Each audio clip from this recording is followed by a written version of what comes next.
Up at night, yeah. Make all the demons quiet, yeah. We were built to thrive, yeah. I think that we've all had enough. What keeps you up at night, yeah. Make all the demons quiet, yeah. We were built to thrive, yeah. I think that we've all had enough. Oh, yeah, I think that we've all had enough. Sick of dealing with the old plan. They know that we're calling it wrong. You got me like, oh, yeah, I think that we've all had enough. They know that we're calling it wrong. Hey, it's too late to try to go contain it. A generation fueled by creation. We live lives on a small screen nation. We control the airwaves, no negotiation. I refuse to think we need saving. Something good will come from creation. And when we think that the world is too anxious, we'll adapt, evolve, survive, and save it. What keeps you up at night, yeah. Make all the demons quiet, yeah. We were built to thrive, yeah. I think that we've all had enough. What keeps you up at night, yeah. Make all the demons quiet, yeah. We were built to thrive, yeah. I think that we've all had enough. Oh, yeah, I think that we've all had enough. Sick of dealing with the old plan. They know that we're calling it wrong. You got me like, oh, yeah, I think that we've all had enough. Sick of dealing with the old plan. They know that we're calling it wrong.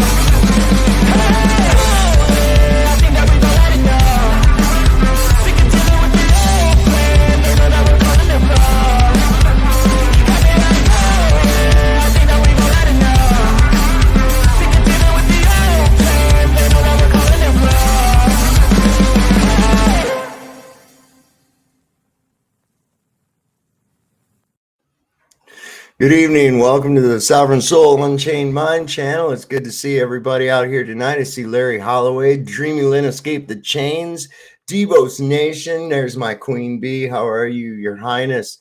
Michelle, how are you tonight? Kelly Fitzpatrick. Who did I miss? If I missed you, say something in the chat so I can see it. Let's go up here. I know I saw. Did I see Art in here tonight yet? Yeah, I did. He said, fucking California.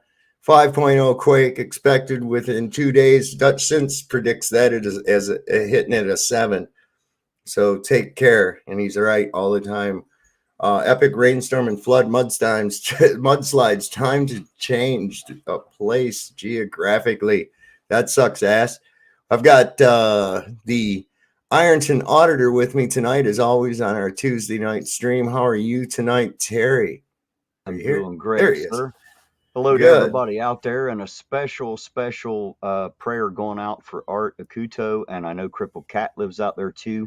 Those are the two I can remember off the top of my head that are out there, and you know, of course, on my mind and on my heart. So if you pray, guys, do that. If not, send them some well wishes. They might be having some disturbances out there soon. Well, they couldn't get no goddamn water for the last 6 years, and then all of a sudden it's like, all right, god dang it, here you go, woof, give it all to them at one time and shit, and hey, here's a fucking earthquake to go with it. Yeah. Sounds a little biblical. So tonight, our show, we're talking about, can you trust your government? Now, is that a play on words? It could be. Our next guest that I'm going to bring up right now is Ryan, also known as, I believe he's got his channel's name was or is Burning the Corporate Fiction. I'd like to welcome Ryan to the stream tonight. How are you doing, Ryan? Doing great. How about you? It's finer than frog hair split 3 ways, my man. Right on. Yeah, so I was going to get my computer set up, but I didn't have time. Like, I've been scrambling trying to get just enough stuff, like put in order to, you know, and send you some stuff. So in the future, I'll have my computer set up. That'll be a little bit better than this stupid phone wobbling all around and stuff. But anyway, just go ahead. Sure. Well, you got to look. Ironton Auditor, he started out just by dicking around with a phone. and he's progressed along. I did my first video with a little phone bitching about Chili sending me fucking nasty shit in text. And I've got quite the production value going on now, I'd have to say. You know, I'm not patting myself on the back, but I've come a little ways. You know what I'm saying? We got a computer. We just also moved where we're at now. I mean, look, this is all my legal work stuff. I've got, how do I even turn the camera on that? Anyway, got like that entire binder, Oh my. close, all this stuff, like just, it's a mess around here. I got to get it organized. But anyway, so, you were saying, what do you got for us tonight? What is it? You said you had a presentation. Yeah. So I took your suggestion for a title, and I'm going to put it up you full screen and let you have it. And when pertinent questions or whatever might come up from either I or Ironton Otter, or if we see something in the chat, pay attention. I'll put it up on the screen so you can address it when you need. I don't really want to make this a monologue. I figured, we'll come back and forth, but because I know you've got papers and documents and you've sent me some stuff that you'd like me to share, and I can do that too. So we're but if I put you, while you're talking, if I put you at the full screen, then the people can see stuff you're trying to say and trying to show that you may not have shown me. And then if you need me to, I can pull up whatever you sent me. So I'm going to do that. And also I'm going to take that opportunity to go over here over top of Poland. My coffee is setting. So I'll be over here to get that, and I'll be right back. I'm listening anyway. So hang on. Oops, wait. Let me put you there. I hit the wrong thing. There we go. That's what we want. So actually it is, where is our trust in government? And the reason I say that is because that's what our relationship with government is a trust. The Constitution's created trust, right? In fact, everything is trust now, which is what I'm going to end up getting to.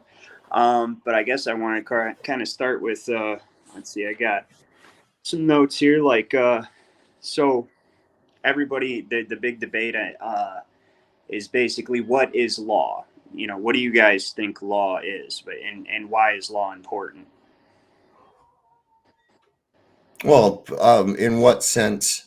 I mean, what is law in general? If you were to ask the average person, I would say that generally in their minds, I don't know how they would word it, but they would probably say something along the lines of most of those things that are written on paper that they keep in law books, and they tell us those are laws, whether they have the word of ordinance, statute, regulation, code. I would say that most people would term that in their own minds as law. Okay, that is a form of law, and then so what about you there, Dad? You got an opinion on law? Well, I would say that I would say that laws, as it even affirms to, like in physics, are immutable facts. I would say that they are things that cannot be broken. And therefore, like within our system of law, or within the whole world system of law, I would say it's rules to keep you safe from everyone else and everyone else safe from you. And it's an agreed upon set of rules, That's what I'd have to say it is. So, and that is also a form of law. So you're both right. And if you'll pull up that first picture I sent you, where it has all the different types of law, and I'm going to kind of go over this with everybody. So you got to think, everybody's always debating on, it's common law, it's contract law, it's commercial law. What kind of law is it, right? Well, it's actually all of them. And these laws have existed for thousands of years now. These specific types of law that we're going to go over have existed for a very, very long time. And countries are made according to law. So people can't, think, the law in my country or the law in this country, but there is an all-pervading law. There's several all-pervading laws. Now the other one, it's in the first group I sent you. All right, hang on, I'll get to it. Hang on. Just a few minutes ago. Yeah, this is what I have. Hold on. Let me see. It's this one. I'll just send it to you again. All right, that'd probably be the easiest way. Yeah, so I will just stay in here. It's this one right here we're going to send you. So go ahead and pop this up on the screen. Uh,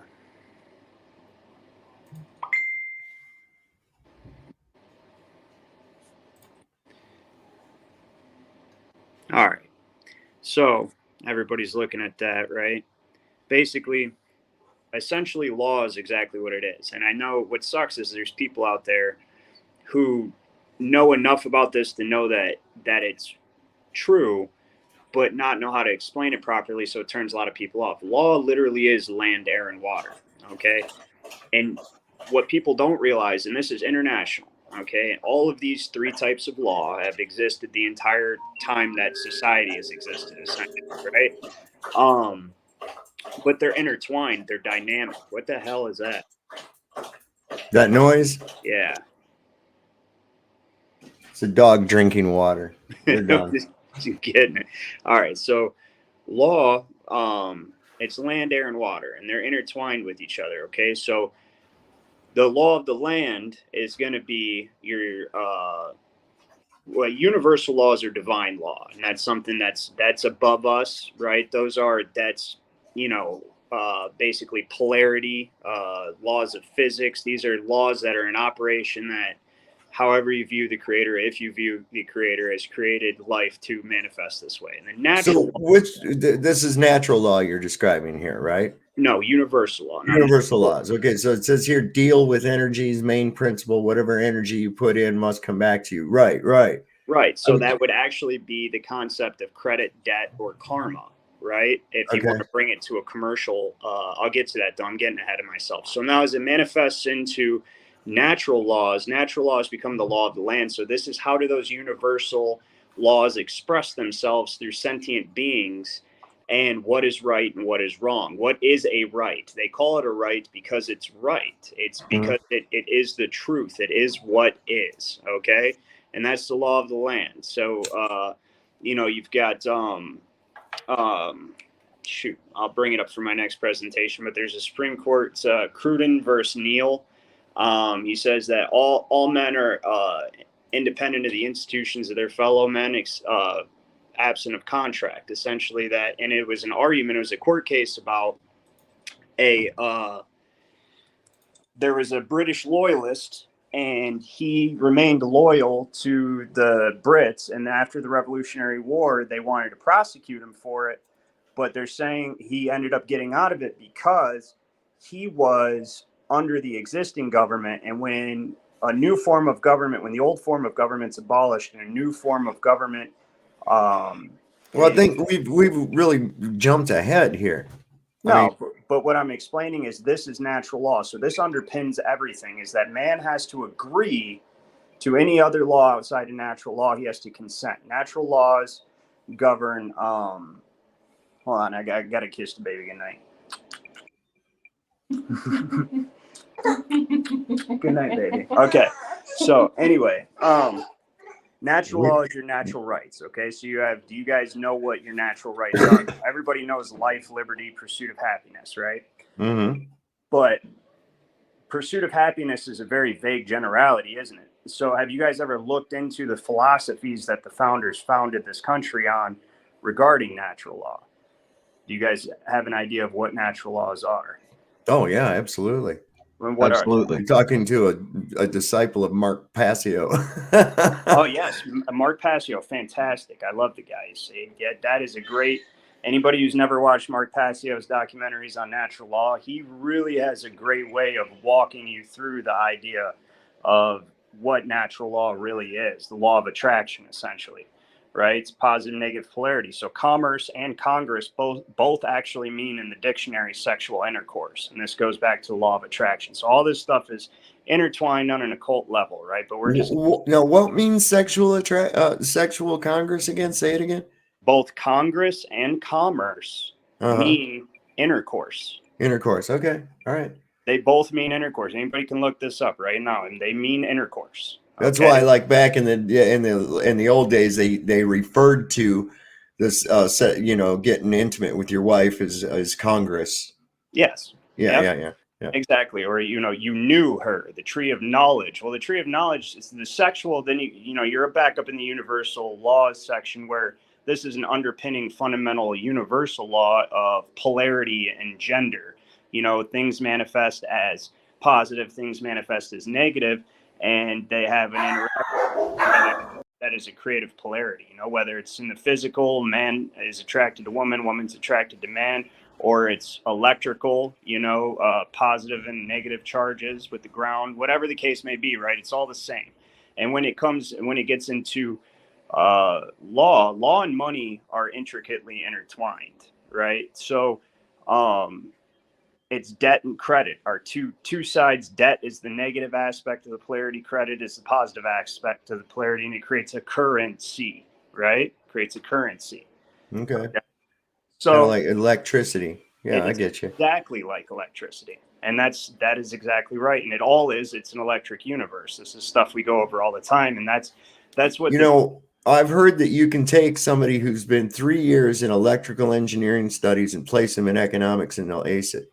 Absolutely. 100%. Yep. Because electrical algebraic equations regarding electricity are the underpinnings of economics. Welfare is an inductor, whereas tax cuts are a conductor for business growth. You see what I'm saying? So one's going to draw energy or currency away, the other one's going to bring currency in. You know what I mean? So, anyways, so natural laws. This is before you contract anything, right? So laws of maxim now is where you get into equity. Okay, so this is sort of the air aspect of law, where they deal with inheritance and what is morally right and wrong in agreements between men and women, right? Between living people, right? So this is why courts of equity were also called ecclesiastical courts, or are, because that's what every court in this country is a court of equity. Even the Supreme Court has been reduced to giving guidelines in equity, which I will get to either tonight or in my own presentation on my channel. But anyways, so now that's what's interesting. This is how I say that they're dynamic. So you got the natural laws, the law of the land. Just a second, Brian, just to back you up a little bit, I came into an interesting idea that people can kind of understand. When you go to apply for a loan or whatever, they check to see what your positive current is, right? Your credit, which is the positive, right? To the debt ratio. So they check your credit to debt ratio, income to debt ratio, right? And what they're basically doing is testing your charge like a battery to see if your charge has enough to withstand the energy needed to sustain what you're after. Well, it's to see how strong the circuit is. Yeah, I guess. Right. Look at it like that. But it's actually quite insane. When you apply for a loan, all they're doing is taking and monetizing your signature as an underwriter and pulling money out of your own trust. So really, they're just acting as a middleman for your own money, but that's way later, right? But yeah, so exactly, it's that's the situation. So now laws of maxims, right? Now sovereignty, right? So sovereign's a ruler. Okay, so now we're still in the law of the land here. Okay. Laws of maxim are so we're in the law of air and land together when you get to sovereignty. Now, what is a sovereign, right? Other than you, because you're sovereign soul, unchained mind, right? So let's read these laws of maxim. It says, also known as God's law. These laws come straight out of the Bible and are the highest laws of the land. They are rights given by God, and inalienable rights, inalienable rights, right? Right. So to all beings and cannot be taken away by anyone. And as a side note, if you look up inalienable, it also says that not only can it's something that can't be taken, have a lien put on it. You can't give it away either. So it turns out you can, but only through consent. Right. Yes, it cannot just be forcibly taken, or should not just be forcibly taken. And this is all under universal law, right? So basically what they've done is figured out how to subdue karma. Okay. Or it's basically, you can look at the law of the land being Zeus, right? Or not the law of the land, I'm sorry, the law of the air being Zeus, and the law of the sea being Poseidon, and they both have conquered Kronos, right? Kind of thing. But that's getting too deep, right? So yeah, let's keep it into this here. they're dual currents, okay? Right. Positive, negative again. Right. So anyway, the laws of maxim, so like the judges from the Bible, okay, like this is the whole concept of like courts of equity judging what, according to natural law, is these maxims basically open the door for contracts. Okay, so this is how we're going to lead into contract law. Is there's basic maxims that are universally accepted principles of law that wise men have realized. Like, for instance, one cannot be bound to do what is impossible. Okay, so if you're dumb enough to enter into an agreement that you're going to learn how to fly in 30 days without the use of any apparatus, right? And then that 30 days is up, you know, you're going to go to court and you cannot be bound to that because it was an impossible contract to begin with, and you can't be of sound mind. Right. You know what I mean? You cannot be of sound mind to agree to that. That contract is trying to bind you to do something that's impossible. One cannot be bound to do what's impossible, right? That is a maximum of law. So maxims are to law what axioms are to geometry. Okay, they're just fundamental principles that govern the operation, that govern the study and the operation of law. All right, and it is all biblical. It is all based on Bible. The Bible is one big trust indenture in itself. So we go back up to universal laws down to natural law. Well, how did man gain dominion? Well, the creator, or whether you believe in God or not, there was somebody that taught people how to do this, right? And whatever it was gave dominion to man, okay, over the earth, basically, and is just subject to God, right? And so that's where you get into the laws of maxim. Now, men are deciding what's godly, what's not. But anyways, so sovereignty, right? So what is a sovereign? Now, this is where law and money start to intertwine, okay? So a sovereign is someone who's not subject to anybody else but God, essentially, right? So he only operates under God's laws. He doesn't operate under the laws of men. He's above any contract. He is often the contractor. So we'll look at a king, right? And this is where it gets intertwined with money. A king would have subjects, right? You'd have peasants, and then you'd have lords, barons, whatever, title holders, so that you could expand your influence. And basically these barons would govern the peasants of a section of your land that's too far away for you to personally govern. So he holds title and trust and governs that land and makes sure the peasants pay taxes, and that's his job. Then he turns around, takes those taxes, gives them to the king. But the king is doing this because the king says, I own the land. So if I own, this is my land, this is my family's land. And if you work it and you farm it, you owe me for me allowing you to farm this land. And that is that's what monarchies are. That's what dictatorships are. That is what that's what made this country different than any other country in the world, is because the founders were trying to figure out a way to create. Now, government's necessary. Okay. So people don't realize, but I'd figured out a way to say this earlier. Now, I know that I think that if everybody could get on the same page, right, and all at once, and just learn how to govern themselves, that's true anarchy in peace, right? And that would be amazing. But we all know that that's never going to happen, right? And the founders knew that too. And so government was necessary, but they were trying to create government without kings. Okay, so government, so free people with the government, but the government is subservient to the people, not the other way around. Now, how would that happen? We go back to property and ownership, right? Now we're going to go back up to natural laws. People don't know what they're, so you're sovereign in this country is one of the people, right? And you're not subject, right? But you're in fact the creditor to the government, right? So, what are your natural rights? Your rights to life, obviously, liberty, of course, freedom, right? What about property? Could everybody agree that property would actually probably be the most fundamental right you could have to be free? Because the whole principle of freedom is having the first right to the fruit of your labor, right? And being able to own what you labor towards. Nobody else having their hand in the pie, basically, or their hand in your pocket. Like if you own land, you own land. This is my land. You come on my land, I'll shoot you. I don't care who you are, because it's my land. I'm the king of this land, right? So you were talking like life, liberty, and the pursuit of happiness, and without a place to live, life becomes almost impossible, let alone being able to pursue happiness. Well, life and liberty are only meaningful if you have the right to own your property. So what is slavery? Slavery is when somebody else has the first claim to the fruit of your labor. That's what slavery is. Think about it. In its essence, that is absolutely exactly what slavery is. So, for instance, we're under a system of debt slavery, which I'll explain why, because the government reaches in and takes their first claim out of the fruit of your labor when you make money. Do they not? Of course they do. You know, you got federal, state, Medicare, fucking all this shit, right? Whatever. They reach in and take, and I'll get to why that is in a while, and maybe not tonight, but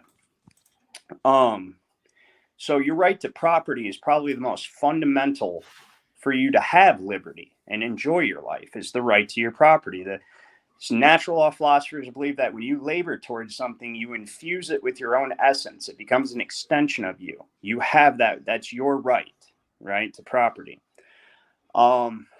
So in this country, that's what separated the common person was given the right to property, especially with the expansion west. You know what I mean? They were just giving land patents to people. And so that's what's different. Like today, you get a title or deed to your house, right? Whatever, after you pay off your mortgage, all that stuff. But a title is just a legal right to use something. Doesn't mean you own it at all. Now, a lloydial title does. It means you own all of it. Minerals, air above it, everything, right? Or land patent. So anyway, that's why wealth is so important. Now, I want you to pull up what you pulled up first, that Penn Hollow versus Stone's Administrators. All right, let me see here. Un momento. I gotta bring up the. Oh wait, I already had it right here. Let's see. We have that, and then what I had before. What was it called again? It was Penn Hollow versus Stone's Administrators. The very first thing you put up. Okay, hang on. I'm going to download it, and then I can bring it up and blow it up just real quick. All right, so I got that. I'm going to open the file. On a side note, I would like to thank Artie's Corporate Fiction for after that night, I lost my temper. It was an experience of going back to the drawing board and being like, I know what I'm saying is correct, but now I need to be more diligent having my reference materials to show you. So this is directly from, I actually am grateful to him. Thank you, Artie. Right? So this Penn Hollow versus Stone's Administrators, this is from what, 1795, I think, right? It should say somewhere. 1775, is that what it says right here? 1775. Okay, maybe. It's somewhere. It's right after the country was first formed, actually. So it's got to be, I think it's after 1775. Go to the next page. Well, or the very next. Aren't we going to go over this? Oh, no. This is just to show people that this is. Oh, I got you. I'm being specific. Okay. Let me pull it up. So let's see. Oh, that went the wrong way. That way. Okay, download. Open. Hey, Sovereign, you reckon we ought to get Ryan a black wall and some tape and a couple yardsticks so he can like put this up there and point at it like chili? What do you think? Some strapping tape. That would be good. Oh my God, I couldn't believe he did that. And this is why he went like 1,000 miles to buy a printer. You know, I'm like, you never heard of fucking. Okay, I'm assuming you want me to zoom in on this part here where Absolutely. So this is going to tie into what I'm talking about, sovereignty, right? And it's going to tie into something else with citizenship too later on. So now the state retained all powers which she did not expressly surrender to the Union. A state cannot cease to be sovereign without its own act, nor can sovereignty be asserted but on a clear title. So you guys know what that means? Break it down for us, Professor. All right. Well, that means sovereignty, you can only be free if you're free of debt, if your title's clear. If there's no lien on your title, that's the only way you can be free. Okay? And it also simultaneously is asserting that the state's authority superseded the federal authority, except in instances outlined in the Constitution where the federal government was delegated authority. And this is prior to the 14th Amendment, which we'll get into that later, right? But now I want you guys to understand, sovereignty can only be asserted on a clear title, meaning you can only be free if you're free of debt, because when you have a creditor and you're in debt, now somebody else has the first right to the fruit of your labor. So this is the most fundamental principle of freedom. Now go back to the other one, the first one, the maxims and all that, the law. So this is a fundamental principle of freedom: is the right to own your own the right to your property. Hang on, where's my? What the fuck keeps going on here? Oh, I know what I got to do. Now it should bring it down. Nope, it's not doing it. God damn it. Okay, that's all right. So now I got to go back to. Fuck. Good thing we pride ourselves on being amateur here on this. Yeah. What I'm trying to do is I should set it up so that, let me see here. All right, wait a fucking minute. I know. I should just have my computer set up, but yeah, you were supposed to do that. Yeah. So hang on 1 minute here. Let me do something.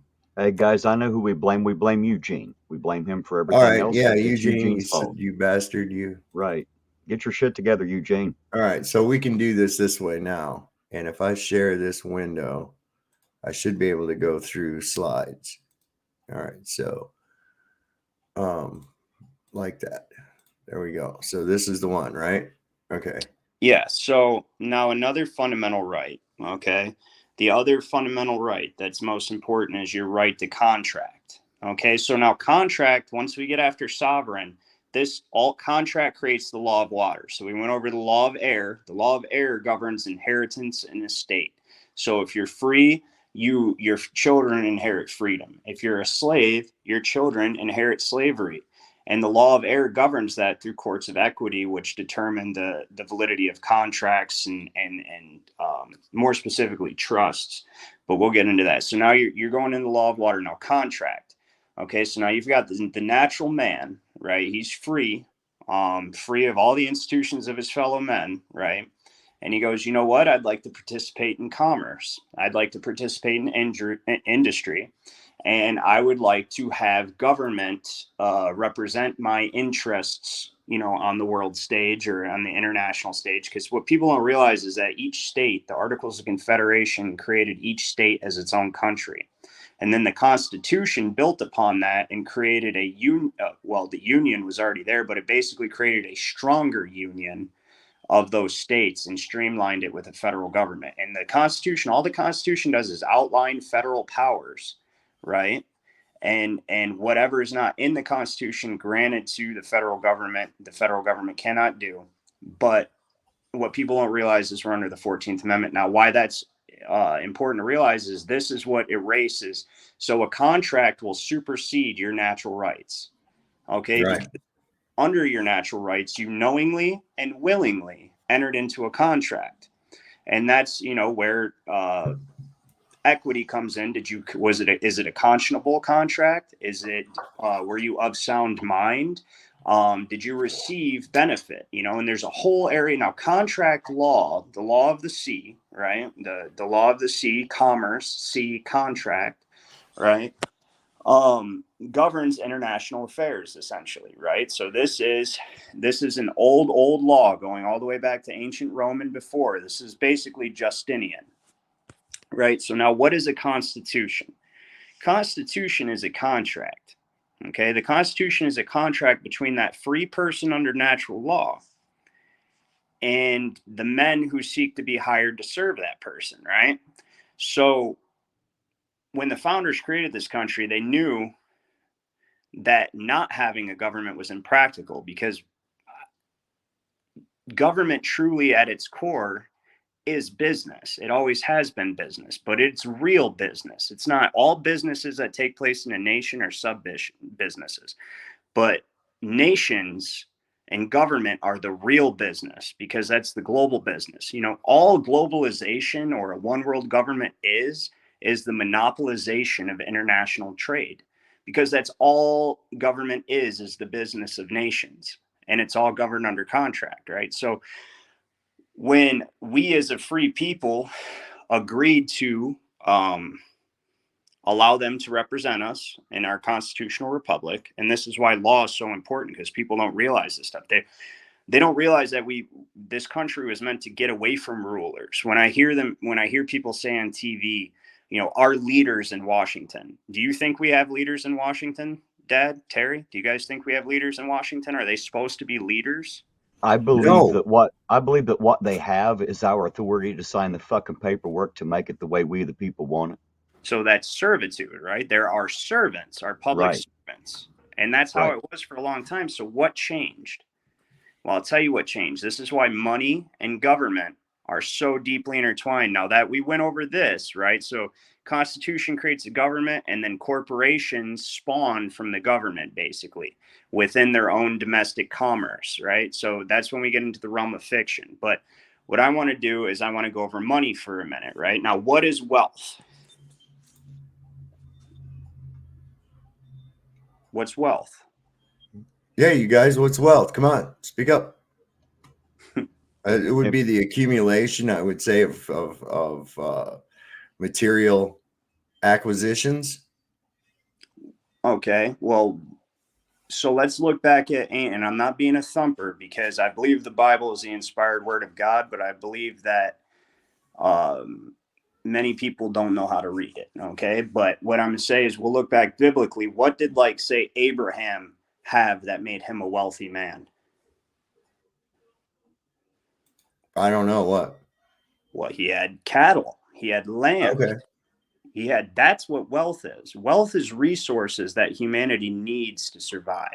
So an accumulation of material products like that, like, commodities. That hold fundamental value to all people. Commodities. Well, not just commodities, but things that hold fundamental, the things you need for food and shelter and survival are what wealth truly is, because that's what will be valuable under any circumstance. And more specifically, under the most dire circumstances. Now, people think gold and silver are actually wealth, but they're not. And I'll get that to a second. Because if you were in the desert, would you rather have a bucket of water or a bucket of gold?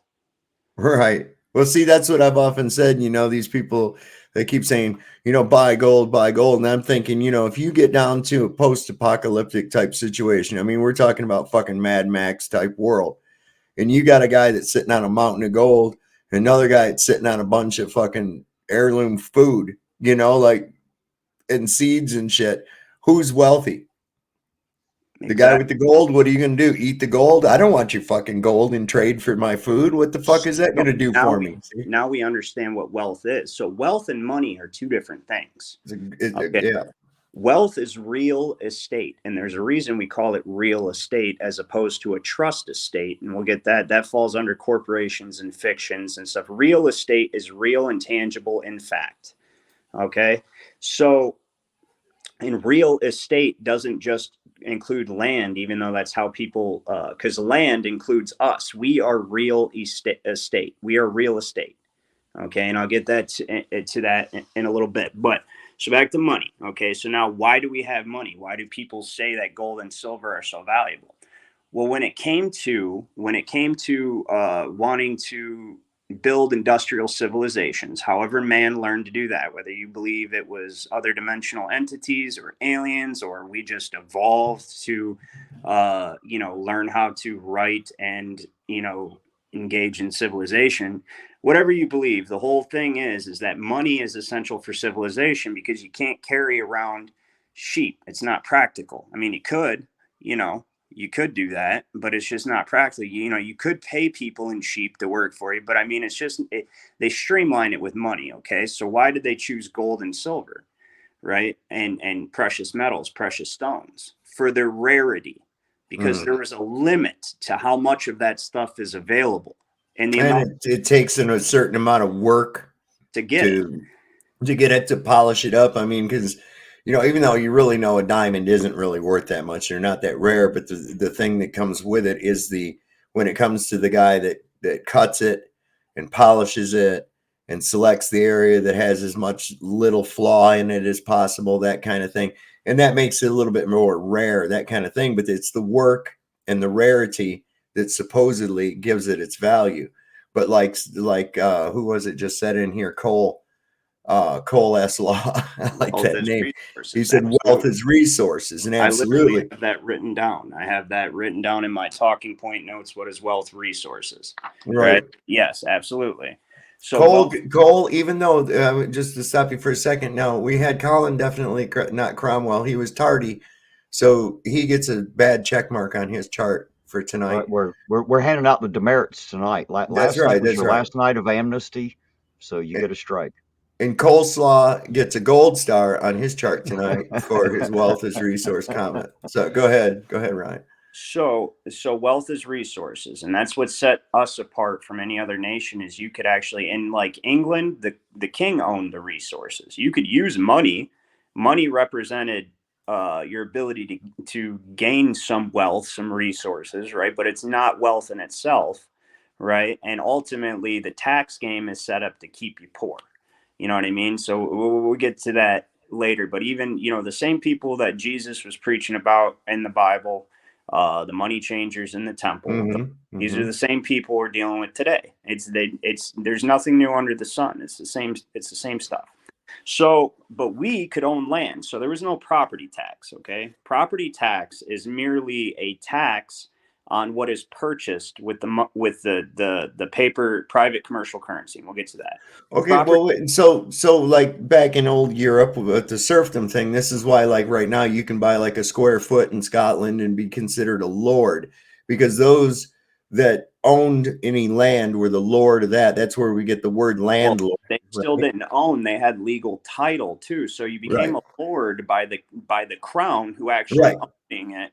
Who actually owned it. A title is just your ability to legally use something that is owned by somebody else. That's what a title is. So your title, whether it be a piece of paper or your moniker, is the lord of that land in which you've been entitled. Well, the moniker had to come with a piece of paper because it's a contract. So when you became a lord, that was put in writing.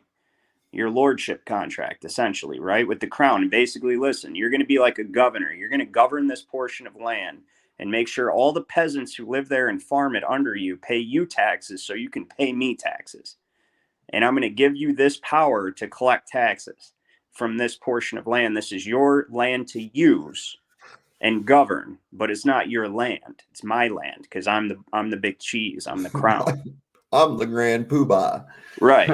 Yeah. Around here, I'm kind of a big deal. I'm kind of a big deal around here, and I'll cut your head off if you don't give me my shit. That's pretty much how it goes, right? So, but in this country, that wasn't the case. Once we got our freedom, that was the fundamental. And people have to realize that freedom was granted through international law, which was under contracts and stuff like that. That's why it's called liberty and not actually freedom. Liberty, if you look it up, is basically your leave to not be under somebody else's dominion for a set amount of time or whatever. But anyways, the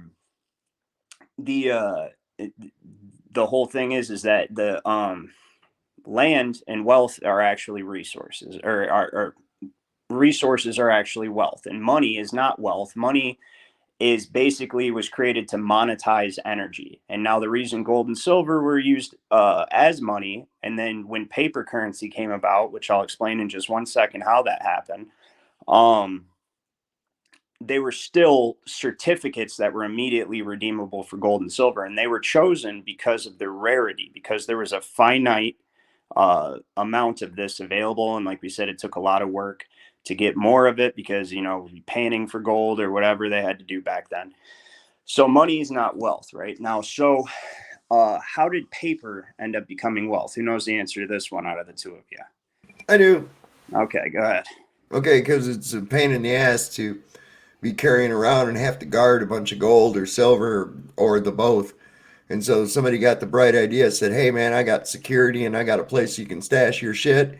You just pay me a small fee. And then I'll give you these certificates that tell that it's good in my name of my bank that you have this certain amount of gold in here. So that worked as like a credit. I think the first incidence of this was in Rome, and they were issued a tile. And once your money was used up in the bank, then they broke the tile in half. That was where you get the term that you're broke. So I don't know. Am I close to the mark? That's fairly accurate. So essentially, banks figured out. Now it gets even more insidious, these genius. I'm sending you something right now that I'm going to have you bring up in a second, okay? So just bear with me, and then I'll get to adding to your response. It was pretty much spot on. But So you should get that. Save the photos. Okay. So, and that I just looked up off. Whoops, wrong. So money. So these bankers figured out that yes. So again, we're streamlining in the same way that it's inconvenient to carry around bushels of grain or lamb and stuff to trade and barter with and pay people with. It also became cumbersome to carry around gold and silver. Also, you ran the risk of being robbed. Okay, and if you got robbed of all your gold while you're on the road, well, that's a wrap. Your gold's gone now. It's whoever is Billy the Kids or whoever got you. You know what I mean? So banks figured out that they could get people to store their gold for a fee and issue them certificates of ownership of that gold. That's what a certificate. So that's the difference between title and certificate. Certificate evidence is ownership. Okay. And so they issue you a gold or silver certificate, whatever the case may be. This is the one you wanted me to bring up, right? Yeah. In just a moment, we'll get to that. People can marinate on it if they read it. But anyway, so now the banks came up with another idea, right? They're like, well, shit, so people just started using paper because the paper was good as gold. If you took that gold certificate to whatever branch of bank had issued it, because there was no centralized banking initially, right? But if you took that gold or silver to whatever branch of bank issued that gold or silver certificate and you said, here, I want to withdraw my gold or silver, whichever you had a certificate for, they would have to give you that exact amount, right? And it wasn't subject to they just had to give it to you right there. Boom. You know what I mean? And you got that amount of whatever was determined on the face value of that certificate. You got that amount in gold. And they figured out that people just started using the paper because it was way easier. Why wouldn't they just use the paper, right? So then they're like, what are the odds of everybody coming to get their gold or silver at once, right? What are the odds? Very minimal because everybody's just using the paper. It's good as gold. So why don't we loan out 10 times the amount in paper that we actually have of gold and charge interest on those loans? And we're charging fees to the people who are storing their gold with us, right? So they started using other people's money to make loans of this paper and collect interest on it. So they ended up with 10 times the amount of paper in circulation than they actually have. Now, this is an important concept to understand. Right. And if anybody in the audience is having trouble understanding this concept, please let us know because I will try to clarify it as best I can. But it's simply like this. I'll try to make a simple example. Say that your allotment of gold, it was commonly concurred that whatever your chunk of gold was worth 100 pieces of paper. OK, so each one of those pieces of paper represented 1/100th of your portion of gold. Right. So if I gave you one piece of paper, Dad, you would take it to whatever bank I had it in or branch of the bank. And when you gave that piece of paper to the banker, he gave you 1/100th of my gold, right? Right. Because there's 100 pieces of paper and they represent 1/100th of my portion of gold. Now, what happens when the banker loans out 1,000 pieces of paper on my lump of gold that's only worth 100 pieces of paper? Right. It causes it to be less than it lessens the value. Inflation. That's inflation. Right. That's what inflation is. Okay, that's inflation. They inflated it. They inflated that paper. Right. So the bankers figured out they could do that. Well, when there was economic panics or whatever, and in various countries, which were usually engineered by the money merchants, right, to serve one agenda or the other, people would do what was called a run on the bank. They would be worried about losing their money or their gold. So they would go and they would try to pull all their gold out and give their certificates back. And when the bank didn't have enough, well, it wasn't good news for the banker, right? So that's where they came up with the idea of loaning to governments. Okay, because governments, if they loan to governments, then not only is repayment secured by the taxpayer, but they can enter into an agreement to make sure that that doesn't happen. There's no runs on the bank. Right. So, right. Because if they got more paper out there than you have reserve, then if everybody goes to get it, then there's going to be there's a deficit. You can't give it to everybody. So they have to shut the fucking doors.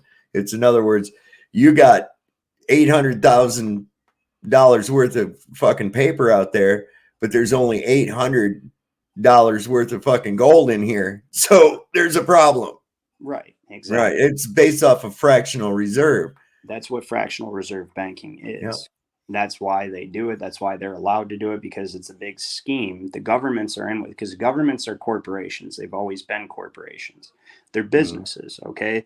They conduct business internally. They regulate business within the nation. And then more importantly, they conduct business with other nations. So the government is the business of nations. And that's what and they've always been corporations, always. So the way this kind of worked is in colonial times, is these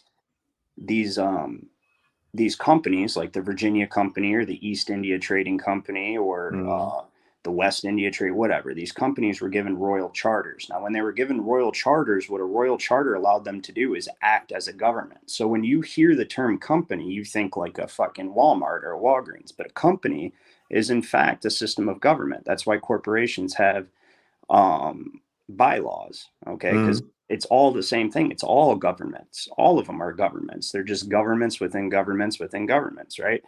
So back to what I was going to say is, now the founders knew that it was absolutely imperative, okay, that you restrict the government's ability to borrow money from anybody else other than its citizenry, right? So that's why Thomas Jefferson had said that a central bank is more dangerous to this country than a standing army, or standing navy, first through inflation, then deflation. The banks and the corporations that rise up around them will rob our children's children of the very land their forefathers conquered. That's what Thomas Jefferson said. Central banks, bad news, okay? Because in order for you to remain free and for the government to be your servant, you have to be the one directly paying them. Okay. Right. And you can't be in debt. If you're in debt, you're not free. If you're in debt, you're not free. And that's exactly right. So when you pay the government is your servant. They do what you say because you're their boss. You pay them.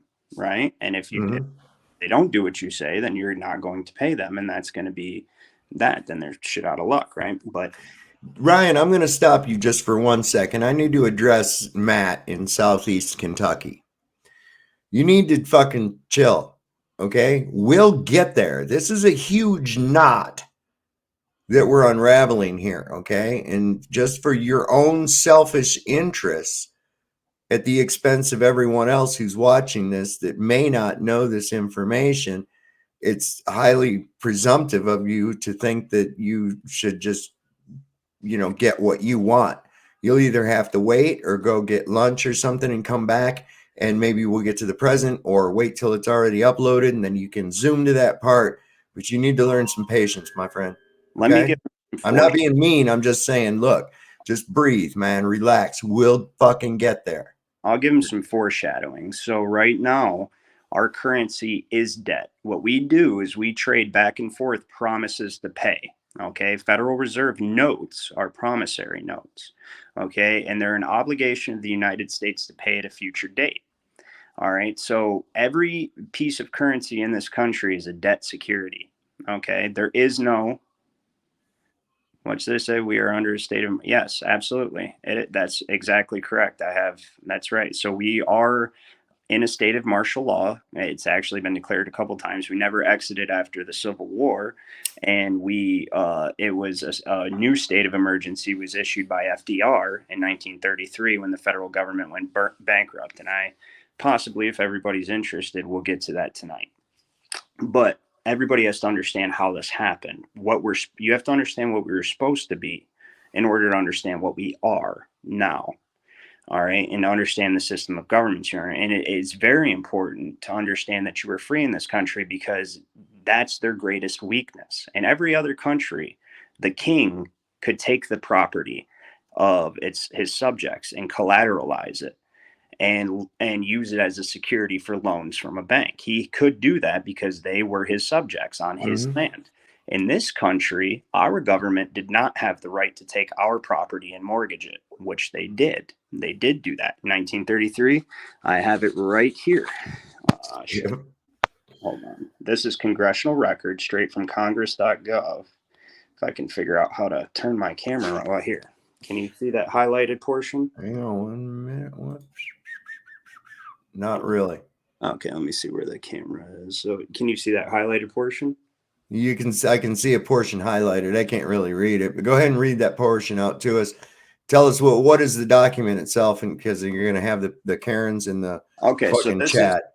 This is congressional record from the House of Representatives from March 9th, 1933. Okay. So you can go on congress.gov and then you can search. It takes quite a bit of searching because you have to go way, way back. Even if when you put in the keywords, it doesn't take you to the document. It just highlights the words and the results you're looking for. So you have to go back probably like 40 plus pages on the site to get to this. And then you click on the congressional record and you click the House of Representatives. Then you go to page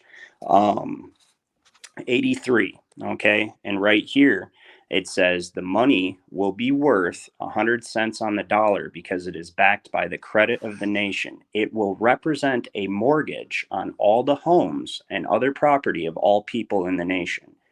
Okay, so it says that it will represent a mortgage on all the homes and other property of all the people in the nation. Everybody's property, the government decided to up and mortgage, which they did not have the right to do.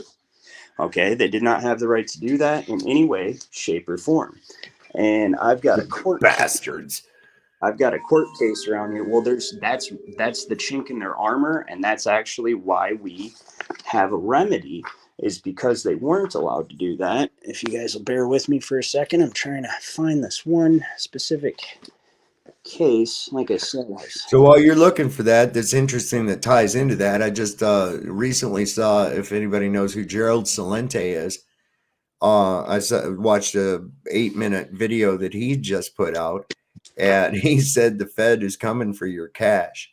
Yeah, they are. So they're coming, and we're doing the CBDC. That's going online in May. I'll show you why. Go ahead. I'm going to send you a picture while you talk about this. Continue. You're gonna send it in the messenger thing? Okay. I'm going to send you a picture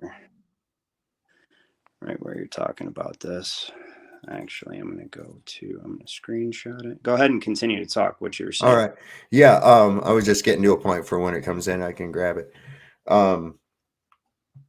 But yeah, he was talking about that, and of course, we know the CBDC, the digital currency. They're going to launch that in May, and they're hoping to have that going full fledged, and the elimination of cash really in a short manner of time.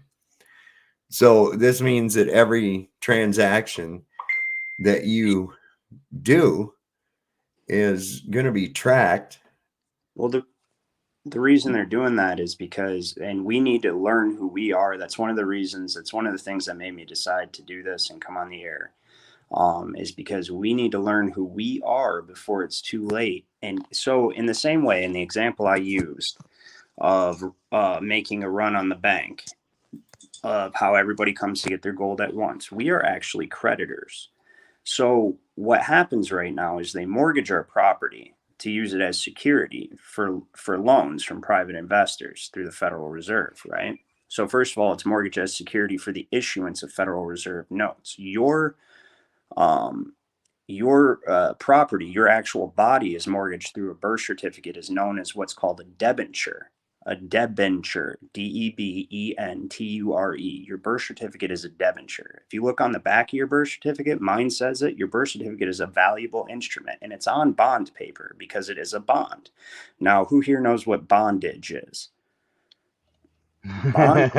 I've seen bondage. Right. So bondage, it's called bondage because bond is a debt, and you can't be free when you're in debt. That's why you're in bondage.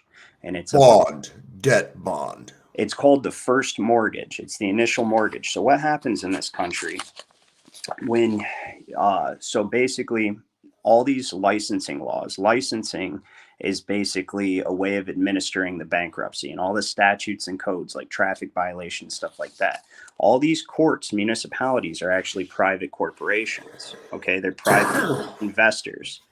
And in order to secure your compliance to the bankruptcy, they basically treat the living you as if you're not alive. That's why the symbolic U is written in all capital letters. And this is all stuff I can go into at a future date where I can prove without a doubt in the Oxford Styles Manual that all capitals refer to a fiction, a corporate fiction. That's why like tombstones are written in all capital letters. It's something that exists now only in the mind. So when you enter into the realm and the law of contracts, you necessarily, without fail, enter into the law of fiction, legal fiction, because now you have to, it's a maxim of law, and I have an entire dissertation done on legal fiction somewhere, but basically legal fictions are necessary to basically rule on things in law that otherwise you could not rule on without a legal fiction. So because what separates a corporation only exists in the mind as a person. So when they made corporations legal persons, gave them all the same rights as a citizen, because corporations are a citizen. People don't realize that corporations are a citizen. They have the right to sue. What? Yeah. Tend to state it as find out who we are not, as we did not give consent nor get full disclosure when our unlawful conversion took place moments after our life began. That's absolutely correct. So, but because of that, we actually, now, I don't know if anybody in the audience has ever heard of an accept for value process. Now, there's a lot of, you barely find anything about it with people who talk about this stuff, but it is actually the only remedy, okay, is the acceptance for value. Because while everything that was done in this country is shady, it is constitutional because, and only because, they've given us that option, the accept for value. Okay. Essentially, since all of our currency in this country is debt. Okay. So a Federal Reserve note is a promissory note. And I've told you, Dad, you know what the word, another term for promissory note is? Bill? It's a deed of trust note or a mortgage note. It's known as all three of those things: promissory note, deed of trust note, or mortgage note. But what it is, all it is, its only value is full faith and credit. Is basically there has been enough security put on this that it's given hard value that this will be paid at a future date. And so all we do is trade debt back and forth. All right. So now, because all we do is trade debt back and forth, you cannot pay a debt in this country. That's why you also cannot own anything. What the hell does that even mean? It's Ryan's law. No, this is law. This is the way it works. I'm explaining to you. You can look this up anywhere. What is a Federal Reserve note? It's a promissory note. What is a promissory note? It's a mortgage note. What was mortgaged? You. Okay. All of those things, do they fall under something that has tangible value, or do they fall under value because they're secured debt? Well, they only have value because they're secured debt. And in fact, its value is a negative value. Okay. What we're doing is playing hot potato, trading debts back and forth, right? Essentially. But because all of this, all we have in this country is debt, you can't pay a debt, which is why you can't own anything. Everything that you get is collateralized and turned into a security. That's why you register your vehicle. Your vehicle becomes a security. Okay. There's securities. Securities are the currency in this country. And the real government of this country is the Securities and Exchange Commission. Okay. Everything is done under the Securities and Exchange Commission. So the Federal Reserve issues the promissory notes, but the Securities and Exchange Commission governs the sale and trading of these notes. Now, you can look this up right now. The American Corrections Association is the oldest and largest trading company in the world. Okay, the American Corrections Association is the oldest and largest trading company in the world, because what happens is, now you had that first mortgage, and now you're in a trust indenture. Title 15 of the United States Code outlines that trust indenture. And if you read it and you look up the legal jargon and the words of what they mean, essentially what they're saying is that since the average person can't be trusted to act in the best interests of the investors, meaning the people that have given the loans to the government. Okay. So since the people can't be guaranteed to act in the best interests of these investors because they don't know the law and they're just not that intelligent, essentially is what they're saying. Like, people just don't learn this stuff. So they don't know how to administer the bankruptcy. Then what we're going to do is we're just going to make them all trustees under a trust indenture in a common public trust.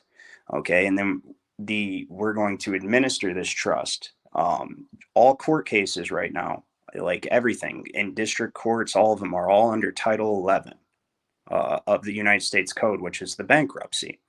And we don't even have a judicial or legislative branch of government anymore.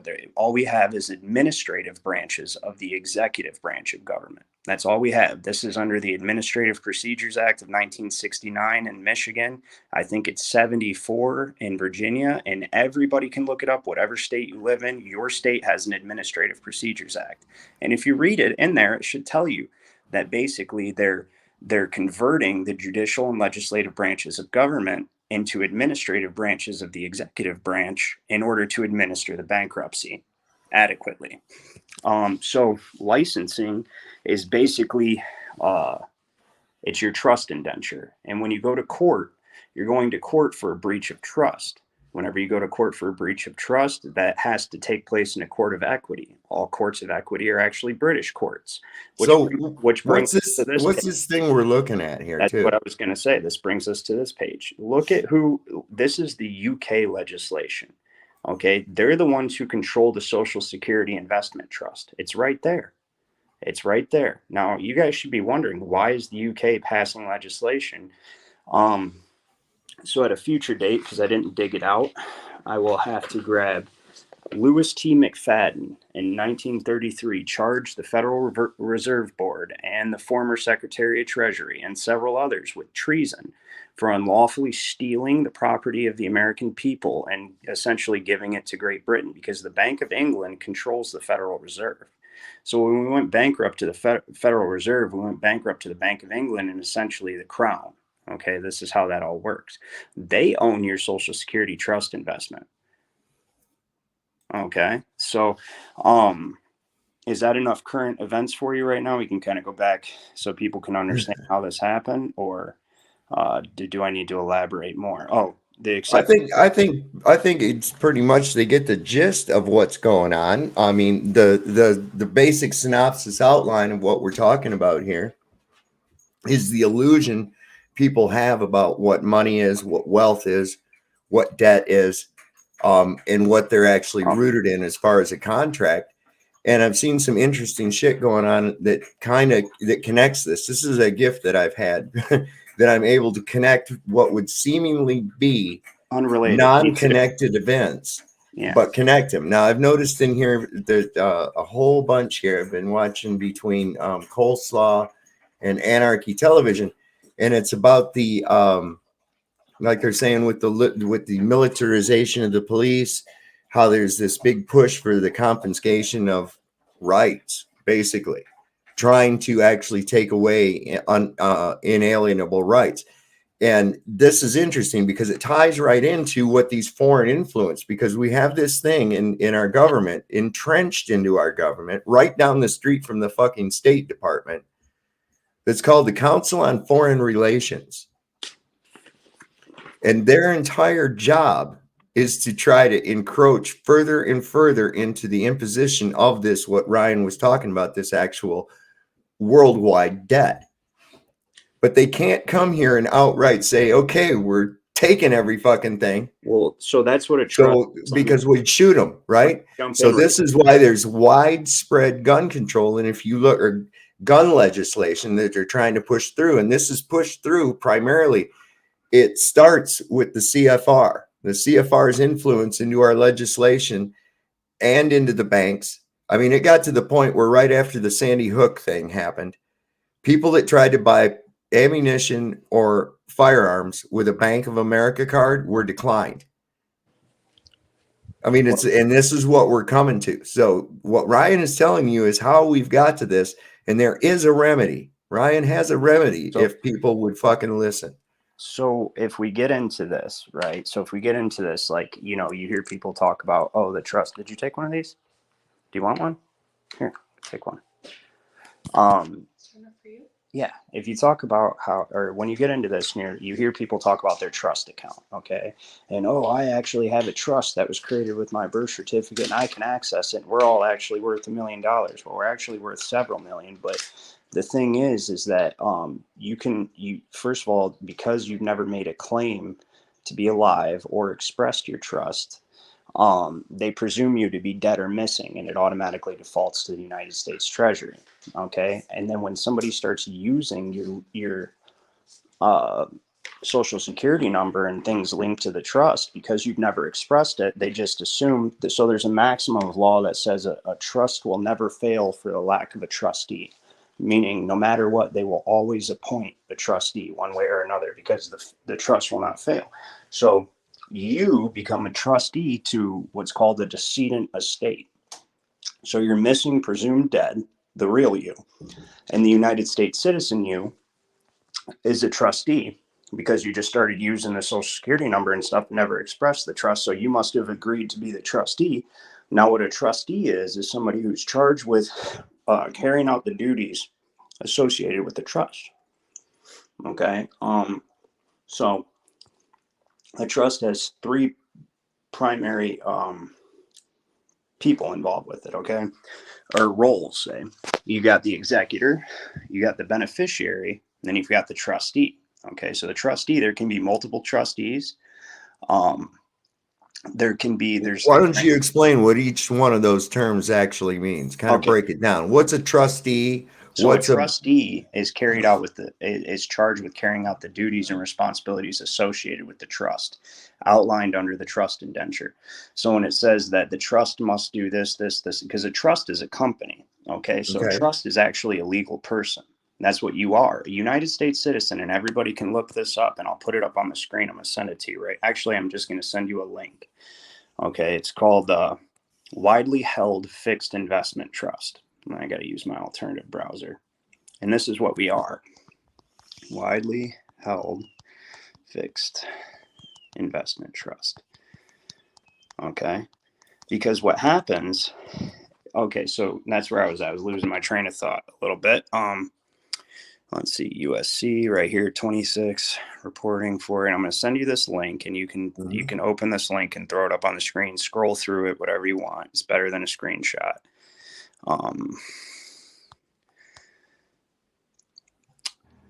Hey, Sovereign.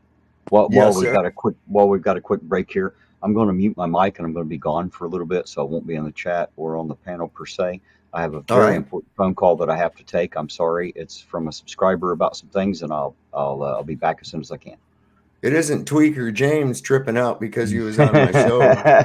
Is it? No, it's not him, and it's definitely not about any of that. All right, brother. We'll see. Come back. If you come back, good. If not, have a good night. Well, I'm pretty sure I'll be back before you get off here. I hope.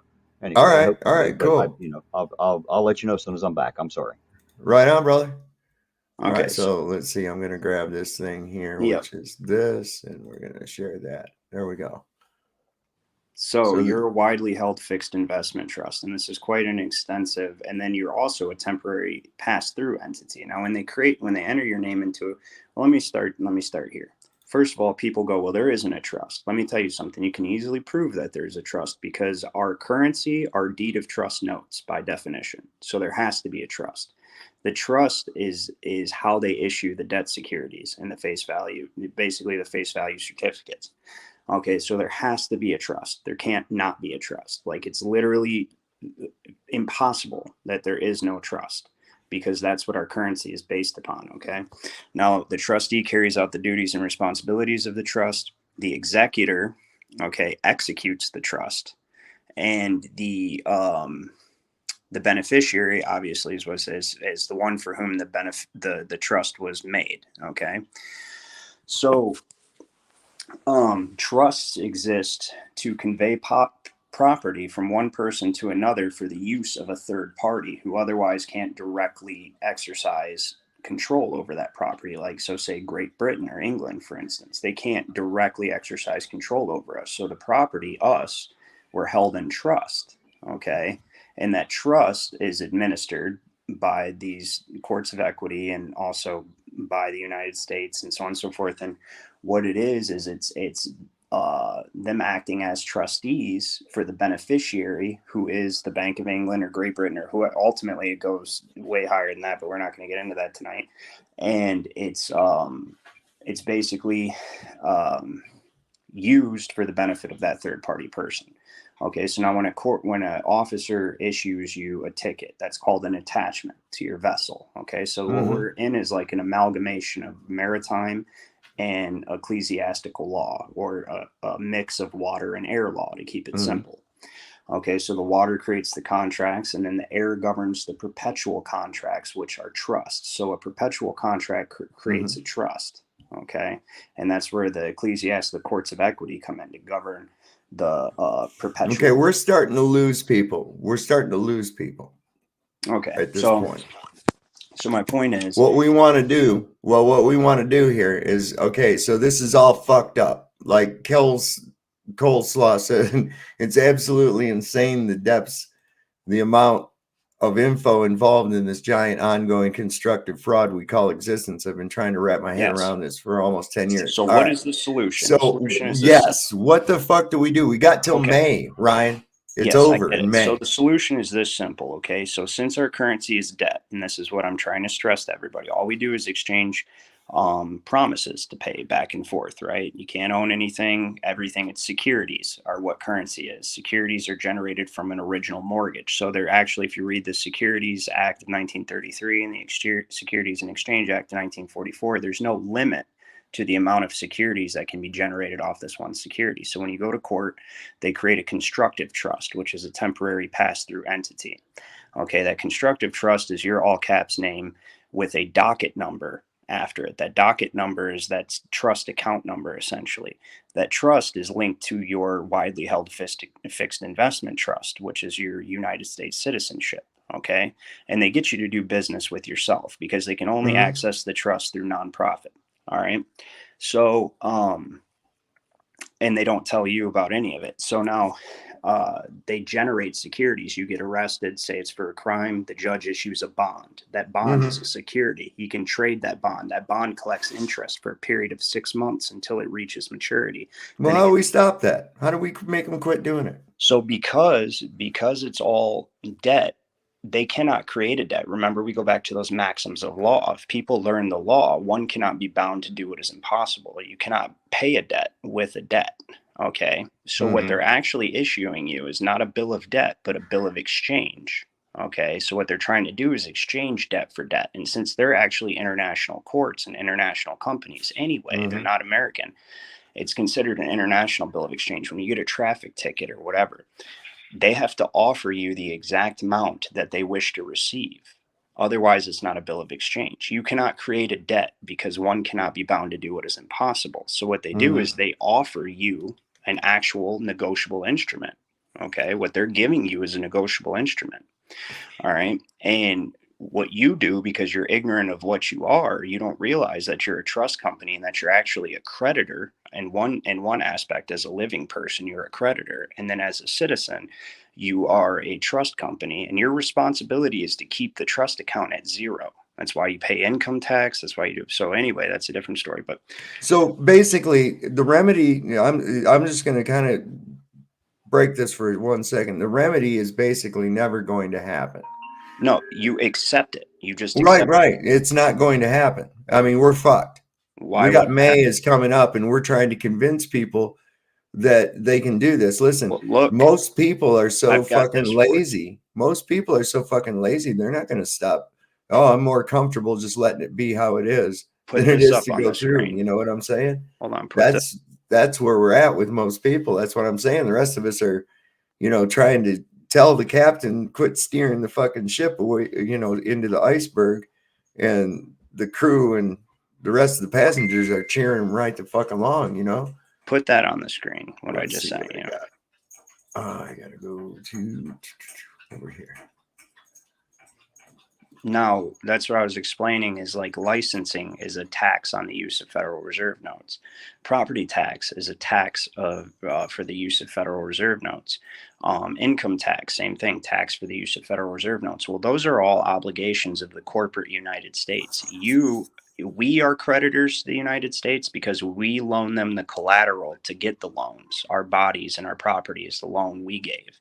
And then the Federal Reserve is loaning the money based on that collateral, and other private investors are loaning the money based on that collateral. So we're both creditors. The United States is the one who holds obligation for anything associated with the bankruptcy and licensing. Now, if you actually hurt somebody, you legitimately broke the law of the land and you're going to be punished. And now, unfortunately, only courts of equity exist to punish you. But when it comes to like licensing violations or, and traffic tickets or income tax and property tax, these are all right here. The Bill of Exchange, it says, you can read it. It's their own code. It's their own IRS code. It says, I can't access it right now, but it says right there, if a bill of exchange or a registered bill of exchange is received from a taxpayer authorizing the campus to settle the account through Fedwire, you got to send it to the Department of Treasury. Okay. And what they mean by that is when you're issued a bill from a utility company that's subsidized by the government, or you're owned and only exists because of the mortgage created by the mortgage, or the trust created by the mortgaging of your property, or you receive a traffic ticket or income tax or any of these things, they're all dischargeable. That's the United States Treasury's responsibility to discharge that. That's their obligation. That's your benefit. That's how they weaseled their way out of getting hung for treason. That's your benefit for them unlawfully taking your property. So I've got a Supreme Court case that I just had a second ago. Where'd you go? Right here.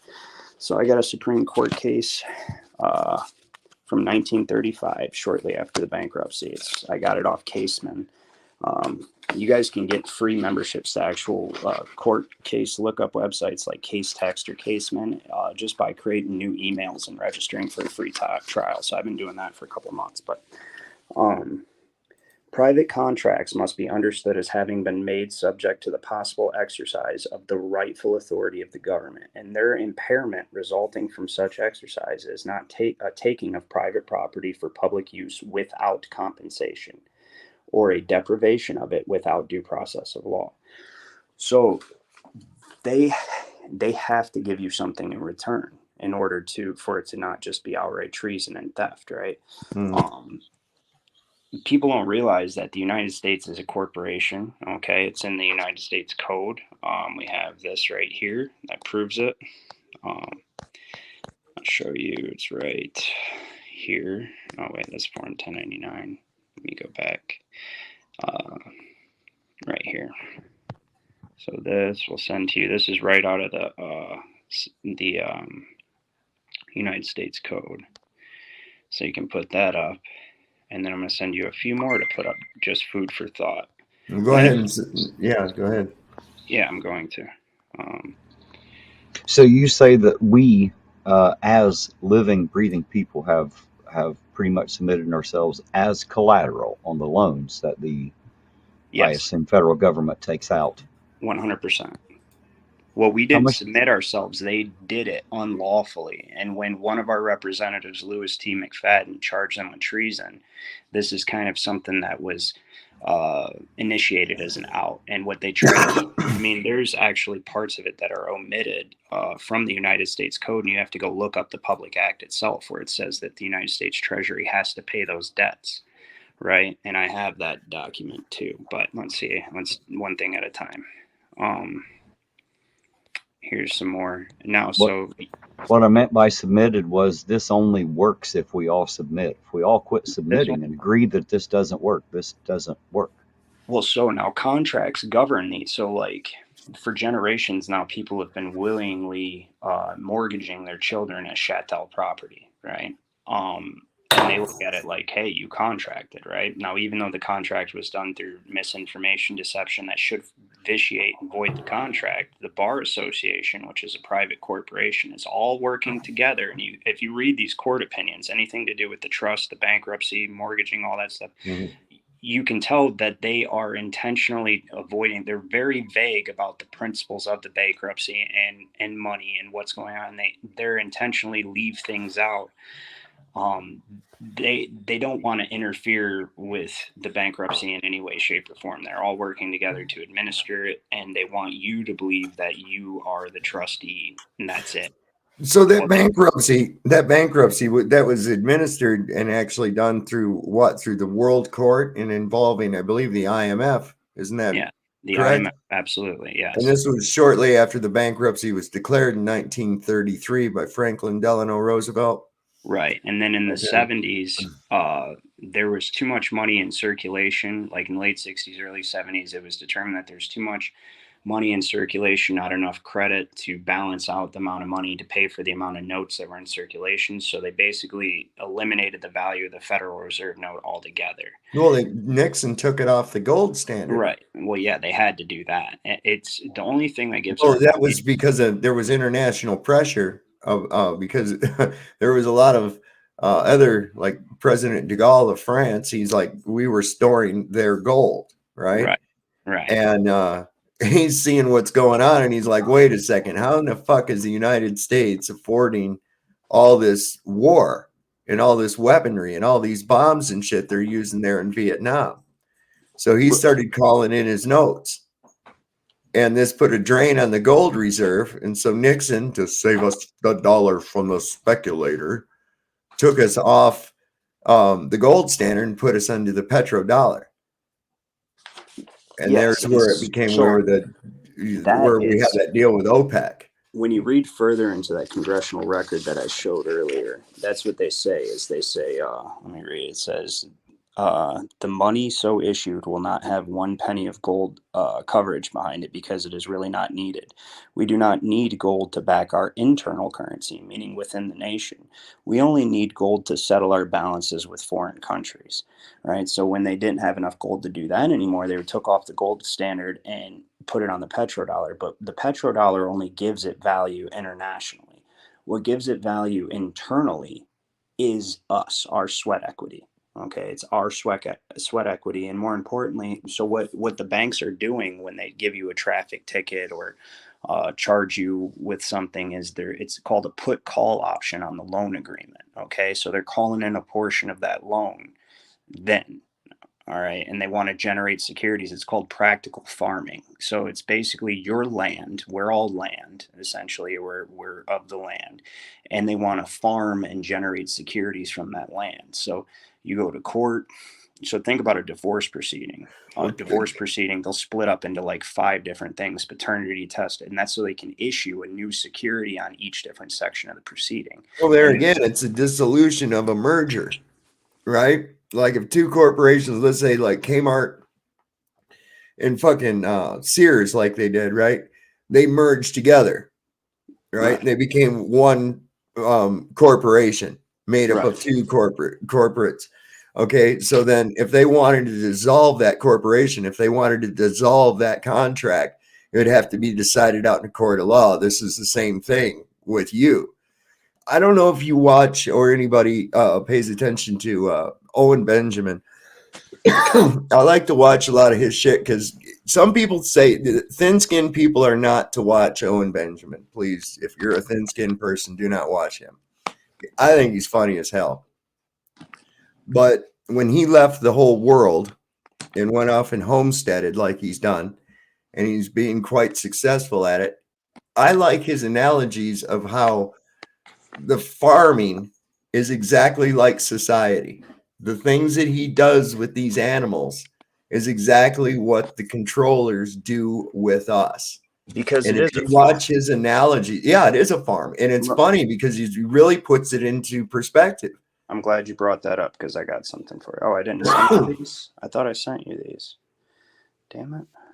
Hold on, my bad. You can put these up too. This is an interesting aspect to the United States being a corporation.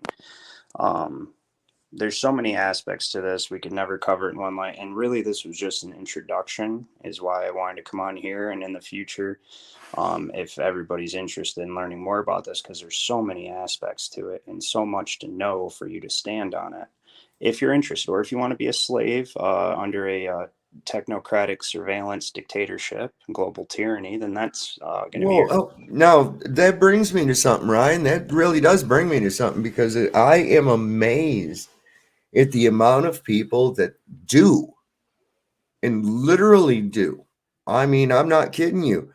I see people that say shit in my comments that are like, you think that you can do whatever you want and you don't have to follow the law. And I'm like, I've never broken a law in my life.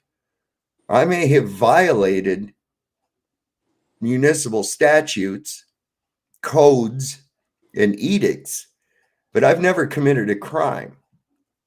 I've never harmed anyone. I've not, that's not a thing. Okay. So that being said, these are the people that would have turned in Harriet Tubman for freeing slaves. It would have turned you in for helping her because it was against the law. It was written on a piece of paper. I know. These are the people that would have turned you in to the local redcoats for talking shit about King George. So keep that in mind. There's a lot of people, they want to be subservient fucking slaves. They really do, because they get their food, they get petted. They don't realize the amount of control that's being exerted over them until it's the womb of government. Yes, exactly. And those type of people tend to be the most fearful, the ones that have the most fear within them.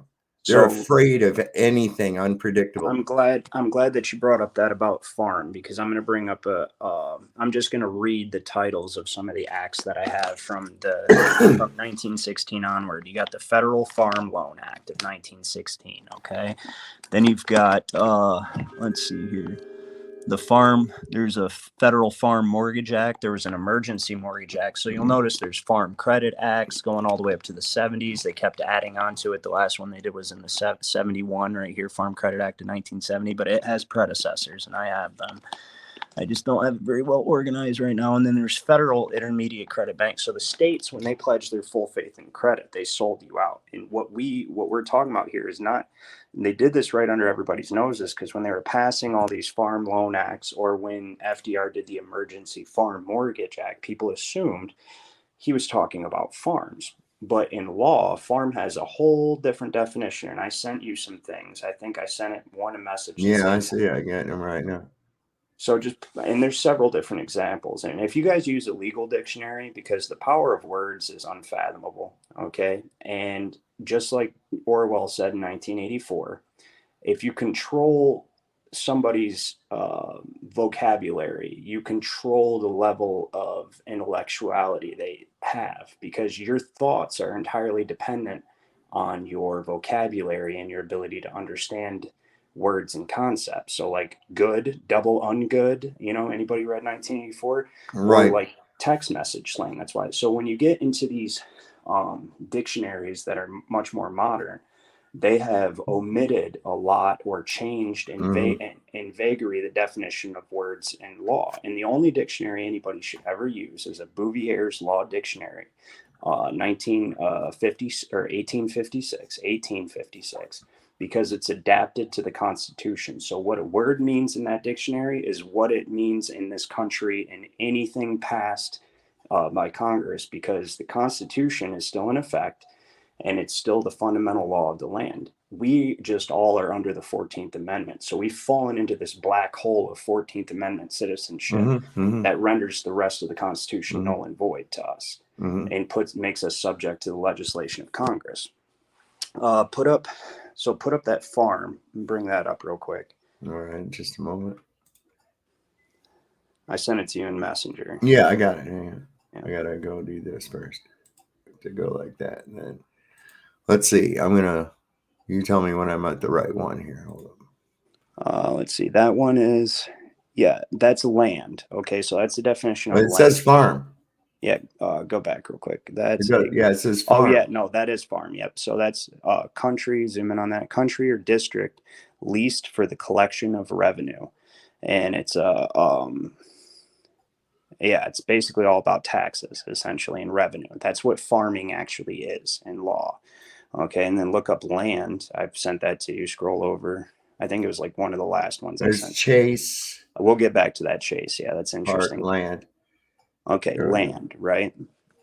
Land is where I highlighted a nation or country, the people of a nation, district, or region. So when you're talking about farmland and these acts that they're mortgaging out, we're the farmland. These are all legal definitions. We are the farmland. That's people's biggest impediment to understanding what's going on or even reading the law. If you take it upon yourself, you're like, I'm going to go read these laws. You're not going to understand it unless you understand that it's written in a different language. So go back to Chase. All right. So when they started mortgaging the farmland after that, these municipalities started selling off or donating their parks to eleemosynary corporations. Go back. You want me to be on Park or Chase? Park. So they started donating their parks to these like churches and stuff, right? Now, this is why the churches control our trust. What is a park? An enclosed chase extending over a man's own grounds, right? Now go to Chase. Well, I was like, okay, what is a chase? Like Chase Bank, right? You guys will love this. It's the liberty of keeping beasts of chase or royal game on another man's ground as well as on one's own ground. Okay, so that's what we are. We're beasts. Go over to the other Chase. I think I sent you the other Chase, didn't I? Yeah. Okay, the act of acquiring possession of animals. Now, people have to understand that we are agricultural commodities. Since they did this under farmland, we're agricultural commodities. You're chattel and cattle. Okay, so that's how they literally view you. And that's why that's like the big joke, Chase Bank. They're laughing at us, okay, because they're basically acquiring possession of animals. JP Morgan was one of the main proponents behind the Federal Reserve. Okay, and this Man, hold up. That's fucked up. Okay, I'm sorry. That's fucked up. Chase Bank. Holy shit. Fuck you too, right? Right. Holy cow. Yeah.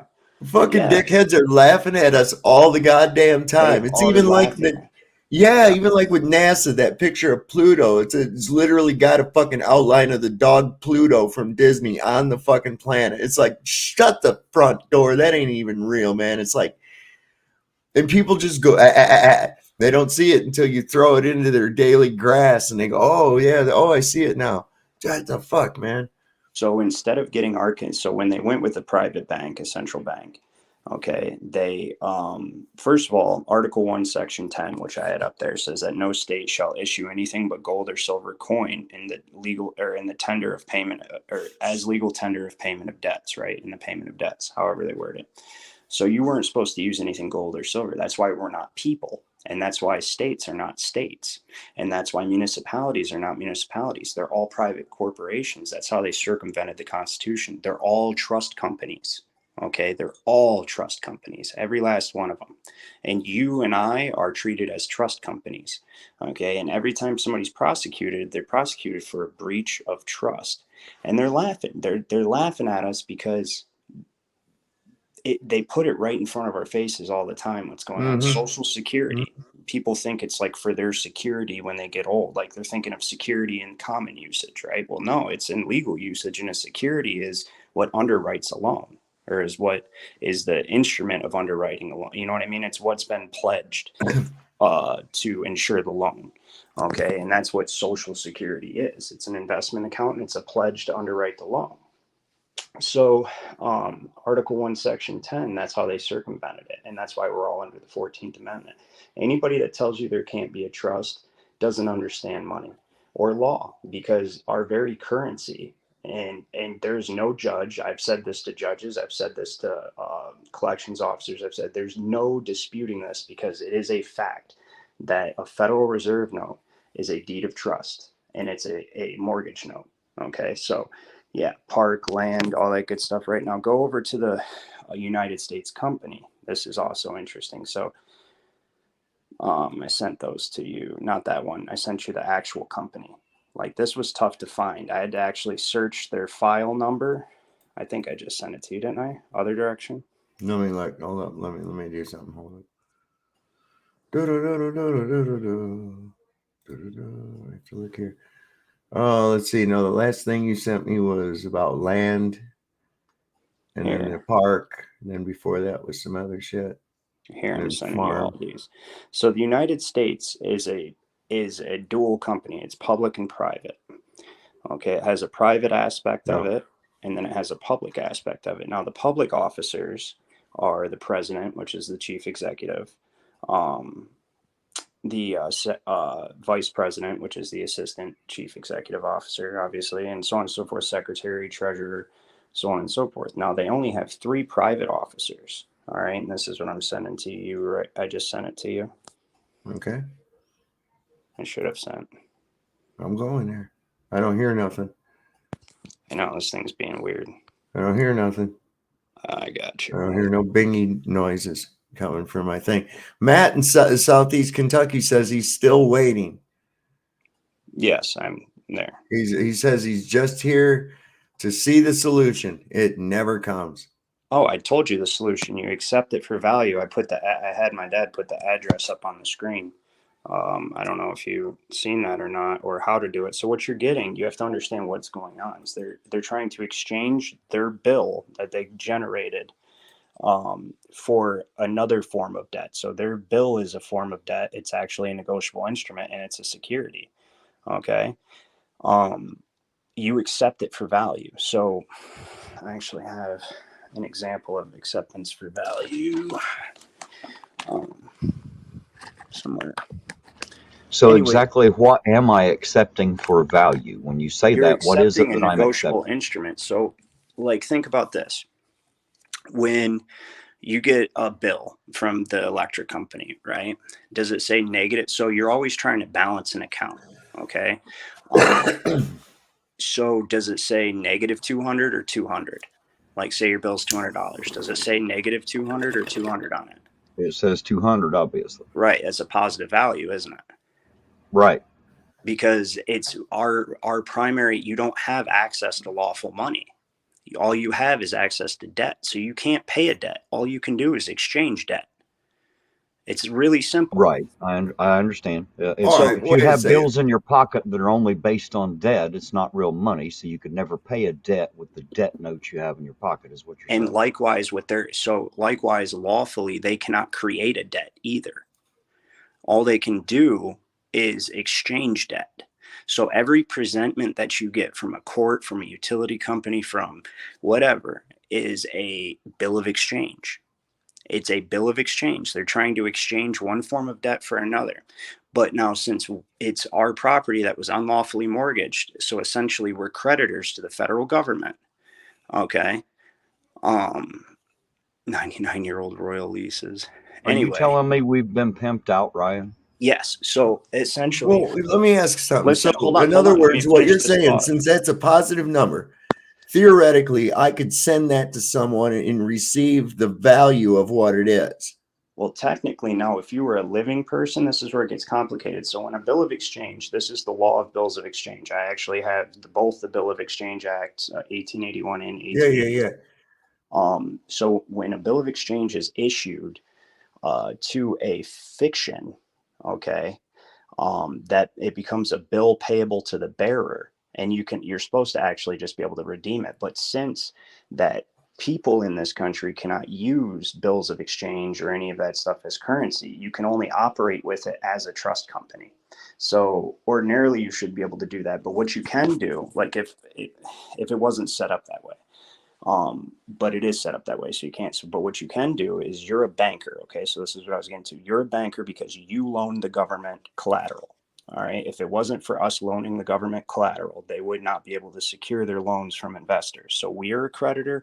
The investors are creditors. As living people, we operate in two capacities. When we operate in the legal fiction world, we're operating as an agent of the United States and a debtor as a trust company. When we're operating in real life, like as we live, breathe, and stand here, we're creditors. So when you get that bill of exchange sent to you, your job is actually to help administer the bankruptcy by accepting that bill for value, giving it a banker's acceptance, because you're a banker. Remember, we're part of a national banking association called the People. So you give it a banker's acceptance, say accepted presentment for value, settle with the account of, it's your social security number without dashes, and then you send it to, care of the Secretary of the Treasury or that Internal Revenue Service, the technical division of the Internal Revenue Service, but they're both the same address. Right. So is this the address I would send that to?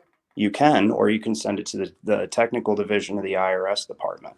And Does so this what, mean I how don't does have to that, pay my bills? Is that what you're saying? So now if it's a personal debt, now the trust can only be accessed for nonprofit activities. Okay. And that's the genius of it, right? That's kind of what keeps the government in line. Really, the trust equity system is brilliant if people actually learned what it was and accepted, because you can only access your trust for nonprofit charitable purposes. That's why the courts actually operate under the church. Okay. And the courts are considered nonprofits, essentially. What they do is when they create a constructive trust version of you, that's a legal person that they employ. They treat you as an employee, and then they get you to do business with yourself. So they get one trust company to do business with another trust company and initiating the bills of exchange. And it's all considered for a nonprofit purpose because it's the charitable administration of the bankruptcy, like the perpetual care of paupers, of poor people, of which is always, so the king always gives the what he calls wastelands. It's basically debtors, paupers. He gives them to the church for perpetual care. And then that's when we get into like the cemetery corporations and stuff like that. But all that I would save for a future presentation because that gets really deep.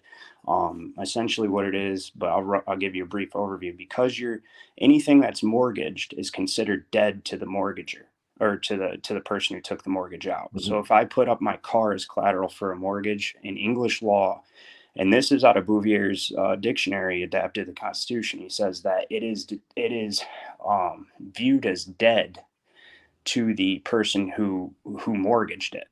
Right. That would probably make sense since the mortgagor would take possession technically of that and maybe allow you to keep it, but they would actually have legal possession or legal rights to own. While that property is mortgaged, it is for the benefit of the mortgagee or the person who gave the loan for whatever is mortgaged. Okay, so like if you mortgage back in the day, if you mortgage your farmland's considered dead to you because anything that grows out of it is not the fruit of your fruit. Okay, it's the fruit of the person who gave the loan. So since anything that is mortgaged is considered dead, that is why you are treated as dead. That's why the judge wears all black in the courtroom. It really is biblical. It's ecclesiastical court. He's acting as a banker, a landlord, and a priest simultaneously. You think he wears that black gown because it looks cool?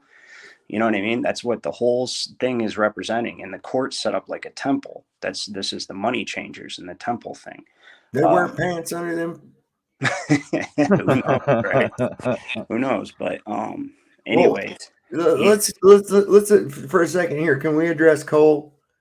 He's asking. He meant that to be to you, not Matt. He meant that to be to you, Ryan. Because I saw a later comment. I don't know about a 99-year royal lease either. I've never heard it. If you want to enlighten me, I can look into it. It's interesting to me. I'd like to know what it is. But let's see. Oh, yeah. So anything's considered dead. So you're literally a dead, and they're acting as if they're like Osiris, judge of the dead, essentially. You know what I mean? And that's where it starts. So you get into the occult aspect of law. But I don't want to get too much into that because you start. Hey, Matt, I want to address Matt in Southeast Kentucky. Matt has, I think his underwear is too tight or something because he's a very, very impatient person. I've noticed. How is it useless? And Matt, hold on a second. Matt, if I put the link down here, would you come up on the panel? Just a yes or a no. Okay. If you would, then I'll give you the link because I'm not trying to have a whole bunch of people up here tonight, but you seem to be rather impatient.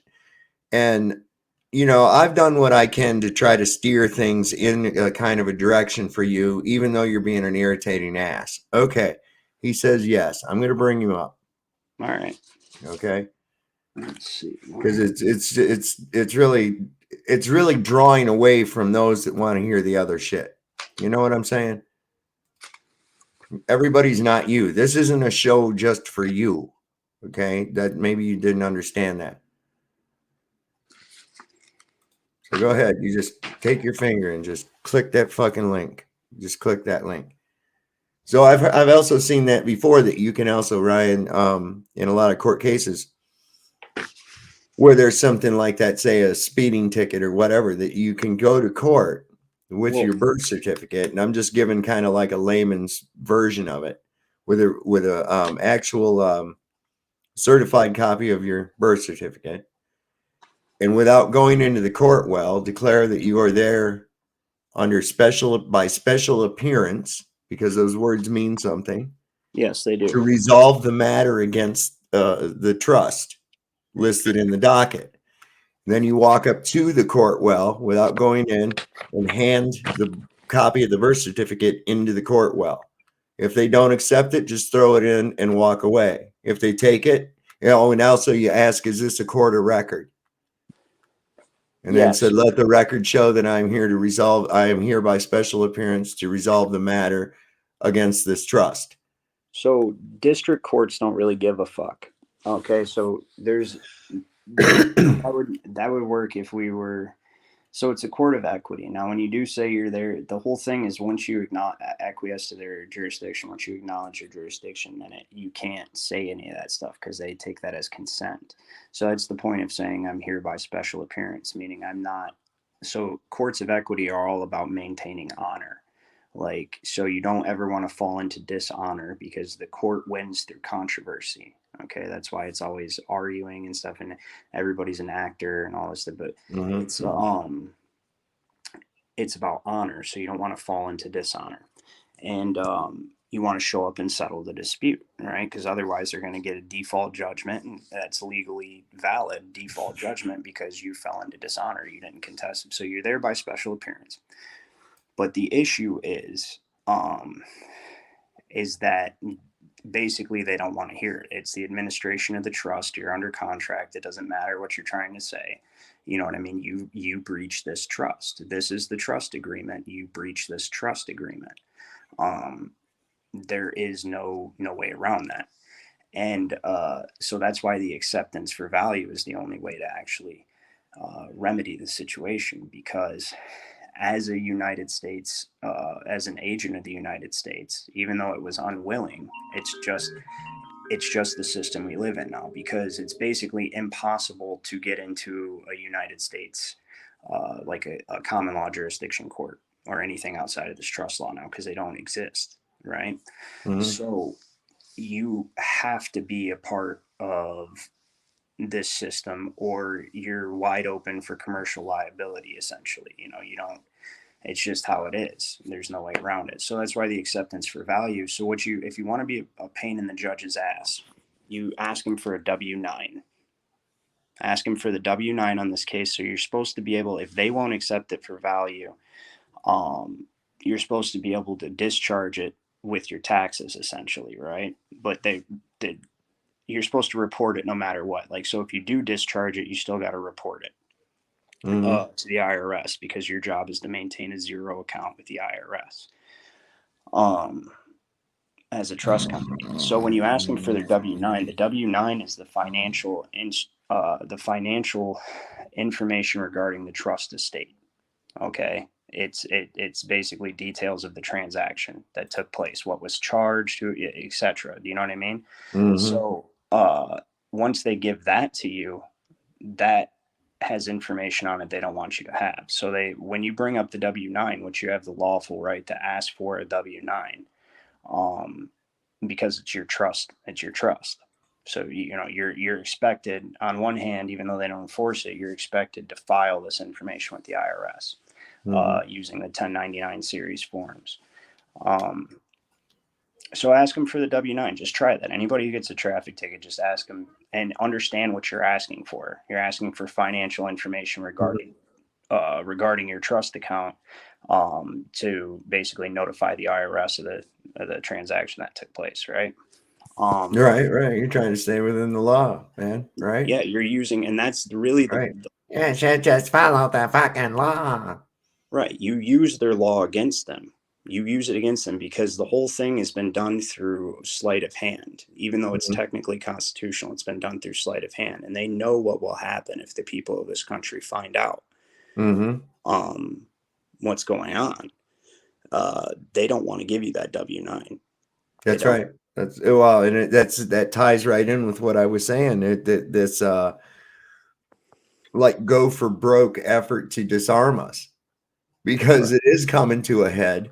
It is coming to where the people are going to find out. The people are figuring it out. People like you, people like me, people like Paul Enslaved. There's several of us. Brian from High Impact Flicks are out there going, hey, look at this dumb shit that's been done to you, man. And it's like Ron Paul was born before his time. If he would, I mean, man, his heyday shit right now would be the time for the stuff. I mean, go back and look at stuff he said back in the 80s. For Too Christ's bad more people didn't listen to him, huh? Yes, but that material's still there and it's still very relevant. I encourage people, go look at what Ron Paul, and don't ever confuse Rand Paul with Ron. I know he's his son, but Rand is not Ron. Ron, I would have to say, if I was pinned to it, is what I could describe as probably the only real honest fucking politician that's ever been. You know what I'm saying? So is this we're waiting, the link was in the thing for Chuck or the guy in what's his name, Southeast Kentucky. Who's this that we have here now? Is this the guy from Southeast Kentucky that we were waiting on? Hello, you're on the show. Hey, how you doing? Is this Matt? Hold on a second. Can't hear you. Hold on one minute. Let's see. Are you with us tonight, Matt? How you doing? There's a portal opening up around my head, Jeebus says. It's like going, whoa.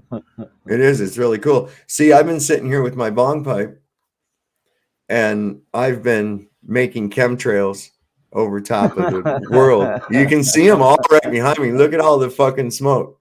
Look at all the smoke that's back here. I think that Matt from Southeast Kentucky pushed out when it came down to it. So here's I think one of those people that likes to be irritating over in the chat and shit. And then when it comes down to it, he's just a keyboard princess, you know? Right. Absolutely. Yeah. So I'm trying to think of the simplest way to kind of explain this all summed up just simply, right? Is so sort of like when we're discussing flat earth, right? Mm-hmm. We can, once you get into the intricacies of it, you start to lose people. But really, if we just stay with the fundamental. Oh, yeah. Well, that's what you got to do. When you stay with the fundamental, like show me the curve. Where's the curve, right? Mm-hmm. You can't, it can't be done. But without going into that just yet, because I know we want to segue into that at some point. We're coming up on 2 hours here. I know, the same thing with the trust indenture. Okay, so we look at it like this: if our currency is debt securities, which it is, go to Investopedia, go to pretty much anything. Just look up how your economy runs. If you've never done it, I figure it's some pretty important information that you should probably know because you live here and you engage in commerce on a regular basis. So what laws govern our economy? What is it that we're trading with, right? When you learn that, you're going to learn that it's promissory notes or deed of trust notes, which are debt securities. Mm-hmm. So there must be a debt, right? So it's also known as a mortgage note. So there must be a mortgage. Well, what was mortgaged? Our property was mortgaged. We were mortgaged. That right there, without even going any further into this subject, that should piss everybody in this audience off. That means that the government unlawfully took your property, decided to say that they could do what they wanted to it, and used it as collateral for loans, right? So basically you're saying we got pimped out. You got pimped out. We got pimped out. And then when you take this a step further, right, you have to realize, remember what we said about the law of error, that it governs basically perpetual contracts or trust, something that's ongoing. Well, there has to be a trust then, because this is an ongoing contract of debt securities and bondage, right? So anytime there's a trust indenture, okay? In order to guarantee that the interests are served of the investors. So if there's a trust indenture, essentially there's no question, just based on what currency we have, that you are an indentured debt slave, period. And that you can't own property because all of your property has been mortgaged. Yeah, you like that chase stuff, right? That's pretty sweet. Yeah, it fucking pisses me off, man. Yeah, you're in a chase. So just those basic facts. Yeah, it pisses me. Irrefutable principles of law. Now, because it's debt securities, guaranteed mortgage notes that are our currency, then what is it that the court is seeking to get, and what are they issuing you when they issue a bill? If there's nothing but debt in this in this country, then they're wanting to get a debt. Okay, they're wanting to get a different form of debt, so they have to offer you the same amount of what they're trying to receive in return. And that's the simplest way to put it. They have to offer you the same amount of what they're trying to receive in return. So we got Mr. Bill back. I was asking before when he came on. Can you hear me, Mr. Bill? Oh yeah, yeah. Are you the guy from Southeast Kentucky or whatever? Yeah, of course. You're Matt? Yes. Matt, oh, okay. Yeah. I was looking for the same name on there. All right. Right. So it's different on there. So I noticed you were very impatiently wanting to steer the conversation in a direction that you felt that it should go. And I was wondering. No, that's not true as far as steering the conversation. I mean, I was looking at things that you were saying. When I was, there may have been where I was saying I don't agree with that. It wasn't trying to steer the discussion. No, because the discussion up on panel it didn't steer it anyway. I mean, Ryan was up there. Ryan was up there doing his thing, and it didn't steer anything. I mean, it's like you seem to be very anxious for a remedy without really knowing the cause. There was no remedy that I was trying to find. No. Well, it seemed like you was anxious, and maybe I'm misinterpreting something. It seemed like you were very anxious. A lot of your stuff was, we'll get to the point. How do we fix it? This, that, and the other. Now, actually, that when you say that could be fair. That could be fair enough to say, we'll get to some kind of resolution when you're sitting there talking about. Don't you think, though? I mean, I'm not trying to cut you off or anything. No, you're fine. But don't you think it's fair to surmise that if you go to the doctor and you say, I have a pain in my abdomen, that it would be wise for him to investigate the pain before just hastily putting a diagnosis and a cure to it? I'm not at the doctor. We're on YouTube. It's the same thing. YouTube. Well, now hold on a second. No, but we're not talking about 200 something years of financial services that Ryan likes to go back and go through every single thing. We're not talking about that. Because you have to understand. You certainly do have to understand it, but in its entirety to understand what's going on. Well, but at some level, all right. Well, I'll tell you what we can do, Mr. Bill. That's fair enough. Ryan, without explaining. That's fine. Without explaining. No, we're going to do it your way. I'm going to do it your way. We're going to do it your way, and we're going to see how it rolls out. No, we're fine. So without explaining any of the history behind of it, or getting to any of the reason why we're at what we're at, or any of the rest of this stuff, go ahead and just tell us what the remedy is. Boom. Whether or not we've explored what you're talking about or not, just go ahead and tell.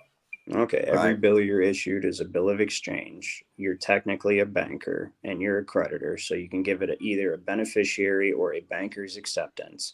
Send it to the address previously shown on here, and they have to discharge your debt.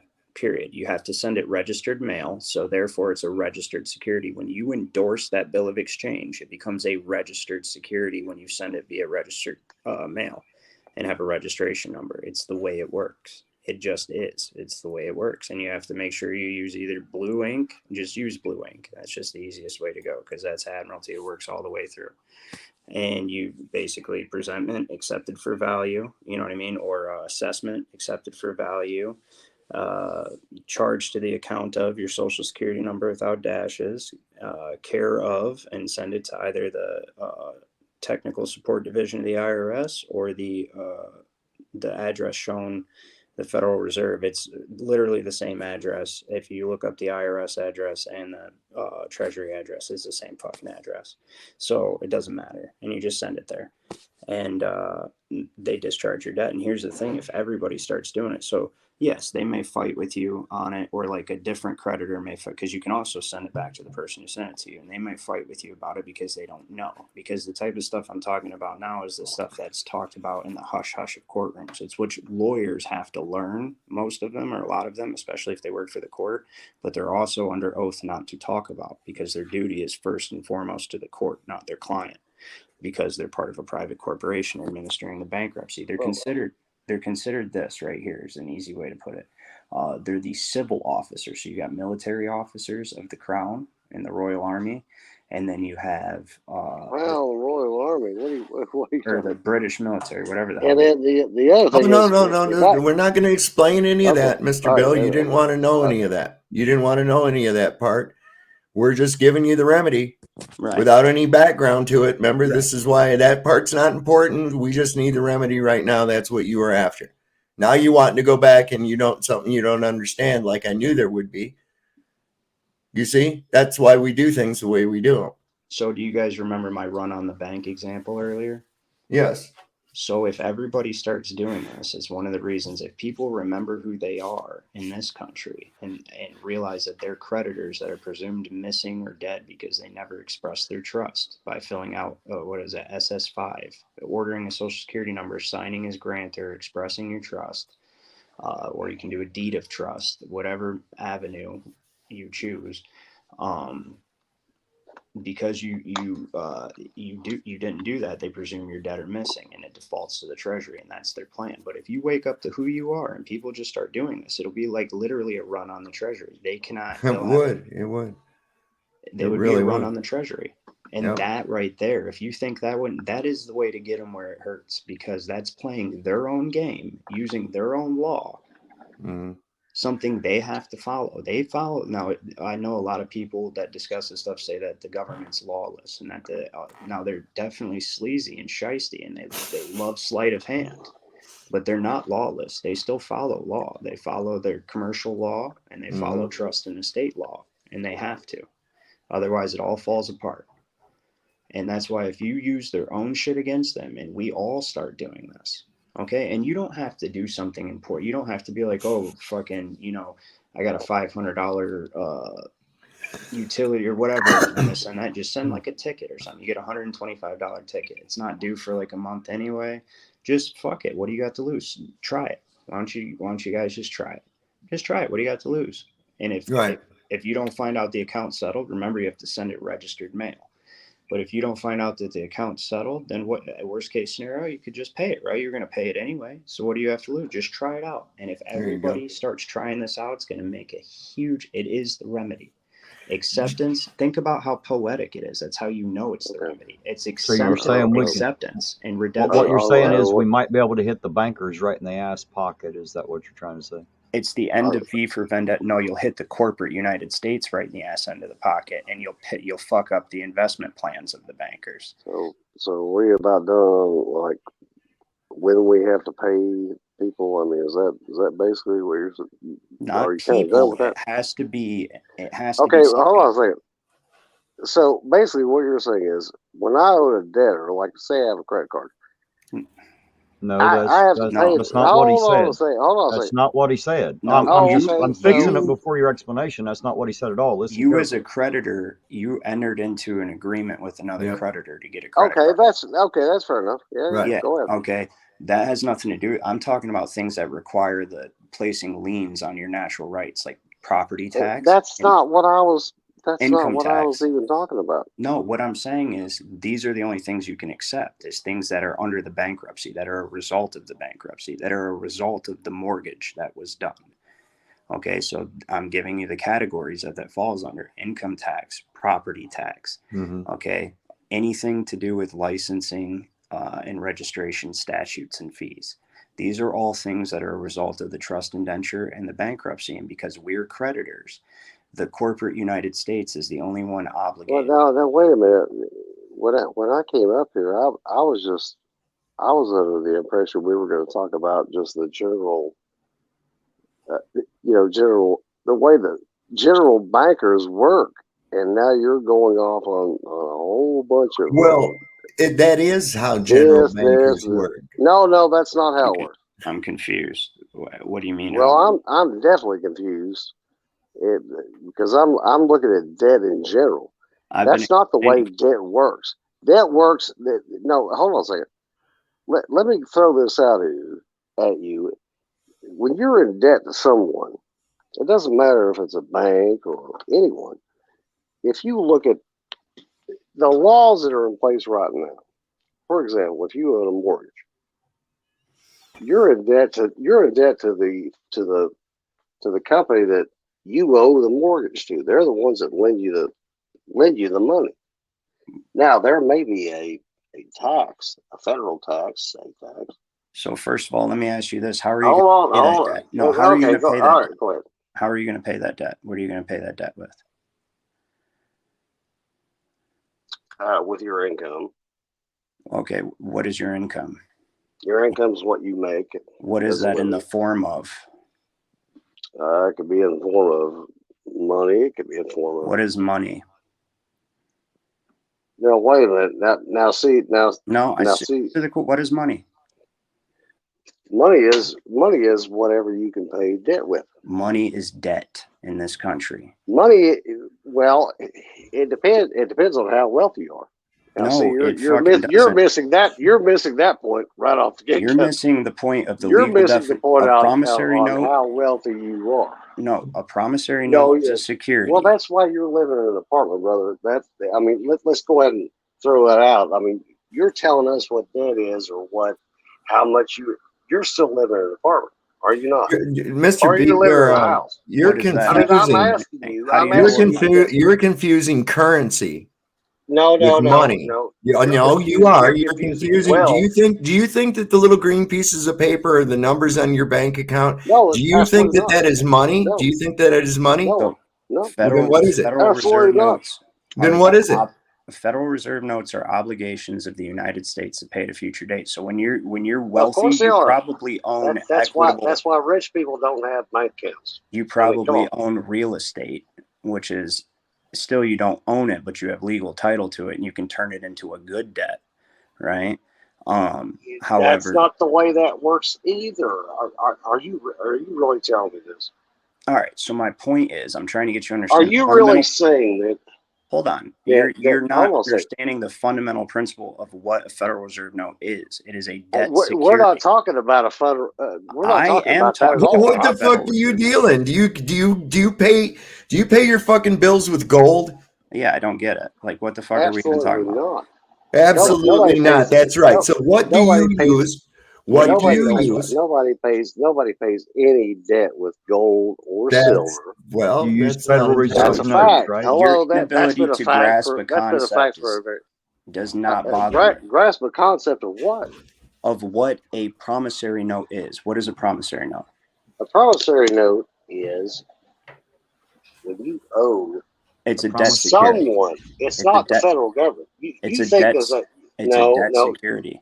It is a debt. No. You're saying that they owe the federal government. That we owe the federal government money. That's no, we don't. We don't owe the federal government money. The federal government owes the fucking central bank money. Do you use these? Oh my God. Do you use these things? Reserve note. He's trying to explain what a Federal Reserve note is. Do you use these right here to pay your bills with? Do you use these when you get an electric bill? I certainly do not. I do not. What do you use? I use a electronic. Okay, and what is that? What does that equate to? It's not paper money, brother.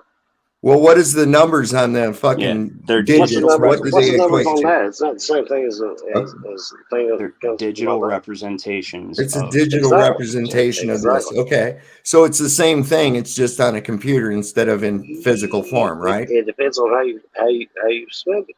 So if I took that down, or my digits, or this little piece of paper, hey, would you let me finish a fucking sentence? Sure. Would you let me finish a fucking sentence? There's promissory notes I just sent you. Okay. So what I'm asking you is, if you use this currency of the United States, do you use the currency of the United States to pay your bills with? Generally. Oh, generally. And you use that either with a full representation in paper form, or in most cases, as you have stated, you do it through a digital format, right? Sometimes. Okay. So it's still all represented by that same. No, it's not. Okay. So now if you took that down and you went to and said, I want to cash this in. I would like to cash this in for what it represented. Paper or your digits. Take your fucking fiat currency. Are you talking about fiat currency? Yes, we are talking Yes, about that's fiat. exactly what we're Okay, talking yeah, about. you can't trade that in for gold or silver. No, It's That's faith exactly currency. right. So what is it? no shit. Then what is it? It's notes of debt. Yeah, It's a note. it's It's a faith note. currency, fiat faith currency. Of course it Yeah. is. It's a debt note. It's a promise now, to pay. So now you're going to pay your debt with a debt. Okay, how do With you a do? How do promise you to pay pay. a debt with a debt? It's like putting out a fire with a fire. You can't do it. You're going to How- pay with a promise to pay. So let me ask either of the three of you, have you ever paid a debt with stock? No. No, of course not. No. Of course not. Well, what's that got to do with anything? I think I see where he's going with that. It has a lot to do with a lot of what the bullshit you're talking about right now. Yeah, What I is can see- bullshit about the fact What do that you mean your it's not money bullshit? is debt? You don't have to pay debt with fiat currency or gold standard, silver standard. Nothing. You don't have to. What are pay you with going to that. pay it with? You What can are you going to pay it with? Bitcoin. You can pay it with So you stock. What is Bitcoin? What's Bitcoin? Tell me what it is. You're the one asking. What's the it? question. I don't know. It Tell me looks what like it I just. know. It Obviously, looks like a know. digital representation of fiat currency to It's me. not fiat currency. There's nothing. It has nothing to do with fiat. And what's its intrinsic value? Well, then tell me Bitcoin- what its intrinsic value. I Tell actually me, know the Ryan. answer to this question, and Bitcoin is Tell actually me, Ryan, please. more of a currency than Federal Reserve notes by definitely. Well, what do you think? Do you So think stocks Bitcoin are uses data as currency and assigns a value to it. Basically, you have to mine data. You know what I mean? Just like you have to mine gold. So it's a digital currency, data as a resource. But that's not exactly true. But go ahead. okay, whatever. You don't Well, even understand that you can't pay a debt with a debt. No. You don't have to mine it. You have to. People that have mined it then set the price for it. It's not you have to mine it. Hell, are you saying? Come on. What is backing? What is the backing of the U.S. dollars that Right. you call U.S. dollars, Federal Reserve notes? Back to the subject. It Okay. doesn't matter. Yeah, it doesn't matter. What the fuck really do you mean it doesn't matter? If you think it doesn't matter, why do you think it's in our Constitution? Apparently, in the first article. Now hold on a second. What makes that worth anything? Apparently, neither three of you have realized what you could do with debt and then make money off debt. No, I agree with you, but it's not We money. know It's that called money off usury. debt. Our entire economy is based on debt. Yes, it is based on debt. That's the There's a problem. reason. We are we experts have at a using debt very to large- create debt. Yes. There's a reason. He's Exactly. right. Exactly. He's right. That's why There's Every a Trump. time reason you we spend, use debt every time you spend a every U.S. single dollar, day. Listen, every time you We spend a use U.S. debt dollar, you're every single using day. debt. Trump Exactly. Trump says he's the king of debt. I get it. It's you. That is how wealthy people get wealthy, but that is the entire problem. Yes, the debt securities market is. It's not wealth. It's not real. It's international human trafficking, bro. It's what it is. It is. Brother, now, when you Human bring that up, trafficking. that's not It what is. it is. Is It's a what bad was human mortgaged? perspective is Oh what my it God. is. So It's a Have bad you, perspective you're, is you're what it is. actually I can see it. It's a you're bad actually perspective. saying that now the U.S.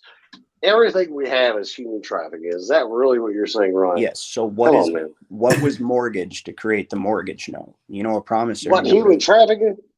What was mortgaged? You know Create what the I human think your trafficking problem is? I think you necessarily in need the to take a physical form. deep. This is your problem down there, Mr. Bill. And I'm sorry, you really do. You need to take a fucking deep breath. You don't listen to an entire concept. You listen to a portion of a concept and then want to pick into that before you've heard the whole fucking thing. And pick into what? So listen, what is a just promissory listen. note? It's a debt. It's a debt security. It's a debt security, exactly. And it's shut up. It's also known as a mortgage note. You can look it up. A mortgage note and promissory note are synonymous. So in order to generate all of these mortgage notes, what was mortgaged? I've already told you guys in this broadcast and shown you what was mortgaged. What? People? Is that what you're saying? All of the property and the American people were mortgaged. I have the congressional record. And I also have the charges of treason against them on congressional record in physical copy from congress.gov. So you can't tell me that it wasn't our property that was mortgaged. Did they get our permission to mortgage our property? Did anybody who's listening right now give the United States corporation permission to mortgage your shit and put you under a trust indenture? No, it is international human fucking trafficking. Okay, period. That's why our currency is debt, and it's based on our sweat equity, our assets. Well, okay, who owns that? Via paper. I think I understand where he's getting the confusion. He's looking. Hold on, just a second, Mr. Bill. I'm going to clear it up. Ryan, he's viewing the term human trafficking as meaning like people that have been kidnapped and put into containers and taken to other places to be used for sex and shit. Because that's what's been in the media. It's selling people. You can sell people by selling their paper. That's what you're not understanding, Mr. Bill. I don't have to physically take you and sell you if you already have a bill of lading. All right. Exactly. And if I can trade based on you or your bill of lading, i.e. your birth certificate, your trust, then that in a sense is trafficking, which is a commerce 100%. Term in humans. Yes. Okay. Period. And that's now you get international law. And that's why you have the right to discharge your debts through the Treasury, because that's against international law. You cannot force somebody into involuntary indentured servitude. You cannot. You just can't. So, and there's no two ways around it. That is what is taking place in this country, and in really every country, every developed nation. Mm-hmm. That's what's taking place. That brings me to this. I don't believe there is really any kind of, I think international sovereignty is kind of an illusion. Mm-hmm. And proof of that is like, well, even though all these countries hate each other and disagree with each other and have different political views, and everybody agreed on that jab.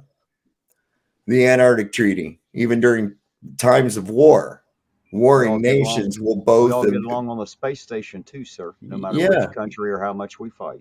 Yep. There's certain things, that they, and it seems really crazy that the entire fucking world just all of a sudden agreed on this crazy shit all at once, and the few countries that didn't, well, their leaders have been replaced with people that were on board. Hold on one moment, and let me just ask you this. I don't make a whole lot of money. Yeah. As far as like, my income, I don't make a lot. I think last year I made like 60-something thousand bucks a year. How the hell do I own a home? I've got 2 cars. And it's just because the federal government owns me. I mean, let's get real about this now. Come on, guys. I don't make a whole lot of money. I don't. Right. So why are you defending? Hold on a second. But I have very good credit because I've always paid my bills. I have, and my bills, frankly, are about high, but and they're fairly. I get where, actually, if you look at a lot of people, especially where I live, are, I live in, like I said, you look at my thing, it says Mr. Bill, but my name on YouTube is Matt Seky, which is Southeastern Kentucky. There's a lot of people down here that don't have a whole lot of money, very little. Now, how the hell can I afford this, that, and the other? And I've got a very good credit rating. Why the hell would they just be like, fuck it. Well, let's just fuck him up and, he can't own shit. Because it's worthless. It's all about the property. We already discussed wealth, actually. I own property. So when you pay property, you pay property taxes? I do pay property taxes. It's not that much.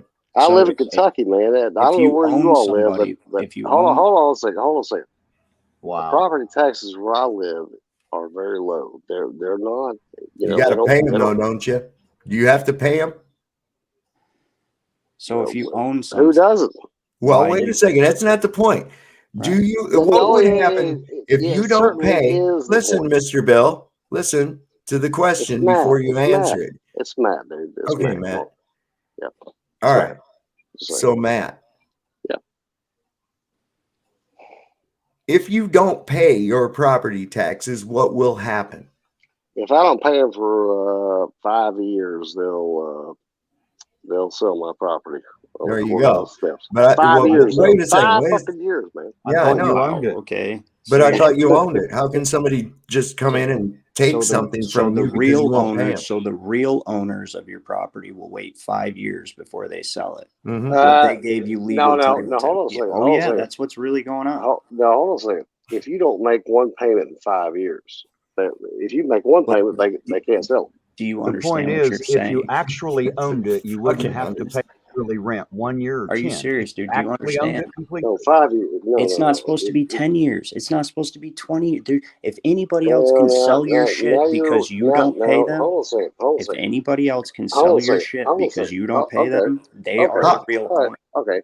How did Alright. someone else get Okay. dominion They over didn't- your hold on a second. property? Hold on a Right. second. That's Hold on the a second. real owner, Now- the banks. If you own property, Oh my God, dude. It- There's it- no way you can make this make sense. of course I can. No, you can't, because if somebody else can sell your shit, then they own it. You don't. Let's just suppose. Okay, Something, well, I mean, Matt. for Matt, somebody that Matt, listen, let's just okay, suppose okay. that they went and they said, you know what? We are no longer going to give that grace period. If you miss a payment, for They 1 can't year, do that. That's state law. They can't. Do listen, let's So- just Who suppose gives a they fuck? can, and they can because they can do whatever the fuck they want. Okay, we already know well, that they can haven't- do whatever they the haven't fuck for they want. 100 years. So okay, keep Um, talking. You're missing the whole They haven't point. for 100 years in Kentucky. Go ahead, keep Listen, talking. who cares, dude? If it's 10 or 20 I years, know, if I know. Well, somebody okay. else can sell your shit, it's Okay, not that's yours. If Well, then- someone then rent. else can come in and That's why arbitrarily, you guys rent. That's fine. That's fine. It doesn't, you're renting from the fucking banks. That's why you pay property tax, even though your rent's a lot lower than mine, because let's say, Mr. Bill, you I don't said have rent. What are you it talking is, about? though. It's what it is. And what it really is a Okay, tax. so then what should I do, Ryan? Listen, Ryan, it's Ryan, the bank's me. equitable interest. Ryan, what should I do? Are you how drinking would you tonight, know Matt? what to Are fucking you do if drinking you don't tonight, even dude? know what's Ryan, going what on? should I do since you're the So manager? I've told you like 8 times, and I feel like No, you're you haven't told me shit. because you remind me of it like a drunk guy. That's what's going on. No, I you think haven't you- told me shit. Yeah, you Yeah, we did. We Yeah. did. You guys live in apartments. Who I I gives own a don't house. live in an apartment. First of all, Dude, I just saw your place. Is that I live in a house, fucking house. I No, live in yeah. a house, dude. Okay, Yeah. fine. Yeah, he does. I live in a Okay. fucking house Okay. in a And suburban. do you pay taxes? And I can tell you that he does because I have And personally do been you there and pay stayed the night taxes? with And him. do you Yeah, so and do you have I. pay taxes? So So we're all of going you pay taxes. Hey, So you're Mr. still I bitching can't and stay. moaning. Hey, Mr. I can't stay on topic. Look, We're going to so you stay still on pay topic. taxes? No. What- Do you still pay taxes? Shh. What? You're asking me if I I'm not asking you anything. How would you know what I'm asking you if you won't shut the fuck up long enough for me to finish asking the question? He's All drunk. right. though. He's drunk. That's what's going on. See there Jesus Ryan goes. Christ, There Ryan man. goes with he's drunk, but he can't. This is why you can't won't. learn anything. This is why you don't know anything, because you can't I'm glad. fucking keep No. focused. It's Stay fine. focused. He's hitting a wall of programming is what's going on. Like his mind Okay. literally. Now, Don't let's accept. just suppose, Matt, that you were of the ilk that decided, you know what? Fuck you people. This is my land. I'm not paying you even for 5 years. I don't care if you give me 10 years to pay it. I'm not fucking paying it. And that time comes where you haven't paid it, and they will come and take your land, won't they? That means they own it. Not That you. means that you never really fucking owned it. Who did they? You rented it for a prescribed amount of money per year. Do you not And if understand you what look at taxes your mean? deed, Mr. Bill, it will list you as a tenant. Yeah, and here's a simple way to look at it, right? Like whether You know what hold on a second, Ryan. Do you know what a tenant is? So you all don't pay taxes, right? actually no. No. But anyway, Now hold on. I do. I have to pay land taxes every goddamn year. They'll come steal it from me and sell it to someone who will. That is a fact. That means that technically I don't really own it. Whoever is there you going to go. make me pay the tax does, because they have Well, all authority to No, kick my even ass off if I don't here's pay. the thing: even if it's Fair not enough. the person that makes you take So the tax, Ryan, you don't hold pay on. state or federal or state taxes on your property that you own. Not when I was talking about I'm just asking. I don't. Nobody owns property. That's our whole point. There That's isn't. the point. That's there's not what I asked. Do you pay Yeah, but state listen, taxes? what you're asking is irrelevant to what we're talking about. My point No, is well, but even if it's you're not answering the question. even if it's Well, the you know what? Here's the thing, Mr. Bill. A person's So you don't have to answer. Okay. Shush, you're not letting the fucking sentence get through, and we already discussed how that's an No, impossibility we for didn't. No, we communication. didn't. Okay. so here's a simple So thing. you are asking questions that are really, frankly, none of your fucking business or anyone Well, else, I told you, and right? so apparently Okay. it's All okay right. for me So to answer. the bottom line is So the you don't bottom pay line. taxes. That's fine. Wow. The bottom line was this. As for the example, it doesn't matter who the fuck pays taxes or who doesn't pay taxes. What we're getting at is the fact that if you don't pay them on property that you assume that you own, you don't really own it, because the real owners of it kick the tenant, you, off of it, and they sell it. Yeah, because Okay, so what's that mean? That means you don't own it, right? even if the I people guess if you're looking at it from your perspective, yes. What other that's true. fucking perspective can you look at it There from? is another perspective from the fact that I have to pay taxes that I live in this town that I live in. Okay, taxes or not? It's a simple question. So here's the thing: even if it isn't, See, you won't answer. You won't. because You it's will none not of your answer. business what my finances, Well, okay, what I do so with my money is. It's not. It has nothing to do with what you do with your money. It's if you own your own home, you have to pay taxes. So you either do or don't. Why do I have to? Why do I have to? Why do I have to? You either do or you don't, or they're going Under to. Why do you threat, have to? Who's You have to pay it under threat. So okay. under you're a whose renter, authority? so Who has the you're a authority? renter. Hey, can I Ryan is be a renter. Bill Dude, I'm or with you. Ed or Matt? I'm sorry, Matt. Whatever Would the I fuck be able to say, hey, motherfucker, boozy in Smurf. order for you to keep your car, I want you to pay me $100 a month, and if you don't, I'm gonna fucking come to your house and I'm gonna take your fucking car. Can I do that? Just being me, good old sovereign soul, unchained mind. Could I do that? Could I actually All say four that? of you pay taxes if you own your own home. That's a fact. So you missed the question? That's a Were fact. you sitting there dreaming up what You're missing the whole question here. All four of you. I'm asking the fucking question. Hey, You pay taxes. I'm asking the question. Bill, hey, I'm asking the question. Okay? Question what? I'm the one that's asking the question, not you. Certainly. All right. Now, stop talking long enough for me to do it. Okay. We have established that if you do not, would I have the right to say to you, hey, Matt in Southeast Kentucky, you have to give me $100 a month in order to use your automobile, in order to have that possession. And if you don't pay it, I'm going to come to your house at your address and I'm going to take your vehicle. Do I, as me, do I have a right to do that? No. Okay. Would I have a right to say, hey, Ryan, you go take his car because he hasn't paid me? Would I have a right to do that? Would Ryan be okay because I told him to do it? Would it be okay? No. Well, how could I give that fucking right to someone else if I don't have it? Do you understand where I'm coming from? So in other words, if you don't, so where it comes down to, I understand what you're saying. All right. So what it comes down to on the fundamental level It is all about the threat of force and It violence. is. Right. It is. That's the Right. only So, thing that administers. let's it. ask again. It Do is. you? All right. So let's ask the question again, and you get a second chance to answer it correctly. Do you actually own your property? Yes. Or do you just get the benefit of paying a yearly tax on it? And as long as you do that, they pretend like you own it too, because they give you lifetime estate. And they give you legal rights over it. And that's all you Well, get. that's true, but you You're know, like a property manager for at them. You're a at the custodian. same at the same time, Ryan won't answer my question. That Because it's none of your motherfucking business what I right, own, and what I do. see exactly. Why would that's that, what, why that's would that why I have know it? you put, Mr. Bill, Mr. Bill, let me ask you a Hold question. on a second. Why That's I would know that he pays question? property tax? All right. Or he Let me just ask, rents. It's one let or me the other. ask you a question. Because he's like, oh, it's none of your goddamn business.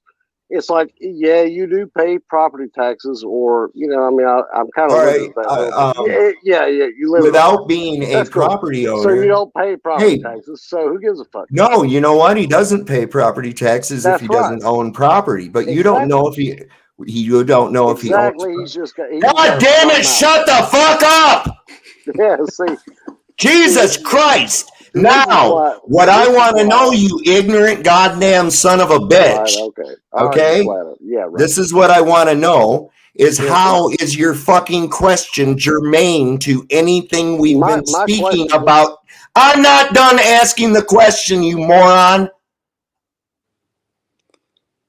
The question is, how is him answering that question germane to any fucking thing that we are talking about? Now, that's the only thing I want to hear, is how it would be relevant to anything that we've been discussing at all. The point of the fucking discussion is that you do not really own your property, and if you do not pay your taxes, they will come and steal it from you.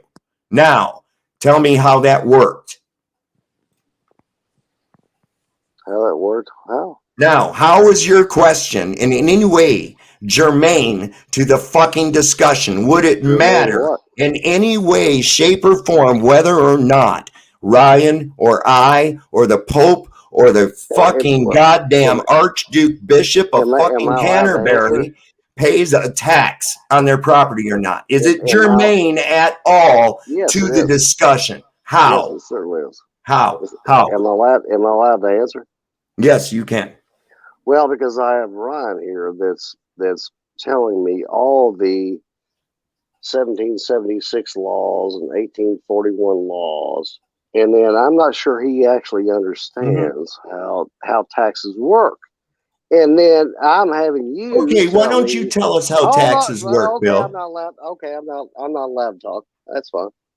Well, you're going to tell us how taxes work. We don't understand how taxes work. We've spent the last 2.5 hours telling you how fucking taxes work, and you say it's different. You tell me how it works. Well, I'm not allowed to speak. I mean, you know, you go ahead. Look, bro. Well, it's all you. It's all you. It's Mr. Bill show. It's all you. So again, what I'm saying to Ryan was, you know, you can't really argue the fact that I don't own my property. You don't. You pay somebody to stay there. He's going. Let him talk, Ryan. Let him talk, Ryan. He's going to say exactly. He missed everything that was said. I'm not allowed to speak now. Ryan thinks for some reason, or both of you, or all three of you, think that I pay this exorbitant amount of taxes. These taxes that I pay are not something that you think are a liability on me to where I have to pay them, or the government just, guess what? The vast majority, and when I mean that, because I served on a board 5 years ago, 99% of the people can pay these taxes because they're nothing. They're fucking nothing. And 1% basically gets their houses taken away from them. Basically, because most of these houses are folks that are drug fucking. All right, let me pause you. You're getting way off course. Okay, you won't. Just for a second. Just for a second. Yeah. Just for a Cool. second, you Just don't for a have to second. keep freaking out. Pull your panties out of the crack of your ass for 1 second. Mhm. Yeah. All right. He's here to The derail. point of it is this. You keep saying that. And it's like, yeah, okay. He's Go here ahead. to Go ahead. derail us from what we were Yeah, talking he about. is. Not You know what, derailing Mr. Bill, you're gone. Bye. Yeah, that's the only Okay, reason you're an he's here. He's irritating piece of redundant. shit. He doesn't- You are too dumb to really know what the fuck is actually going on. Yeah, if You just pay- got done. I don't give a fuck if it's overly expensive. Is it okay if I rob you if I don't take all your money? What if I only Yeah. steal $10 from you instead of 100? Is that better? Does that make it okay? How about if I steal $50 from you and I go down the street and buy you a hamburger off the dollar menu and give it to you, and thereby you benefited from my quote unquote tax? How's that work out for you? Right. If listen, even if the people who sell your home aren't the real owners, if you go up the line, somebody is collecting money from you to stay there and not paying any money to anybody else because they are the owners. If wherever in the line that is, that's the real owner. If you pay and somebody, if you pay somebody to stay somewhere you supposedly own, you don't own it. And if you don't pay them and they can take it, that's proof of it. You can't get more simple than that. Like, the person who owns it has first claim, has first I right. think he was trying to claim that maybe he was more patriotic because he was willing and happy to pay his taxes than maybe me, because I pay them, but I'm really fucking pissed off to have to do it. He had the You boot know, syndrome where his masters were very kind and they didn't rob him. yeah.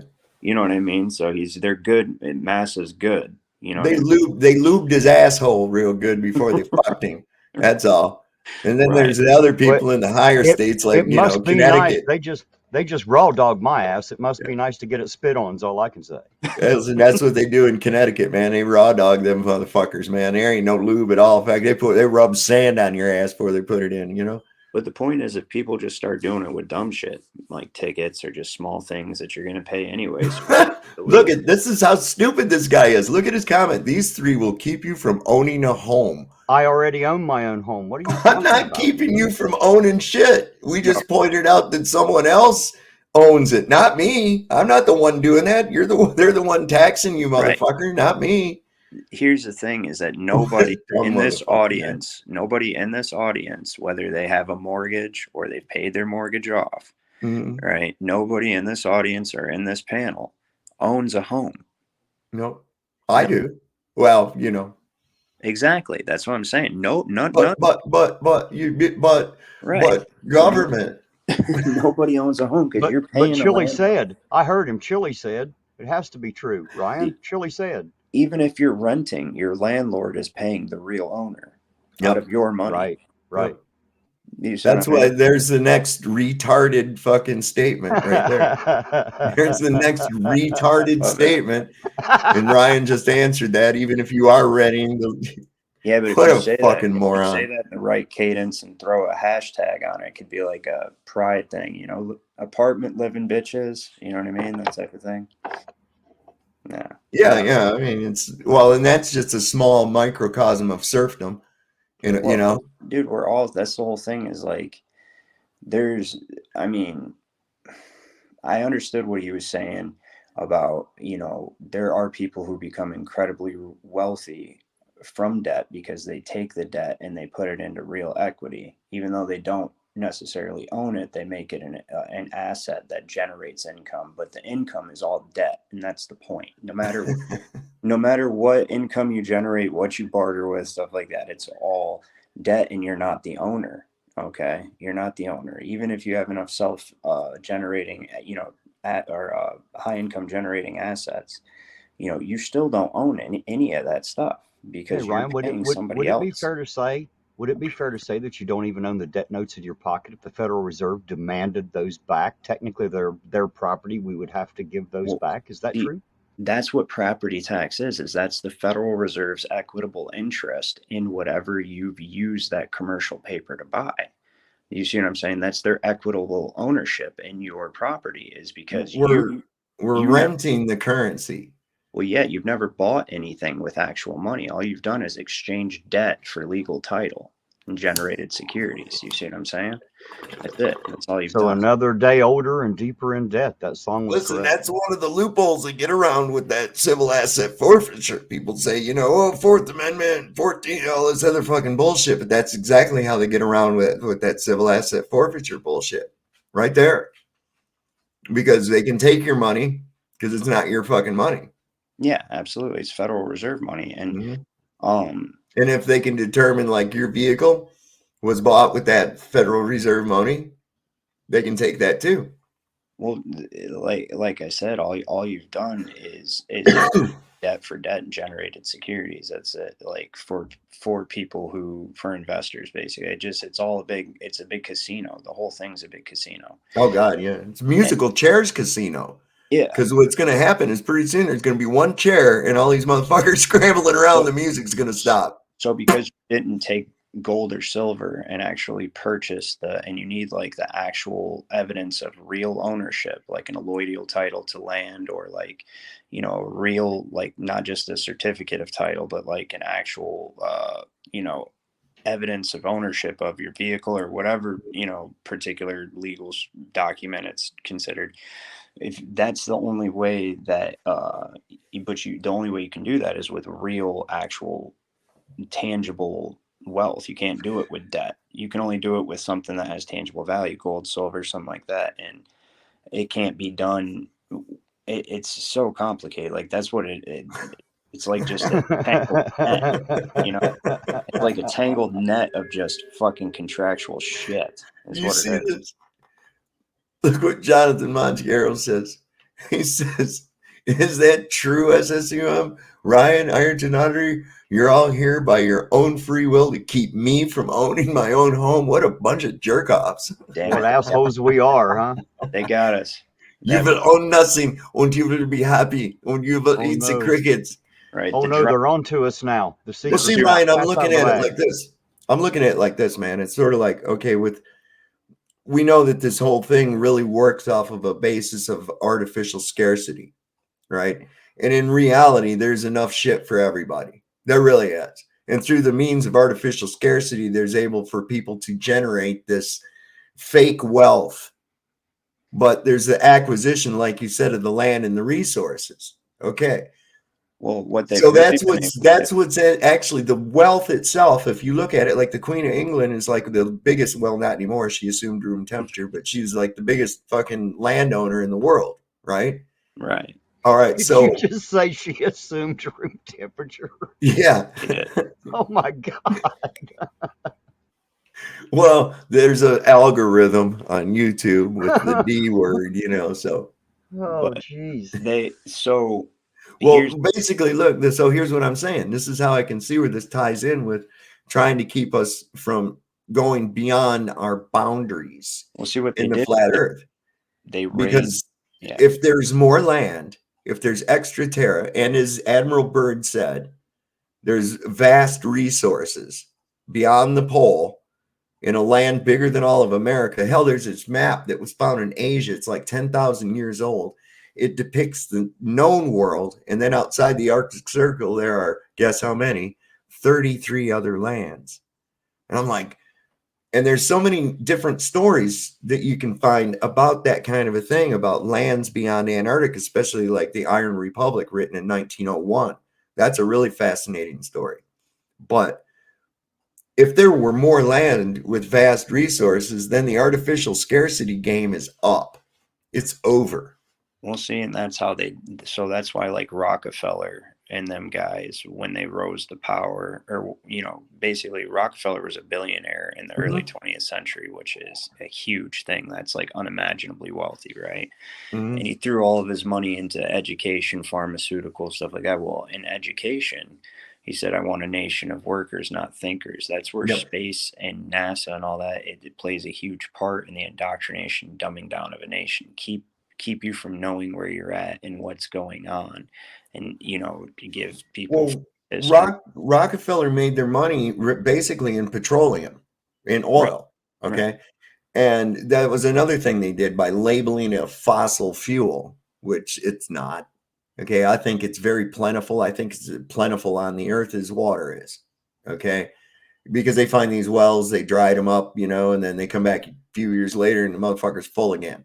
Okay. And it's like, how many quarts of oil are in a fucking brontosaurus? I mean, Jesus Christ, you know, by now we've already burned up all the goddamn. So it's not fossil. And by calling it fossil fuel and treating it like a rare commodity, then they can, then it becomes valuable. Then you can charge more money for it, you see? Whereas it's not a rare thing whatsoever. It's very plentiful. Right. See, but they've got the lockdown on where you're allowed to look for anything like that, where you're allowed to have any mineral rights. You see, a lot of people don't know these national parks here in the United States are basically natural resource collateral. Well, perhaps one of the reasons you could have, yeah, absolutely. Well, the parks, like Death Valley, what's out in Death Valley? What did people go to Death Valley for? To mine, because there's silver, gold, platinum, lead, all sorts of valuable minerals and resources there in Death Valley. The Shenandoah National Park, what's there? There's all kinds of quartz, granite, lumber, coal. Real wealth. Yes, absolutely. And so they kicked these people off their homes that lived there and made it into a park. They relocated them down to an area that they weren't used to living in. And their cemeteries are still up there. Family members have keys to be able to go up there and not have to pay to go in the park to visit family cemeteries and shit. You see, I mean, it's diabolical what they, and there again, Herbert Hoover. He was paving the way for that bullshit. See, you see how everything's all connected. It's all about it's exchanging paper for our resources is ultimately what the whole game was. But you know what the most valuable resource is in this country? What's that? The people. Us.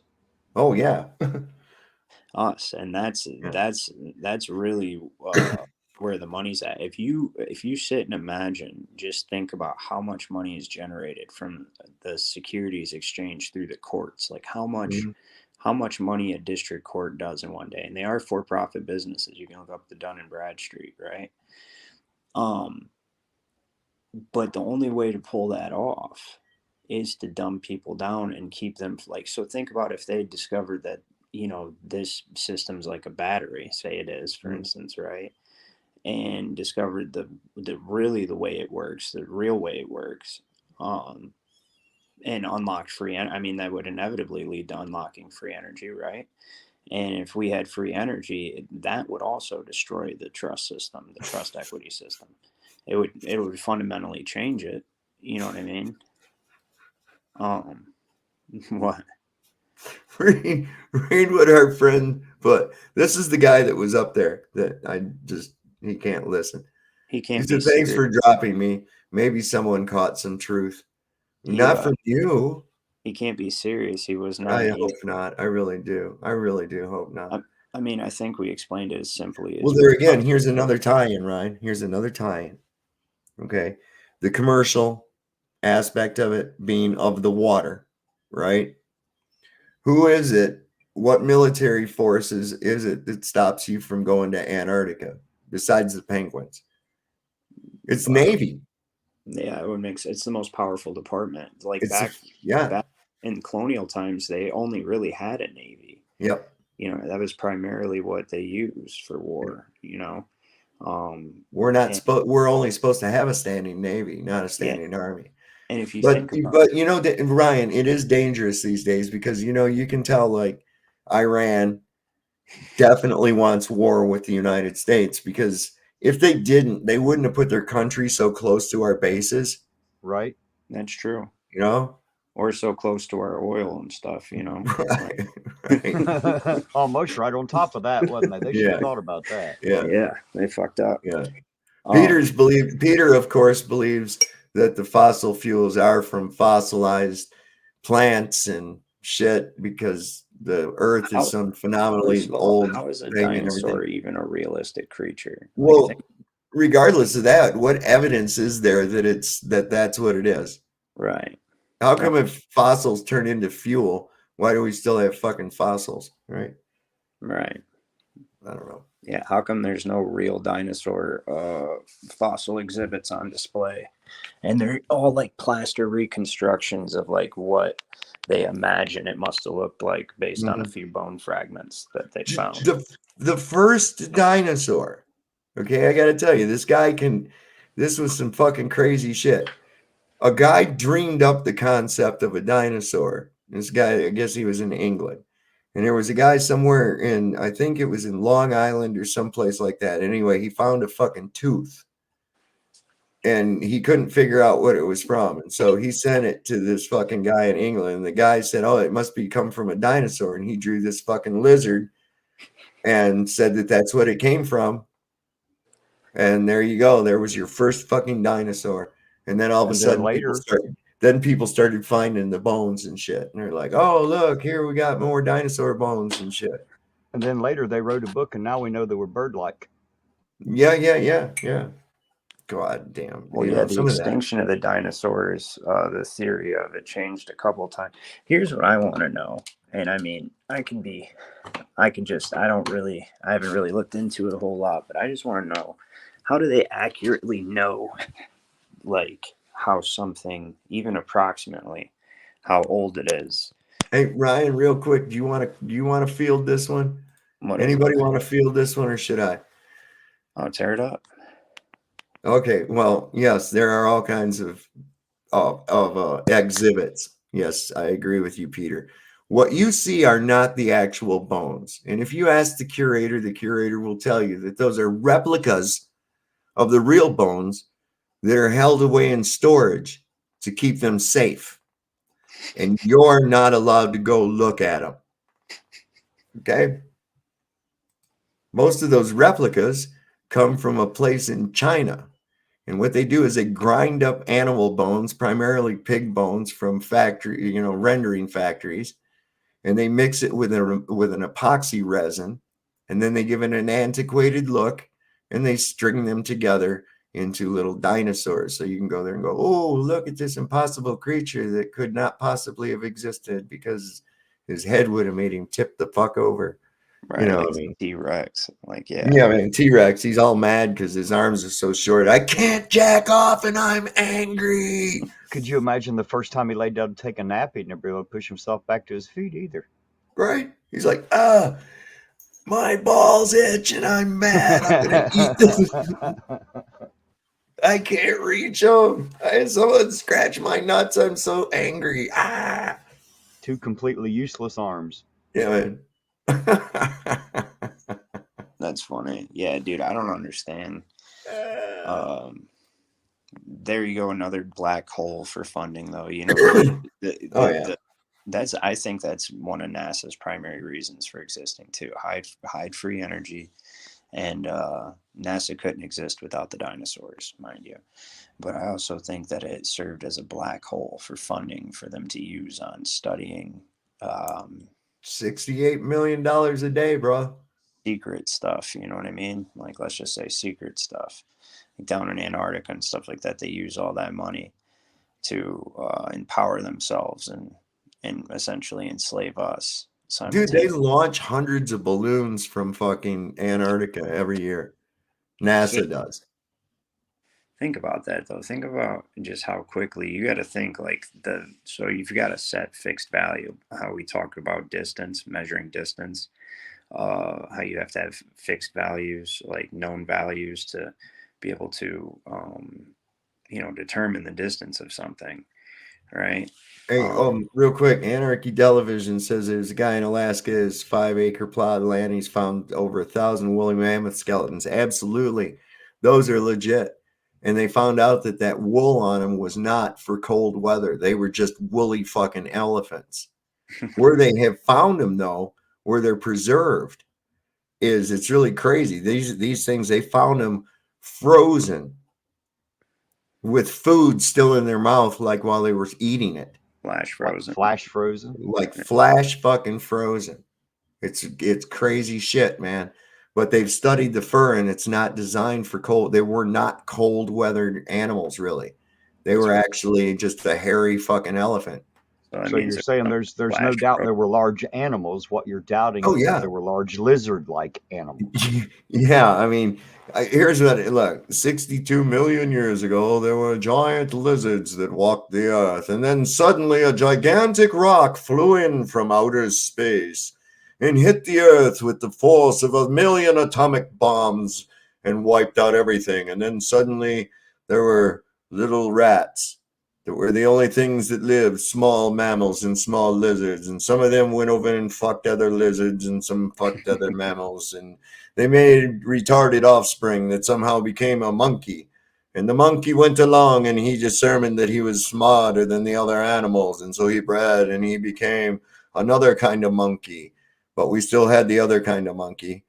We keep those. And then there's no skeletons or Yeah, evidence. it's just like, get the fuck out of here with that dumb shit, man. It's just like fundamentally Devos Nation flawed. said gay frogs. Yeah, gay frogs. You had gay frogs. Don't get Nick up here. Nick will be fucking fighting with us about that. What'd you call him, Ryan? Ryan called him what, Dr. Electricity or some shit like that. Yeah, like Professor Proton or something. Or Yeah, Professor Proton. Yeah. Where is Nick? I haven't seen him out there tonight. I don't know. I had to blow him off of here one night because he was being a drunken jackass. Oh, So okay. So yeah, that's nuts. The disinformation. People, this guy really is fucking concerned about you paying property taxes, I man. know. Why the fuck does he give a fuck? It's Like killing him, man, evidently. I know. If you're getting one over on him, he's pissed the fuck Hey, off Ryan, about it, you know what Ryan. I'd do? I'd go, Well, I don't. Here's I what I do. disagree with you. I do technically pay property taxes because No, I pay Ryan. He don't pay no property taxes, and you have to. Nah, boo, boo. He gets Because- away with some shit that you don't. Fuck you, slave. Fuck you, slave. Yeah, Ha, no ha, shit. ha to you. There. I can teach you how to be a real pain in the court's ass. Like Yeah, anybody man. can do it. You just ask them for the W-9.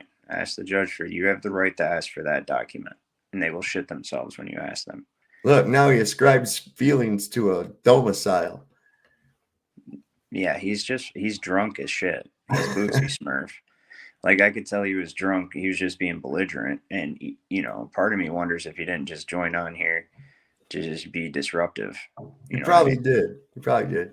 Well, That's- he did provide a source of entertainment, because it's like, I don't know if he was unpurposely doing it, but he was actually manifesting the type of brainwashed. Yeah, we had the opportunity to have that discussion. Really illustrated some points quite well, didn't it? Yeah, that's exactly it. It was, and it came right down to it. If you really look at it on another level, it was the same thing as like, yeah, but what is Brawndo? Brawndo has electrolytes. Well, what are electrolytes? It's They're what what's they points put great. into Brawndo. Right. But what is it?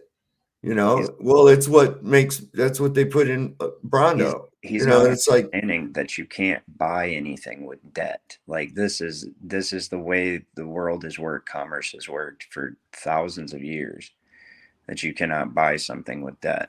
You get what I'm It's just a bad saying? perspective, man. It's hard to open that eye of understanding. It's not the eyes on the front of your head that seem to be closed. It's always that eye of understanding, being able to understand or overstand, depending on how you look at the word, to get the meaning behind words and what they actually mean, and how one perspective can change due to definitions of a word.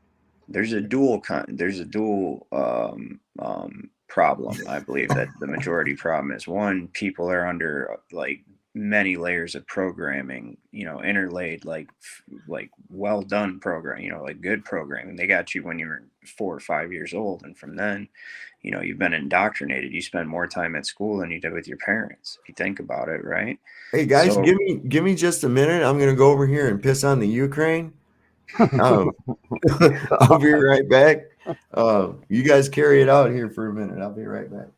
Okay, and then the second thing is that people, not only do you have all that programming, how when you you hear something and it makes sense, but then you can't keep it in your mind, because it's just such a fundamentally different way of looking at something.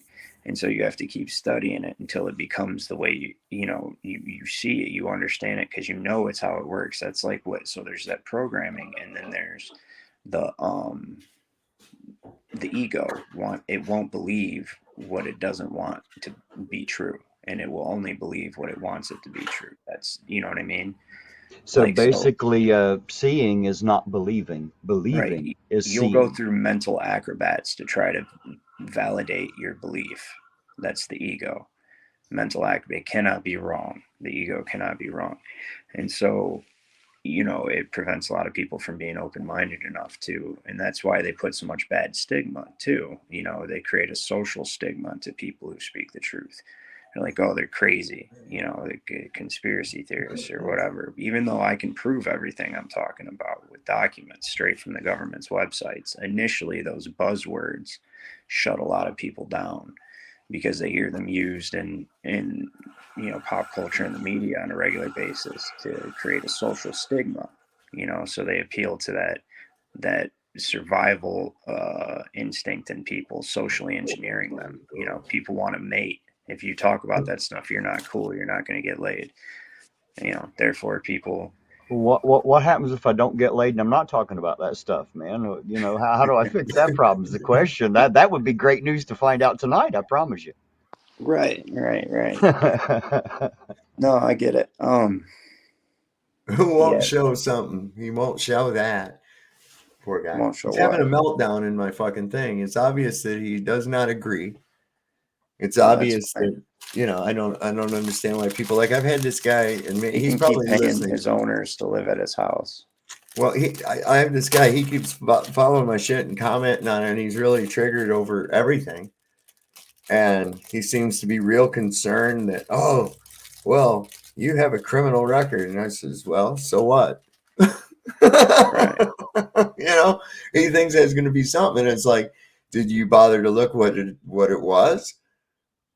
At all? Do you know anything about it? No. Well, then shut the fuck up. Well, people don't even realize it's right in front of us. Misdemeanors and felonies are English. That's an English thing. Right. You see what I mean? They're all English courts of equity, and it's, charges. If you look up in a Bouvier's dictionary of what charges are, they're basically that was the judge's primary reason for presiding over a case, was to point out the cite points of law that pertain to the case being, brought before the jury. The jury was the one who decided guilt, and the jury was decided what happened, basically.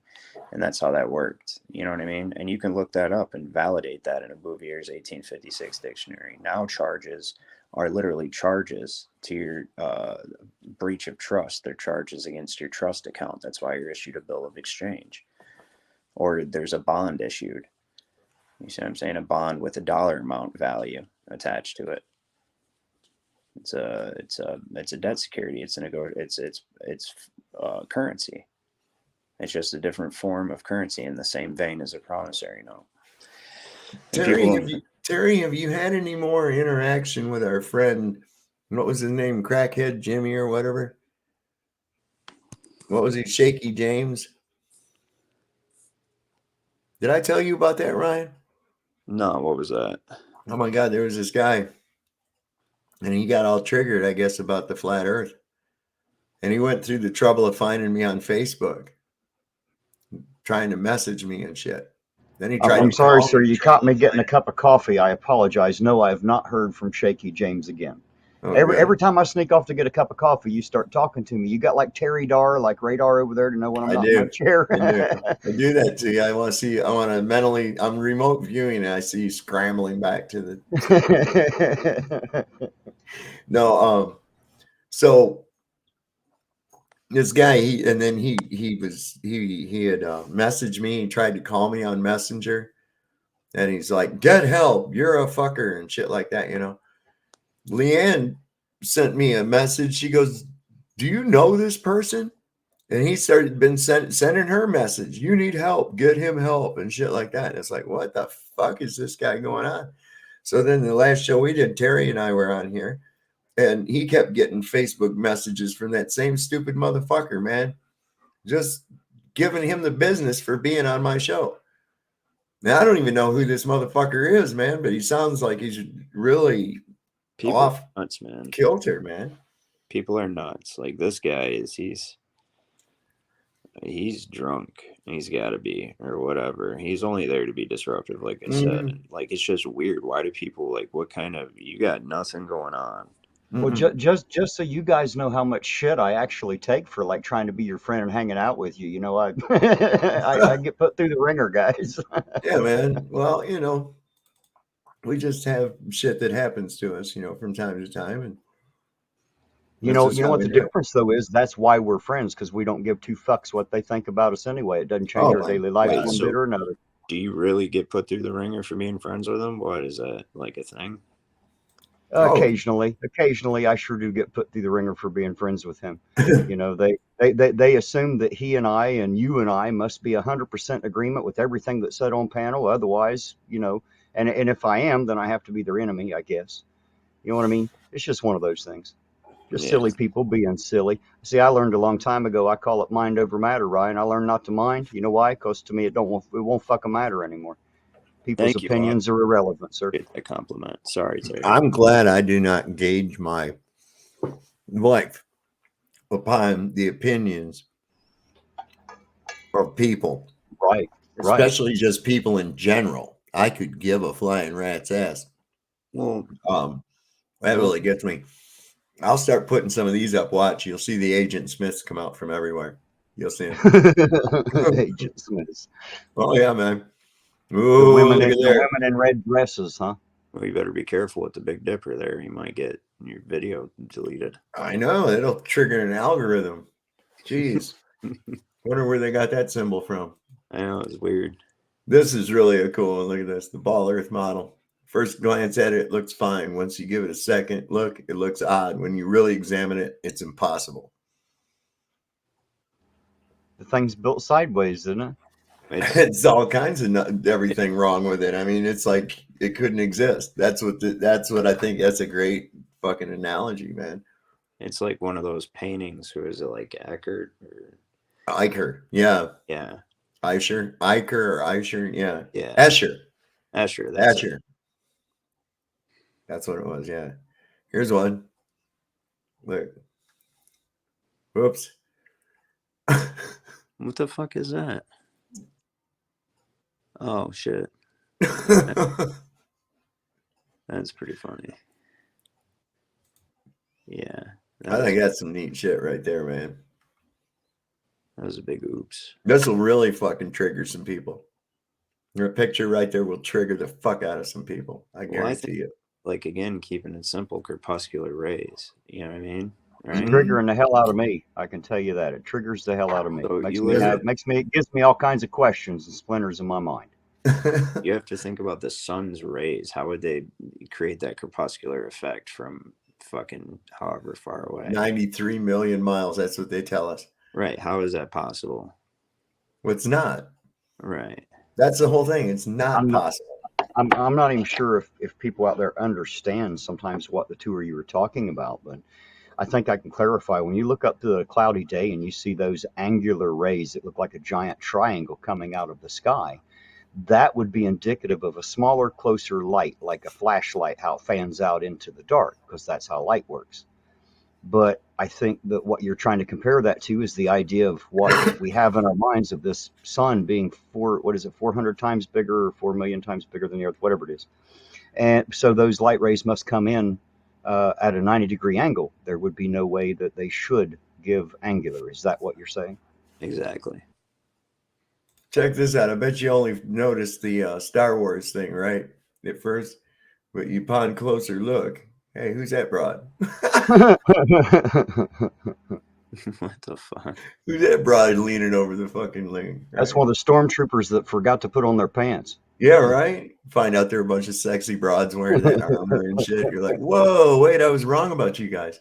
Like the Austin Power robots. That's why they can't shoot worth a fuck. Look here with Tim Campy, whatever the fuck that is. He says, imagine you waste 9 months of your life and you give birth to a flat earther.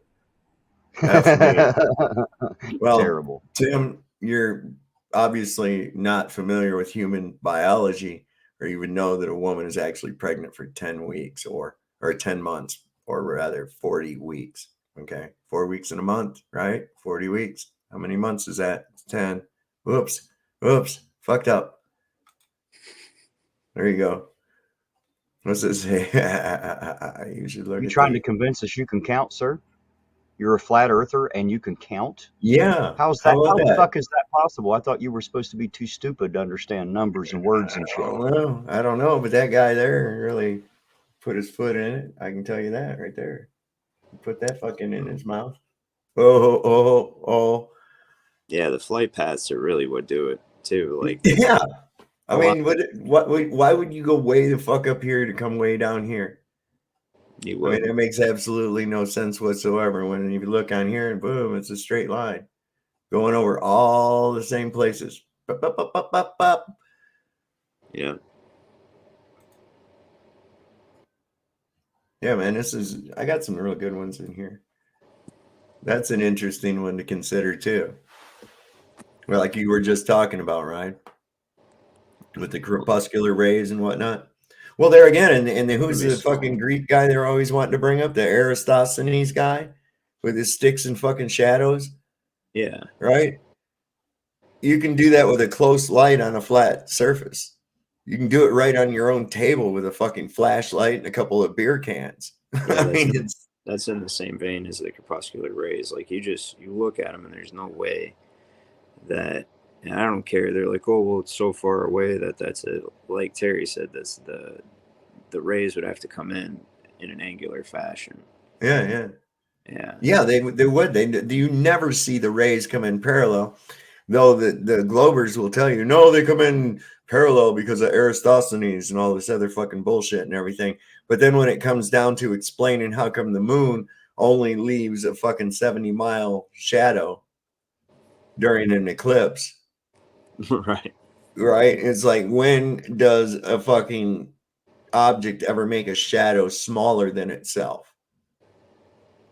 That makes absolutely no sense whatsoever. So how do you get a 70? Oh, because of the umbra, the rays are coming in at an angle, and then wait. Oh, so now we have crepuscular rays. Now we don't have parallel rays anymore because of the eclipse.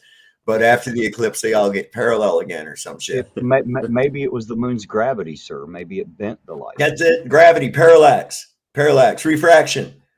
I'm trying. That's what. Anytime you don't understand anything, that's what you put in there.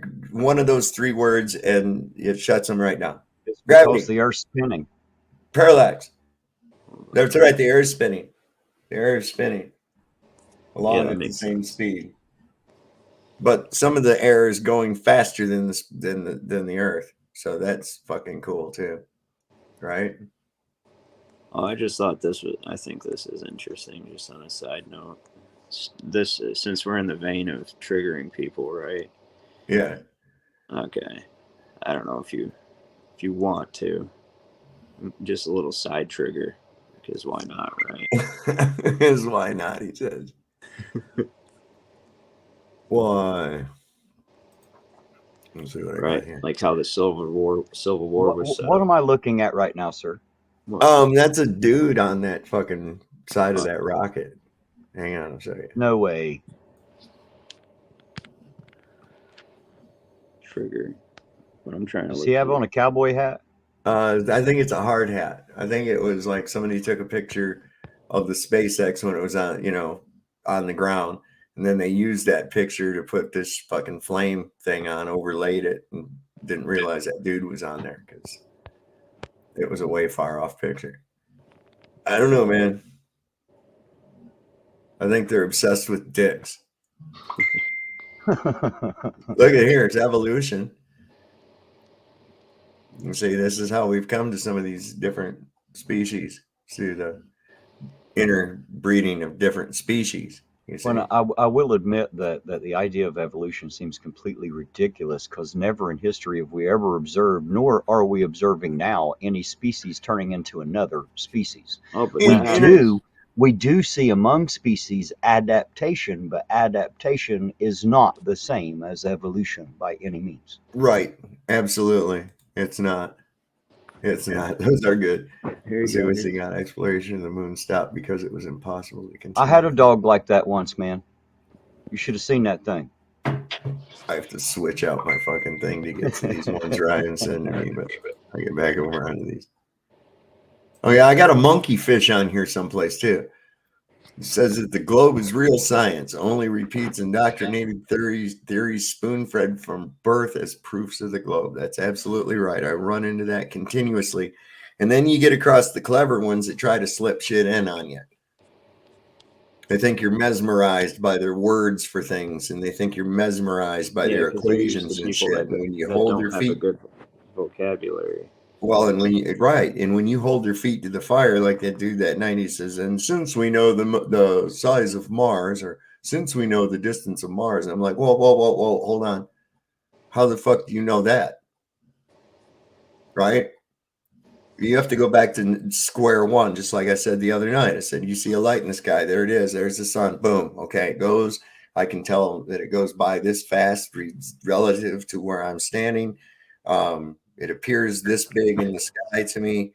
Okay, now I have to figure out how far away it is and how big it is. I have no other point of reference. What do I do? So there's an assumption right there at square one.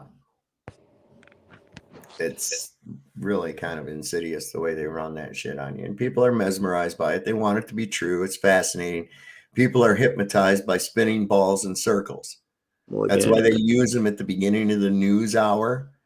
It is. That's why they show you a globe at the fucking movie theater. And if they don't show you that, they show you these stars that spin around the fucking mountain. Well, see, nowadays people are hypnotized by circles and balls. A lot to do with the stigma they put on it too. That social stigma. Don't forget that social engineering aspect. Oh yeah, that's heavy duty. Yeah, because people want to mate, they want to get laid, so they don't want to believe something that's going to stigmatize them. But even think about this: when you see, the Action News, pay attention. They'll have their little logo, and it'll be inside of a circle, and there will be concentric circles spinning in different directions. Some of them not turning. And this whole thing's rotating around like that. And it's almost like a countdown. 5, 4, 3, 2, 1. Boom. It's down into the corner. What if I don't believe in hypnosis? Yeah, that's the trip. That's the trick. But you know what? It's innocuous. If you know you're being hypnotized, that's one thing. But if you know that, because it's easy to resist, but if it's innocuous enough to get you and you're not even aware of it, yeah, it slips past your consciousness. It slips right past you, especially if there's embedded a suggestion in there that you're not under a spell, that you're not hypnotized. You know what I'm saying? I'm not saying that's what's going on. I'm saying that's a possibility, but there is some kind of a hypnosis that goes along with all that shit. You know what I'm saying? Anybody it really who does. Doesn't think that shit's real should look into the experiments they were running, declassified when movie theaters first came out.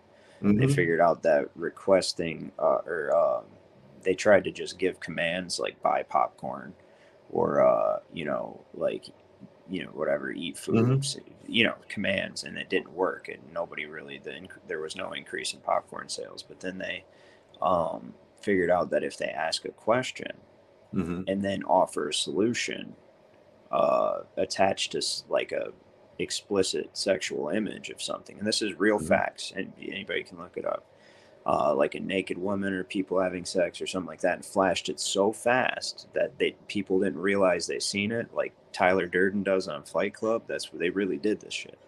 They flashed it so quick that people didn't even realize they seen it, but popcorn sales went up like I forget the exact percentage, so don't catch me just saying whatever, but a lot, significantly, like 40%, more than 40%.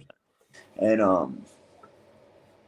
and it was just by flashing this. They're going to ask a question. They create a need. They play on your insecurities or your primal needs. You know what I mean? Well, also by focusing you down into the sexual ideal that takes your energy to the lowest point, to the root chakra.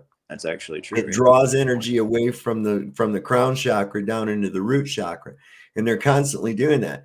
And also, you put that along together with the alpha wave brain state that is perpetrated by the television the way that they have the flicker rate on it. So you go into this alpha wave state, and so you've got this hypnotic thing. It's no different than the watch swinging or the spiral spinning. That's what gets your focus into it, and it's long enough, that 5 seconds, in conjunction with that alpha wave brain state stimulation, that they can take you into it. And it's like 5, 4, 3, 2, 1. It stays in the picture down here in the corner, and it's still spinning around their little logo, right? And then what comes on? Look at my tits while I lie to you. You see? And they've already devolved all the men, like Fox News does, down into the sexual level, because they're like, hey, who's that hot chick? That's what's going on in their mind. She starts giving them information. They're like, oh, and she's intelligent too. But the subconscious is going, me want mate with her. Me want mate with her. Me agree. Me like. Me want fuck. You see? And that's how they get you. Right there. That's why they use that. Do you think it's because that woman has great journalistic investigative talent?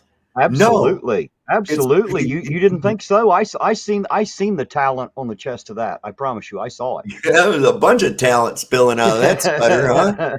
Right? Yeah. It's all news is scripted. I mean, I don't. Oh yeah. That you've seen the video that has been put out where they're all saying the exact same thing at the exact same time. Even the jokes, like there's a spring in the Easter Bunny step this year or whatever. Economic spring. Yeah. Let me see. I got that. Yeah, and it's all scripted. It all comes from the same central source. They're told there is no investigative because the owners, the same owner that Matt pays to stay in the house he supposedly owns, though the owners that actually own it also own all the news companies. You see what I mean? Right. Let me see. Let's see. There you go. Now Matt's trying to personally attack me because he's out there beating a dead horse, and I informed him of it. He said I sucked off chili, so I just replied, "Fuck you, Matt. How about that?" I don't know who the fuck you think you are, man. You ain't got to be my enemy, but if that's the way you want to be, go fuck off somewhere. I don't care. You're unimportant here. I'm sorry, guys. I didn't mean to interrupt. Please go ahead with what you're doing. Hey, you're all right, man. You're all right. I dig it. It's like that's all they can go to. They don't like, oh, my fucking sense of reality has been challenged and it angers me. So therefore, I'm going to put out some slander. I'm going to say slanderous shit about people, and I'm going to rage out like an angry possum that's cornered in the garage with a broom. me bad. Me bad. Me saying mean shit about him. Me mad. Personal attacks when they can't come back with any kind of facts or refute with evidence. It's always personal attack. Well, you're a big stupid head. Oh, okay. No, Art, you can leave him on. He's fun to fuck with. He's kind of like he's like the angry possum in the corner of the garage. He's going, but you know that motherfucker ain't gonna do nothing because he's a goddamn possum, right? Okay, so there we are. That's what we got. Well, put Bobby Bishop's comment up on there because I feel like we should address that. Well, there's a huge difference, Bobby. I don't act like an asshole. Right. Well, it'd be different. It'd be different, like if you hit your fucking bong until you literally like started slurring your words and barely keeping your head up and shit and just saying dumb shit. Because that's the equivalent to how drunk that guy is. So it's not a few drinks. That guy was belligerently drunk. If you couldn't tell that, like you've never been around drunk people before. Oh God, I can't stand being around drunk people. I know they suck, but I just thought we would address that. He's not fucking slurring his words, saying dumb shit, being belligerent. Huge difference. Anyway. Let's see how I'm going to find I don't know. I did hear him saying some shit though. I heard it. I think I got the wrong one. Yeah, that's definitely not it. It's the one with like multi-pane. On the goddamn thing. That's why, because they did a story trying to cover their ass. Yeah, they probably scrubbed the fuck out of it. There we go. Let's do this one. I'm sure.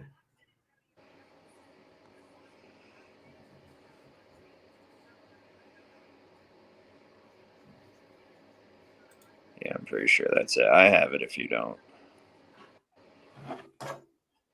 Oh.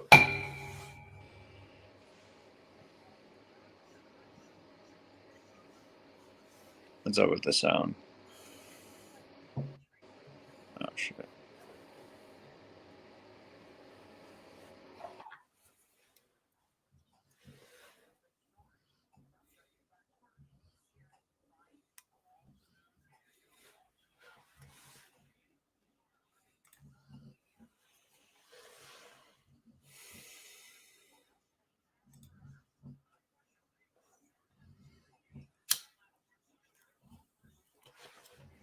Boy, there's a lot of dead air out there. Anybody else feeling uncomfortable, or is it just me?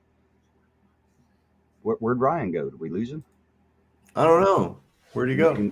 I don't know. I don't see him anymore. He must have dropped off there. Probably need to be sending. No wonder it got so quiet. Are we supposed to be hearing what we're looking at? Because I can't hear it at all. Is there anybody else? Do what? You can hear that, right? Yeah. I can't hear what's going on, what you're playing there. You can't hear the video? No. Oh, you know why? Never mind. Hang on. How about now? I can barely hear it. I'm not enough to make it out. But see, I had the same problem with your intro song. I can hear you. I just couldn't hear that video playing. I could hear it on the YouTube side, but not in the StreamYard backend. People out there hearing? No, Art says there's no sound. I wonder what that's all about. Sabotage. It's all that high tech, man. It's some damn penguins, I'm telling you. Might be. I don't understand. It might be the way I was sharing it. Let me see if I can do it again. Stop the screen. Present. No wonder it was so quiet on my end when you thought the video was playing. Now I understand why there was that big long silence. Right. I can almost hear it, but just not enough to make it out. Just barely hear that they're talking. Yeah. Damn penguins. I don't know. That's weird. I don't know. It should be working. If you can find a way to increase that volume, I might be able to hear it. It sounds like it's just turned down really, really low. See, there's no way to change it on there. I don't know. Let me see if I can go under settings. What's going on? Audio. Well, I'll just say it like I normally would. Well, shit. Right? Let me see. Is this? Kick it and call it names till it works, sir. Well, how are you doing tonight, Ryan? You're looking pretty good, man. And I must say that I'm impressed, and I'm not sure the word I'm looking for, but I'm impressed with your ability to hang in there tonight without the anger. I've seen several people mention that, so thank you. Oh, it's been incredibly informative. You've been relaxed. You've talked us through it, and I appreciate it. There's a lot of information out there, a lot to pick through for somebody who's actually looking. You know, there's a lot of information presented tonight, so someone that wants to know is going to have to dig a bit.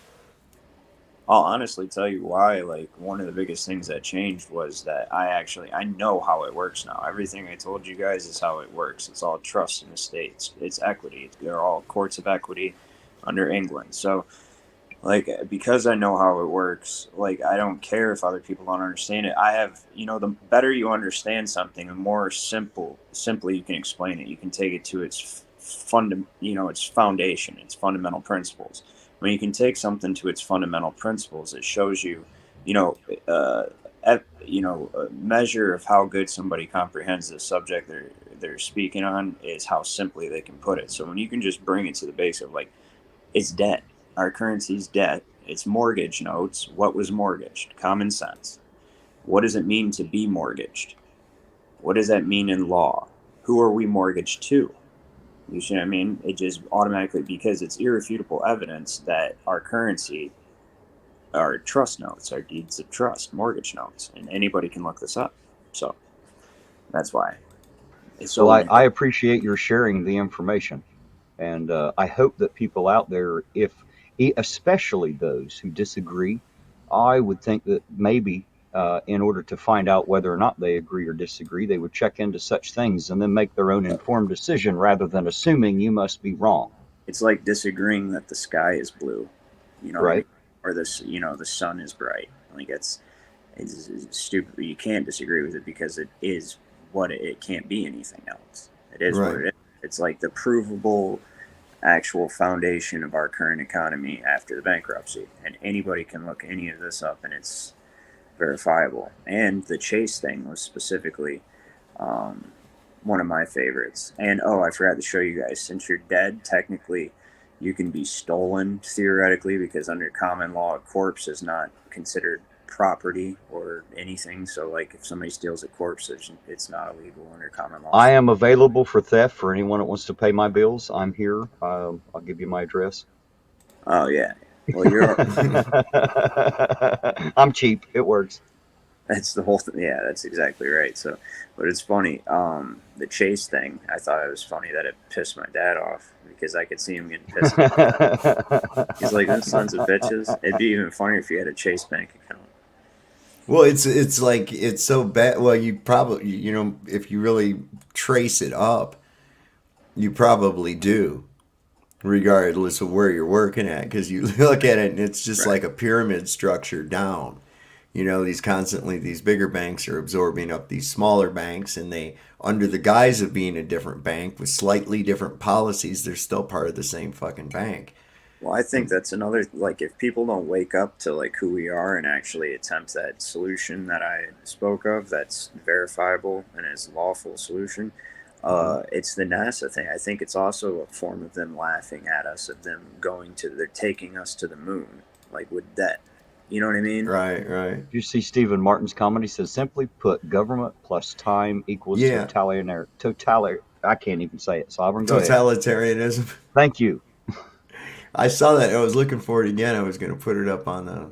Well, do you know why that is? It There simply it is is. because the people become lazy and stupid. That's Well, why it's inevitable. it's the old saying. It's the thing I've said on here before, and it's by no means mine, but I'm sure some of you have heard it before. That strong men create good times create weak men create bad times create strong men create good times. It's a Exactly. cyclical, the Ouroboros, the cycle of how things go. That's And I actually think very this is interesting. probably why they say the average lifespan of a great nation is usually between 150 to 200 years. Shit. Average. Shit, we didn't make that. We got like 100, actually. Close to 100. 1871 was when it was set in stone. Shit completely changed over.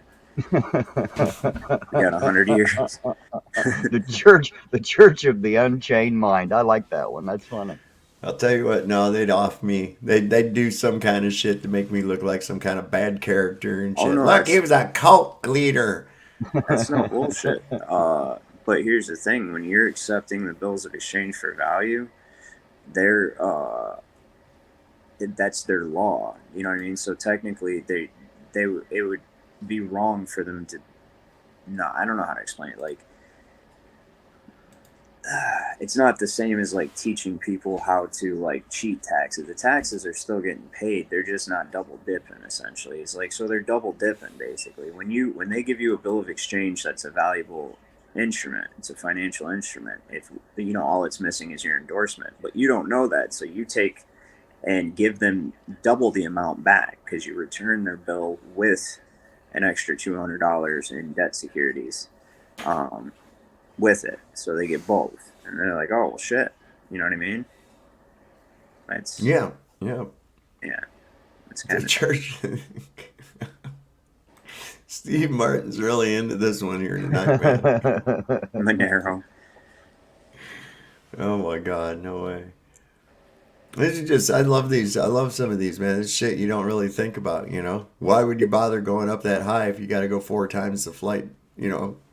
I read this one thing, since that guy brought up Monero. I read this one thing one time that kind of, now I don't know too much about crypto. I haven't looked into it a ton, but what I have looked into it,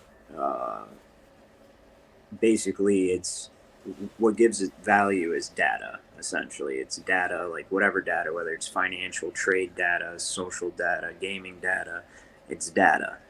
And that's what gives it value, is these, the blockchain, however it works, however they monetize the data. I know it's the data. And, but these are acting like the neurons for the artificial intelligence that they're creating. Do you know what I mean? These are acting like the brain circuits. These fucking cryptos are acting as the brain circuits for AI.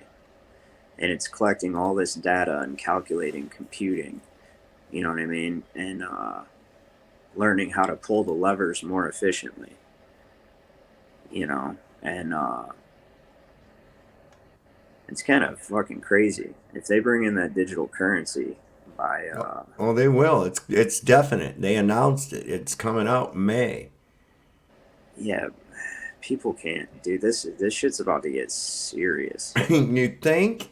That's know. what I'm saying. We got till May. What you're trying to explain with the remedy and shit, dude, the barn is burnt.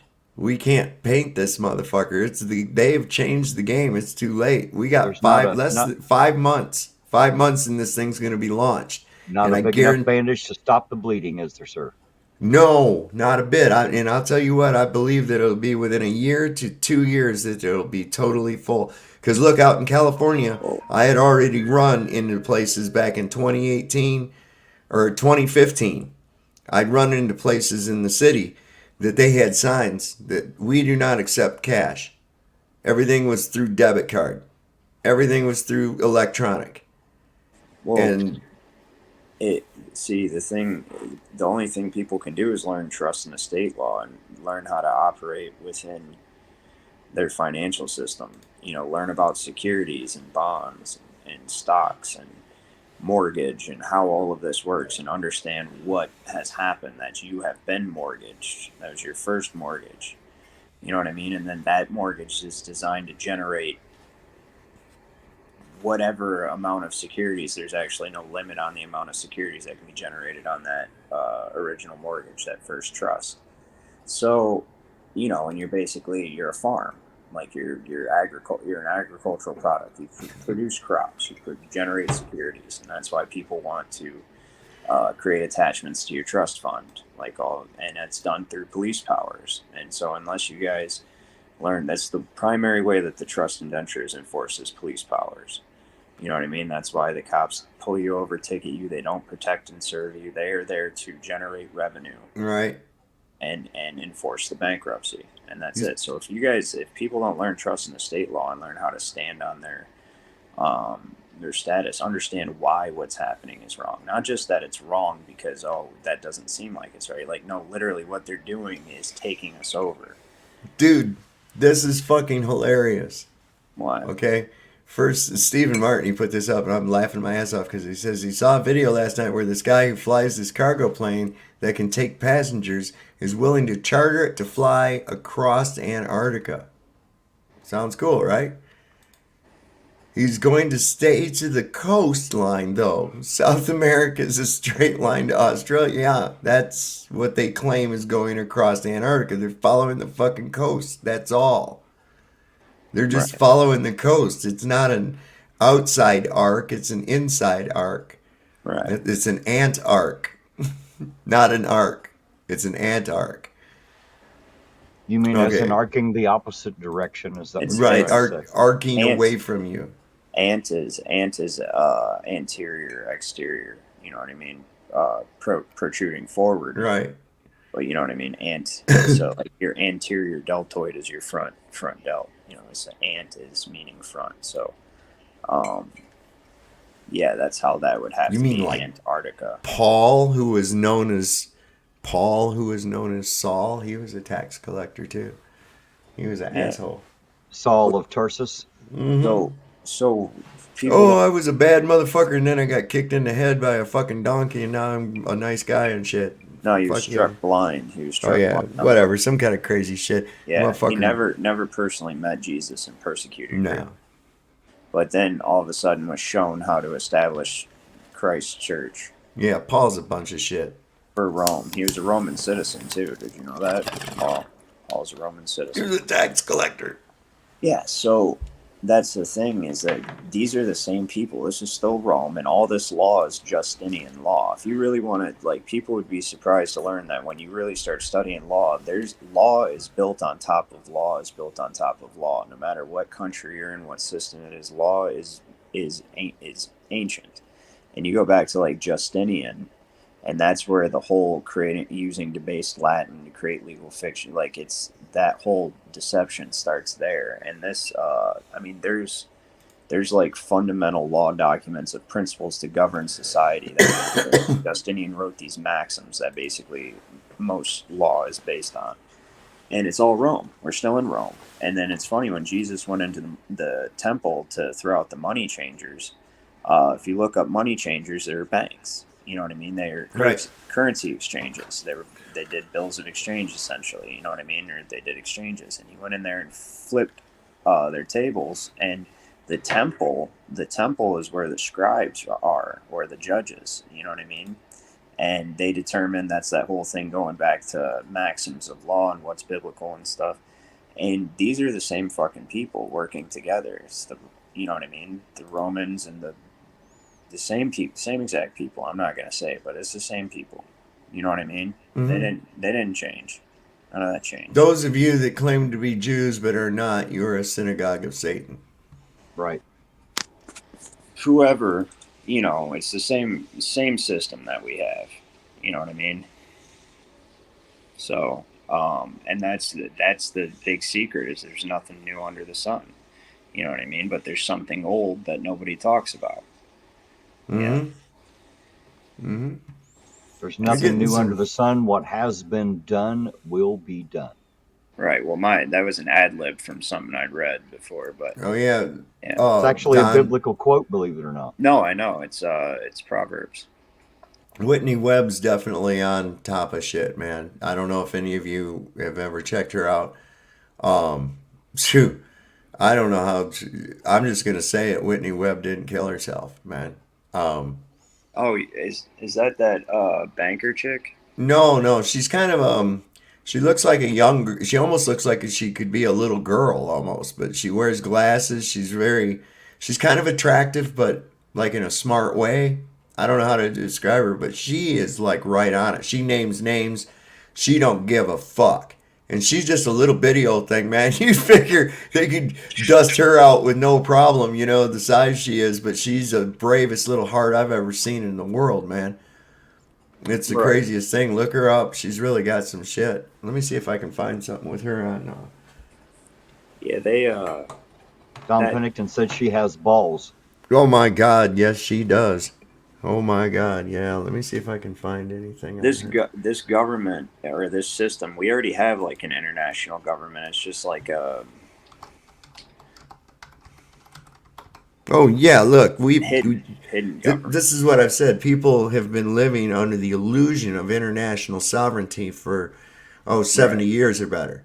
I mean, this really took cohesion in World War II, at the conclusion of World War II, because what we saw from there, if you think about it, the Allied invasion of Europe, we had an American general who was given a brand new rank that never existed before, a 5-star general. And we put that command on this guy, and he made him supreme commander of the Allied forces. This was the first time that the general of one army was the supreme commander over the armies of other countries. And this worked out as kind of a model, as a segue into it, because there shortly after that, the UN was adopted. Yeah. Okay? And then we got the State of Israel. Oh, and incidentally, nobody wanted the UN. Okay? No, it was and when they did the League they did the League of Nations after World War I, they tried to have the League of Nations, right? And it failed because the United States didn't join. So when the Rockefellers donated the land in New York to the United Nations, and they built their headquarters there, well, how could you not be in it if it's right there in your country? Right. You see, a clever little move there. And then plus being one of the military superpowers of the world, how could you not, especially since we're in your country, you know? Well, see, the United States has been a private corporation since the 20s. I sent you those pictures. They're a private corporation with 3 private officers, and then the public officers everybody knows, but it has 3 private officers. And that's president's, secretary, and treasurer. And those 3 principal officers are also the only board members of the United States company. I had sent it to you. I forget exactly how it's worded. I'm going to look at it real quick. But so this company has slowly been transitioning us. It's owned by Britain anyway, and it's slowly been transitioning us from our original system of government and our constitutional rights to this trust equity system as basically indentured servants. And they're just, through the by increasing distractions and placating the public, increasing comforts and conveniences, they've basically, like you said, created weak men willing to accept this open one world system they have now. And so these pictures, it's the United States Corporation Company. It's file number 10,009. It was filed with the New York Secretary of State July 15th, 1925. It's 98 years old. It's a company that exists in perpetuity. It's domestic, for profit. It's a Florida company, home state Florida, but its principal address is in Little Falls Drive, Wilmington, Delaware. So it can be a Delaware limited liability company, which is what all the states are. And most of the municipalities, if not all of them, or most of them, if they're unincorporated, but they're Delaware limited liability companies. That's because Delaware has the best LLC laws, and that's why, because that's... You know what, Anarchy Television, he's been saying some interesting shit in here. You know, if you looked into the connection between the time travel thing, Donald Trump, all that shit. Have you anybody looked into that? I'm going to put the link down here again. Maybe he'd like to come up and we can talk about that too. I've looked into it quite a bit. It's maybe be several things, you know. Well, he also says the UN is the Legion of Doom from the Super Friends TV show, and I couldn't agree more. Yes, yes, indeed it is. Yeah, if you're there, Anarchy Television, go ahead and come on up. I put a link down there. Listen, there's so many connections, even up to and including the Back to the Future movie. It's beyond coincidences. It is well beyond coincidences. The Baron Trump stories that were written in the 1800s, one of which involved going through time and coming to the present time now. It was 2020 in the story, and it was President Pence was the president of the United States. Dr. John Trump being given all of Tesla's notes and materials to study and unravel, who is Donald's uncle. Tesla had been working on shit to do with time travel. And then we go into the Back to the Future shit. There's a bunch of shit, man. When I saw Trump selling those fucking NFT cards, you know what I was saying with that thing? It was almost his little video that he did about him, about how wonderful he was and how much he was better than Abraham Lincoln and better than Washington, the absolute best president in the world. The only thing I could think of was in Back to the Future 2, where Biff was all powerful and had that big casino and shit, and they had the Biff Tannen fucking museum and all that, and I was like, oh my God. And there is so much. And how did Biff get that fame and fortune? Well, because he went back and gave it to himself. In the other movie, remember, he went back and gave himself the sports almanac. And that totally changed the future. And it's like, whoa. And then it's around the time Donald Trump's, you see, and then we have this Mandela effect, which the only explanation I can see there is like the mixing of multiple timelines, because there's people that swear up and down it was one way their whole life, and other people saying, no, fuck, it changed. Well, there's things. And then so they go into a binary thing where it's like, oh, two timelines. But see, there in my case, there's cases where I remember both things. Like the Mandela itself. I distinctly remember Nelson Mandela dying in prison and his wife becoming president of the African National Congress. And then later, years later, I find out that no, he's president of South Africa and he just fucking died. So I watched this guy have a funeral twice. Yeah, that's interesting. You know, and I'm like, wait a second, because no, about the time I was with your mom was when Nelson Mandela died. That's no That's shit. exactly And then, why they call it a Mandela effect, isn't it, sir? Exactly. But I remember both, and that's the crazy thing. Stephen Martin says he remembers both as well, sir. Yeah. And then there's other stuff, there's that some people are like, no, it's always been like that. And then there's a bunch of us that are like, no, it's not. I know it for a fact. And other people, no, I know it for a fact that it was. So we go to the binary training of thinking that we're programmed into, and we go, well, it must be the mixture maybe of two timelines. Well, if it's a mixture of timelines, who's to say that it's not the mixture of three timelines or maybe even four? Because How some do I know people which don't. timeline I'm on? Right. I remember a movie with Sinbad. It's the only reason I even know who Sinbad is. That's how I know this movie, because I never would have. Why would I know who he is? You know what I mean? Yeah. No, it was a kids movie, and it was called Shazam. Yeah, he was a genie. Yeah. Yeah. And then I remember because, see, Sinbad was from Detroit, and he was big shit when that movie came out. I remember because I liked the movie as a kid. And that's the only reason I even know who that guy was, because I was a kid. I wouldn't really watch anything else he was in, or, it's not like anything appealed to, someone my age other than that movie he did. And it didn't, it did never exist. And that's weird. And then, of course, the Vader thing, that's interesting. And the what's that, Sally Fields thing, that's pretty interesting.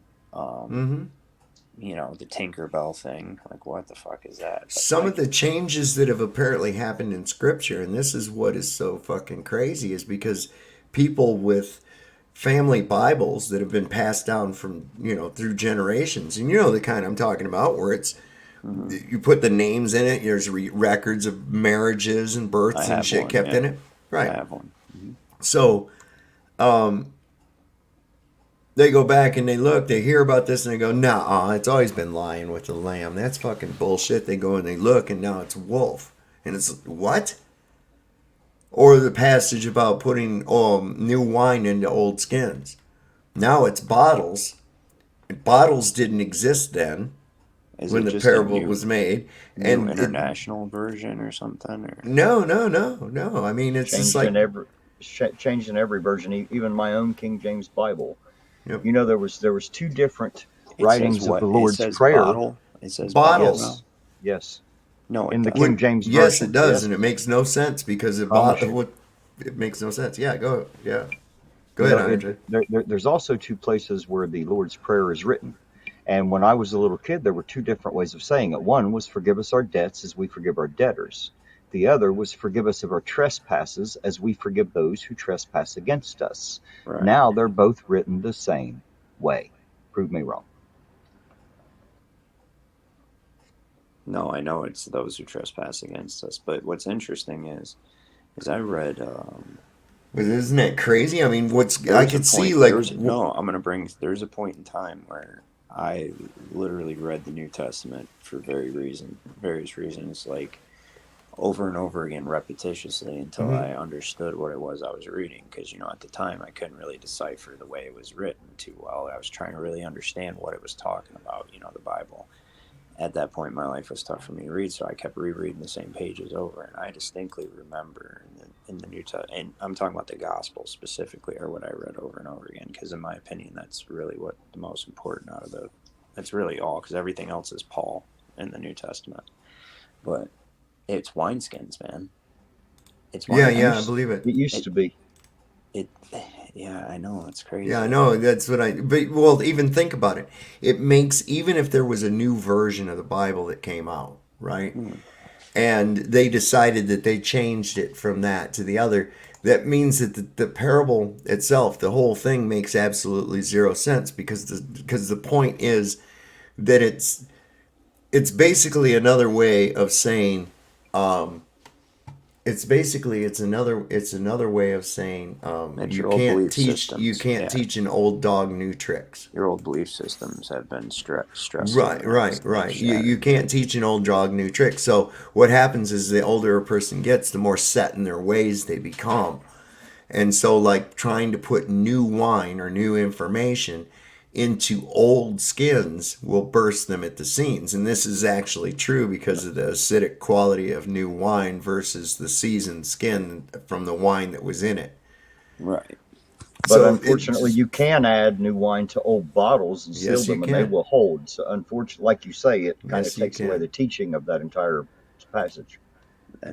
Does it talk about the bottle? I'm gonna have to look that because look who fucking snuck in here. Look who snuck in here like a sneaky snake.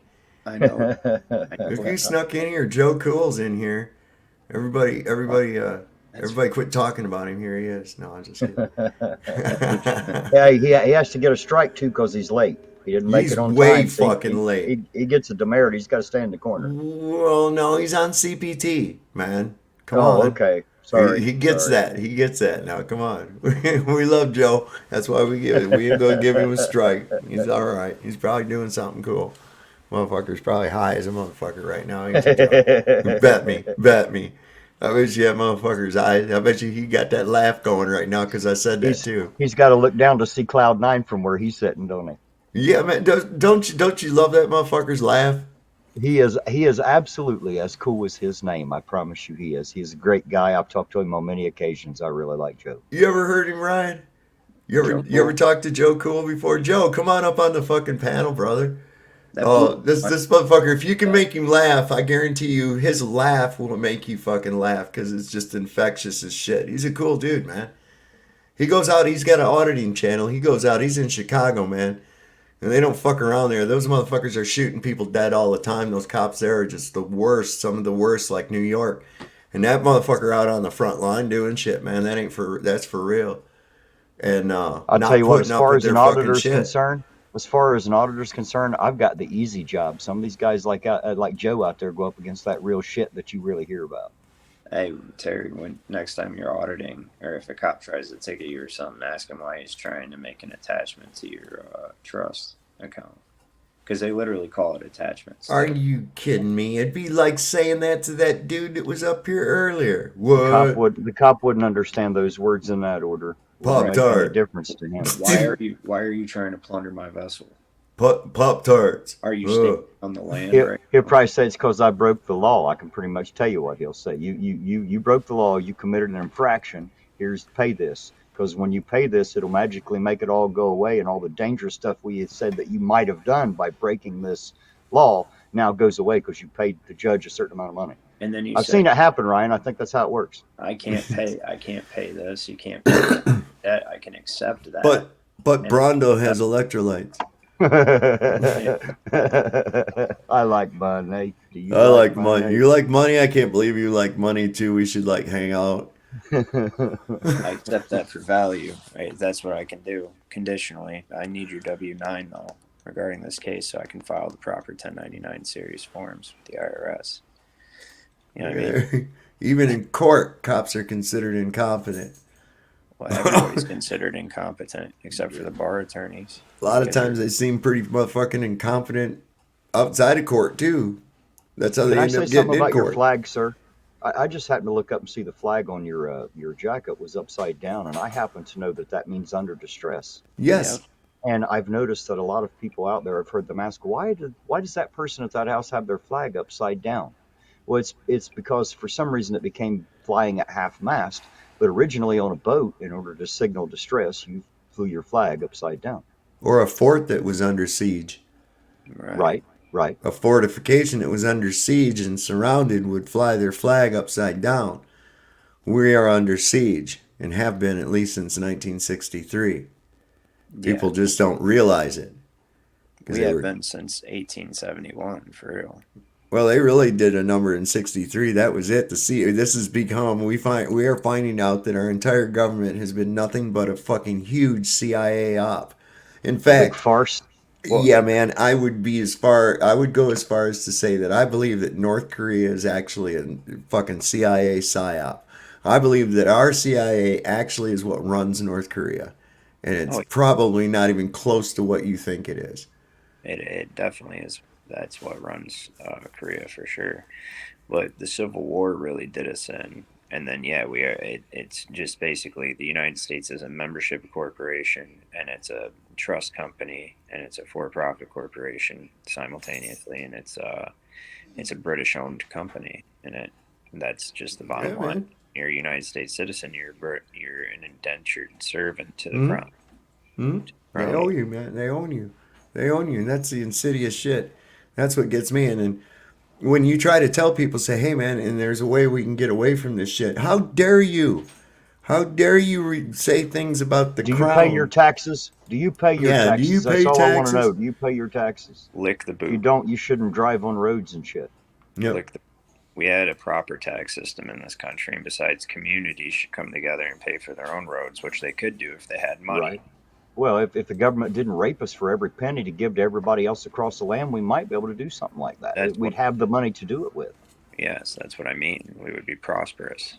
We had our own currency without interest or not subject to inflation. Because we actually were in control of it. There'd be no interest rate, so we would prosper. We prospered before this country when it was just a union of colonies, and that was one of the main reasons for the Revolutionary War. Right.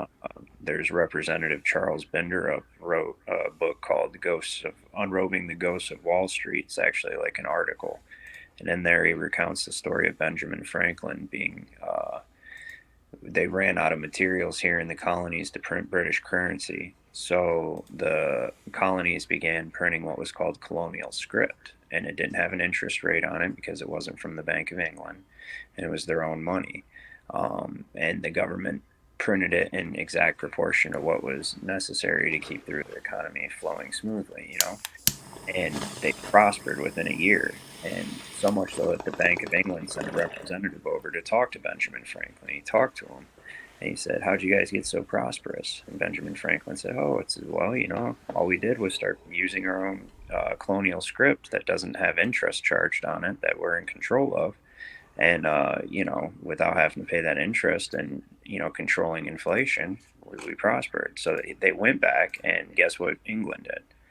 Passed a law that said that the colonists couldn't use their own currency, and Benjamin Franklin wrote in his autobiography that was the principal reason for the Revolutionary War.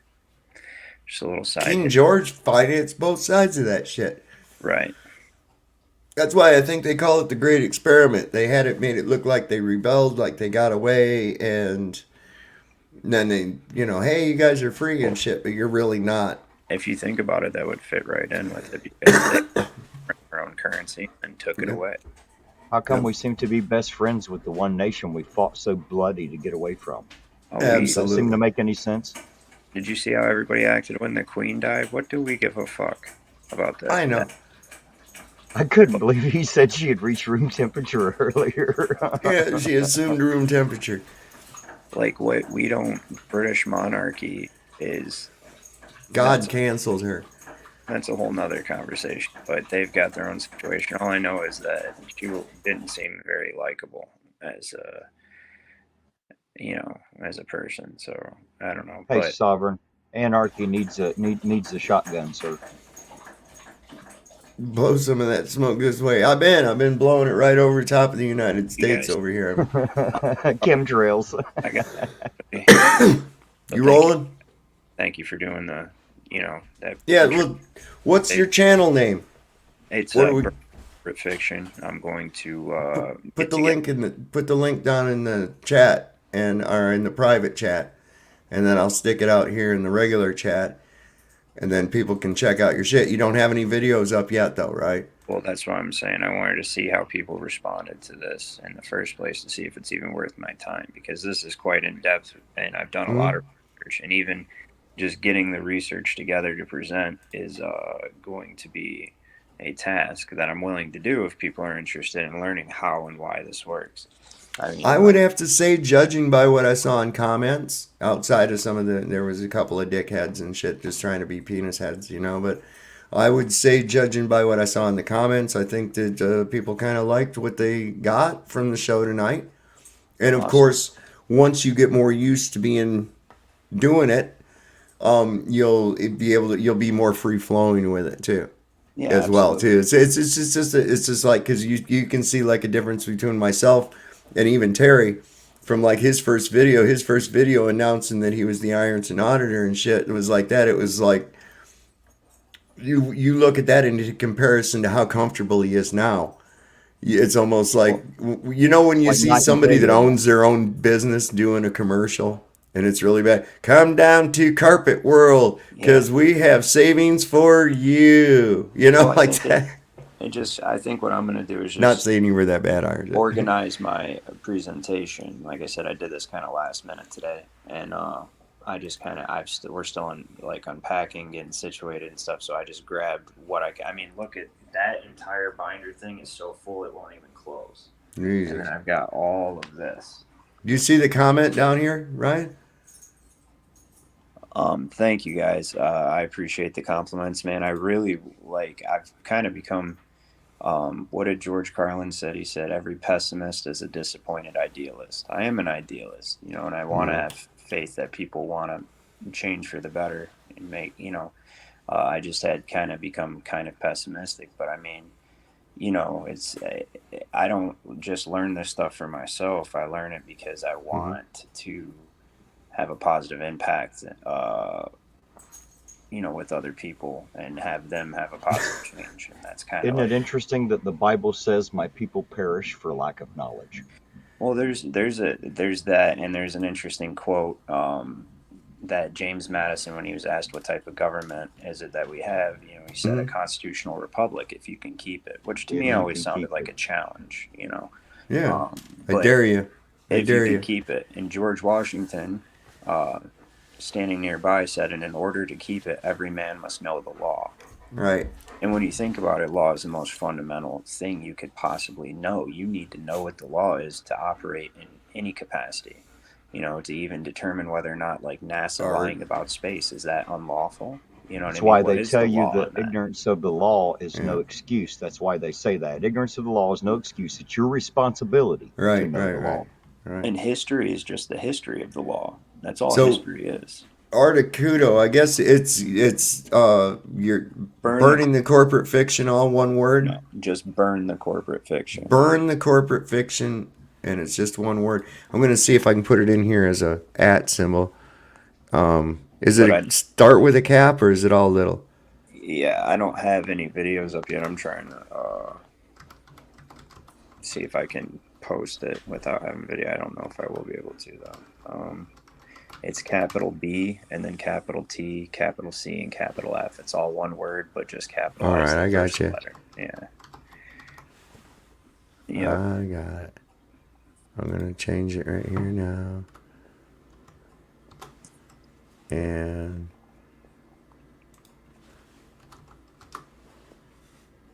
So give me a few there days it to is. get stuff together, and I'll try to make it. No, I will make it entertaining. Put it in a way that people can kind of everybody did a great job of working together to explain these concepts simply. So perhaps, you know, in the future when I do get this, in a few days when I get this material together, you guys would like to join me again. We can have another stream on my channel, perhaps, if you want. It's up to Absolutely. But yeah, that's the idea. But anyways, I got to get off here and go to bed. Thank you guys for listening. I appreciate it, and yeah, I'll get this information together. Have a good one. All right, Ryan. Good night. Good night. Thanks for being here, Ryan. It's appreciated, sir. I was kind of hoping. Hey, if you're still listening, Ryan, put your shit in the. Just say something in the chat, and then we can hit your. We can hit your little icon, and it'll take us to your channel. But anyway, like I said, he doesn't have any, and of course, when he does get going with it, you can probably bet that I'm going to go ahead and I'll promote it here on this channel as well, so that he can get in there. I'm out for that. That's how I got to seeing Stephen Martin. He's got some good shit out there. I like Steve. And so that's how I got onto him. And I was like, hey, everybody here, come on and go to their. I believe he go was see also the Steve. one who bought the chili doll, was he Yeah, not, yeah, sir? yeah, yeah, yeah, yeah, yeah. Yeah, see, I remember him from way back now. Yep. He's been around, and I remember. Well, I remember because of the name; it stuck out real good. Because like Steve Martin, Right, only it's right. not with a PH. That is like one of my favorite comedians, man. That dude would crack me up so bad. I've seen The Jerk probably 100 million times, man, and I still will laugh my fucking ass off at that. I really Did will. you ever see that one called All of Me, where like half Yes. the woman's essence took over the half of his body? Now the plot itself was kind of dumb, but as far as his talent about being able to walk like a man on one side and Mm-hmm. you know make the other side of the body look like a woman actually had possession of it was some of the funniest shit I've ever watched in my life. Mm-hmm. Yeah, he's one of the good ones, man. I've liked just about everything I've seen him in. And he can play a serious actor too. So, but it's hard for me because I still, I'll see Right. him. I'm waiting for him to say something fucking stupid. You know what I mean? It's like, oh wait, we're not watching that kind of a movie here. Yeah, yeah. It's kind of like with Robin Williams. He can do some serious shit. Well, he could. One of the best roles I've ever saw him in was in The Fisher King, and that's really a good one. I think it was really highly underrated. It's where he's a homeless guy, and the other guy in the movie, he's an ex like shock jock, kind of like a Howard Stern.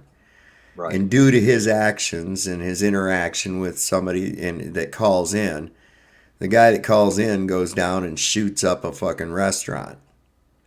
Well, he finds out that he ends up with there's this homeless guy in his life, for whatever reason. I mean, he runs across him. Well, come to find out, the guy is in the state that he's in because he lost his mind because he lost his wife in that shooting that was caused by him. You see, and it's really, and Sounds so very, it's like, sounds like a really good plot there. yeah. So the dude is trying to, reconcile that. He's trying to make up for it by helping the guy. He realizes why the guy's there, and he wants to help him. But I think it's really cool how fate brought the two of them together in order to do that. And what It was that kind called of one more time? The Fisher King. The Fisher King. Yeah, it's got Jeff Bridges and Robin Williams, and it's pretty good. And there's some funny shit in there too, man. Robin Williams, you know how he is, and imagine him as a homeless guy who's lost his fucking marbles. Now So, I have to admit, he's one of my favorite comedy actors. I always did like Robin Williams. oh, I Very did too. animated, very funny. Yep. I remember one time when I was in the army, in Christmas of 1984. A couple people I knew in my unit, they were married, a married couple. They had a few of us over to their house for Christmas, or it might have been New Year's. But anyways, it was out in kind of where they lived was out in the country, and there was this old castle, and it was snowing, and they had rented An Evening with Robin Williams on VHS. And I swear to God, I laughed so fucking hard. And I was used to, my abdominal muscles were the shit. You're doing sit-ups and shit every day. And I swear to God, I couldn't do sit-ups when I went back on duty because my stomach still fucking hurt from laughing so hard. I I don't mean, want to it was, interrupt, but can you put Ryan's link either in the chat or the private chat so we can find his channel? I haven't found it. That's what I asked him. I Oh, wanted him okay. to put a thing in there. And like I said, that's all right. There's no videos there yet. And you can rest assured, when he does get his channel, he's not even really got anything set up other than an avatar, I guess. When he does get it set up, I am definitely going to promote it through my community page. We'll promote it on the channel, and I'm sure you'll have no problem doing something like that, Oh, Ironton. I'll make sure everybody knows where to find it. Yeah, yeah. So that'd be great. So we'll be able to go. Yeah, that's just his YouTube thing. He hasn't really started his channel yet. So he's been hemming and hawing about it, and He then hems and haws a lot, doesn't he? he does. He's a procrastinator. He's kind of like me. I'm gonna stop doing that probably next week, but Procrastinators of the world unite yes, tomorrow. Tomorrow. or Let's just do it tomorrow. sometime next week. Here you Second go. Tuesday of the second month of the year. We'll try that. The guy that lost his mind. Yeah, I did watch that. I did watch that. I did see that. It was kind of weird, man. Wasn't that with the kid that the guy that played Frodo? Was that with the same dude and they was like smoking dope and shit together? Or maybe it was Ricky Gervais. I'm trying to remember. I don't know. Whatever. Stephen wants to know if you vote, sir. Do I vote? No, I find voting to be I find voting to be an immoral act. So you And don't only like voting for a particular person to tell another group of people what they should and shouldn't do? Well, no, or even some kind of a piece of legislation. I mean, there's obviously opposition to it. And I think that because a majority of people agree that these people who are still peaceful and don't want that resolution upon their life, that you now placed it on them despite the fact that they didn't want them. Is it really a majority of the people who want it, and how would we know? Well, there again, now we get into the legitimacy of the integrity of voting, which has been proven to be bullshit. I was going to say it has integrity. Well, it's supposed to by the civics class definition of what they do. Yeah, everything runs hunky dory, and you got the little Bill sitting on the Capitol building singing, and You know what I think about it? I think that people, somewhere in their minds, the reason they don't actually speak out is because first of all, they're afraid of retaliation. They don't want their voice out there. They don't want to be that person. Secondly, because they feel like if they vote, that sumbitch will have their best interests at heart and he will be their voice. However, if that were true and voting could make it better, why has it only turned into what it has over the last 200 years instead of getting fucking better? Somebody please, dear God, answer that question. who was it said here? Just say, oh, Don. Don said voting's a placebo. Yeah, I liken it to a pressure valve. A pressure Right. valve. Okay. Right. The tension's up, the pressure's getting big like that, and then you give a little bit of a wind. Psh. Oh, that's cool. Thank you. So the frog don't know the water's boiling yet, huh? Just let a little Exactly. steam out. Increase the pressure 20 psi, drop it back 5. Increase the pressure so 20 it's just like psi. gas prices. Exactly. Increase it 20 cents, drop it 5, and we're happy like hell that it's 5 cents down now. We can go to work, a little happier, even though it's still $1 or $2 more than we want to have to pay. Yeah. And there's no reason for it because, as we pointed out, it's not a scarce commodity. In fact, the gasoline that we burn in our automobiles, in our personal property, is actually a byproduct, a toxic waste of the kerosene and diesel manufacturing processing. It's so bad that there is no way they could dispose of it. So what do they do with it? They charge us for it, and we burn it for them, right? Yep. We have our own individual little furnaces to get rid of their waste. Yep. Well, that's actually a great fucking devious idea. I like it. I wish I owned it, but since I don't, it's a great idea either way. It worked, didn't it? Right. What if you could get these people to drink their own fucking piss? Wouldn't that be fucking hilarious? They do. They do. What do you think your water processing plant's doing? Where do you think that fucking water came from? You think they can filter everything out? It's government. Let's not forget that. Can't they? No. Is that why they have to chlorinate it to kill things? Well, it's not just, it's kill, there's some of the shit, it's not stuff that needs to be killed. You got to think about this. Look at the amount of pharmaceuticals that people are taking and pissing out. Look at the amount of birth control pills women are taking and pissing out. That shit don't get strained out. That's still in the water, man. Is that why I'm getting boobs as an old man? Might be why you ain't got pregnant yet, neither. Well, thank God for that one. Yeah, right. I like to raw dog it, man. No, it's but it is insidious, and it's like, no, they care about me. No, the only thing they care is that you got a black flat screen TV, high quality, high definition, black screen something in your fucking view at all times, and you have to have your teeth. They want to make sure your teeth and that you have a telephone.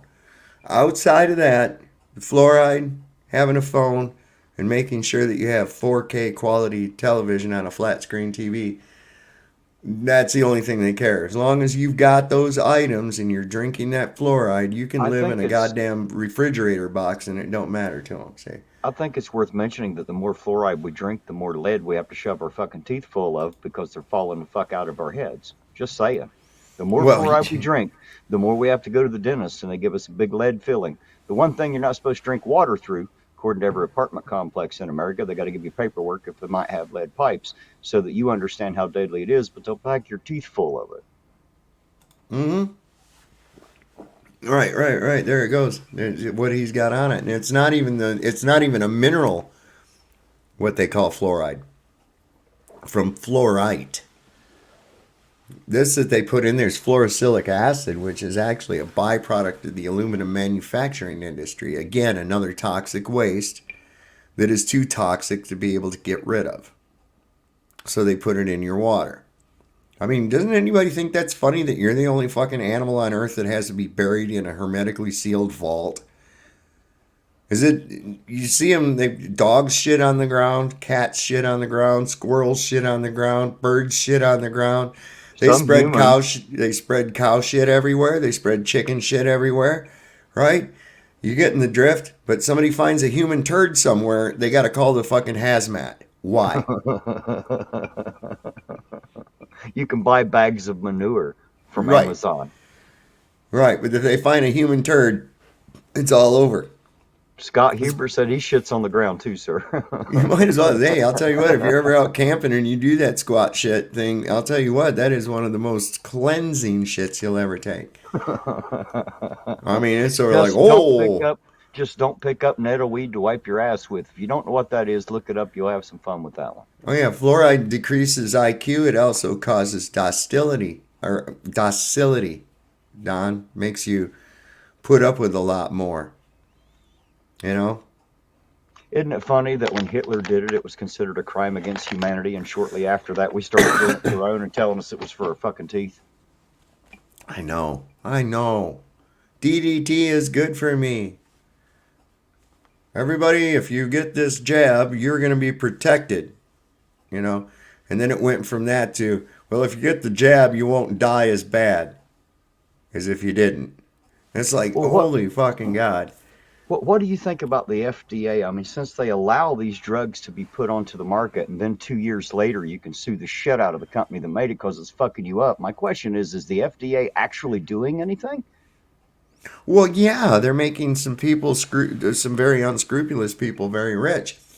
If you look at the people who are often the heads of the FDA, it's like a revolving door from food and drug companies, No from way. top executives and CEOs.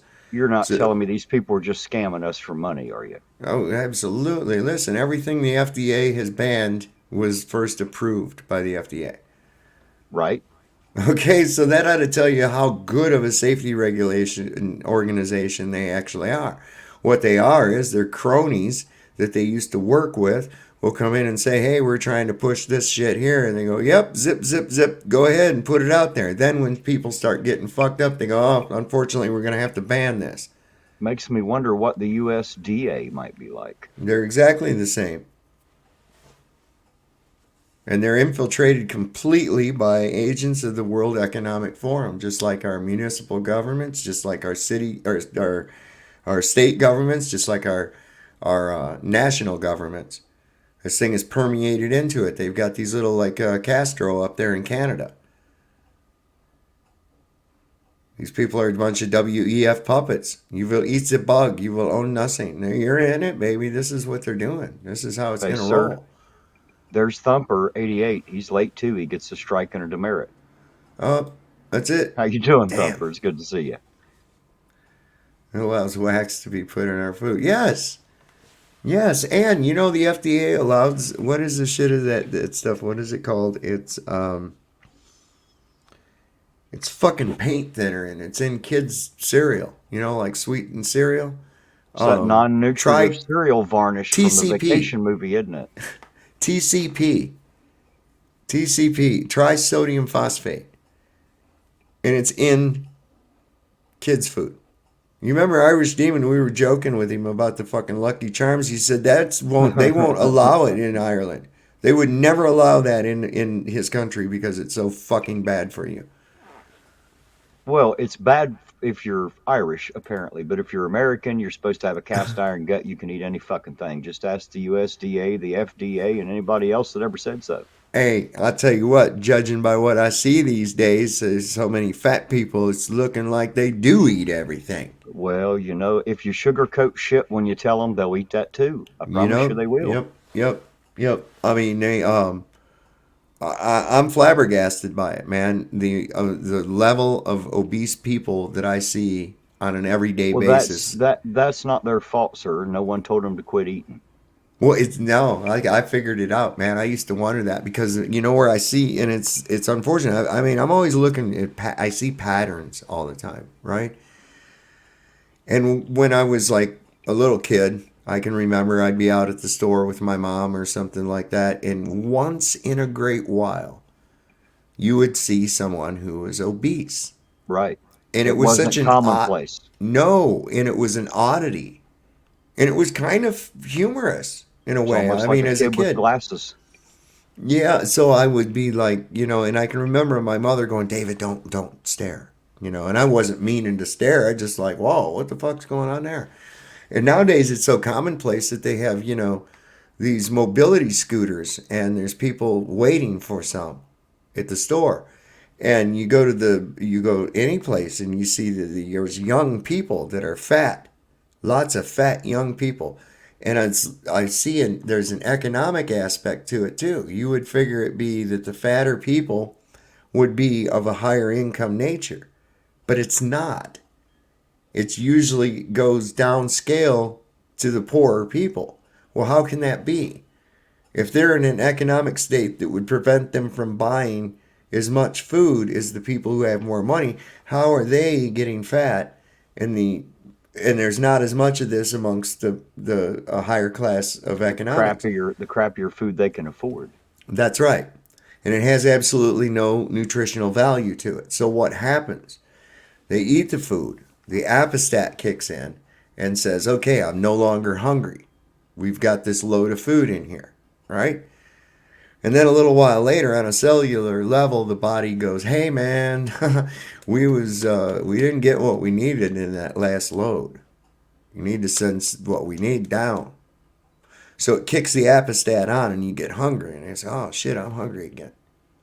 And they go over and they eat more of the same shit that had no nutritional values. Now, since the body's not absorbing any of these actual what that should be, it's basically got this crap that it has to deal with. So it turns it into fat. My wife said the government didn't tell them to put the fork down, is what happened. Yeah, that's it. Yeah, government didn't tell them to put the fork down.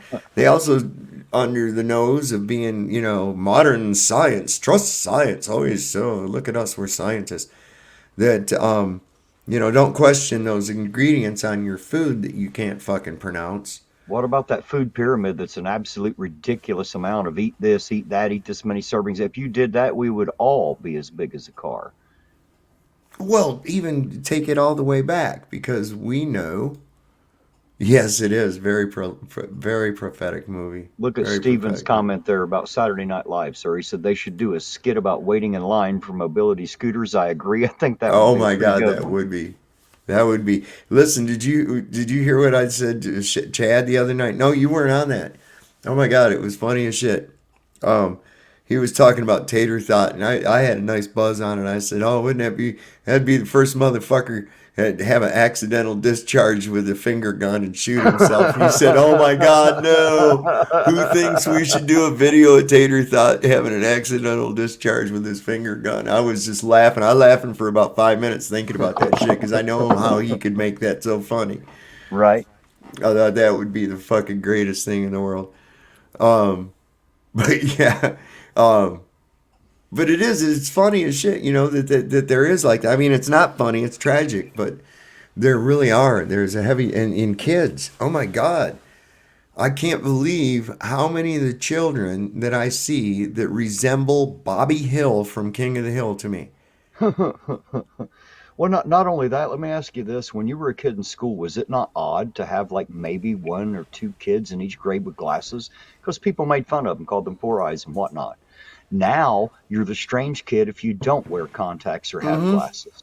And now most people don't really think about this kind of thing because they assume it's normal and natural, and you're supposed to be half fucking blind without some glasses.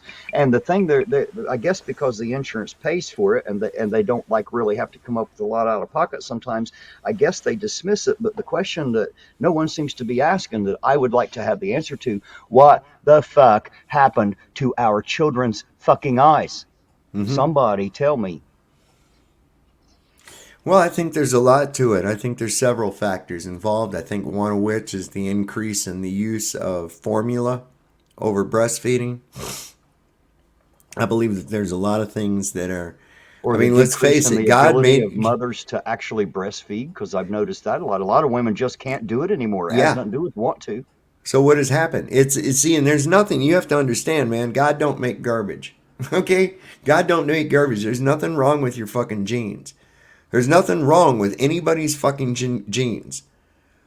The shit that comes about is epigenetic. It comes from outside sources. It comes from things being introduced to your system that shouldn't be there. This is the source of dis-ease. Now I'm going to preface this by saying I'm not a doctor. I'm just saying this is where disease comes from. There's nothing wrong with your fucking genes. I encourage you to look for Dr. Bruce Lipton. You can find his work on Is YouTube. that a Several tea? other, yes, just like the iced tea, Bruce Lipton, and he's pioneered the study in epigenetics. And he was using culture cells with stem cells in various cultures and studying the epigenetic effect on them long before even anybody knew what the fuck a stem cell was. So it's I think rather most people fascinating. probably still don't know what a stem cell is.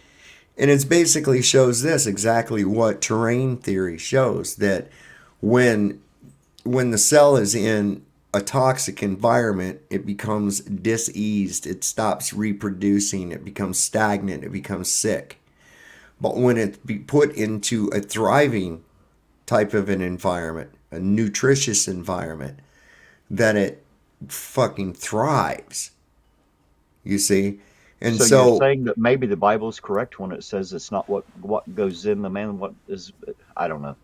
It's not what goes in the man that defileth the man, but what comes out. Do you think these are more, this is more spiritual than it is physical? well, Far it as is in a way, disease. but it's the same thing that if you know how we always warn the kids, at trick or treat time, be careful. There could be people out there poisoning the candy. The Right. candy's already poison. Okay? And the trick is that you don't know the poison's in there. And I'm not just, picking on candy itself, but I'm saying as far as like the things we eat, we take it, we accept the reality that we're presented with. That's what we accept the reality that we're presented with. So because we're And told they're treats, we eat and treat them as treats. right, how would you know any better? And when like you tell people that most of the foods we eat and what we eat for breakfast and dinner and the different things, like they were introduced to us at the World's Fair. These were not normal foods that people ate all the time. So They you were mean like pork for breakfast was something that came from that? The idea to eat sausage and bacon instead of a hamburger and a steak. right, or to even have a hamburger and a steak. You see what I'm saying? And who would associate putting eggs with pork? Who would even associate that? Only me, but that's what I was taught as a hillbilly. That Right, just seemed natural. I just grew up right, that way. right, exactly. I mean, you have to look at these foods that we consider normal and things, and we have names for them and all, but they're not. So wait They a minute. weren't given Not to us. only do you not want me to own a home, you want to take away my breakfast meat too. I That's see right. what you're doing. I see I'm an what you're doing. I'm an anti-ham I'm an anti-hamite. I tell you what, though, there is an Yeah. interesting video out there for people to catch. I saw it, and it's at least interesting food for thought. If you like to get caught up in some thoughts of your own when you're doing nothing else and you like a rabbit hole, the video was called "Pigs Are Humans." That was the title Oh, of the video on YouTube, and it made because like when we need insulin, where do we get it from? We get it from pigs. If you ask a mm-hmm. cannibal what human tastes like, they'll say it tastes like pork. And if you look at a pig's eye, their eyes are made exactly like humans, unlike any other animal. When they Those replace a facts are so true. The video leads into a lot of stuff that I can't corroborate or agree with because I don't have enough knowledge, but at least it's some food for thought. It makes you think about a lot of things. when they replace a valve in a heart, they use one from a pig. Right, exactly. And See, yet they tell us we're closer related to rats than anything. Or well, monkeys. Which is it? We came from monkeys, we're related to rats, and we use all pig parts. I'm trying to remember where, and I'm trying to find it again where I'd heard this thing, something about some alchemist, some magician years and years ago, like 1,000 years ago or some shit like that. He fucking cast a spell on a group of people or And did turn something them to to them pigs, and right? turned them to pigs. Right. And I find that rather interesting as well. They look so much like a human through gestation. They even have eyelashes, man. Like Yeah, people. They have like eye you know what I mean? Like their yeah, eyes inside and out like really do look human if all you see them yeah. with the eyes. So you got to wonder, and what was it? Where did Jesus cast the demons off into? Into those fucking pigs, and then they ran off the fucking cliff or whatever, ran into the water, and it's like, huh? Why Hey pigs? sir. But Yes. Burn the Corporate Fiction's there. I should be able to grab that out as a mod. I think I can go straight to the channel and I'll get you a link here in just a second. And thank Okay, you here for he is. thank you for coming on, Ryan. We appreciate it. All right, he's gonna have a premiere stream this weekend. That sounds cool. That sounds cool. Let me see if I can get it too. I'm gonna go. Wait. Go to channel. There we go. I got it on my slave computer over here. I just put that link in the chat up there. Somebody click on that and make sure that takes you to Burn the Corporate Fiction. It should. All right, I'll do it right now. Yep, Wait. Dreamy Lynn just posted it as well. So it's out there twice. Thank you, Dreamy Lynn. Appreciate it. Bingo Gringo, we got it. We got it. Cool. Damn, we're getting good at this tech thing, ain't Dude, we? I'll tell you what, man. Fuck Nightline, man. I'll tell you what, this is going to be the next Caravan to we Midnight. This we is going to should be do the. our own skit on waiting for the mobility chairs. We don't need SNL to do it. Oh, right. Well, I don't know. We're going to have to. Well, I was just going to say, where are we going to find some fat people? But, we can film this on location, right? At Walmart. I mean, Christ. That place and is you full of fucking fat people. and you have met the people there. They'll be all for it. It'll be too much fun not to do. Hell, they're standing there waiting on one anyway. Yeah, yeah, yeah. Let me see. Damn it. Why did I do that? I meant to hit the fucking sub thing. And You now know, I'm the only thing I find odd, and I'm not trying to pick on anyone who's obese. I'm not trying to be an asshole, but I have noticed something on the back of that. There's like a tag that says like 250-pound weight limit on it, hmm and He's I see already got people five. on it that are like way over that, and they're like upset because it won't move past a certain speed or because it seems like it's broken. Well, it's probably just at a guess because it's not designed, and it seems like maybe people are getting bigger. Maybe they need to make those things hold a little bit better because they are a little bit on the cheap end. I mean, they're mass produced and sent out all over the place, so they're not Look that at good. this. This motherfucker got 7 subs already. I just looked at his thing. I clicked over on it, and What? then it was 5, and then I refreshed it. He's up to 7 subs already. He don't even have a video. Well, he's got What? to 8 because I just You now better, did it. you better, You well, better that's bring out 8, a at video, least that I man. know of. We're You waiting on better that come up with premiere. some shit. You better come up with some shit. Oh, we got a newbie. We got another one. See, the system hates this. See, it's spraying come from here. Now we got another one out there. Listen, this is great. You're kind of fat. Yeah, I wouldn't call you fat, Steve. I would call you kind of like it's not fat. You just it's what would I call it? It's I think the term is endomorphic. endomorphic body type. There's like 3 different types of arc body types. There's ectomorphic, mesomorphic, and endomorphic. So I'm morphic either way. What do those mean? Now I'm Okay, curious. so like your physique, you're thin, you have an ecto, okay, ectomorphic, okay, Which just whereas means I'm not big. yeah, it means like spindly, like kind of skinny, you Spindly. know. Well, I mean, I'm Gangly. not, You know, yeah, I'm not. I don't know if I like these terms, man. Well, see, those are the base archetypes, the base physical archetypes, but they can mix, with a certain degree of this and a certain degree of that. But in a I got you. nutshell, the 3 base archetypes are the ectomorphic, which is the spindly, the skinny type guy, the guy that can eat 50,000 cheeseburgers and never puts on a fucking pound, right? That guy. Ectomorph. The nerd with the glasses and the pocket protector, right? You got the vision. Short sleeve shirt, and he's a skinny kid. Are you trying to Ectomorphic. call me a nerd, sir? All right, so the dude that's no, but nerds are ectomorphs, but not all ectomorphs are nerds. You see what I'm saying? So mesomorphic refers to like the more athletic build, like the guy who's the quarterback. He's always the one. He's like a little bigger than the rest of the kids. Like Chad, the educator. Right. Absolutely. He's definitely has a mesomorphic arc body type. It's dominant in the mesomorphic. So the ectomorphic is the thin, frail. The mesomorphic is the athletic. And whereas the endomorphic tends to be shorter in stature, it's a shorter stature, a more roundishness to themselves, not necessarily fat, but not athletic either, and definitely not a skinny person. So that's your mesomorphic. So you have those 3 root arc body types, and then we're kind of like combinations of those 3 to degrees or another. One Combinations being and dominant variations over in the other. between. Right. One being the more dominant of the 3, and the other 2 being contributing factors to the differential. Although at my size, I would think I would call Chad megamorphic. Metamorphic, Yeah. just because he is, he is a big guy. Right. Yeah, he's a big boy. I definitely was wondering what the fuck went through Chili's head and wanting to fight him. Well, I think what it was, Chili went up to his passenger window. He was sitting down and had on a bulletproof vest, so I'm assuming that Chili way underestimated. And when he stood up and realized, looking up to him, how big he really is, I think that maybe took some of the fire out of his soul. Dude, that's right out of a fucking Abbott and Costello movie. I swear to God, that kind of thing.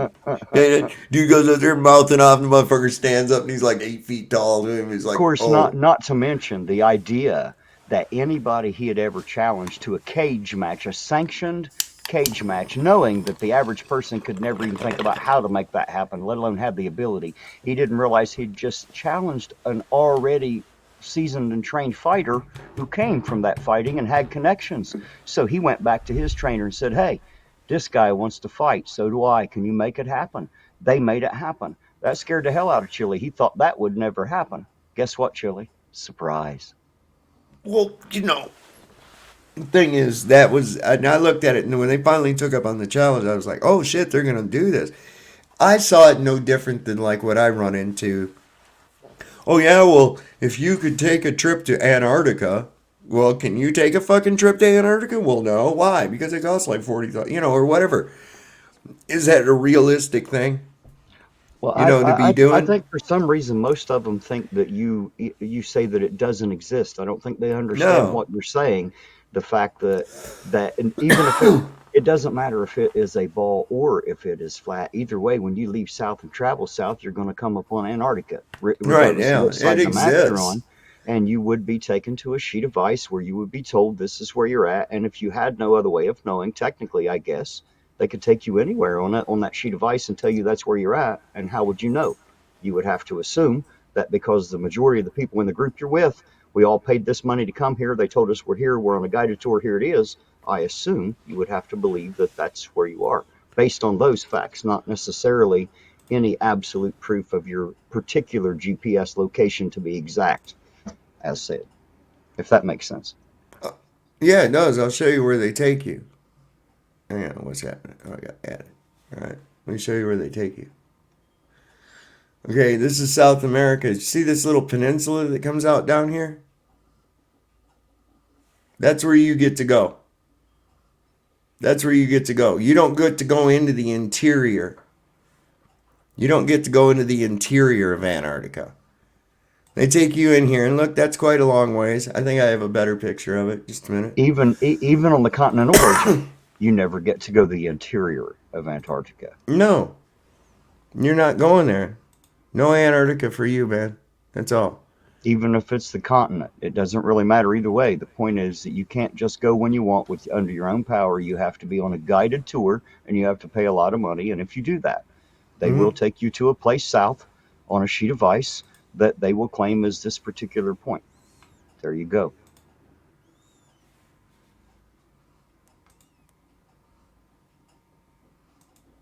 That doesn't exist. Yep. That don't exist either. See, come on, this is what I'm trying to say. Is like, look.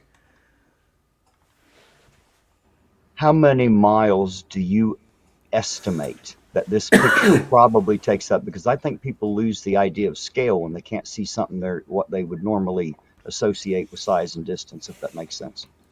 It's 125,000 feet. So we're That's all I can seeing tell you. several hundred to maybe even 1,000 or more miles Yeah, in the horizon, right. left to right, not front to Right. back, which is both ways, obviously. But I mean, left to right is Yeah. would be even wider necessarily than our straightforward vision. I'll give it the benefit of the doubt and say 500 miles. How much curvature by the math should we see in 500 miles? Well, let's see. What's 500 times 500 is what? 25,000, right? Right. Or is it 2,500? It should be 25,000, I believe. Yeah, 25,000. Okay, so 25,000 times 8 is 200,000. Right? So 200,000 inches is what? Divided by 12. Yeah, 200,000 divided by 12. Let's see. Let me use my little calculator. Aaron's telling me not to ask a flat earther to do math. 200, 1, 2, 3, divided by 12 equals. So there should be 16,666 feet of curvature. Now, is it possible that But it see, you could be couldn't. so big? That's beyond the parabolic range, anyways. Is it If possible it was a that ball. it's so big that a ball could be so big that it could look flat in that distance? At that, would we actually see that curvature spread out over a larger distance? There would have to be some kind of measurable curvature. So the possibility that the Earth is actually a bigger sphere than what they tell us, I've entertained that before, but we still have the fundamental laws of physics at hand that cannot be broken. Right. And I was that's just one. talking about as far as visually. is Yeah, concerned. yeah, I've I'm seen trying to where they get this, take- image in my mind and try to picture it. How much of a ball should I see, and at what height should I be able to see it? Right, right. Yeah, you would definitely be able to see it at that altitude. You should be able to, given the size that How it high is supposedly this? is. 125,000 feet. How high was the guy who parachuted back? The guy that jumped out of the little fucking balloon thing and parachuted back. Felix Baumgartner with Yes, the yes. How high was Red he? Bull. He was at 127,000 feet. And this So is about how high? 120, I think 120 or 125. So you're within the same range as where he jumped from. Well, now, whenever they showed his, it looked more round than that. It's because they used a GoPro. When you look at the camera, if you watch that whole thing, there was a camera inside of the capsule. And he opens up the door, and you can see out the door from inside the capsule, and there's no curvature. But the GoPro and fisheye lenses cameras that they had on the, I guess, little gimbals or whatever that were on the capsule and on his helmet were all definitely, they were major wide angle lens, fisheye lens.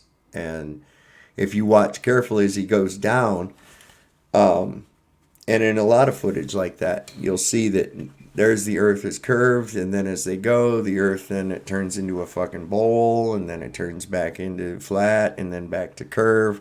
And so you can definitely see that the curvature That's is all an due to effect that of the curved lens. lens, Yep. right? Yep. Absolutely. Absolutely. It's like that thing I showed on Perspective last night with the guy in the pool. That it has a glass wall to it. And he was standing there facing the glass wall, and over here standing to the side.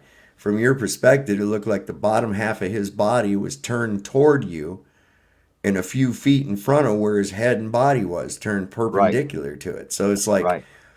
you have to be careful what you see. You have to really be careful what you end up seeing and look at it. Let's see, major wide angle lens. Yeah, absolutely major wide angle lenses. But that's an interesting. See, I mean, look at that. That's You like, know, I've went to YouTube and I've watched a lot of these balloon launches where hmm they'll send it up and tell you how high they went, and those are very, very interesting. Anybody out there that would enjoy seeing real pictures, real time, from, well, I mean, obviously it's pre-recorded, but real time from when they launched, it's very interesting footage to watch. hmm Oh yeah, listen, this place is way more incredible than what they're showing you. This crazy shit. I mean, this right here, come on. How do they know any of this dumb shit? They make that up and you go, oh, because there's science and shit. You know, Oh, that was something I was trying to teach picturing somebody. that explosion, I mean, picturing how a firecracker explodes, pretty much everything goes up and out, right? And it all goes up and out at the same speed, which is why it explodes. Is that correct? At least until something acts on it and slows it down. Right, So right. if all these particles, and inertia is true, it has to spread as fast as it started unless something slows it down, right? And there's nothing out hmm there, so there's nothing to stop it, we say, in space. What got the first point of gravity to where things spun in order to form either a ball of gas or you know, or a dense planet or a gaseous planet?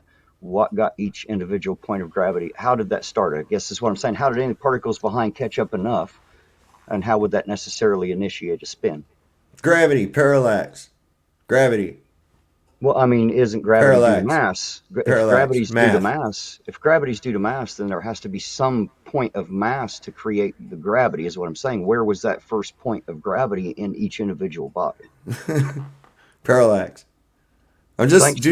I'm using your shit. If I can't answer you, I'm just gonna say, gravity. Well, you know, I like to pose questions. You know, I have some, and some things don't seem to make any sense. Doesn't hmm necessarily mean I agree or disagree, but I do have questions because I don't understand certain things. If these things became spheres and it's due to spin and it's due to gravity because of mass, what was the first point of gravity that got it started? I don't know. That's their story, man. You gotta let them tell it because it's like, Why don't we see satellites in the background when they're doing the spacewalks? I don't I know. mean, Yeah, where's there some there? is there any footage? Because I might be mistaken. I don't know. Is there any footage that shows one or two satellites out in the background, like while they're not doing anything with those satellites, they're just sticking around on the space station or on the shuttle or something? See, this right here is where they take you. See this right here? That's where you get to go when they take you to Antarctica. Over here in this area of the world, they take you down here to this little peninsula right here. You're never going to get to go up in here. You're never going to get to go up in there. Okay? That's But yeah, you're right. How the fuck does pieces of an explosion ever come back together for any reason? Right, And if it continues, a body continues in motion until acted upon by another body or another right. force. Law of inertia.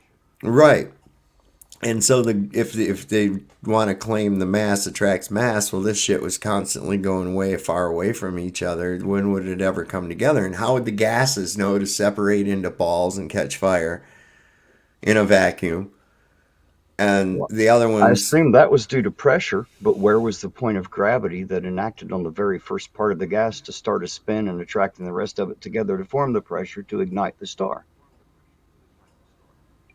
the Velcro refraction. Yeah, refraction. I forgot about that one. Renee said, if you don't know the answer to something, all you have to do is say gravity, refraction, or parallax. That's all you Hey, I have to know say. that guy. That was Velvet Croman. I heard of Velvet him. Croman, the inventor of I Velcro. heard of him. I did. Somebody told me a story once. Yeah, I'm gonna have to tell that again.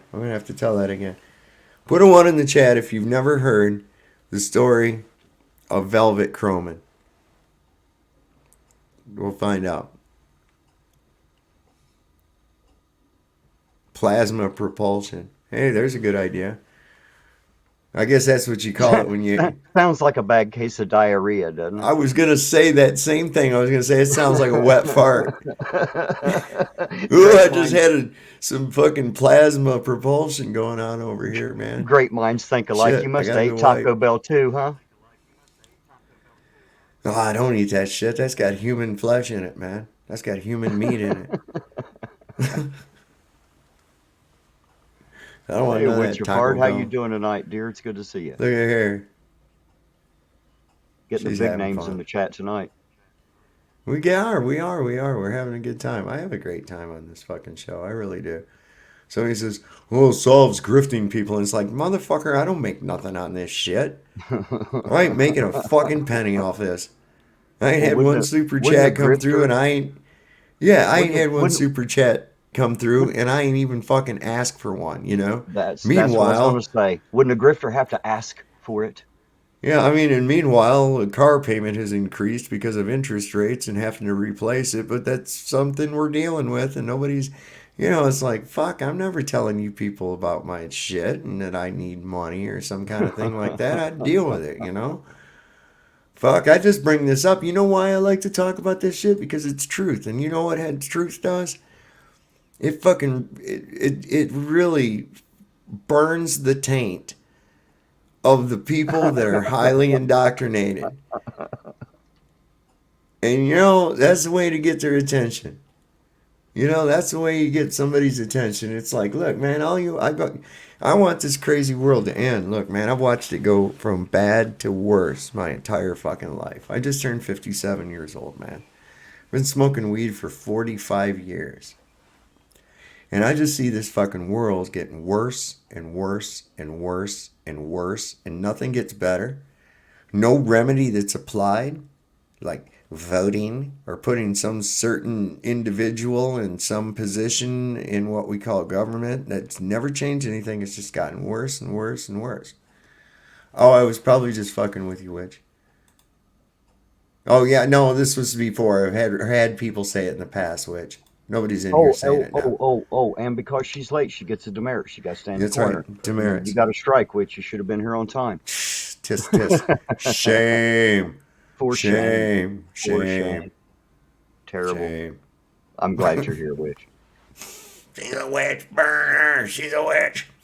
You got a lot of people with that witch burning mentality And you going know on. how to know she's a witch? Because wood floats. That's right. And why does wood float? Because it weighs the same as a duck. Right. That's Exactly. right. We Witches saw that. weigh That as much was as ducks, therefore they must be witches. science. That's science.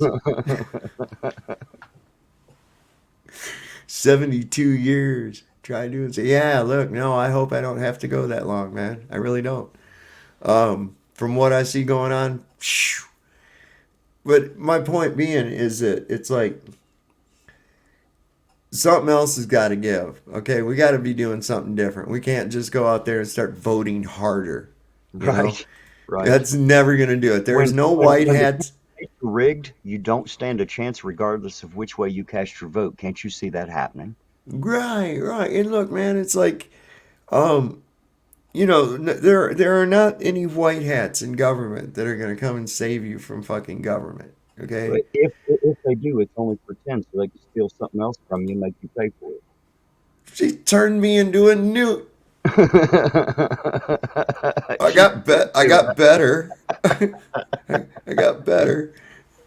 That fucking movie is hilarious. I love the goddamn Monty Python. You know, one of the funniest parts I thought of the whole thing is when he cuts the Black Knight's arm off, and the Black Knight says, "It's only a flesh wound," and he goes, "You're lying," Yeah. Black Knight. He goes, "Oh," he says, "What are you gonna do? Bite me?" He's like, he says, "What are you gonna do? Bleed on me?" Those those guys could, I swear, they could do anything and make somebody laugh. Who could think of taking a saying like Knights of Knee and turning it into something that like we'd still be joking about today? I mean, Oh, how funny is that? dude, that fucking thing they did in Life of Brian about the one guy he wanted to be called Loretta. Right? Okay. Jeez. Wow. Talk about predicting the future. That was like Right? 1976, 1975, somewhere back in there. I remember because I was a kid and my best friend, his mom was a manager at a multiplex theater. So during summer vacation, we could go there and go see this movie and then go see this movie and then go all day if we wanted to, man. Was it the predicting of the future or was it the retelling of the past? You know, that's a real good question. It really is. Well, I know that certain bloodlines, if you're a breeder, you will you will cause incest to a certain degree to get certain traits, if that makes sense. You have to stay within the bloodline. And I have heard, I don't know the truth, but I've heard that a lot of royal bloodlines and a lot of important bloodlines had done the same type of thing. So, I don't know. I don't know much about it, but I wonder if they didn't know something we didn't know, or that they did know something Well, that we maybe don't know. look who's here. Look who's here. Right. How you What's up, doing, Wade? girl? Dude, What's up, girlfriend? yeah, I have the COVID. So, Oh no.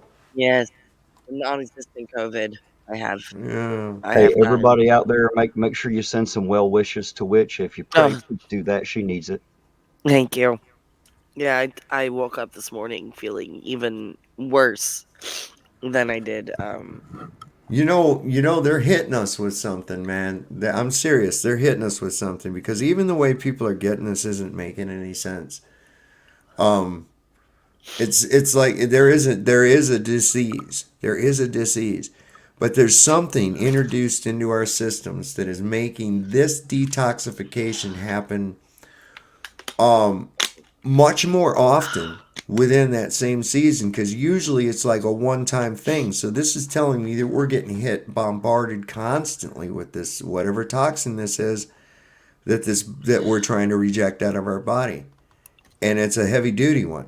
I think it's been introduced that Thank way, you, and I Art. wonder if it's not halfway frequency assisted. I have no idea, Oh wow, but Renee said at the same time. it Frequency assisted, You yeah. know, what's really funny about that? They it put out a sucks. movie called The Kingsman, Oh, I and there love Yeah. that was a, movie. a Secret Service kind of like an MI6. It was a European thing. They were a Yeah, Secret Service, Yeah. really super spy type.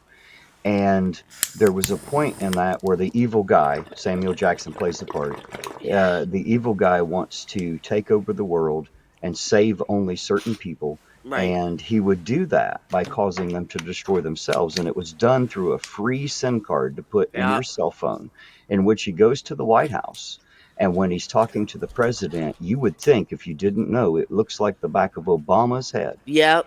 And everybody talks about the Obama phone, how we all got a phone. And I heard that in one of the countries over in the UK or England, somewhere like that, they were making sure that people had TVs and internet.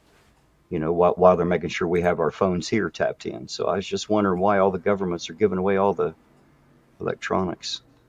Yeah, that's a good question, isn't it? I It don't know really You about is. can't the you electronics can't you part. you, you can't hardly buy a dozen eggs for less than $5. But if you need a cell phone, hell, you just go down here under this tent out here on the parking lot and get a free one. Yeah, no Oh, I need shit. I need to go where you are. They don't do that over here. So, y'all know Renee's in my chat, I'm sure. Um, she sent me a link to it was a live premiere on Karen B's YouTube channel today, and give it a listen. This is from way back. This is from when it was she said back in the 80s. Where'd she go back in 1984. Mm. This was a 1984 radio show. She was lucky enough to have it on tape, and she rebroadcast it. So, don't go right now, of course, but I want y'all to go there and put this in your history or bookmark it or something. This is going to tie some shit in to this whole thing. Oh. It really will. And unfortunately, like Witch of Heart, 1984, you were probably what, sucking your thumb? I wasn't born yet. You I was weren't born even in- thought of. I was You born weren't- in '85. All right, there you go. You I was weren't e- only 10 years old, and so what did you say? 84? I was 10 years 1984. old. I was 10 years old. Okay, I was 18. No, I'm sorry, I was 1984. Yeah, 19. My gosh, you're such old farts. Yeah. I love you guys so much. Like seriously. Yeah. Well, see, I was stationed in 1984. Most of 1984, I was over in Europe. I was in Germany. Oh. So I was there from, let's see, May of 1984 until November of 1985. Yeah, see, So I was that- born October of '85. So. Yeah. See, I was nowhere around you or your family. I'm not him. Oh, so I guess you're not I'm my not your dad. dad. I'm not your All dad. right, all right. My dreams are now crushed. Thanks. So No, I apparently may- you weigh more than a duck, then I would guess, Sovereign. Yeah, I must. Well, I'm a newt sometimes. Sometimes I'm a Sometimes newt. he gets better. You know what I find funny is some people age like wine. It's very fine. And others of us, they age like me. I'm like an old What? booger. I'm just getting old, dried out, and stiff. And some people age like milk. Oh, Renee says that, okay, I was mistaken on that on Coffee Talk. Karen said she found an archive of the show online somewhere and downloaded it. Oh, nice. But I was listening to it today and it's really got some great shit in it. Art, he says, I was 34 when he was in out there. 1984. Yeah. He was Wow. out there busting trim on the Okay. means. On the And you mean actually had streets. the audacity to call me and Sovereign old. Right. Yeah, right? I did. My bad. We's young people, baby. We's young people in this shit. Hey, which Art was also a Navy medic, by the way. Oh, well, thank you so much for your service. Yeah, man. Back in those days, he had saber wounds to have to tend to, and then he had to climbing up in the rigging. Bayonet punctures. Well, he was climbing up in the rigging and saying, "Avast, you mateys." You know how many pirates he fought up back in the... Land ho! That right there, man. We love you, Art. Yeah, that's He- awesome. Art Akuto was on the mission with Captain Cook, man. That's He's the one that buried the treasure on Treasure Island. Yeah, she said it was only 2 hours of a 3-hour show, man. Listen, it's important. That's why I say I save a lot of shit. And I have for years, Right. and I don't keep it on my computer because my computer's connected to the internet. I put that shit on an external drive and I disconnect it. Because I'll tell you what, man, I've had them go into my DVR when I had that before. I've had them go into my DVR and remove shit off of there without me knowing it. I've Sure, had, your wife didn't just do that? yeah, absolutely. Absolutely, man. I mean, I'm talking about some shit that it's like information they don't want you to have. And it's like, where the fuck did that go? This was so crazy. I went and sent a picture of something. Oh, here's one. You want to see how weird the censoring is? If you type in Antifa.com into your web address, into your address bar of your web browser, watch what happens. Now try to type that in on Facebook Messenger or on any kind of computer shit other than the address bar and see what happens. It won't let you send it. It will not let you send it. Interesting. Yeah. So you're saying if I type Antifa.com into Right. that into Messenger, it will not allow me to send it, is what you're Right. Right. Try it. Try to send it to type that into Messenger right now and try to send it to me.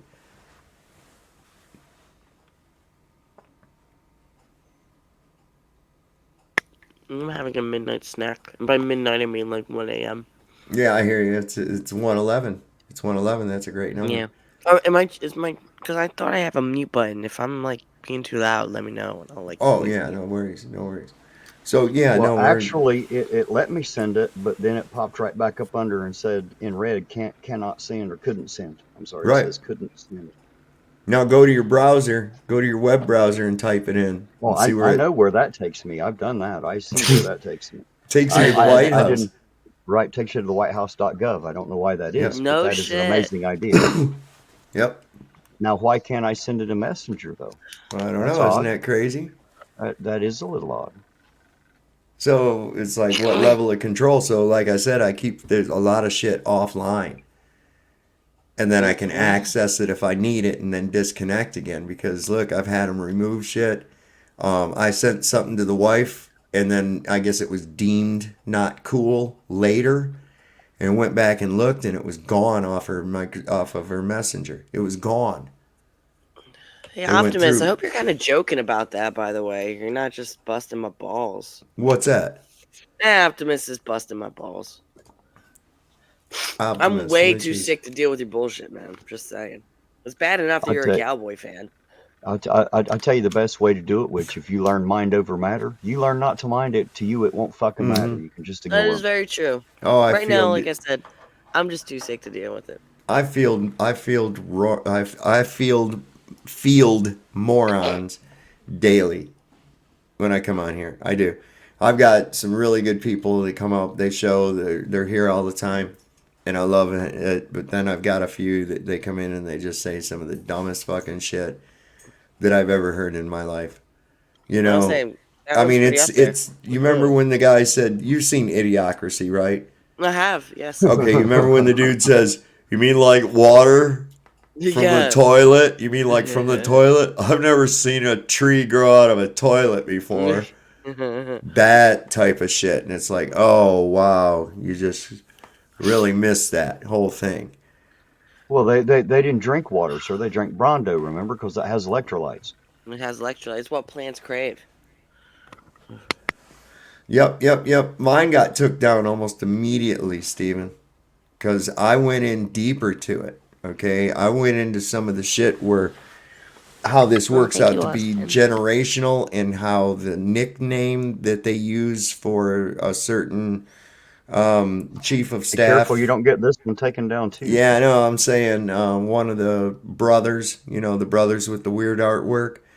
But anyway, he had a nickname, and I thought it odd that his whole persona would change when that nickname was used, and I associated it to some altered personality, like through MK Ultra, and that there's a lot of that, and you see that, like even when you see these celebrity breakdowns, they're like they never name who they are, but they are always talking about they are controlling them, they are fucking with them.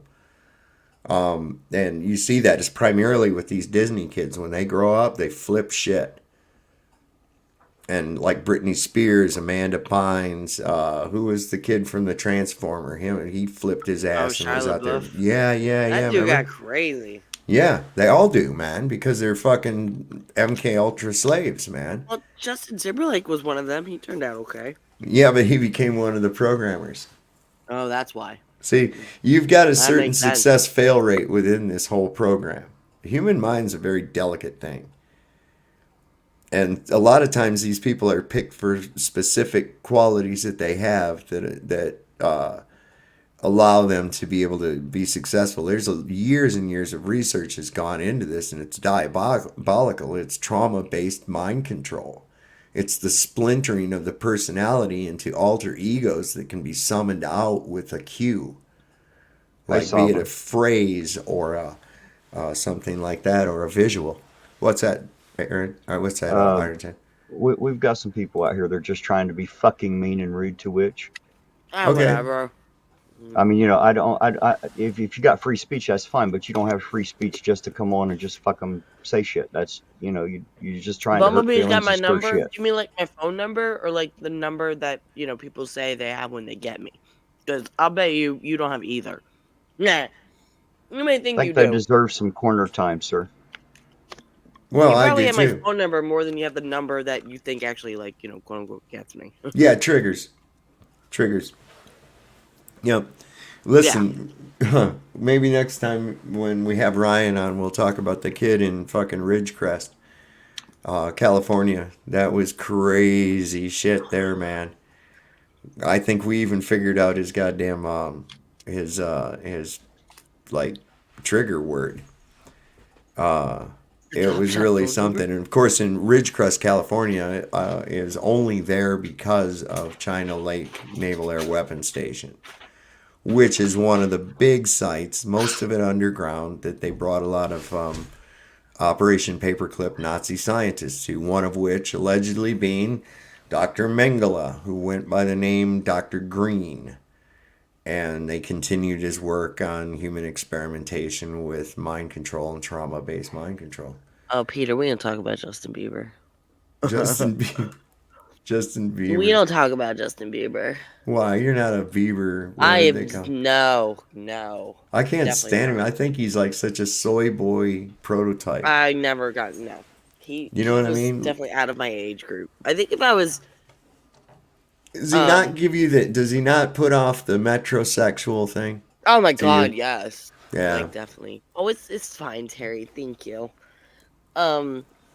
But oh yeah, what was funny because my brother, when he was younger, he had the same kind of like haircut, but not because he wanted to look like Justin Bieber. He just happened to have the same haircut. Yeah, that was just the cut. Yeah. It was just the cut.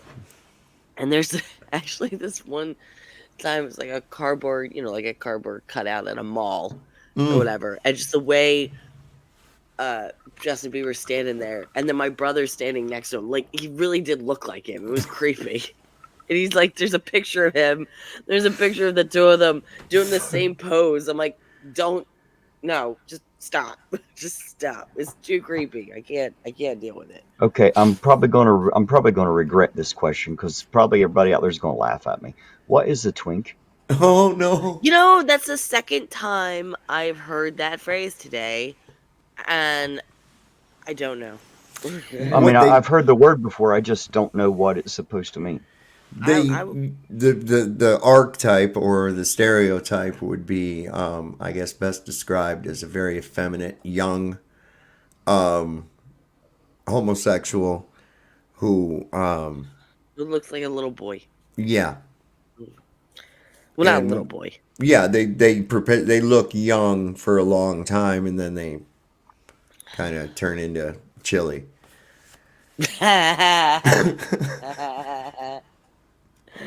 Oh, Rosie, you're right. I am a fake and a fraud because I'm not a real witch. I just play one on YouTube. You have found me out. That's Oh right. my That's God. right. I love Well, that. damn it! I was gonna ask you for a love potion. I guess I'm fucked, ain't I? Dude, you think if I was a real witch, I would be this sick right now? Like, seriously. Well, maybe you just got it. Maybe you just got a bad batch of brew. Maybe Oh, you that didn't might have been use the right eye of Newt. I You didn't. know, I don't know, Stop. man. Why Who am I did you to say? send me the wrong one? God damn Hey, it was a mistake, man. It was my bad. I sent you Eye of Toad, and Oh, that's what I it was like, look, Screwed it I all up. There's switched. a difference. There's I a switched to a difference. new distributor. He was a little less expensive with the shipping, and it's out Got of twice the Taipei. amount for half the price. Yeah, and it's out of Taipei. Right. I should have known. It's like any third world country with no. It was Postal all made in laws. China anyway, wasn't it? Oh Yeah. yeah. Well, everything is. Everything is. The world's I made mean, in China. hell, I think even newts are made in China. I haven't picked one up and read it lately, but I bet if you look under it, there's a tag. Yeah, there's a tag. There's those guys' press conference right after they got done from being up on the moon. Look at that. That must have been a spectacular journey to be that excited. Hey, that was probably. They definitely look like they are happy men to have been there and back, don't they? Mm-hmm. I think it's funnier and shit. Mm. We use oils and herbs, not eyes.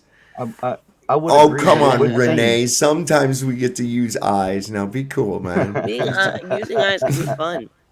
Not even no eyes and newts or nothing like that. Now you're challenging Shakespeare, Renee. Renee is my girl. She's my girl Friday. She's my girl Friday. She finds all kinds of cool information and shit for me. It's cool as shit. She goes, Yeah, hey, you I wanna know found what I'm this. Look at snacking on? this. I'm snacking What's on that? So you want to know what I'm snacking on? I'm snacking on pretzels and Nutella. Oh, no. I I was don't thinking know, about Austin. grabbing it. So you guys talk for just a minute. I'll be right back. I'm gonna go over here and pee on Russia real quick, and then Okay. I'm gonna make While, another. while he's gone, I want to say something about Renee Bernays out there. She's an awesome, awesome person, and for more reasons than you know. Just know that. Sure. So how are you tonight, Austin? I'm good, man. I just came to listen to Witch. I don't really care about you other guys. Oh, sweet. Even though I sound like absolute shit. Uh, Are you trying to say that Witch is prettier than I am, Austin? I don't know. It's kind of close. I was about to say it's a close call.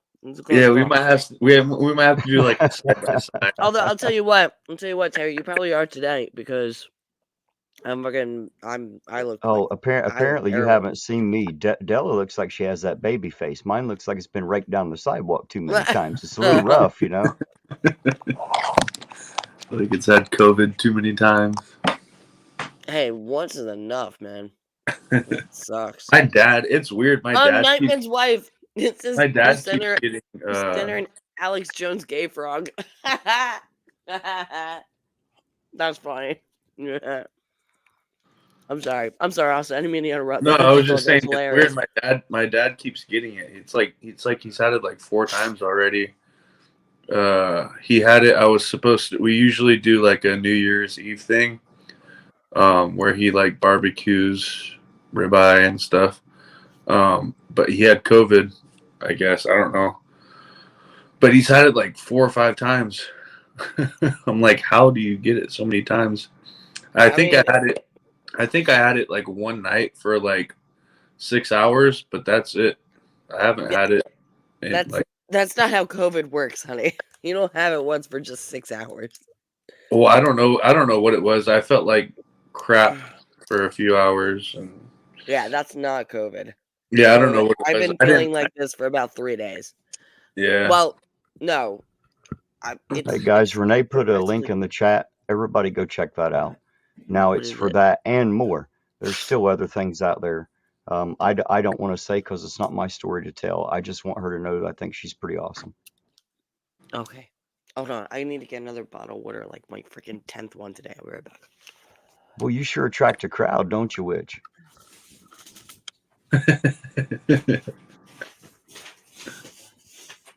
Yeah, I don't even know if I've had COVID or not. Have you had it, Terry? No, I've been fine, man. Oh, yeah, I don't know if I have.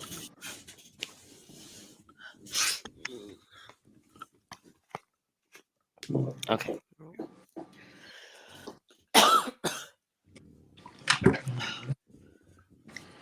Yeah.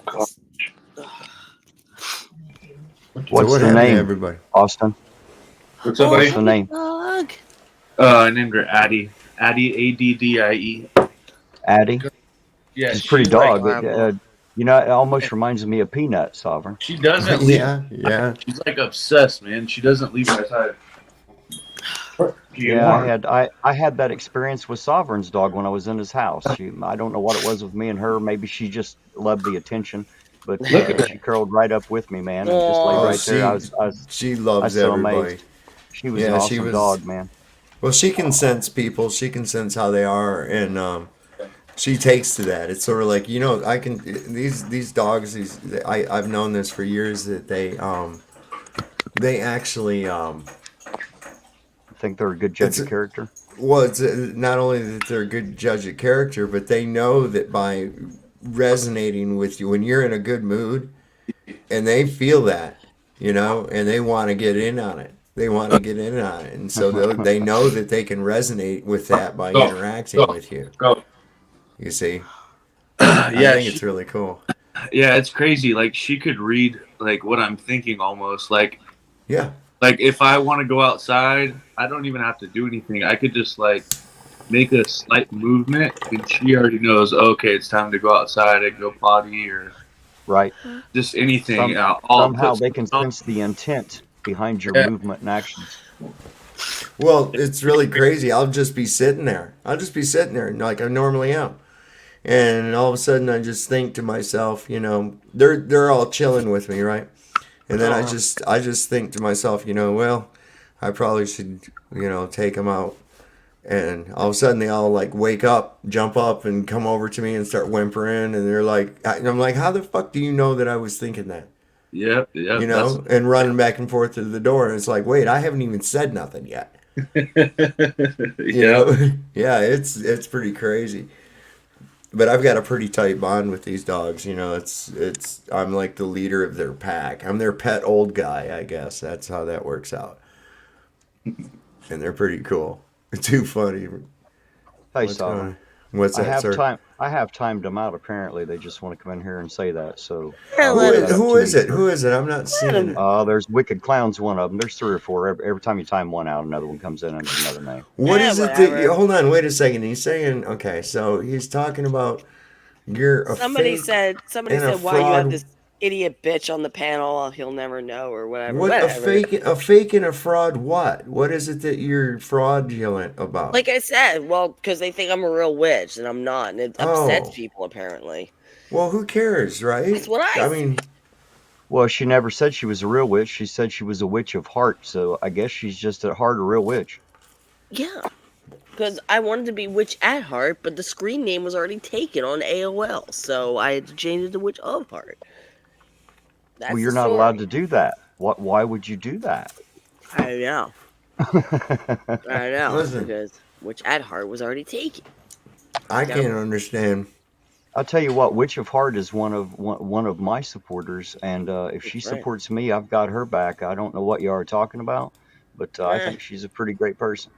I haven't had no problem with her. I mean, I've had nothing but pleasant interactions with her every time she's been on the show and off the show. I'm the chat witch for another thing. She's a witch of the bitch. Yes. It's wow. Hence, Witch of Heart. Witch of the bitch. Yes. Like I said, you're the only reason I joined, Witch.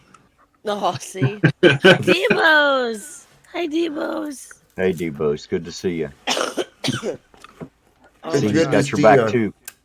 It's good to see a oot and a boot. He's out. He's in a boot. I love that Canadian accent. I miss it. You used to run into it all the time in Michigan. Not around here.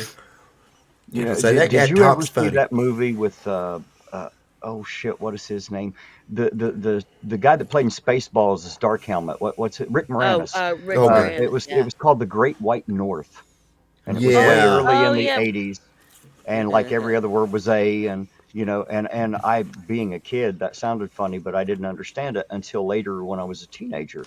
And a couple Canadian truck drivers stopped at a little store here where I used to live, or where I live. The store used to be here where I live. Is what I meant to say. And they talked like that, and I thought that was so cool. I stood there and talked to them for a long time just because I like to hear the way they talk. I thought it was neat. Oh yeah, it's the Great White North. You know what? I don't think Witch of Heart got shit to worry about in this chat. Look at everybody's No.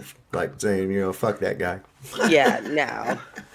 I agree. The more that fuck gets that guy. blocked, the more accounts I will create. Wow. You just want to create accounts to just kind of talk shit on me? I feel very honored. Which I tell you what, you know you've arrived when you get your haters. Oh yeah. Yeah, man. You're like Queen you're like Bee, I need around to here. My potion you- first to make me not you'll- have COVID anymore. You'll be able to say that you're around here. You're kind of a big deal. That's right. I don't know how to put this, but We had this dude kind of a named, big deal. what was his name?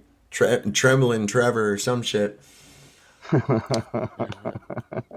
And this motherfucker, he tried to call me on Facebook. He tried to call my wife on Facebook. He's sending me messages and shit. Shaky James. Yeah, Shaky James. Shaky James. Yeah. And he was apparently very, very bent with Terry. He was because lurking on in the my chat show. because we didn't see him, but he was messaging me on Messenger I know, while he we was were like- live. Right. I was buying shit. All over flat earth, and it's like some people are like that. Everybody knows it's the fucking globe. Look, if that were true, there wouldn't be any argument, right? I'm just saying. I mean, if it was proved conclusively that that is the case, then there would be no argument. Secondly, you could get like $48,000, 3 Bitcoin, for one proof that the Earth is a globe? Um, What do you think about that? Go get What do that you- money. Which are you a flat earther? Which? I am not. Okay. Well, But let me, Sav already knows this. So you're not a flat earther, and you do not fly on a broom, right? No. All right, that's Just good to know. making sure. you're gonna have to prove it for me. I think you fly in a broom. But wait a minute, Witch. No. Yes, dear. That automatically makes you and I natural enemies, and we have to say mean shit to each other because you see, don't you understand? You're on a different team. That's right. Like there's a right, fucking right. team, like we have membership cards and shit.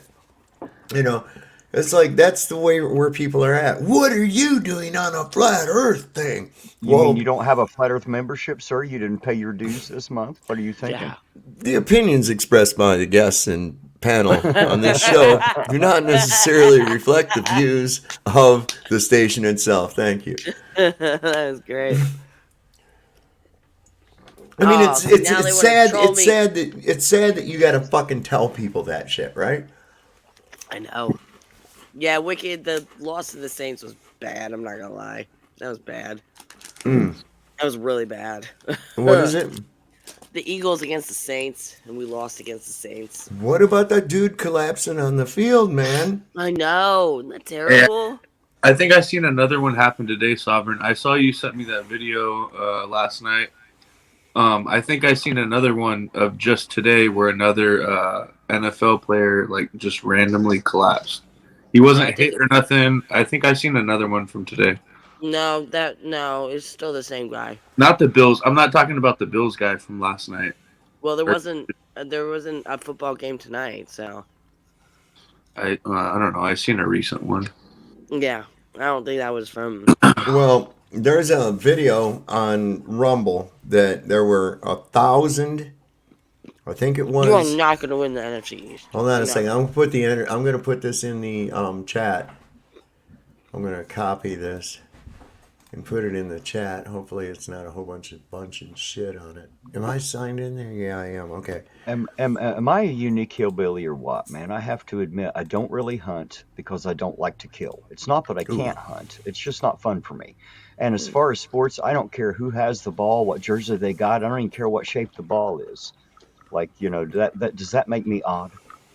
No. Well, I think what's neat about it is because once you've come to this conclusively, as I'm brave enough, I'll say that conclusively, I believe that it is not a globe. It is created by some intelligence. It's very complex, but simple. And I think that the fact that when you look at it from a perspective of where I do that if you can imagine a perfect clock, a perfect machine that's living, all the life on it are all little integral components of that clock. Some of the functions known, some of the functions not known. And we have things in the sky that tell us our hour, our month, our year. I think Debo really said he's interesting backstage, shit. sir. Is he backstage? Oh yeah, I thought I brought him up. My bad. I thought I clicked him. My bad, Debo. Shit. Hi, Diva. Hey, Debo. How you doing tonight, man? Good. Tom, How's it going? Can you finish that, Sovereign? Hang on.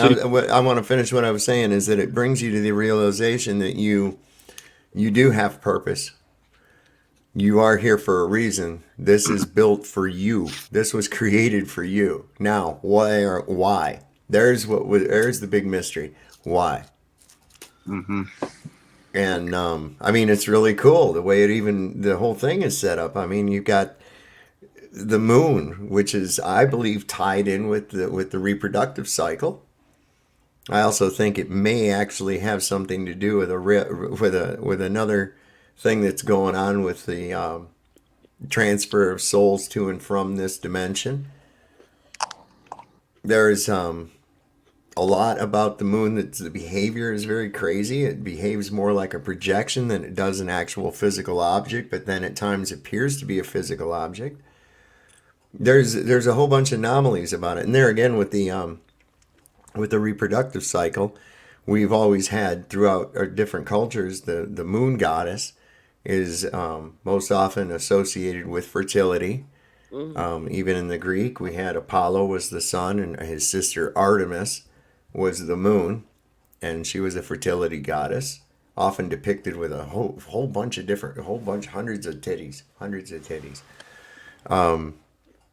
Diana, it's always the feminine. So this is some kind of a machine, a living biological machine, and it definitely has purpose. And you do have purpose here. And You know what you said once to me that still sticks in my head. You were talking about like when you die and people say you see that point of light at the end, or that tunnel of light.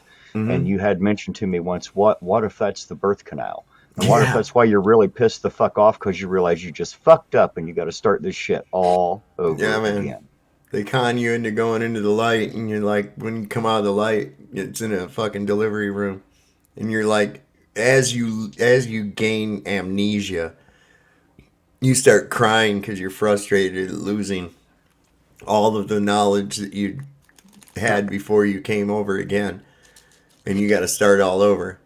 Because you were promised that you could come through again and right all your wrongs, but you weren't told that you weren't going to get to take anything with you that you remembered. So it's sort of like a try over again, like you have to start over at the beginning of the video game. It's a fucking insidious thing. I'm not going to the light, man. If there's a light, I'm not going to it. Fuck it, I want to see what happens. See if they can make me. Of course, my creator knows I'm an obstinate motherfucker. You got to make me do shit. I'm not going to do shit because you told me to. It's just how I am, man. Sounds like any other, quote, alpha man trying to talk to a woman. Well, I don't really see myself as any kind of a hierarchy in that. I don't really subscribe to that hierarchy because we can play those roles when needed, each one of them. If there is such a thing, the reality is, be a man. Just be a man. Be responsible.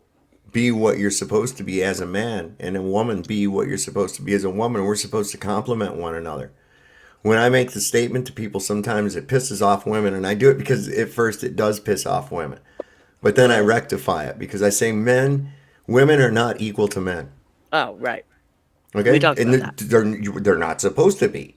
Right. Okay? Does that mean that women are worse than men or that they're not as good? No, it doesn't mean. What is that? That's subjective. We are complements of one another. We're supposed to. What the male lacks, the female is strong in. What the female it equal but lacks, the male. opposite. Right. What the female it lacks, the male makes up for. What the male lacks, the female makes up for. Like men are, we don't really often like to show our feelings and stuff like that. We're the protectors and shit like that. Whereas mom's the halves- loving one. Mom Two is the halves loving. of the same whole. Right, exactly. The feminine and the masculine split, and that's what the whole two story of become Adam. one.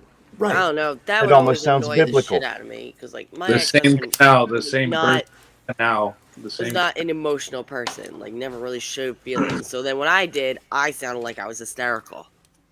Even when I'm showing just normal things of emotion or something, I'm the hysterical one because my ex was always like calm, cool, and collective and stuff, and like always Okay. bothered the shit out of me. So well, see, that's the whole thing. Okay, so imagine this is the problem. There's the too much of dualism. Okay, because within duality there is duality, and this is exemplified in the symbol of the yin yang. Okay, you often see it as the swirl where there's a black side and a white side, right, showing a balance. But if you also notice, there's a small circle inside of each one of those with the other color. Okay, what is that? That's because the one with the black still has to have a little bit of white to maintain balance, and the one that has the white has to have a little bit of the black to maintain the balance. Is it a fish? Is it a fish egg? Is it an egg? So this gives the possibility of fractility. You understand? that opens the door for possibility, different degrees of the two within the same duality. You get what I'm saying? Because you got some guys that are more, I don't know, for lack of a better term, tough guy than some other guys. There's other guys that would rather be more of a pacifistic type thing and not challenge something unless they absolutely have to.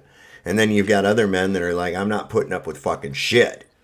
Right? So those are 2 degrees of the same dynamic, but within itself showing a gradient. You see what I'm getting at? Because those are different degrees of the other element that cut in with it.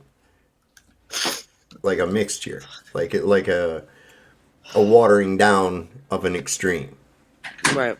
Yeah.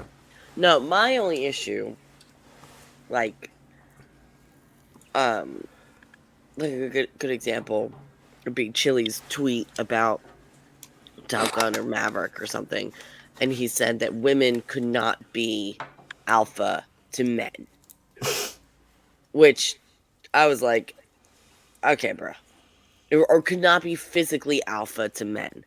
I'm like, being an alpha has nothing to do with physicality.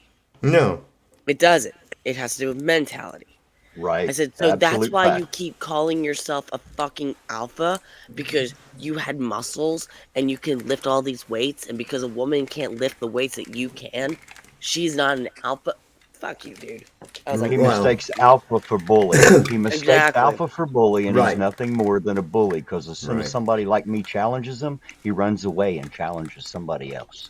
I was like, boy, come over and I'll bring out the boots and cuffs. I'm taller than you in those fucking boots and cuffs. Let me- and then we'll talk about who the alpha is. I've been waiting a few minutes here, and I'm sorry, and then I looked away and I spaced out. Roseanne, I wanted to answer your question on that. It's a very, very good question. How deep is the flat earth? How deep is the level plane? We don't know. We don't know. I think the deepest hole dug officially was the Great Bore Hole in Russia or Ukraine. And I think it was 7.6 or roughly 8 miles deep. So who would know? They could not get down any deeper than that. So I don't know. At least 8 miles. I can tell you that. It's at least 8 miles. I think what's the big trench that's in the ocean? I think that's only about like Marianas Trench? Yeah, 6 or 8 miles deep, something like that. And here they're gonna go up to Mars to go see, right? They're gonna go to Mars to go check out some shit, and they haven't even explored our own goddamn oceans. The oceans cover over 3/4 of the fucking Earth's surface, and they don't hardly know anything about them. So, I mean, I'm like, there's so much.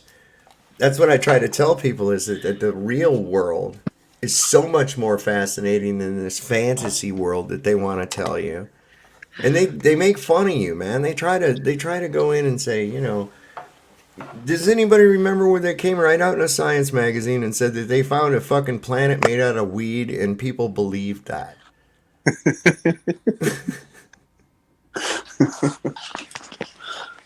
For 45 years worth of smoking, sir, I figure you must have your own planet of weed there somewhere.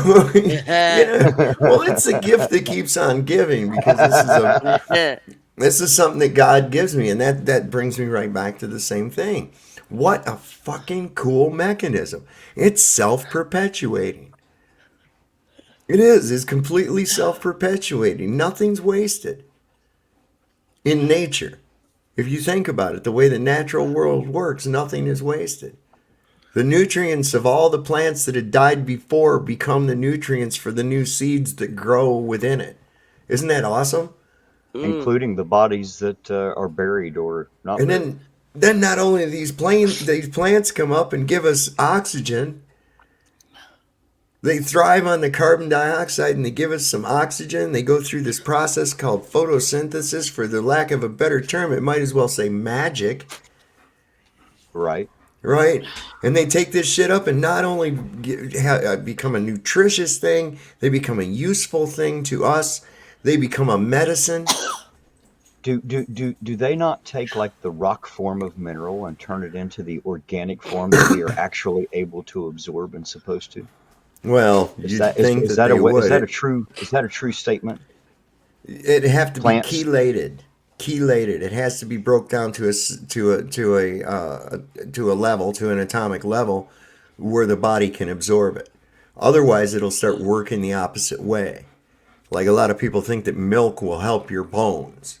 No, drinking a lot of milk will leach calcium from your bones. I don't know. I don't drink milk, so. That's why you're sick. No, just kidding. Yeah, right. That's why I'm sick. I come up here. It's because you didn't eat your Wheaties. If you'd ate your Wheaties, you'd have been all right. What you got for us, Debos Nation? I just come up to say hi. I'm not up here to argue or fight or. Oh, why I'm up here not? to back my fellow human there. Which a heart, which a what the fuck. That's You right. come on up here. We ain't nobody arguing. We having a good old time we're up having here. a good time. We're having a good time. You have a big Space is fan fake. club, which Space is fake, Debo. Space is fake. I'm here to argue. Space is fake. Hey man, I'm blowing. Look behind me. Look behind me, man. Debos, you see that? I've been blowing fucking chemtrails all over Canada. Look up, look up. Go outside, look up. You'll see all them chemtrails I've been blowing. Look, I'm gonna hit you motherfuckers up again too, man. I wish you guys Canada put was that goddamn. strong. You put that Castro motherfucker too close to our border. What's up with that? Get rid of that son of a bitch, man. What's up? he's going to have so much THC in your local atmosphere, you'll be able to smoke the snow, Debos. Get ready. Yeah. That's what's going to Ottawa. You just wish you had the weed we had. Oh, indeed. That sounds like a challenge. It does. Indeed. It's time to get a passport to Canada, sir. I don't even smoke. You don't even smoke? Nope. Well, it's all right. To each their own. Way I look at it. You know what, though? I tell you Is what. it legal in Canada? Yes. Okay. I would much rather see, and if the government has to profit through a tax, without getting ridiculous, of course, like they did in California, through the sale of marijuana to the general public, I encourage that highly over what they've been doing with the promotion of the sale of alcohol and the collecting of taxes off of that. I mean, I'm sorry, man. I agree with, if you want to put some shit in your body, that's great. Okay? But give some people some choice, because without a choice, a lot of them turn to alcohol, and unfortunately, alcohol is like one of the worst drugs that there is. It can be highly addictive, and it's socially and mentally devastating, the effects that can come about from it. Now, there's some people that just drink a little bit.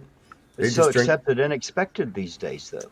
Yes, just like we just passed a marking point, one of our reset marking points. This was the yearly reset of New Year's.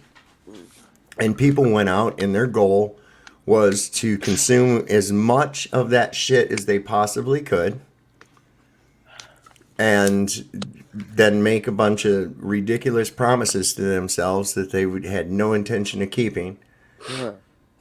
And I didn't make any. you know, and how much shit happened? Terry was out. He saw there was a big fight at the fucking local dive bar. Oh, I was there. I was there with him. Somebody went through there in Times Square, I guess, with a Gurkha knife and was attacking people and shit. And this is what alcohol brings to the table. It really does. If you've ever been around, and I'm sure you have, alcohol-fueled fires, there's always arguments, pissed off shit happening. People start arguing over the stupidest shit, like, oh, it was not a 63 Ford, it was a 65 Ford. You know, and then the next thing you know, they're trying to kill each other with broken beer bottles. And it's really, you see that more too often than for it to be overlooked. I've never seen a bunch of high people sit around and argue until they fought and tried to kill each other. I've never seen that happen. I'll agree to that. There you go. I mean, it's like I've had people in here, and sometimes it pisses me off, but I'm usually the most of the time I'll see their shit and I laugh at it, and I go, what the fuck, really, for real, what's your problem? Oh, dude. You know, what is your, really, come on out with it. My first time on your panel was when I was verbally beating the shit out of Nick Volt. What is it? Somebody said something to me. Do you like edibles? Yeah, I do like edibles. In fact, I've got some gummies that we made here. Those things will put a hurting on you. Be careful. Debo, does that make you laugh? Oh my God, those gummy bears are fucking dope. In I fact, they're can't say it. they're downstairs in the He eats them there. refrigerator. I forgot He about eats them them. there. He eats them there, and I swear I can feel it here every time he tells me he's had some. Oh man, I got a question.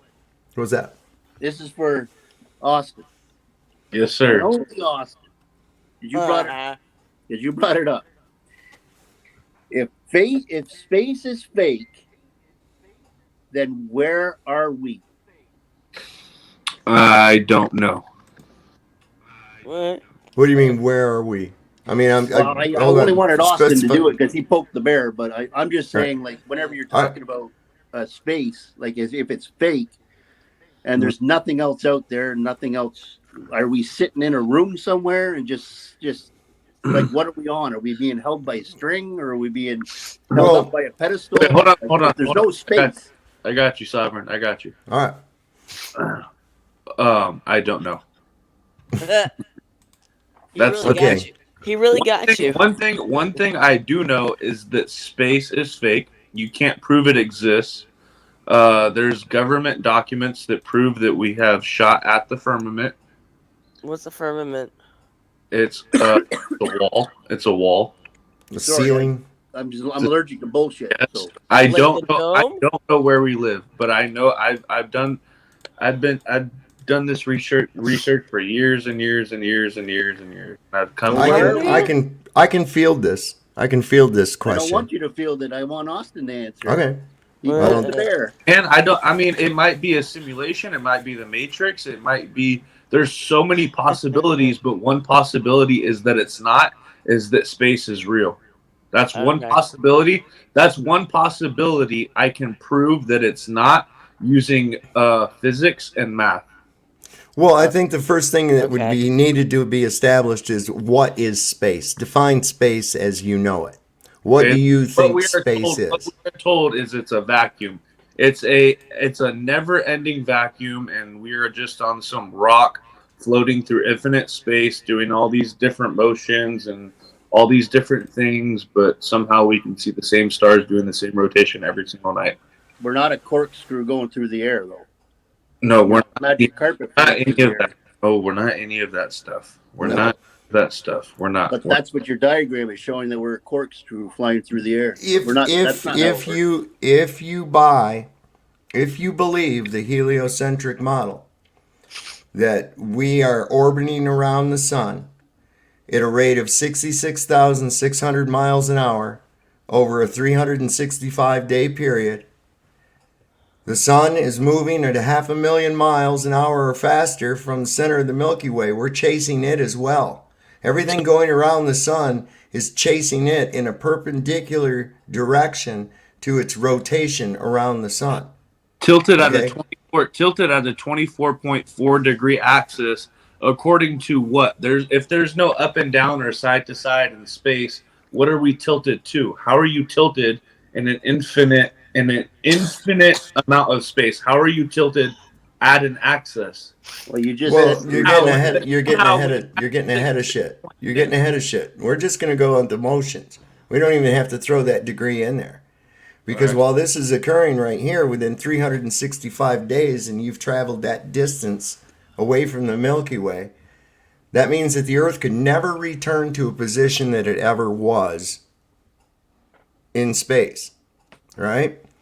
So now you're going 1,000 miles an hour, a little faster, at the equator, while simultaneously rotating around the sun at 66,600 miles an hour. And then in a perpendicular motion to your rotation and your orbit, you are traveling at about 500,000 miles an hour away from the center of the Milky Way. Now, this is also moving because of this ever-expanding universe and galaxy that we live in. Those are some phenomenal speeds going on there, but you don't feel it because of math. Okay? Because of math. That's why you don't can't feel just say it. that, Sub. It's out of math. But thanks, Austin, for answering that. I appreciate it.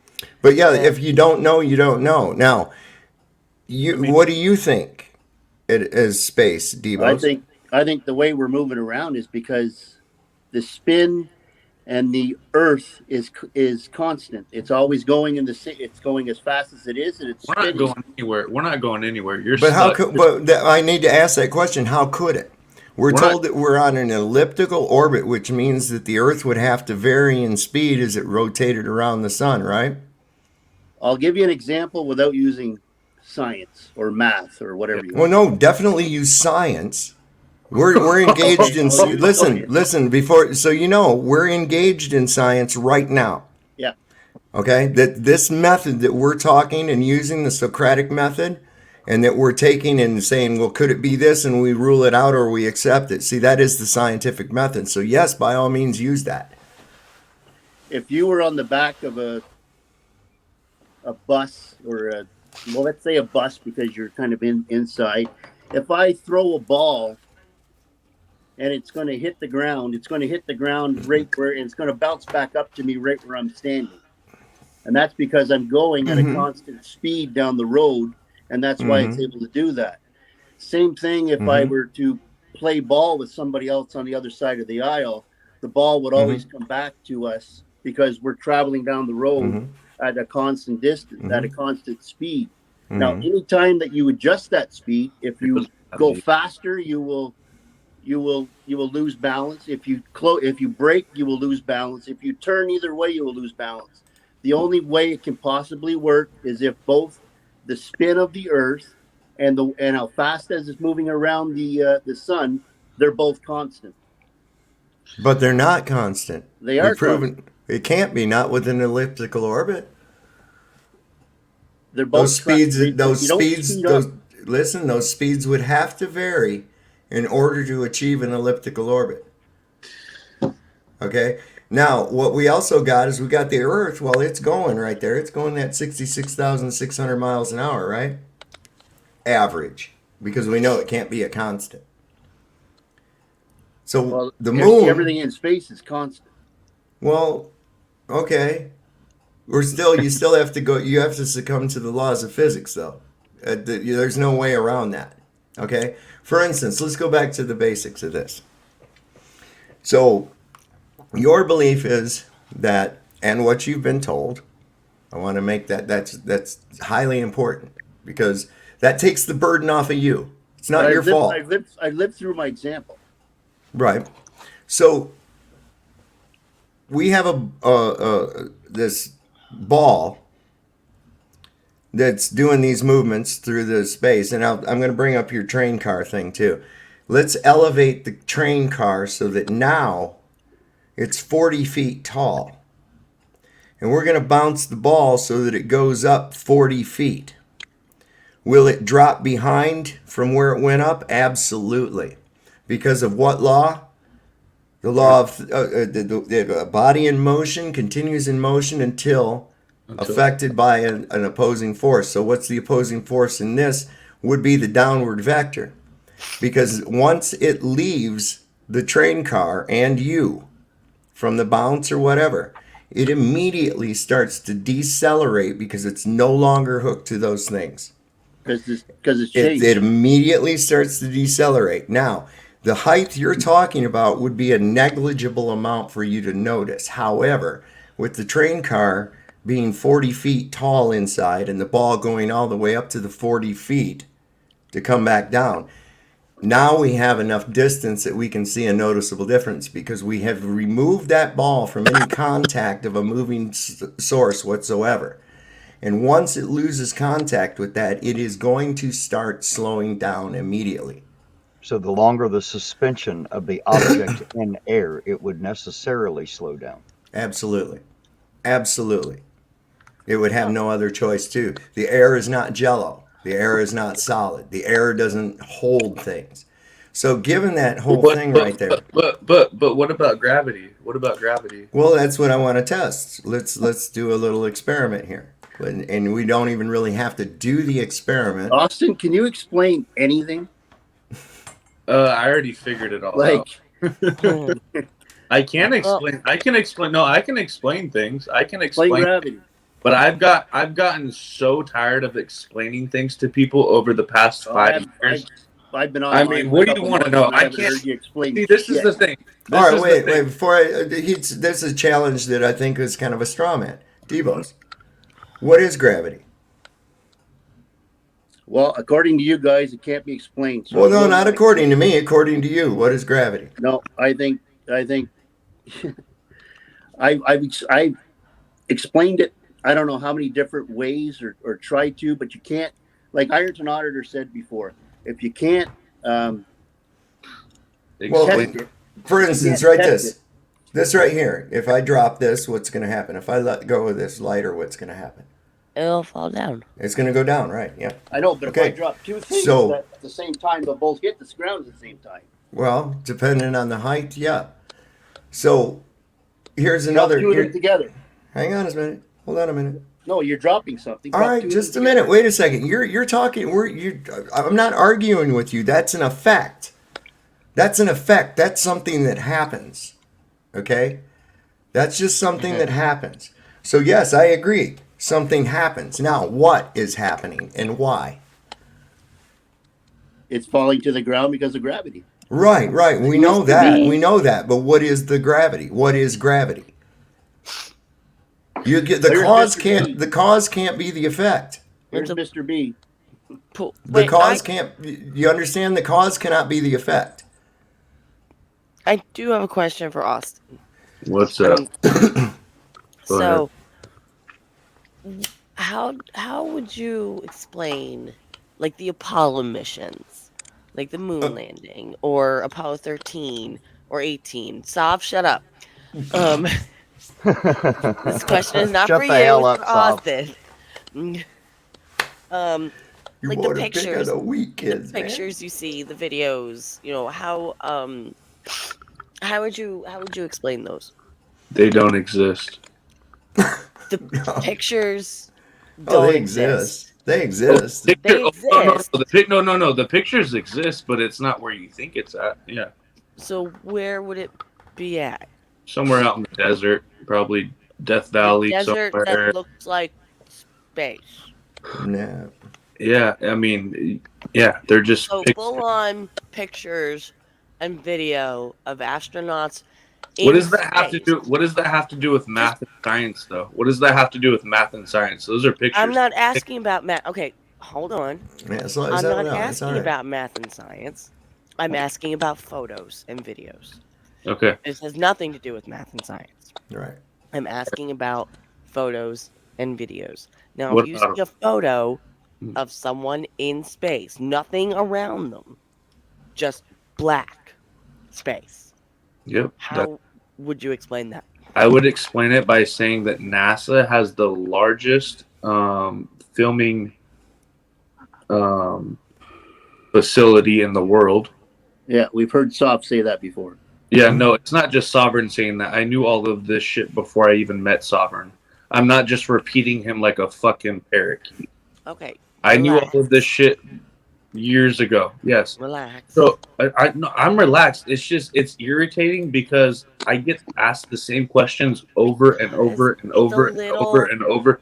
Bit- It's like a repeating. Yeah, just try to keep the emotions down. Just answer it. Okay. Just be cool. I'm sorry. I'm trying my best. Okay. It's all fake. I don't know how else to explain it. well, it's you, fake. you need to. You, There's Can I never help out stars. just a second? Do you know why they don't put stars? Do you know why they don't put stars in all of these pictures and stuff that you see? Have you ever tried to They take a would have- picture at they night? would have- They would have to put the exact replication of what you see in the night sky with your eyes by yourself. Because if you were able to go outside and point a camera up, you would be able to record it with yourself what the stars are doing with your own recording footage, right? So you would be able to have an account for yourself. So the reason that when you go and see all of these Google images of planets and the sun and the moon and and there's never ever stars in the background, it's because they are afraid of putting these stars in the exact points to which you see them, because it would go against what you see with your own naked eye. right. Have you ever taken a picture outside or looked up at the No. light when you're in a baseball diamond and you look up and you can't see any stars? No, seriously, Austin, because what you're saying to me Well, guys, and if Devos, if you can see stars in the night sky standing on the ground, why can you not see stars in the sky in space? you can. There's just you can see stuff. You can. It's just that they refuse to add that in there. And the reason they refuse to put that is because they would have to add those stars in. Are you saying those stars aren't there in those They would pictures, have- Austin? Is that what you're saying? They would have to add those stars in perfectly from what we see it from Earth. And so they are afraid of making incorrections. They are afraid of making incorrections, so they refuse to put it. And then they tell you, oh well, we came back to Earth and you weren't able to see the stars because of the film, and we lost the film, and it wasn't able to go through the atmosphere and this and that. Okay, so hold on just a second, guys. Who was it that brought that up about the exposure, the light, and that not being able to see stars? I think it was Devos. Was it Devos? Where'd Mr. B go? He left? Probably got bored of the conversation. Okay. So here's the thing with that. As you see in this is from, we don't see any curvature here, but we do see the sun, and we also don't see any stars. Okay, so some of that is correct, yes, but there is a phenomenon that's really quite weird, because once they do get to a certain height, it's almost like you can't see stars anymore. It's like, where the fuck are they now? It's like you only see them from down here and below, at a certain level. It's really quite an anomaly. But as you can see in this picture here, why would there be a hot spot from that light right there onto the Earth? That's just kind of like, that looks pretty fucking close. I mean, relatively, compared to what they're telling us. It's those anomalies. Now, the thing about why is the Apollo mission fake? Okay, there are several reasons. Well, I don't mean the Apollo mission. I mean all of them. Oh, go into it. Well, look at it. First, we have to get through. Even if we talk about the Apollo missions, somebody has to have built the stuff. And Saab, you've said earlier that billions and billions of dollars every day are going into that place. Now, how many people would have to construct something like that? So there would be plans somewhere for it. So who has the plans for those things? Like, for instance, what? For the plans for the spaceship. Then somebody would have to build it. You'd have people that you'd have to pay off. That this never happened. Dude, I don't doubt that there's somebody has built something and they paid money to have it built and everything else. Do you know how money laundering works? Yeah, but you're saying all of NASA. There's other space agencies out there. Is there really?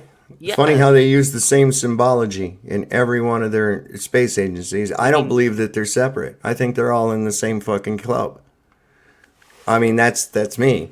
I was looking for something on here. What did I have there? Oh, that picture. There's another one here that I wanted to show you along that line too with those. We have to get past the first problem, okay? And one of the first problems before we go to space, we have to determine that there is space and that we can get to it. All right? Now, how would we do that? But I'm just thinking, nobody's proven that there's a firmament. Nobody's proven that there's. Well, actually, yes, they have. I showed government documents the other night from the CIA, also from the Air Force, some from the Pentagon, that specifically are talking about a firmament and how the atmosphere is positively charged in elevation. Okay? It's their documents. All right. Now, the thing is, we have to get around a fundamental rule of physics. One of the fundamental rules of physics that has to do with thermodynamics. And I know you're going to go right to the gradient because on Everest, the pressure is lower than it is down at sea level. I understand that. Wonderful.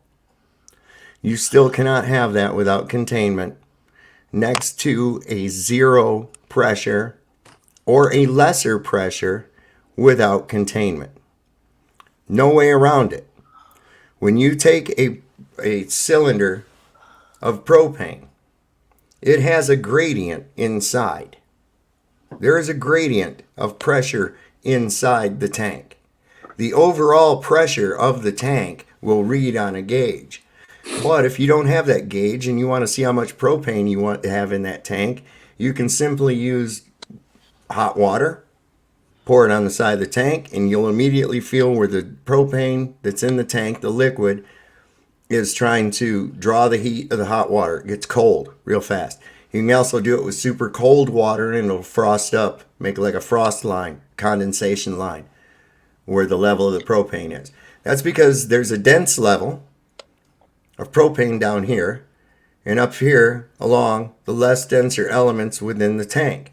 When the tank is breached, equalization to the outside pressure of the tank takes place and gives not a fuck of the density of any of the layers within or the gradient within the containment.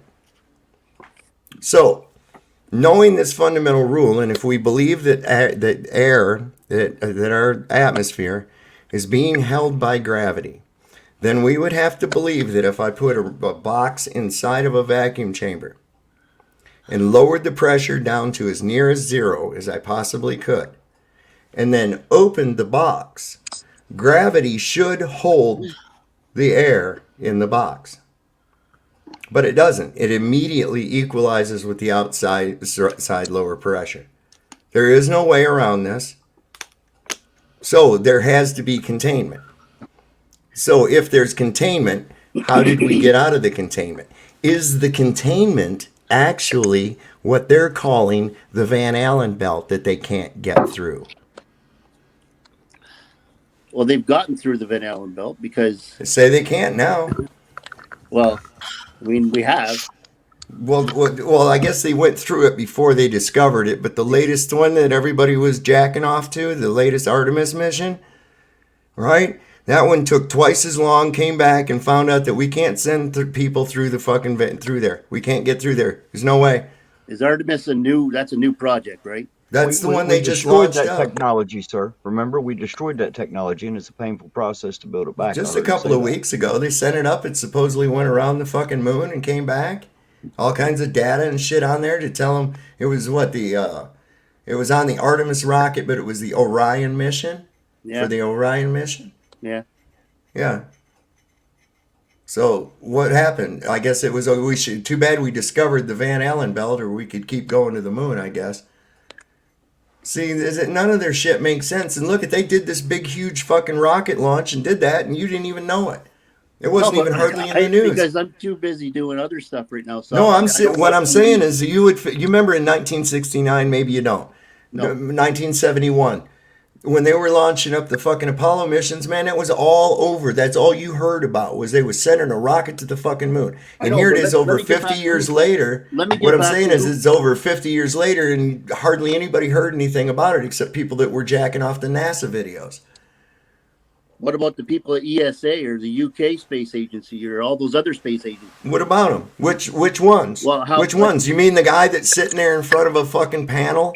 A guy that's sitting there in front of a panel that's trained for months and months with a simulation that they can't even tell the difference between the simulation and the real thing? That guy? What about the millions of scientists all over the world? What that have to millions buy of into the same scientists? thing, though? What millions of scientists? Name two. Name five. No, I don't have to name anybody. I'm just. Well, I'm saying, just like, saying. I'm- You're I'm saying not that there's. trying- What I'm I'm saying just is you're trying under the to impression. No, you're under the impression that there's millions of scientists saying this. Name five. No, I'm just saying. You can't tell me anybody who agrees with your flat Earth stuff to begin with. Yes, I can. I can tell you Only all flat kinds of earthers. people. Well, that's probably Flat Earth the society. definition. I can't You get. I don't can't believe in the listen. Earth, you don't believe in Listen, the sun, you don't Devos. believe in The mantle, only you don't people believe I in know. war, you don't Listen. believe in science. You don't believe in physics. What do you mean I don't believe in gravity, science? Where are you getting that? Where do you mean I don't believe in science? What in the fuck does that mean? Because Where do you that's get what you're that? saying. You got to believe in something, so Well, you got to I'm. believe in some of these science. Wait a second. You know, Belief is the enemy of knowing, so believing in science is a stupid thing because science is all about knowing and finding out, right? So now if you're going to make a claim that air is held onto the earth by gravity, and we do an experiment that shows that it does not do that indeed, then we have to discard that shit can notion, right? We have to well, shit you can need that more notion, right? information. Why? Because what? What do you think the air is going to stay in the box? No, I'm just talking about all the All other- right. Did we use a scientific method to determine that? I keep telling you about the stuff that drops down. You can put heavier things and lighter things together. They'll both drop at the same time. What the But fuck, if dude? you I'm wanna not, go back dude. to your I'm little not box- I'm not disputing the effect. So I'm not disputing the effect of your box. I'm not disputing the effect. Okay, yes, things drop. That's true. Absolutely. Okay, but you can't say that the effect that you're witnessing is the cause. You understand? So just saying gravity doesn't fucking mean anything. Do you mean the effect or the cause? What is Gravity the an cause? acceleration. What is it? It's an acceleration. That's right. What kind of acceleration? I think it's 9 point. What is it? No, don't I know the didn't ask exact for a term. number. I need a description. What kind of acceleration? What's the gravitational pull towards the center of the earth? What's doing the pulling? What's the gravity pull? What's the pull? I told you this before, so I'm not a scientist. I Well, can't yeah, explain you the science you of are. it. You are, Devos, because we are engaged in the act Okay. of science right now. We are engaged in a scientific act right now. Somebody We are smarter taking than a me can logical answer that. series of things and deriving at a conclusion. And somebody So- smarter than me can answer that. Well, why? Hold on a second. You're so the cause is the effect. I think there's a misunderstanding here. What he's trying to say, Debos, is what it seems to be is there's no experiment to prove that gravity exists, and although scientists will agree, what we do is measure what we call the effects, either the weight of, the speed of fall of. Yeah. Those are the effects of gravity. What Sovereign is trying to determine is that magical pull. What is that? How do you determine what that is? Because we can only measure the effects. We can't actually measure the cause scientifically. I'm going to get a scientist, and I'm going to get him on my channel.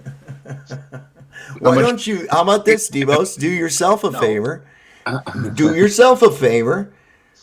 Learn what it is. I am learning. Okay, I'm there here. you go. You don't have to bring a scientist. That's No, like I bringing wanna another bring a guy to do. That's like bringing another guy to do your fighting.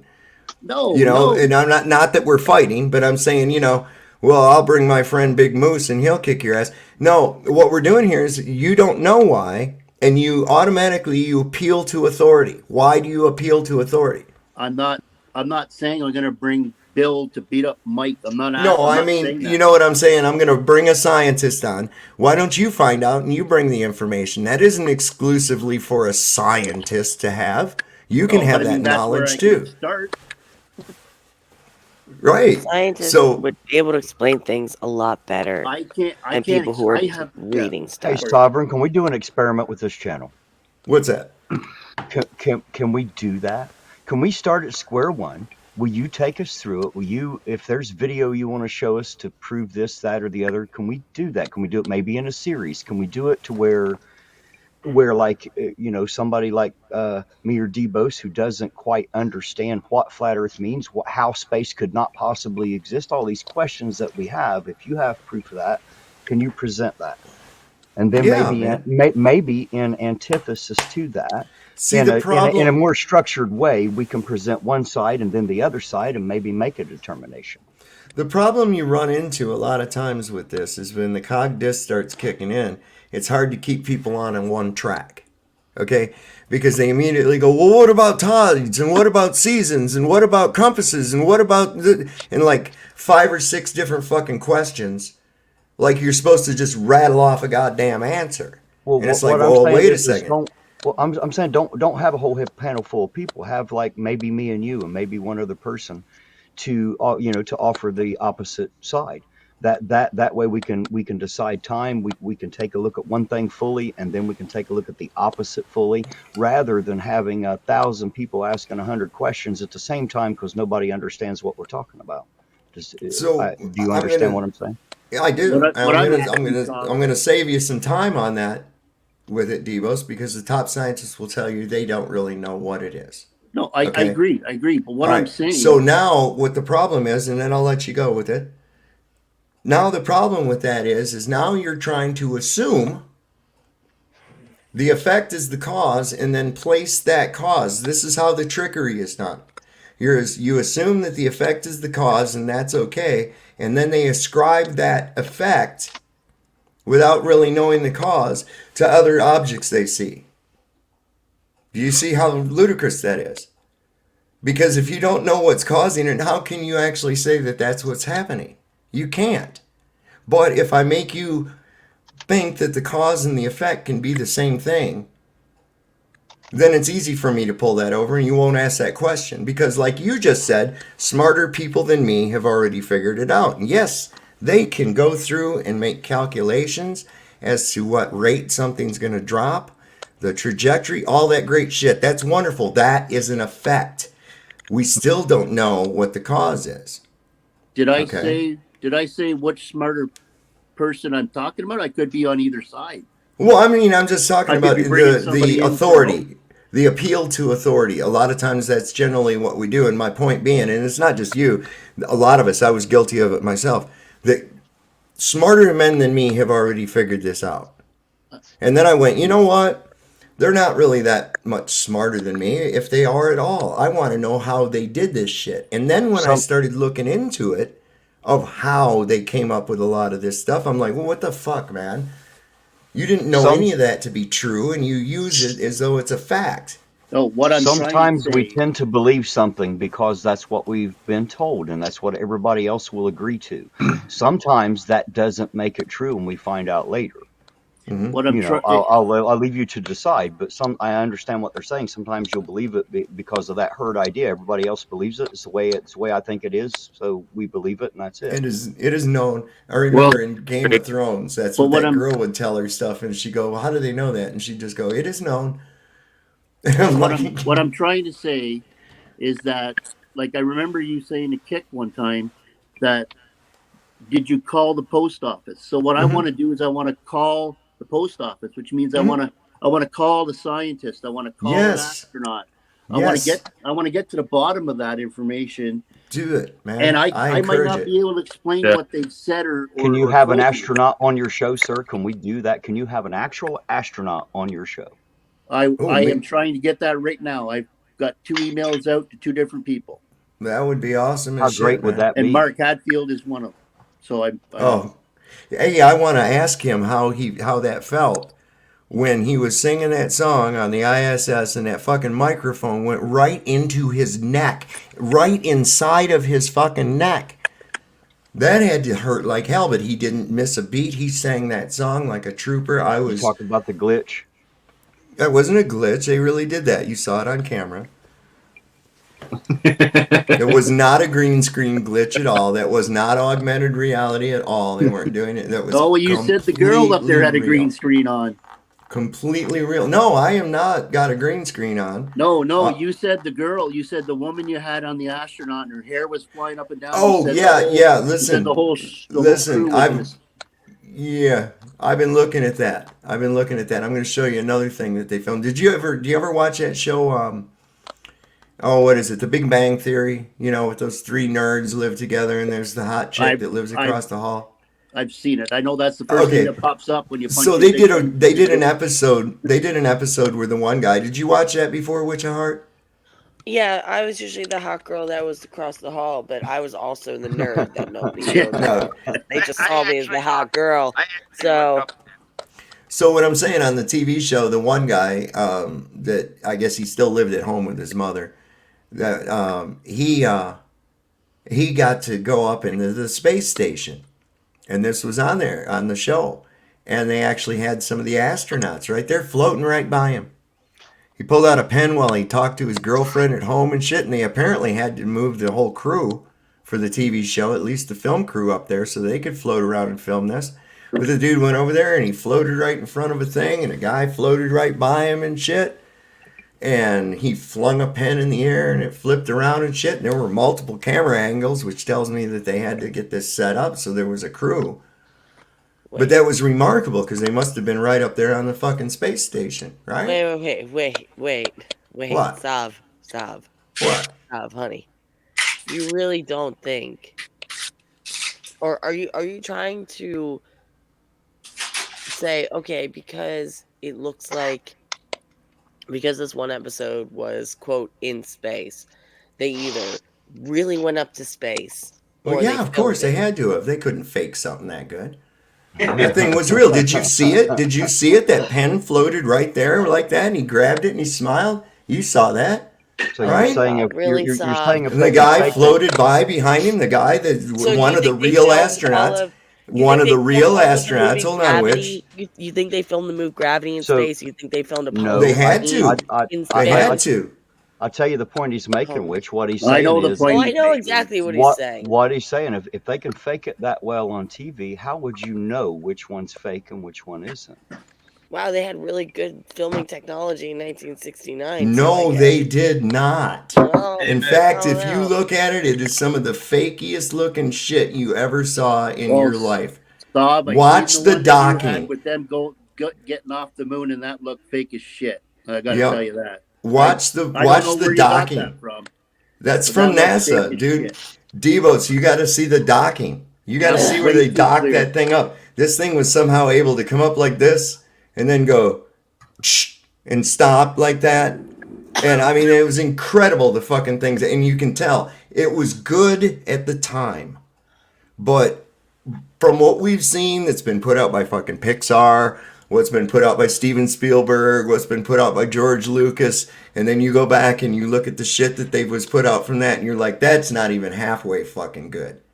Dude, I saw one where there was they actually, it was funny as shit. Here's the shuttle bays of the space shuttle open up, and this satellite comes whirling out, and if you look real carefully, you see a dude standing there right behind the back of the space shuttle, his whole face and head. It's a model. You're not trying to say that's camera fakery, are you, sir? Well, you tell me what it is, man. Hey, Ironton, if you go on my channel, you got to build me up like this too, eh?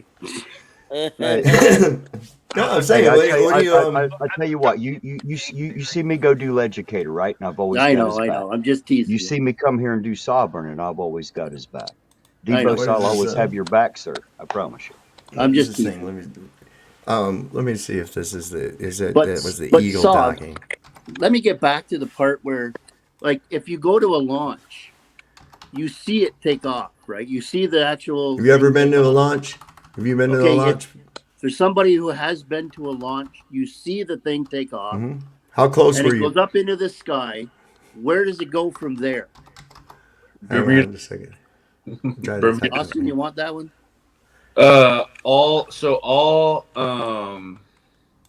All rockets leave from the peninsula of Florida, and they all go into the Bermuda Triangle. None of them leave from Yeah, Texas. okay, None of them leave from Los Angeles. They don't leave from anywhere else. They all leave from the peninsula of Florida. All of them. That's where it's warmer. 100%. Yeah, we can go with the warmer thing. Well, we don't fly rockets out of Canada. What's No. the Bermuda Triangle? What's the Bermuda Triangle? Well, my brother's been through it many times, That's but where, Hey, that's the where, Bermuda that's where, Triangle's that's not where, really that's where they real. scare. That's where they scare us away from going there, and they say, He just "Oh, said his you fly brother's there. been Or there. you go in I a just ship want to there, know where the rocket you might goes die." when it leaves the air. They go into the ocean, bro. They go into the ocean. Somebody's got to go and pick that up then. Yeah. So nobody's talking about how fake this is, but yet we got all these people working against it. We got somebody going to that's in the Yeah. We got There's somebody a lot. going to where Yep, it landed, Yep. Exactly. There's a lot more people and involved. none of these people are talking.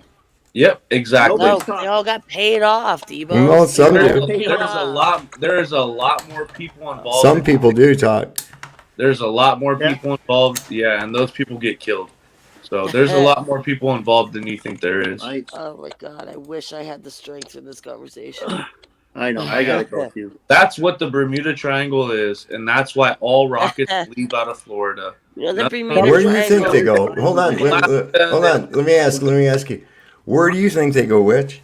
They go up into space. Really? It's Why do they space. arc over? It's Why do they real. arc? Why do they arc Space over? is real. It's real.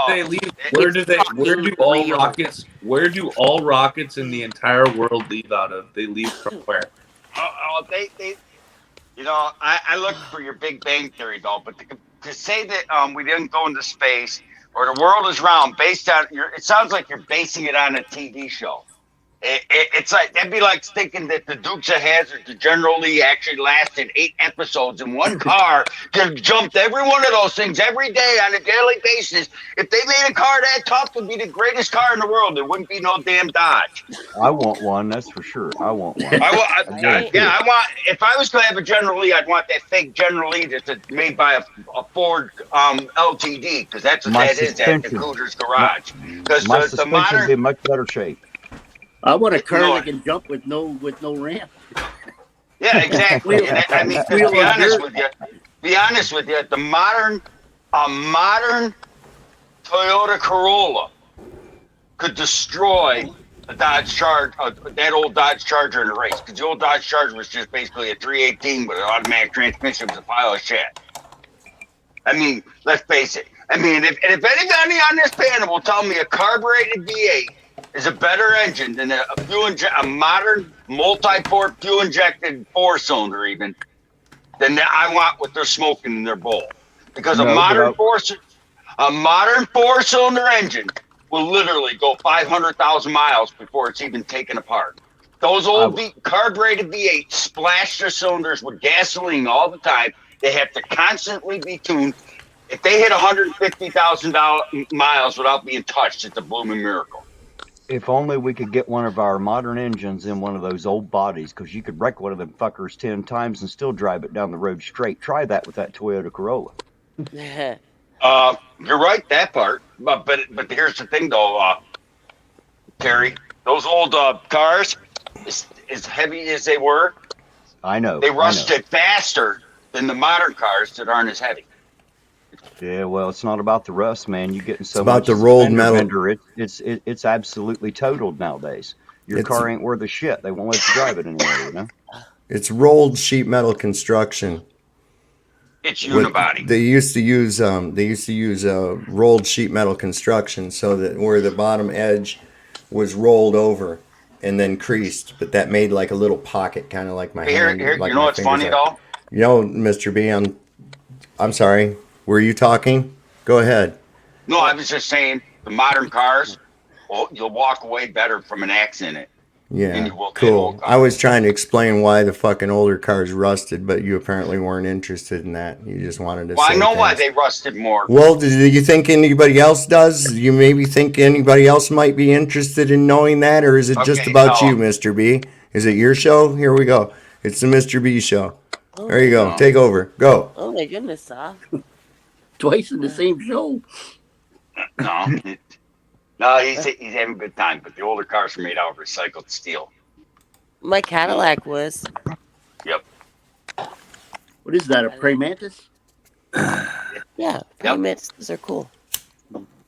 Praying So mantis. what I about will, the roll made it rust faster, sir? That's what I'm curious about. What the fuck did the roll have to do with rust? I Well, assume you were because- about to make a point. Yeah, I was about to make a point. Of course, we know they use a lot of salts and chlorides on the roads, and especially up in Canada where Debos is at, and like where I lived in Michigan, there in Ohio where you're at, places where you get a lot of snow and shit, right? Well, that'll get up into, those seams are not perfect. And what happens is that salt water gets inside the seam. As I said, it comes down. It's almost like if you can imagine a J, if you cut your panel in half and looked at it from the end, it would look like a J, okay? And that leaves like this little rounded part down here for the water to collect in. And this is why you see all those cars, they would rust out right along the bottom of the quarter panels, along the bottom of the door, along the bottom of the fender, bottom of the quarter panels. That's where the rust would go. And that's why that was happening there. It would start. And so what Where a happens, rolled piece would be, wouldn't it? right. So what's happening is it gets to the metal from the inside. And that's why you could go, like there was a place called Z-Bart. I don't know if they're still around or not, but it was a big rust proofing outfit you could take your car to, and they drill these holes into the body panels, like into the end of the door, spray this shit all up inside there, and then put these plugs in. And that was something you look for if you went to buy a car. You say, hey, this thing's got Z-Bart. You know, you'd see the little yellow plug where they sprayed that shit in there. Because it was hell on a car. But you can go out in California, ask Austin. You see a lot of old cars out in California.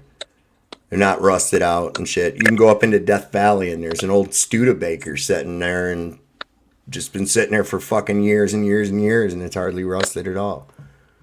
You I gotta rolling, go, Devos? Yeah, You rolling, I gotta Devos? All right. You have a good one. Thanks for coming up. We'll see you, You know, Tuesday, it's- and we'll see you guys on the flip side. In Ironton, we'll see you on the weekend. Yes, sir. Stay in Thank you, touch. guys. I'm gonna Bye. Bye. blow it out of here in about another little bit. I'm having fun. I enjoy this. Yeah, I appreciate The you guys. believe it or not, those Company. Z-Barts, Mhm. they're basically out of business because they've proven they cause rust. Mm. Z-Bart and what you're describing, I understand what you're saying about the edges being rolled, but they still do that today. But today's metal is galvanized as well as pickled. From the 1940s all the way up until the 70s, late 70s, they did not pickle them. You know, I grew up in an auto manufacturing family, right? Did you also know that? How do you know my family didn't? But Because but because of the shit you've said. Well, you know, you're not the God on everything there, Mr. Sovereign. I didn't You say I know, was a god on I'm gonna anything, tell but you when I hear I'm something, going to tell you a little secret, buddy. My father died last year. And when he died, he had the car that he bought, and his first and only brand new car, and he drove it in the Rust Belt of New York State, and it sits in my driveway with zero rust, a 1971 Chevrolet Impala. Because if you knew how to maintain a car, it won't rust. It's called fluid film. Metal coated with oil will not rust.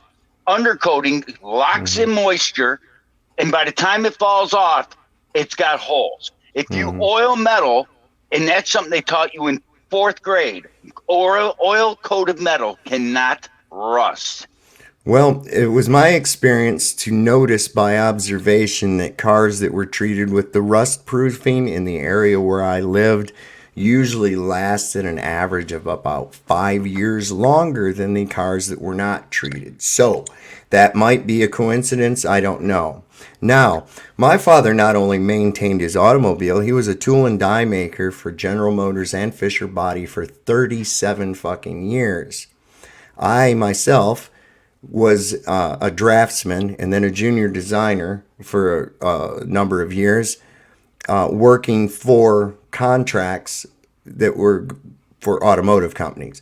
I worked on tooling for the 95 J car, which was the new Sunfire that replaced the Sunbird. And I worked on that in 1990. So that gives you an idea how long into the future they plan when they put this tooling out. So yeah, I know a little bit about what I'm talking about. Do I claim to be a god about it? No, not whatsoever. But I did take metallurgy, and I do know how metals react, and I know how metals react to salts and other such environmental things. So yeah, I do know kind of what I'm talking about. Oh, so now my father, my uncle worked for General Motors in Canada. He built the GM trucks and a Sunfire, and he also was the one that turned us on to fluid film. And my father's 71 Buick, he drove every winter from 1971 till last year with zero rust. It's got a modern 4.3 liter Chevy fuel injected V6 sitting in it, with the 455 has been long replaced. And as far as metal, if you look up online, fluid films has been out forever, but it wasn't available to the general public until, as easily, I should say, until the last 10, 15 years. And if you look up fluid film on YouTube, which you can Can I ask a question? How did we go from talking about the validity of a vacuum of space to talking about some kind of a fucking undercoating? How did we get there? Hey, Sovereign. Yes. Out of consciousness this whole time. So Blue Heel is asking some questions out there. I don't know what he's asking. Let me see what he says. Answer, please, if you don't know. You don't know. Oh, okay. Hang on. Let me get up there. Let's see. Where does sativa originate? It's said that it had originated in the areas that have a longer growing season, like more equatorial areas, drier mountainous areas, like probably Africa. So I don't know. Where my sativa comes from my fucking grow.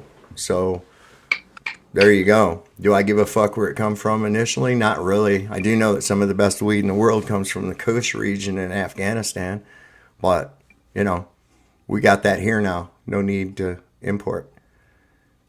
We have these things called seeds. Got that shit. California. Yeah, it's usually you don't find it's harder to find a straight up sativa because of the fact that it takes a long time to flower. It really does, man. I grew some called Godbud, and fuck, it wasn't economic to grow because the amount of time it took to grow, you would have to jack the price up in order to compensate, you know. But it was really good pot. It really was. I really enjoyed that shit. But no, what he said. Okay, so yeah, there's a protect metal along with fluid film. They've used paint. They've used a number of things over the years. Bluing, Prussian blue. There's a whole number of things that they use. I do have a question. Okay, I might have an answer. Well, two things. It's actually for Austin. Second thing, it has nothing to do with what we've been talking about. Well, that's okay. We got to talking about fucking rust proofing your car. That's what I'm saying. Like, it has nothing to do with the cars and stuff. It was kind of to do with what we were talking about. Yeah, that's now, what I'd like Austin, to be you'll back have to at. excuse me because it's almost 3 a.m. here. I'm sick as a fucking dog. Oh, and I can barely breathe. So you'll have to excuse my voice sounds a little delirious. You're good. So when we had asked you, or when Debos had asked you where we are, and you said you don't know, I give you props for not trying to make up something to say this is where we are. You just flat out say you don't know. Here comes the butt. There is a butt. In my case, it's a big butt, but there's a butt. Yeah. I like big butts and I cannot lie. If you don't know per se, but you know what it's not. Exactly. Correct. Okay. Even though, like, okay, because to me, it's sort of like the conversation about if God exists. You don't really know because there's not really full-on proof that he does. Well, again, it's subjective. You'd have to go. Right. Okay. What would you consider proof? In my opinion, I guess for me it would be on a more physical. Right. I mean, are you looking for an angry man in the sky with a robe, or you got a pantheistic view of it? Is that the end of your question? No. So, like I said, you gotta bear with me. Mm-hmm. There's been so much, I guess, quote, evidence of the fact that there is space. More so than evidence. Wait. Hold on. I don't understand what specs are. Specs? What's specs? Space. I'm sorry, space. Oh, space. Okay. Well, there is none. So I have to stop you right there. There is none. There is no evidence that space I can't go past that point. Because you say it's fake. Yep. With no proof whatsoever. There's plenty of evidence. Okay. We're gonna have to. Second law of thermodynamics. We're gonna have to talk about that later when I'm not dying. I know. See, this is the thing. Just because you. Are you okay? Yeah, I'm good, man. No. Making chemtrails, baby. Yeah, I mean, just because you haven't looked into the stuff that I've looked into doesn't mean it's not real. Okay, so have you looked into the stuff that say I have looked into? I have. I've gone to college, 3 different colleges. I've done the astronomy classes. I've done the tests. I've taken the quizzes. I've done all of everything that we're forced to do. I've done it all. I wasn't forced to take any astronomy classes. You know what I'm saying? Hey, listen, I respect the astronomy thing, but there's a problem. There's a problem right there. And it is because, yes, I agree, just like with the gravity, I agree that there are things in the sky. Okay? Now, these distances that they're giving me are stupid.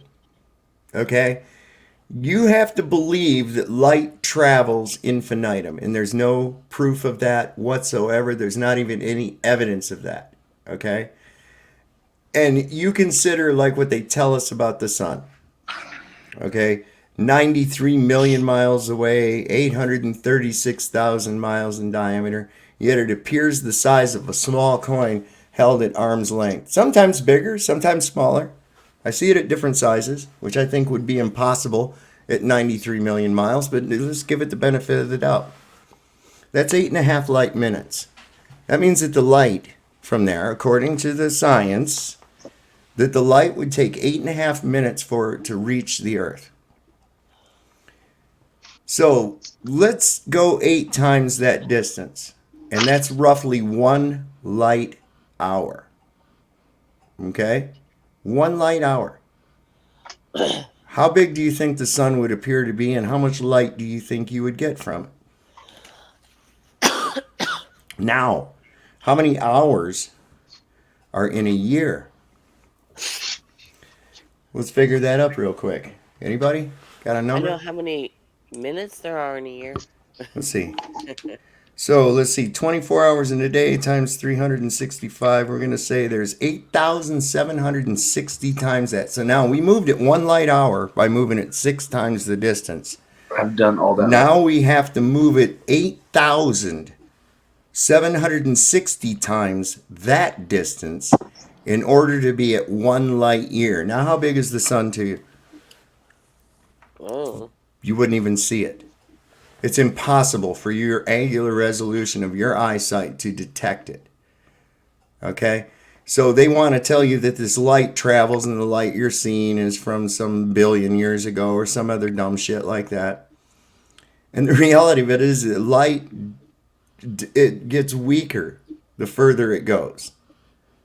It's only as bright as the energy source that provides it. Now, given all that aside, we both agree that we see these objects in the sky.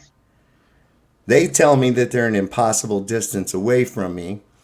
I don't believe they are. I think it works much more like how a planetarium does. Okay? In the planetarium, we go ahead and we move the stars, and we show the different seasons and from different locations and the like. The majority of us have probably been inside one. We know it to be a domed structure that we go inside of. And they project this up onto the ceiling. And it's pretty fucking cool. It's very accurate. In fact, you could actually go in there and measure the angle between stars and shit and find out that they're right. They're right. Does that mean that they're light years away? No, it doesn't. They're real close, but they appear to you in the planetarium to be way farther than what they actually are. Okay? So I have to consider the impossibility of, as Austin brought up, the breaking of the second rule of thermodynamics. Okay, which would first off indicate the impossibility of it, but then we have to consider some of the things that they say they're putting up there. Okay? We know what happens to something has air inside of it when you decrease the pressure on the outside of it. It swells up. That air inside there wants to escape and equalize with the surrounding pressure outside. So you mean to tell me these guys are in these suits? Then they're not blowed up like a fucking Stay Puft marshmallow. What is the law of thermodynamics? Okay, the nature abhors a vacuum, basically, in a nutshell. You Have you cannot ever seen a have... weather balloon go up? When it gets so high, it begins to swell. It swells to the point that it pops. That's what causes a weather balloon to break eventually, and it will fall. It's Everything because of the seeks pressure. equilibrium. The pressure wants to equalize. So if the outside containment is not strong enough, it will break. So you have to have containment in order to have a pressure system. So any kind of a gas pressure system, in fact, the word pressure uses the word press within it because it means the same thing, to press. So what would be pressing on the very outer layer of the atmosphere, what would be pressing on it to cause any pressure whatsoever? Space? You couldn't have it. And there again, it brings me back to the experiment with the box inside the vacuum chamber. We remove the lid from the box, the air should remain in the box. But it won't. If gravity holds air, it should remain there. Now, we're dealing with a hell of a lot less volume than what we've got given the entire atmosphere, but for the sake of demonstrational purposes, that air is the same air that we're saying is being held here by the gravity, right? So if we open that box inside the vacuum chamber, it stands to reason that gravity should hold it down in that box and keep it contained. But it doesn't. Hey, Witch. Yes, sir. Do you understand that? I'm trying to be nice. Do you understand that Sovereign just explained physics and not his own ideology or belief? Honestly, I'm going in and out of Okay, well, consciousness at this okay. point. So I know, no. but yeah. Well, basically what I did, what I explained to you, that there is a law of physics that cannot be broken. It's Was it law of intrinsic. physics or thermodynamics? Well, That's two thermodynamics different is That's a a law of physics. physics. That's a law of physics. Fluid dynamics, it's all related. It's all related. But it tells us right there, that's actual fucking science right there. So, and there's the experiment. If this is so, this should be so. And we found out that the experiment shows that that is not so. So it has to be something else. It has to be something else than the effect that they call gravity. Elsewise, the air would stay inside the open box. So now that brings us to, well, we have to rule that out. So what does that leave us with?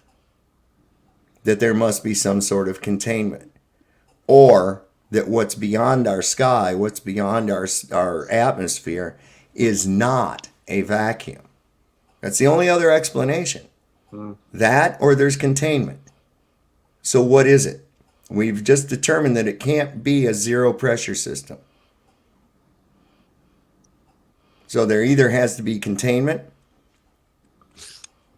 You see where I'm going at with that? What do we got? Another Mr. B? How do I have two Mr. Bs? One of them is the Mr. One of them's the B. smart Mr. B. Oh, this No. Mr. B. What's up, Mr. B?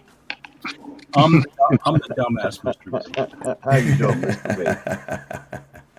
Dumbass Mr. B. No shit. Mr. B. No shit. There's Mr. level. B, oh no. How you Shit. doing, Rich? I'm still working on your drawing. Oh, thanks. Appreciate it. So he says it might be physics, but not gravity. All wants to regulate. Well, that's what we're told is that it's fucking gravity, man.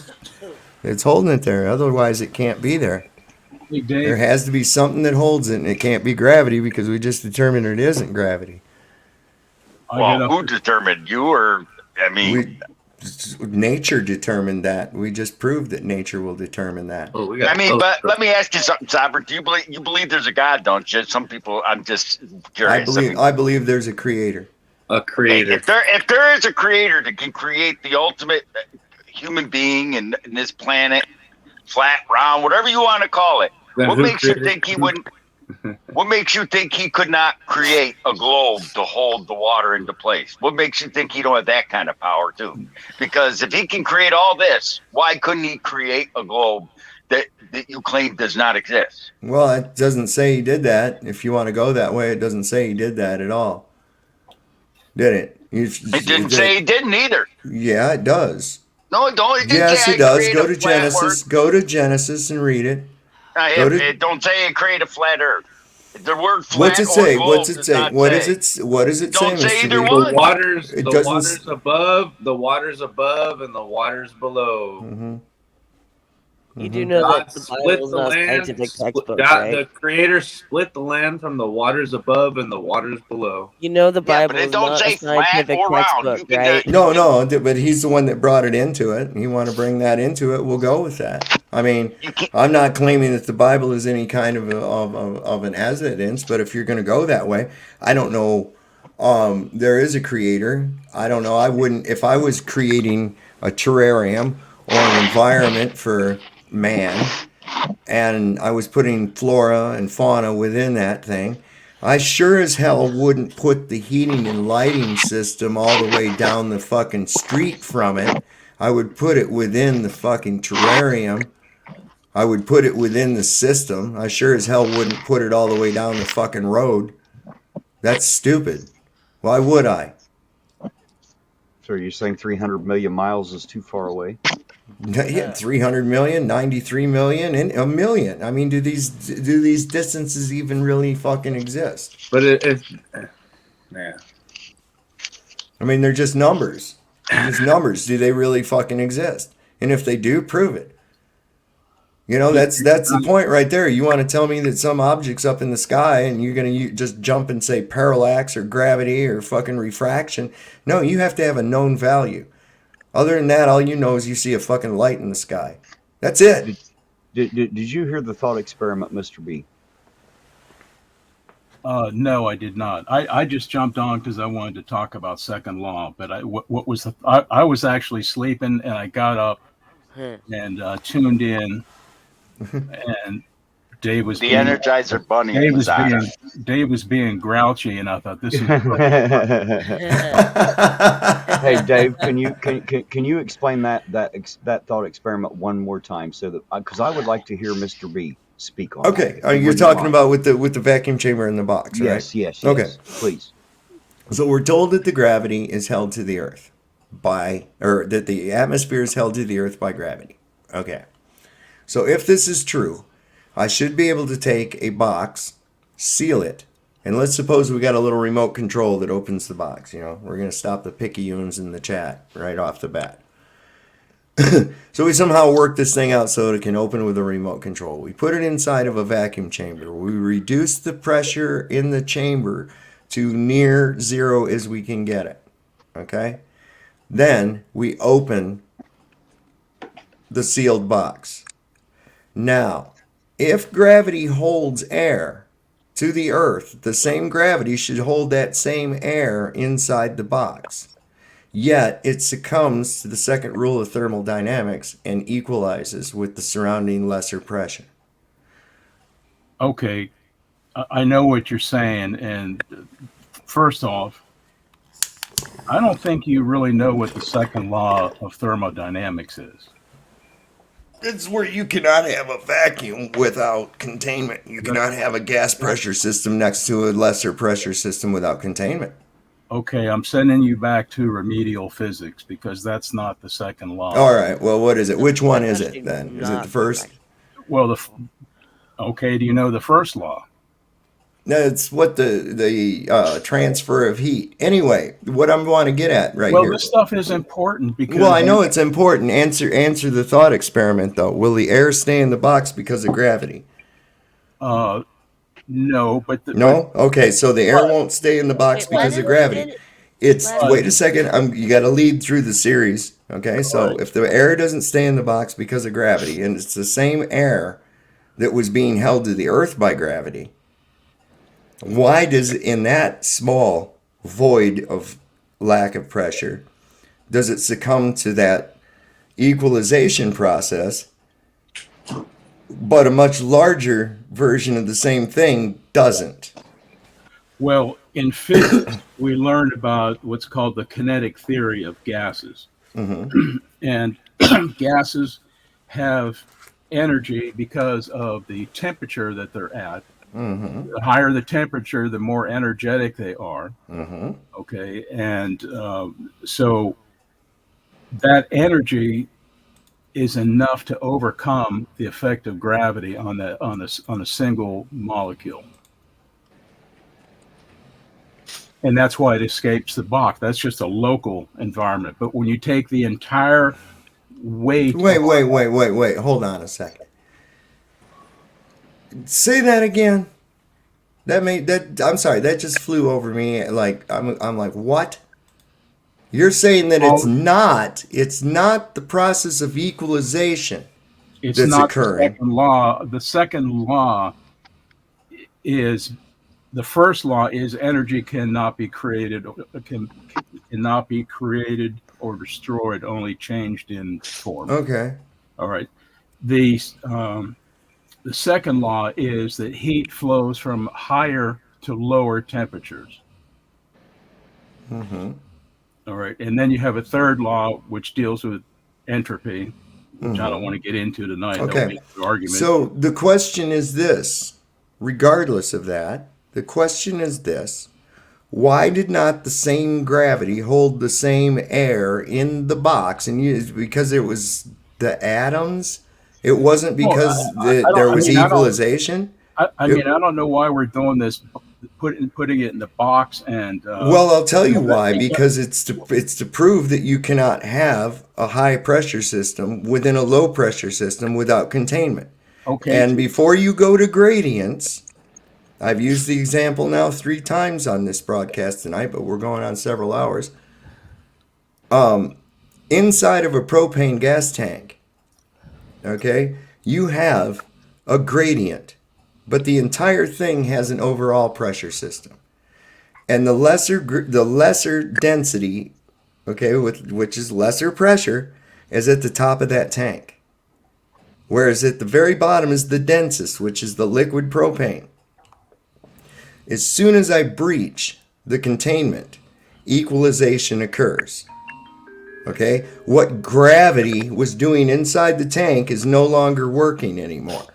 So, obviously, the change in air pressure is a much stronger force than the gravity that is supposedly holding it against what we just witnessed.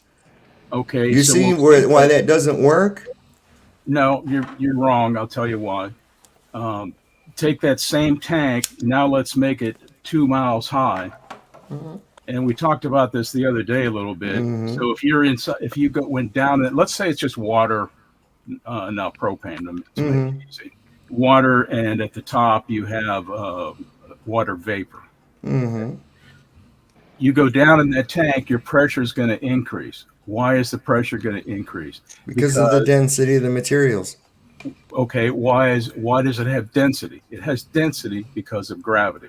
Well, because it's more compressed, it's denser material. It has nothing to do with gravity. Well, we just pointed that out. That's just relativity. That's just relativity, is it not? Okay. No. Look, that's what we were pointing out. So we do it on a bigger scale. We open the tank and everything goes out.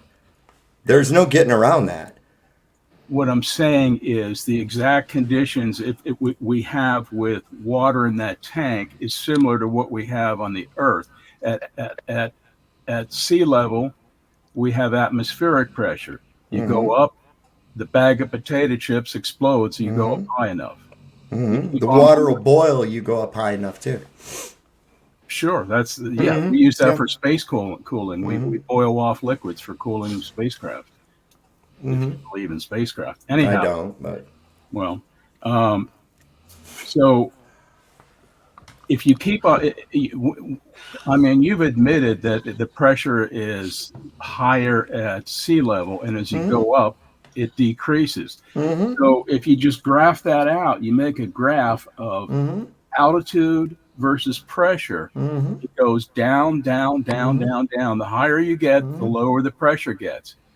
Same thing in the cylinder. Same thing in the cylinder. So why is it not unreasonable to say at some point it gets to zero pressure? Because you can't have 0 against 1 without them becoming 0.5 each. What? That's all. Equalization wants to take place. You can't have 0 against anything. The whole term pressure means to press. The effect cannot be the cause. So what is causing the pressing? It goes the other way. It goes the other way. The natural force is for the actual higher pressure to equalize with the lower pressure. The gradient, just like the gradient. Hold on, what's that scratching? It's not me. Mr. B. That's the other Mr. B. It's folding a map. Night scratch. All right. So what I'm getting at is you have that same, you have a gradient within the gas cylinder as well. But then the entire gas cylinder has an overall pressure, which is a culmination of the entire gradient that's inside. Well, and albeit that it's lesser at the top, that has no bearing on anything once the containment is breached. It doesn't start rushing. It doesn't start coming out slowly and then go faster. It goes immediately. It's a violent reaction. Back here on Earth, we ignore that minor pressure gradient because gravity is so close to constant here on Earth. We don't take it into effect. Then let me ask you a question. Then why doesn't it stay in the box? See, now you cut me off. That's Pascal's law. Mm-hmm. You know, we talked about this before. That's why hydraulics work. Mm-hmm. You put pressure on a system, it's felt throughout the system. Right. Is that system enclosed? That system's enclosed though, right? Well, it also has to works be. No, it doesn't. If you have enough volume, you can have a leak. You can be on your cat dozer and have a leaky cylinder, and it's going to work. You just sure. So if right. So where does it replenish what it leaks out? From a hydraulic tank. We're getting right. So you have to refill it. Right. So what I'm getting at is if there's any breach, you can't have it working the both ways, man.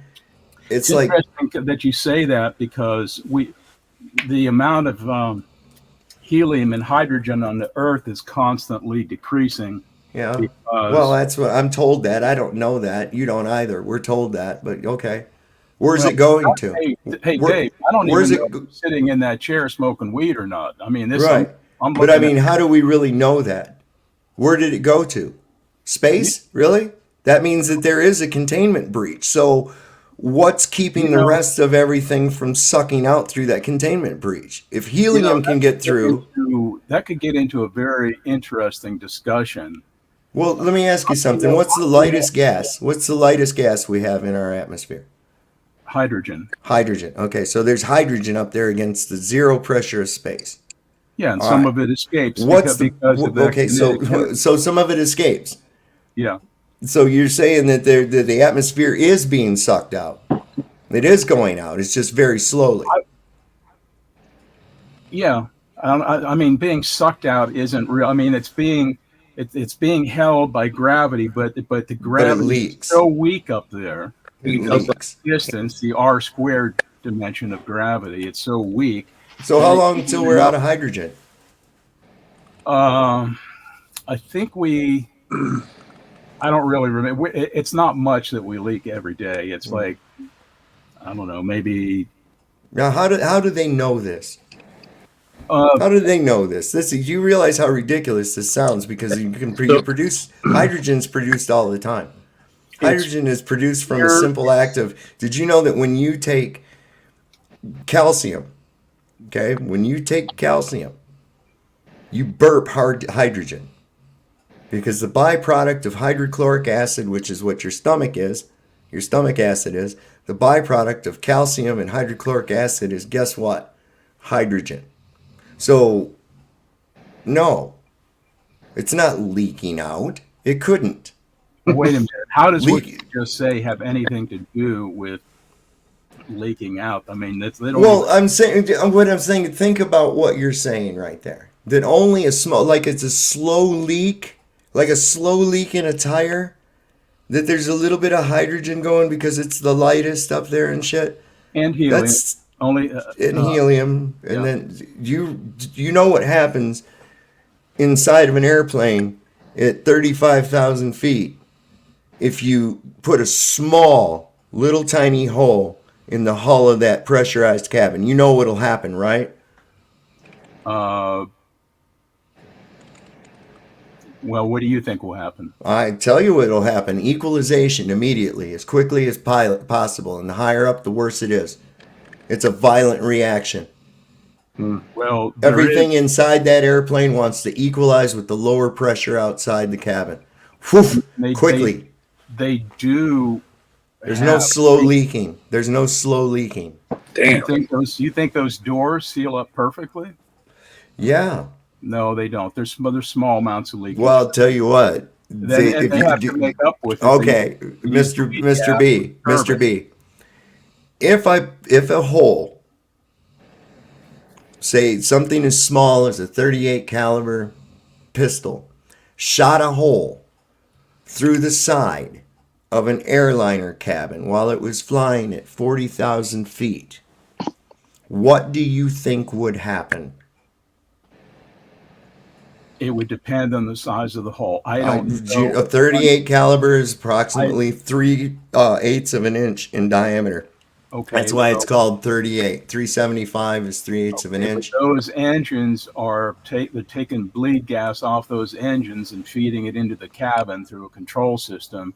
And I don't know what the makeup, I don't know how much they can make up per hour or per minute with that, but they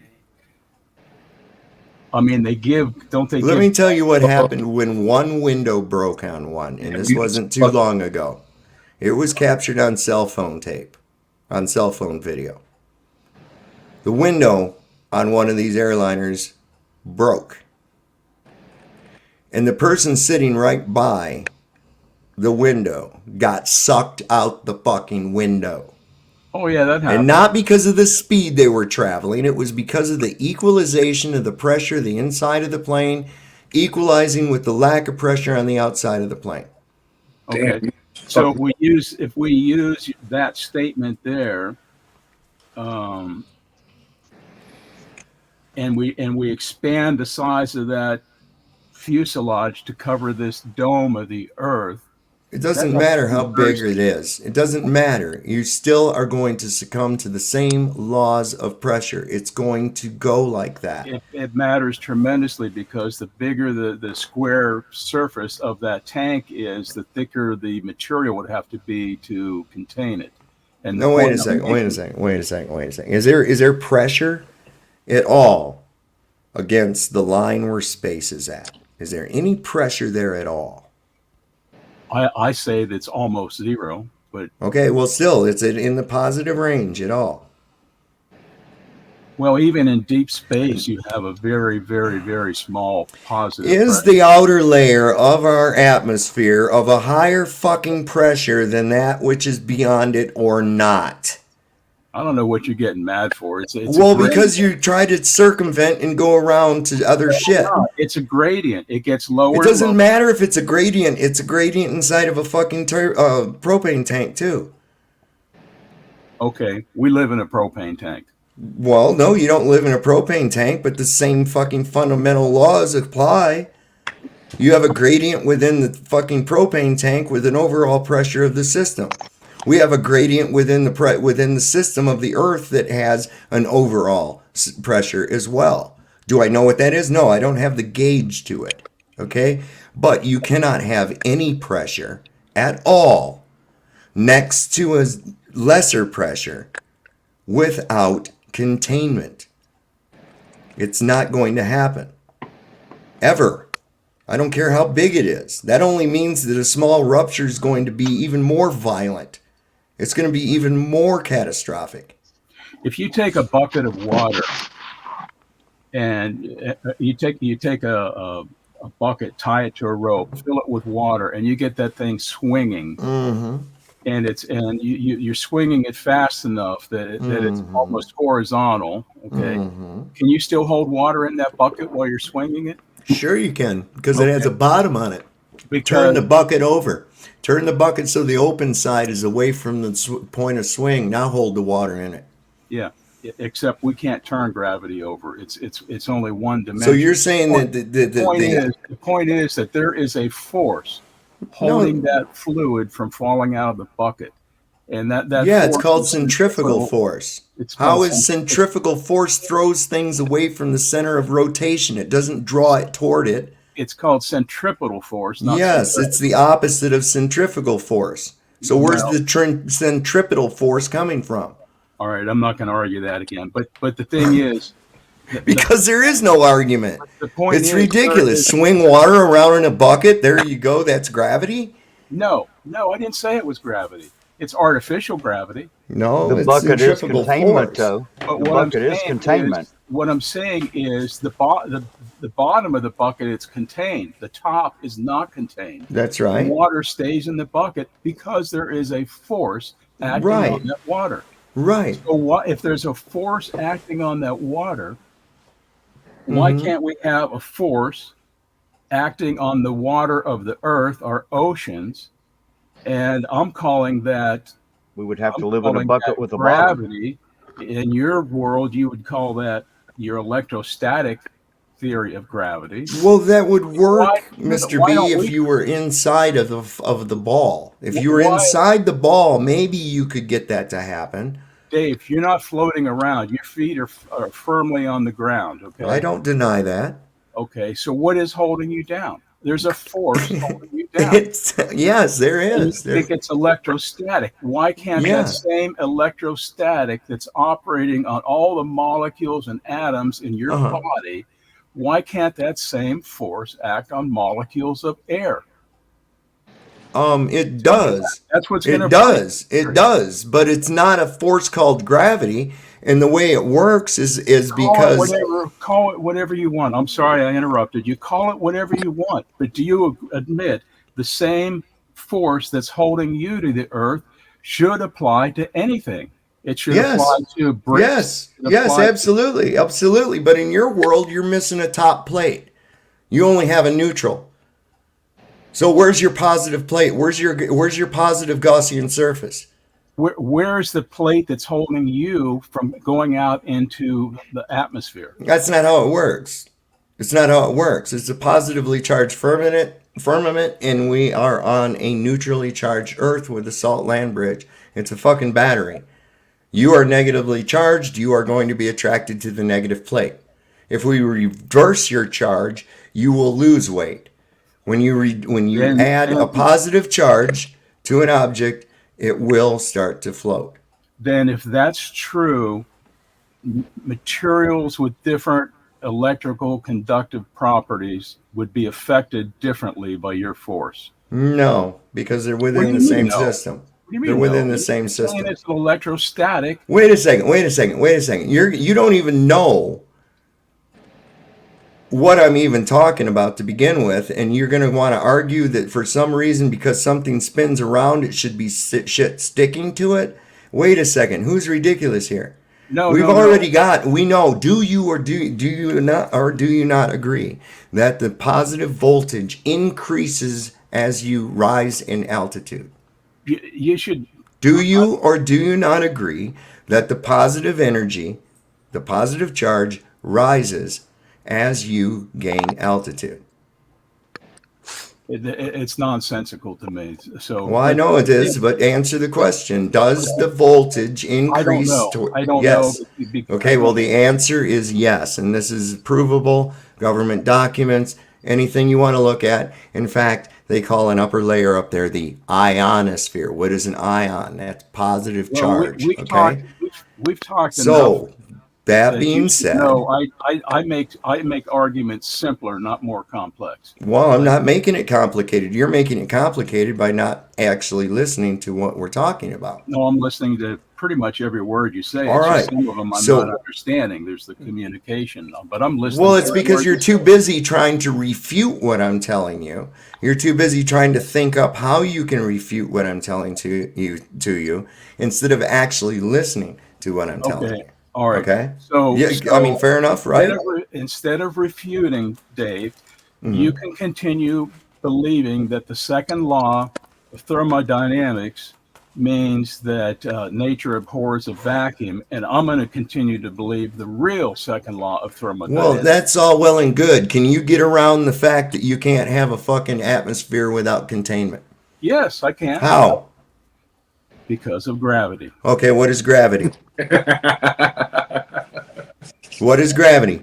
Tell me what is causing fucking gravity. And if you tell me it's a molten, iron core, I'm going to laugh at you because you obviously don't know about the Curie point. I used to know about the Curie point. That's where Yeah. magnetism stops, right? That's right. It's about That's it's going about back 500 fucking degrees. That's going back 30 years. Yeah. Okay, and how hot is that molten core? And So- enough to pot a pimple. Do you want me to answer the question on what gravity is? Yeah, I'd love to know. Okay. Don't tell me the effect. I want to know what it is. What's causing it? Intrigue us. I'm Intrigue going us. to have to insist that you apply your seatbelt first. Okay. Buckled up Gravity, and ready, sir. gravity is distortion in space and time. Fuck me. Go ahead. I'm listening. I'm set for takeoff. Here's some more unprovable theoretical shit, but go ahead. I got you. It's been proven. Gravity Probe B pretty much proved it. What? Gravity Probe B? Is this another one of your magic garbage cans that they send out into space? It is for those of us who do a lot of reading on science and believe in this type of stuff, and dig into the books. You don't even have to use a book. You can go look up the I think it was John Hopkins that built that satellite, and you can learn all about it and what it took to get there and what they were going to try and prove, and how it took them basically 40 years from the concept of this experiment to get to build instruments good enough to measure this. And it's a phenomenal story of human ingenuity to build these instruments. Yeah, it's remarkable because as soon as I get done, I'm reading another study that was done. These kids found that when they opened up the wardrobe in this certain room, they could go to this magical land. And, we know this because they wrote about it and they told me this and shit in this book. And there was this lion that talked and he was very much like Jesus. And, it's really quite remarkable. But as soon as I get done reading that study, I'll be happy to, I'll have to go over and look at this one. Come on, man. Well, I know you don't have a science background. I know that. I do have a science background. I've been engaged in the act of scientific study this entire fucking broadcast. Well, you don't seem to know what the most basic law of physics is. Well, I know that you can't have a motherfucking atmosphere next to a vacuum without containment. We just proved that. We just fucking proved it. But you don't know what the second law of thermodynamics. Well, all right. We'll just go with that. I don't know that. But you know what? We also know that we proved through a scientific method of deductive reasoning that you cannot have a fucking box of pressure without a lid on it. But right? Don't take this the wrong way. If you understood the second law, you would understand. Is it going to make it so that I can have an atmosphere in a vacuum? It's going to make you so you understand how life exists on this planet. Because on what? On the smaller part of a larger planet. Yes, I think that's a viable theory. There. How we have Absolutely. How we have a sun that transfers heat to us, and that transfer of heat to how far away is the sun? Well, I'm not going to argue this. Well, I'm just serious. How far away? I mean, it would matter, wouldn't it? It's 93 million miles, and I know you don't believe that. Well, it's not that I don't believe it. How do you know that? Well, let's change the subject because we. Well, no, I'm not. I'm just saying this is your story. You tell it how you think it should be. Here's what I want to say. Okay, you tell it how you think it should be. On any of this because you say, "Can you prove it?" and I say, "Can you prove it?" And we both say that, and we both can't. So it gets down to the argument is, what is reality for anyone? What is reality? Well, so what we can do is we can start to determine what it's not, right? We can actually, like, for instance, this microphone right here. I could say, okay, we want to find out what this is, right? So we know it's not a pineapple. We know it's not a fucking zebra. Okay, so we've ruled out two at least. But you don't even know that it's there. That's my point. Right. And okay, so this is how science started. Philosophers long ago started arguing with the reality of existence, and modern physicists are still arguing that. That's because half of them are crazy and they think they live on a ball in space. Well, there's a lot of physicists who smoke weed. Yeah, I know. I'm one of them. Actually, in a nutshell, I am, bro. He's not flat on the ground right now. He's floating in space because you can see it. Got his good stuff. You can see it. I'm right up here making chemtrails right now. I'm fixing to make another. I'm floating to sleep. So all right, which part? Well, thanks for coming, sweetheart. Thanks for having me. Austin, you know I love you. Love you, girl.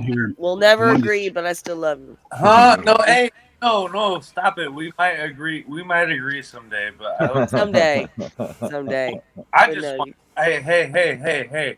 I don't want you to be sick. I want you to get over your sickness. So. Well, Thank here's you. the thing, Peter. If you can show an experiment, just like I listed out, where the air will stay in the box when you open it, then that'll prove that gravity holds air.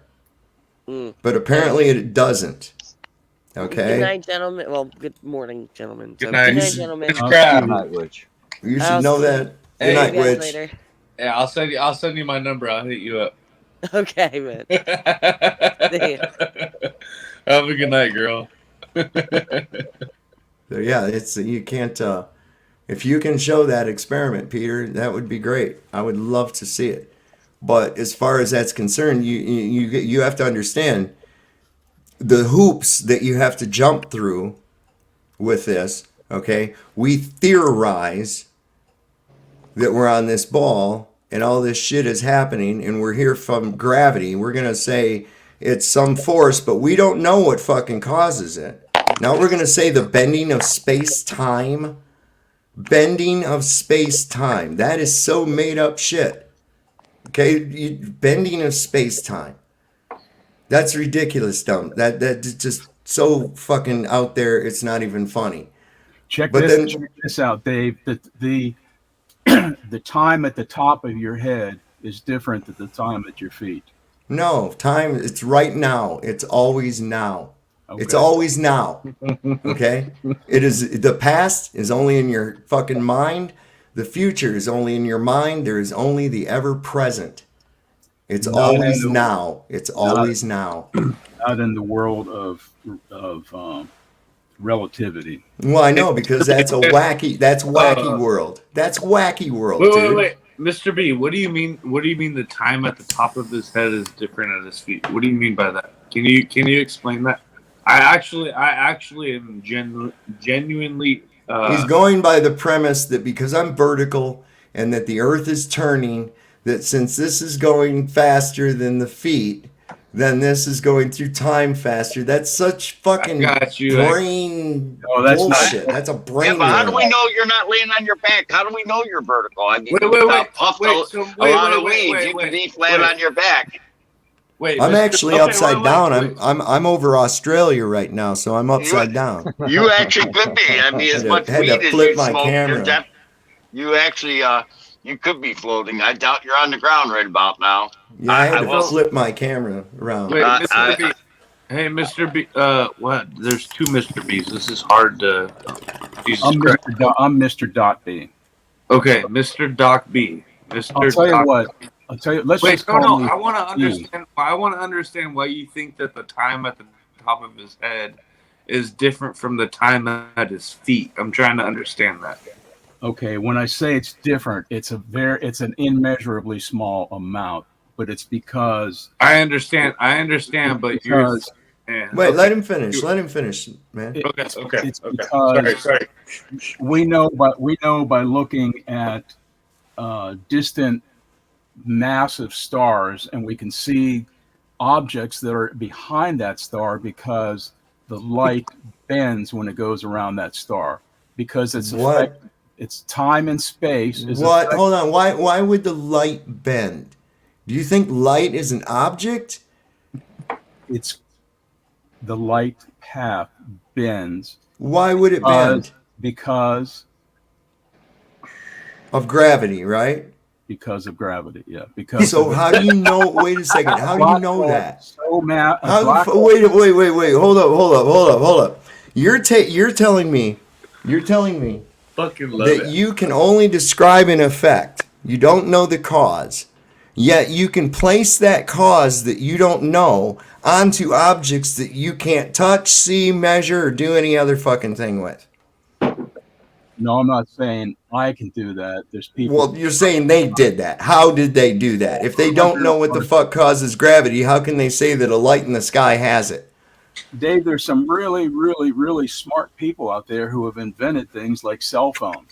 I don't care about a fucking cell phone. I want you to tell me how the motherfucker somebody can tell me that something they don't know what causes it is happening on an object that they can see or touch. Do you really want the honest answer? In my Yeah. Okay, the honest answer. I'll give you the honest answer. They made it up. Do you want my answer or not? Sure, go ahead. my answer is they can't tell you because you can't comprehend mass that's that great. You can't even comprehend the fact that the Earth is so massive that it could produce a gravity field enough to cause us. Wait. There again, another theory. You can't comprehend the scale of it. Yes, I can comprehend the scale of it, and it's unfathomable. That's the whole thing. That's the whole way it works on your mind. Now, you just said that these stars are massive, and they're huge, and they're so magnificently large. How the fuck do you know that? I'm not even going to try and explain it to you because. Well, I already know what you're going to say, red shift, blue shift, but you better catch up because that shit's out now. They're saying, oh, that's not, that doesn't work. So let me ask you, how would you possibly know the distance or size of any of these objects? I'm not even going to argue that. And why would you think that you'd be able to see them if they were that far away? I mean, that's ridiculous. Are you like Superman or something, and you can like you can see forever and ever and ever? You think that light just travels on and on and on and on and on and on and on? That's not even possible, man. And there's no proof of it. It's dumb. If you look at the history of how we got where we are today, I have. I don't think you have. Yeah, I have. I have. And that's one of the reasons. That's one of the reasons I know it's bullshit. If you had, you would absolutely know what the second law of thermodynamics is because it's so important. You would absolutely understand relativity. Well, I'll tell you what. Here's your chance to shine. Here's your chance to shine. The final frontier. Here's your chance to shine. Okay, even though you cannot explain how our experiment doesn't work, but it does work for some reason on a larger scale against a much more immense void.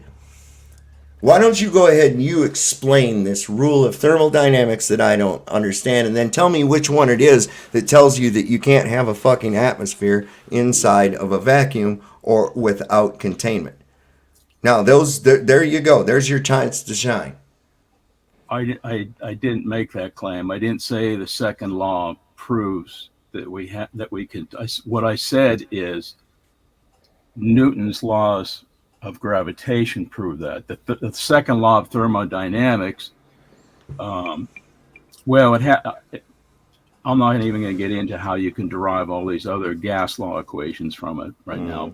Good. What is on the screen here? The reason I'm asking is I heard something in, scuttlebutt type stuff, like there was some anti-Semitism type comments going on here. Oh, I don't know. I just been putting this up. This is something about when you start getting into this, I'm trying to figure out how this got into my flat earth thing anyways, but it is pretty interesting when you look at this little battle that's gone on between the Catholics, the Jews, and the Jesuits and how they fit in. And it's almost like, wait a minute, man, these guys aren't really fighting each other. It's almost like a WWF thing, but they make it look really good, real big. And it's sort of like, wait a second, this one's saying this and this one's saying this. And it's like they're playing both ends against the fucking middle. It just blew my mind. I was looking for the one that has the guy who was the Jesuit that came up with this ridiculous Big Bang Theory. If you've ever seen him before. But no, well, if I can't Hollywood says Californication. All right, Austin. There we go. So what would, and as we were saying, Mr. B, go ahead. I lost my train of thought. I have to be careful. I get too worked up about this, and sometimes I raise my voice a little bit. Yeah. It's easy. Sometimes people get real passionate. Sometimes people, when they can't reconcile that goes against something that goes against the core belief, it's irritating. It's like a splinter in the brain. I know. I've been there. Oh, I've been there. I can tell you what it feels like to me after being in science all my life. Right. So what's this here? And hearing what you say, it's like someone going out and smashing a Steinway piano to me. Mm-hmm. It's just it's that's the reaction that I get. Yeah, I understand. I because understand. it's not reflecting an appreciation Right. of Well, what listen, greatest I mind. have appreciation for all great works of fiction, this included. Okay. but However, am I going to adopt it, especially when it has so many fucking holes in it? No. you think it's all fiction, but you What is probably this? What is this I have on the screen, Mr. B? What am I showing here? that appears to be a flat Earth with a glob of molten iron and nickel in the core. That's Nope. not flat. That's from Lord of That's a from globe. Lord of the Rings. That's from Lord of the Rings. No, this is a globe. That's a model of the globe Earth with a cutaway portion of it. Okay, we've all seen this. This has been in our science classes and shit like that. I don't know much about geology, so Okay, so this is what they show us, right? And we pretty much buy this. Isn't this where the molten iron core thing going around comes from, right? You're pretty much demonstrating that. I think the way they got to the molten iron core is when they did the calculations of the orbit of the Earth around the sun, and they factored in the Newton type equations. They realized that the specific gravity of the Earth had to be very high to have that type of orbit, and it couldn't be light materials. It had to be something heavy and dense. And then they also looked at how much iron there is around us in the crust, and they assumed that we had heavy metals, iron, nickel, in the core. And they assume that why? But no one's drilled down there that No. far. No. So I haven't. This distance from the outside to this very center right here would be approximately 3,800 miles. Yeah, so we haven't drilled And nearly no. far enough. I mean, we know that part of it's true. We know that it gets really hot down there because we have molten rock erupt. Well, they weren't able to get past 8 mile mark, and it wasn't due to heat. It wasn't due to heat. They couldn't penetrate any further. They used ground penetrating radar the entire way, geologists did, and they'd say, "Oh, you're going to hit water." No, or you're not going to hit any more water, and they'd hit more water. Well, in your You know. biblical theory of the world, with the firmament and the waters above and the waters below, so where's the waters Well, below? wait a second. That's not my biblical. I merely correlated because somebody Well, I brought heard it you- into I the heard discussion you- earlier. Because somebody brought it into the discussion earlier. That's me. That's what I say. Okay. I've heard Austin refer to it. Right. That's So what I say. That's what I say. this That's- isn't necessarily what I adopt. You notice the unchained mind portion of my name. Yeah. Okay, so I think that a lot of the objects that I see beyond what we call the firmament appear to be cymatic and underwater, but that's another situation Well, let me altogether. ask you then, how much of your belief is biblical? Oh, I don't know. I would say to the point where that yes, there is some kind of a barrier, a shield over top of us. The Earth does seem to be level. You can't really say Is it flat. accurate to say that you're not as biblically inclined as Austin? Because your arguments, you say creator, Austin says God, I think. Right. Well, No. pick one or the other. Hold on. I don't say God. I say creator. Okay. I say creator. If I ever did say God, I did not mean to say God. I say creator. Yeah. Because we are created. In order to be created, there has to be a creator. So we are 100% created. So I would say that there's much of the creation story that I can correlate to what I know about how the true Earth actually works. It does say in there that God created the day and the night, and it was later that He created the sun and the moon. And I do know that the sunlight and the daylight are two different things, even though the sun is responsible for the daylight is not the light from the sun. So that fits in with it. That these were put here for us. They're within the system. That corresponds as well. Now, as far as pillars and things like that, whether those are metaphors to describe that it's unmovable, that the canopy, the firmament moves around us, and there are signs for seasons and events, and which there are. Most of everyone's holidays in the world, damn near, are built off of these positions of the luminaries we see in the sky. So if you go along those lines, yeah, I would say that they both correspond together. Do I use the Bible as an authoritative source to back my argument? No. But I do like to show the coincidentals, not necessarily coincidental, but the correlation between the two and other such cosmologies of creation around the world. So this whole globe thing never even really started. The first globe wasn't even created until 1492. And they had trouble getting it to fucking take hold because they were still teaching flat earth along with globe in the early 20th century in American schools. It wasn't until the Rockefeller School Board, the NEA, got a hold of the entire education system of the United States that the flat earth was taken out of it. This is about the same time as the mysterious Eratosthenes shows up in textbooks, who would be a rock star in his day for figuring out supposedly what he did. Yet there's no mention of him by his contemporaries, which I think is quite odd. Well, that happens a lot.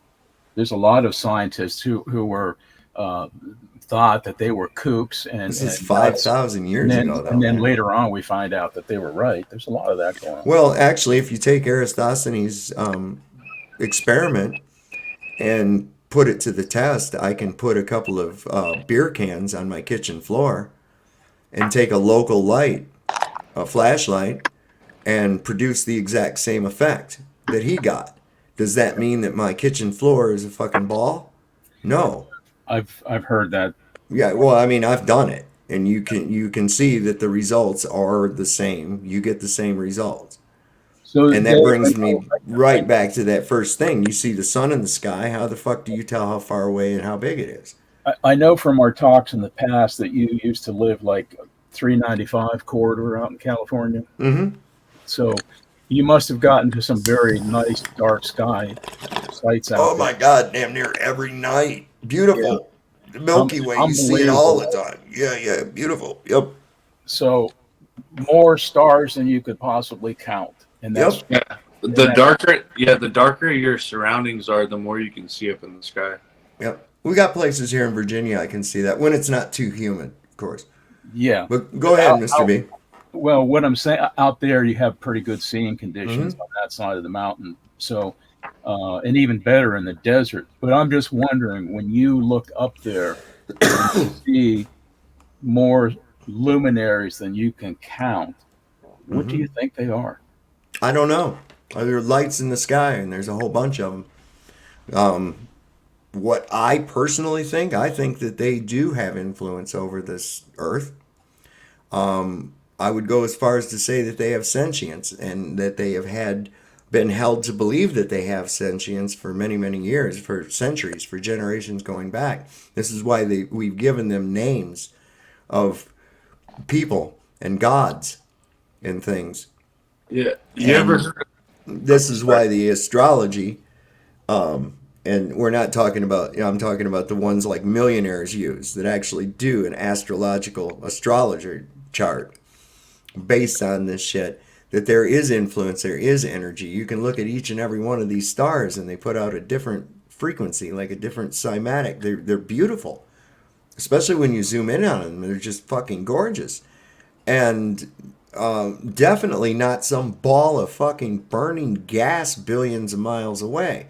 Now, what exactly are they and what is causing them? I don't know.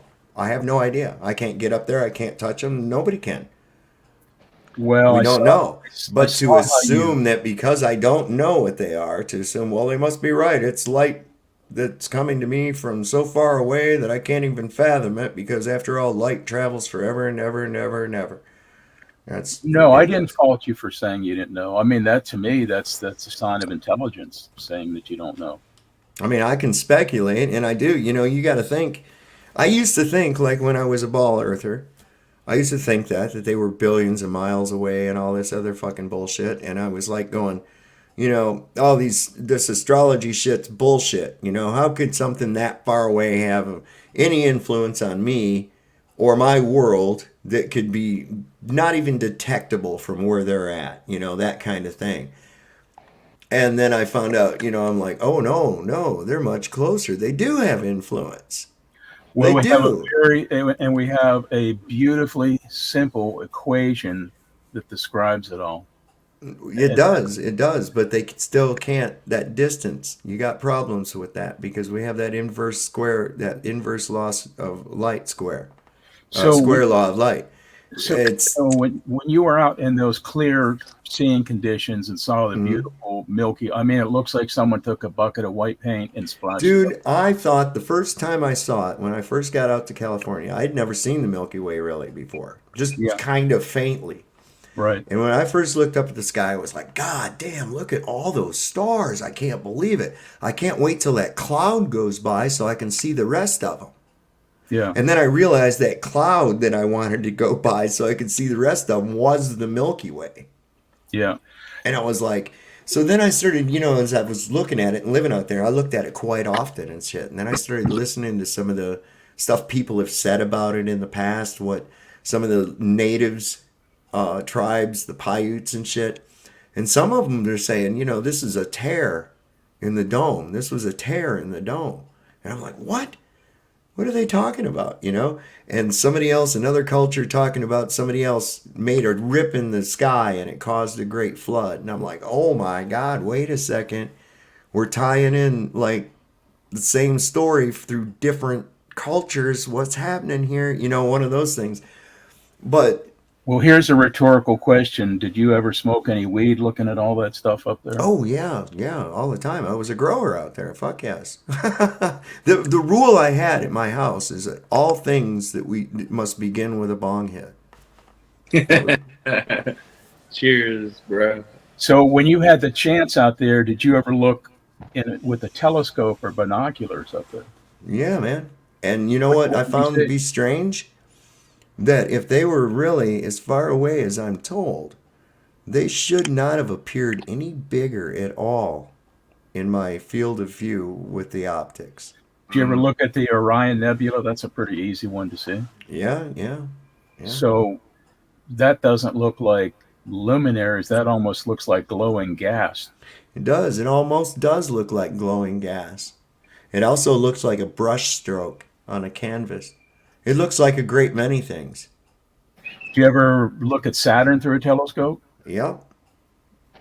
You know, and the funny thing is I can never get it where you can see it like the pictures that NASA shows you. I mean, it looks less like a ring going around it than it does like an oblong light that works with it or something. And this is what gets me too, is that these things are these unfathomable distances away, which means, again, with the inverse square law of light, they're going to be much further from our sun than we are, which means that the sun from a lot of those places would seem no more than a small star. Well, and I have to wonder, what is it that's lighting these things up to such a degree that I can actually pick them out of the night sky with my naked eye before looking at them with a telescope? That is amazing to me, that if indeed they are that far away, that they could actually, especially Mars being a dusty red ball, when I see it in the night sky, it looks like a red star. Yet it has absolutely no reflective properties, and it's reflecting light back to me from a source that's twice as far from it as my sun as it is from me. It's not reflecting light. It's originating light. It has to be. So how does it originate its own light? What source of power? I'm not going to get into that argument because. Well, I'm just saying, what source of power would a dusty red planet have that when you see pictures of it? I mean, apparently they turn it off when they're taking pictures with the rover or the little helicopter. They apparently turn the light off and then turn it back on when I go out at night and I can see it. He doesn't want to get in the argument. I mean, it must have a light source. And if it's not the sun, that means it's its own light source. Where is Mars getting its energy of light from? Where is that happening? Well, I'm not talking about Mars, but the stars are essentially the burning of hydrogen into helium. And how do you know that? I'm not going to. That's what they told us. You don't. It's easy. It's easy enough to say you don't. You were told that. You don't know that, right? My answer, I do know, but my answer is if we can't even agree on something as simple as gravity, weight equals mg, gravitational force is. Well, wait, no, I agree. Your predictions of an effect are right on. Yes, I agree. Those predictions of an effect are right on. We need a cause. Before we can ascribe that effect to other objects that we cannot physically measure in any way, shape, or form, we have to understand what it is and why it's occurring in order for it to be able to place those qualities on objects that we don't know anything about. What I was trying to get at is if you had seen Saturn through a telescope well enough to, if you look through a good telescope, it's very easy to see the rings of Saturn, and it looks similar to the NASA photos or the millions of other land-based or space-based photos, images we have of Saturn. That's what it looks like. And I mean, I didn't go to a computer to see that. I looked it through an optical instrument. Right. You got a good view of it. Wonderful. That's cool. Now what? And my question is to you is, do you believe that is a sphere? Oh, I don't know. It could appear as a sphere. I've seen many things that appear as a sphere that are not a sphere. What movie is this? Hold on a second. What movie? Not a movie, Austin. It's going out with my telescope and. Sorry, I just came in. I just came in. What movie? What cartoon? We're not talking about a movie. We're talking about when I'm you not look talking about a cartoon, Austin. I mean, I think maybe you're trying He's talking about what he's observed himself through a telescope. I'm sorry. I just showed up. I'm sorry. I was in the restroom. I'm just asking what. All right. So that's what we're at. He's telling us. So do I assume that it's a sphere because it appears spherical to me? No. It looks like a movie. What are you talking about? Looks like a movie. This image that we're seeing. No, that's a cutaway of the Earth. That's a cartoon. That's the cartoon they show you when they're telling you about the inside. So it's not a real image. No. That's Austin's way of saying that I'm full of shit. That I went out with my own eyes through a. No, I agree. I believe that you went out and saw Saturn. I've seen it too. And you can bring it in. Now, does that mean it's actually a sphere because it appears to be a sphere? And even if it were a sphere, what the fuck would that matter? What does that have to do with anything? Well, it's a good point because artists can draw things that look like spheres. Right. And but let's go ahead and assume that it's a sphere. What does that mean? Well, that's what I wanted to ask you. What's the significance if we have this other heavenly body up there that's spherical, that has spherical rings around it? Mm-hmm. If the moon is spherical, and that doesn't mean just because they are spheres, that doesn't prove that the Earth is a sphere. Right. I was just wanting to see if you will accept that there's other heavenly bodies that are spherical. I will say that there are other heavenly bodies, some of which that we call wandering stars or planets, that are in our sky that do appear to be spherical. Does that mean? Okay, now, hold on a second. I'm going to put that into context, though. So now I want to know what the shape of my floor is. Is it logical for me to go, hey, well, that light right there is a ring. And that one right there is a round ball. So that must mean that my floor is a round ball or a ring. Right? Because after all, the lights that I'm seeing or surrounding me are those shapes. So that means that where I'm viewing them from should be that shape too. But somehow the human body is such a wonder of creation. You talked about being out there and seeing the stars. Well, it's the Fibonacci sequence. It's the human body is the Fibonacci sequence in the living flesh. It's the golden ratio of nature. Well, the It's golden creation. ratio isn't the Fibonacci sequence. Yeah, actually it is. It goes into the ratio of a golden spiral.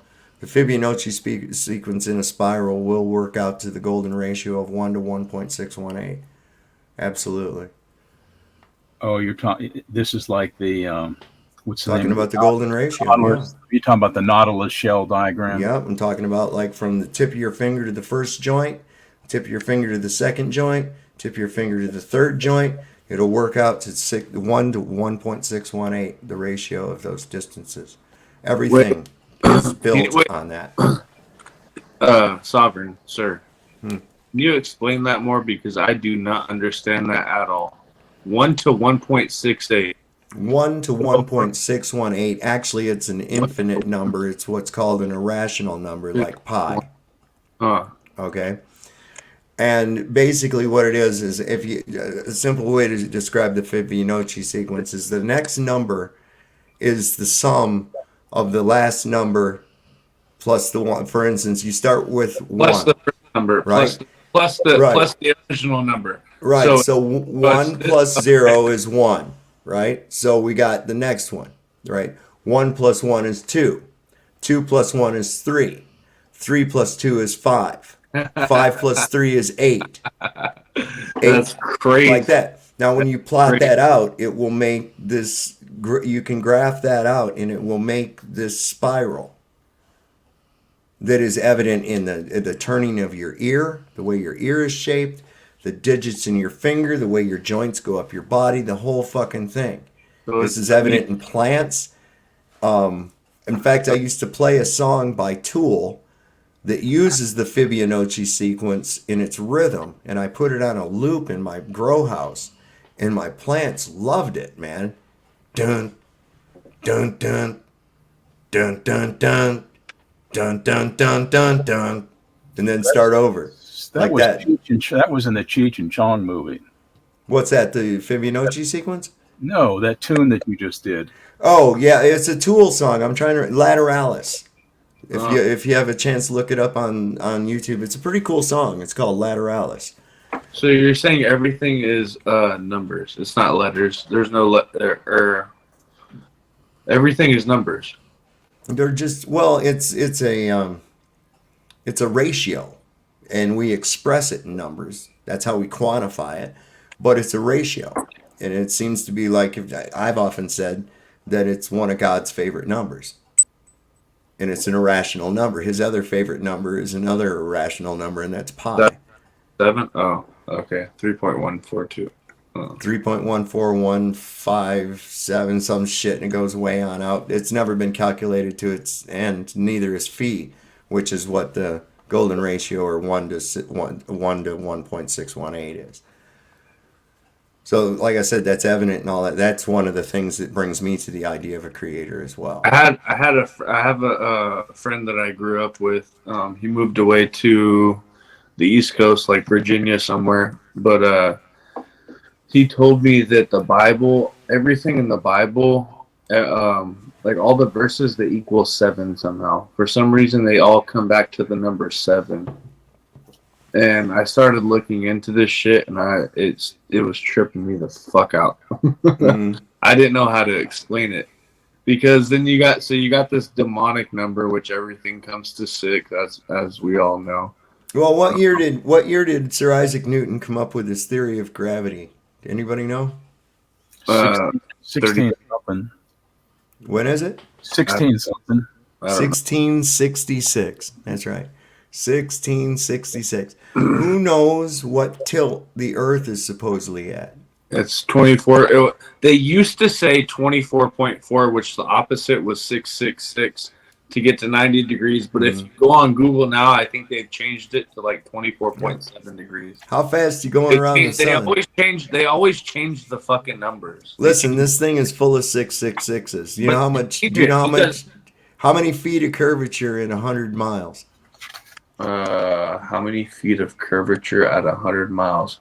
Well, it's 7.9. 66.6. Yeah. So yeah, yeah. I mean, this number is permeated everywhere in this Yeah, yeah. in this thing. It Yeah. is. It's permeated everywhere within it. Yeah. And it's the opposite. What you're taught is actually the opposite. So, like, we go back to the stars. He was asking me, "You've seen these stars and everything else like that?" Yeah. And now thinking about it even more, you think, it's like, wait a second, how could I possibly see something that far away? You can't. There's the simplest answer. There's Occam's razor. You don't have the angular resolution to see something that small, that far away. I don't care how fucking bright it is, because light's not going to travel forever. That's the thing. People think light Bottom line. Yep. People also think there's a speed of light, when in reality that's a consensus that was agreed upon at a physics convention in Geneva in the 20s. So that's kind of fucked up. You're using a variable as a constant in your equations. And with the fantastical numbers that they're using, that can throw shit off by fucking magnitudes, man, when it comes right down to it. In fact, I can actually disprove the speed of light being the galactic speed limit. Real easy. Let's suppose Mr. B and I were able to put ourselves 1 light minute away from each other. In other words, the amount of distance that it takes light, supposedly, if this is true, to travel in 1 minute. But he and I are holding on to either end of a stick. And that stick is 1 light minute long. So he's got a hold of one end, I have a hold of one end. Now, if I shined a flashlight from where I'm at, it should take 1 minute for him to be able to see the light. But if I jerk the stick, will it take him 1 minute to feel me jerk the stick? That's sort of a branch of physics called quantum entanglement. Mm-hmm. But we're talking about there it is right there. That right there. But that requires the connection, like you were saying with the entanglement. Yet there's not any evidence of any kind of a connection unless we admit the aether. 1687. I thought I looked it up. I fact checked you. Principia, which was Newton's masterpiece, published in 1687. That's when it was published. According to. Yeah, that's when it was published. So what we got going on here with the problems with the heliocentric model, that we have to, before we can determine what space is, and if we go there, we have to first break through the impossibilities that we've come across. And we've run across 2 impossibilities that we don't have an answer for. 3, actually. I wonder if I started smoking weed, if maybe I could see the light. I don't know. You might. I'll ask you this though, and it'll come right back full circle to something we were talking about. This is cool. I like Mr. B. He's cool as shit. Hell yeah! Hey, hell yeah! Can I ask you how old are you, Mr. B? 69. I'm okay. an old. You will never get it, and I'm going to tell you why. And it's not because you're dumb or any other thing like that. It goes right down to one of the Mandela effects that we're finding in the Bible.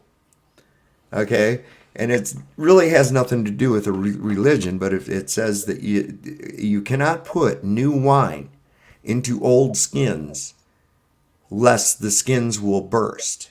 How old are you, Sovereign? I'm 57. What makes the 3-year difference? I've been onto this a lot longer than you would imagine. I know. Yeah. I understand. I hear you. How old are you, Dave? I'm 57. Oh, 57. Okay. Mm-hmm. So what that means, of course, you probably already know, but for other people that are listening and watching, what that means is that once people get older, they get more set, more rooted in the belief system that they have. And it's harder for them to take on new information that would be contradictory to their old belief system. I got you. A good example of that is if you ever saw the movie The Matrix.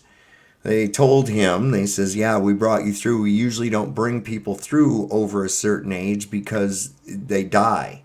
They can't handle it. And I was like, oh, okay, yeah, I get it. Because it's too overwhelming for them to realize the truth of their existence. And so I see that a lot of time. The more concrete people are into their belief system, and this unfortunately is amongst the more educated that have had this indoctrined into them, and backed up with their numbers and their math and everything. Very convincing stuff, but it's harder to accept the new information. Like, it's hard to reconcile some of the impossibilities that are brought forth, and a lot of times it'll make people really mad. But I highly suggest, if you get a chance, Mr. B, go on and on YouTube. It's an easy one to find, and I believe it's by ODD TV, and it's it's about an hour long, and it's called 200 Proofs the Earth is Not a Globe. I have seen that. It's And like I've irrefutable shit. You're like, wait a minute. Yeah, this could not possibly be. I want to comment on something you said, and basically you were saying people are old and get set in their ways, but I want to present the flip side of that. And I had a college education as an engineer, and I worked in the space industry 30 years, and I didn't have time to think about this stuff. It was just, okay, Right. let's go get that rocket designed and launch it, and recycle it. If it was the shuttle, get it prepared for launch again, load satellites into it.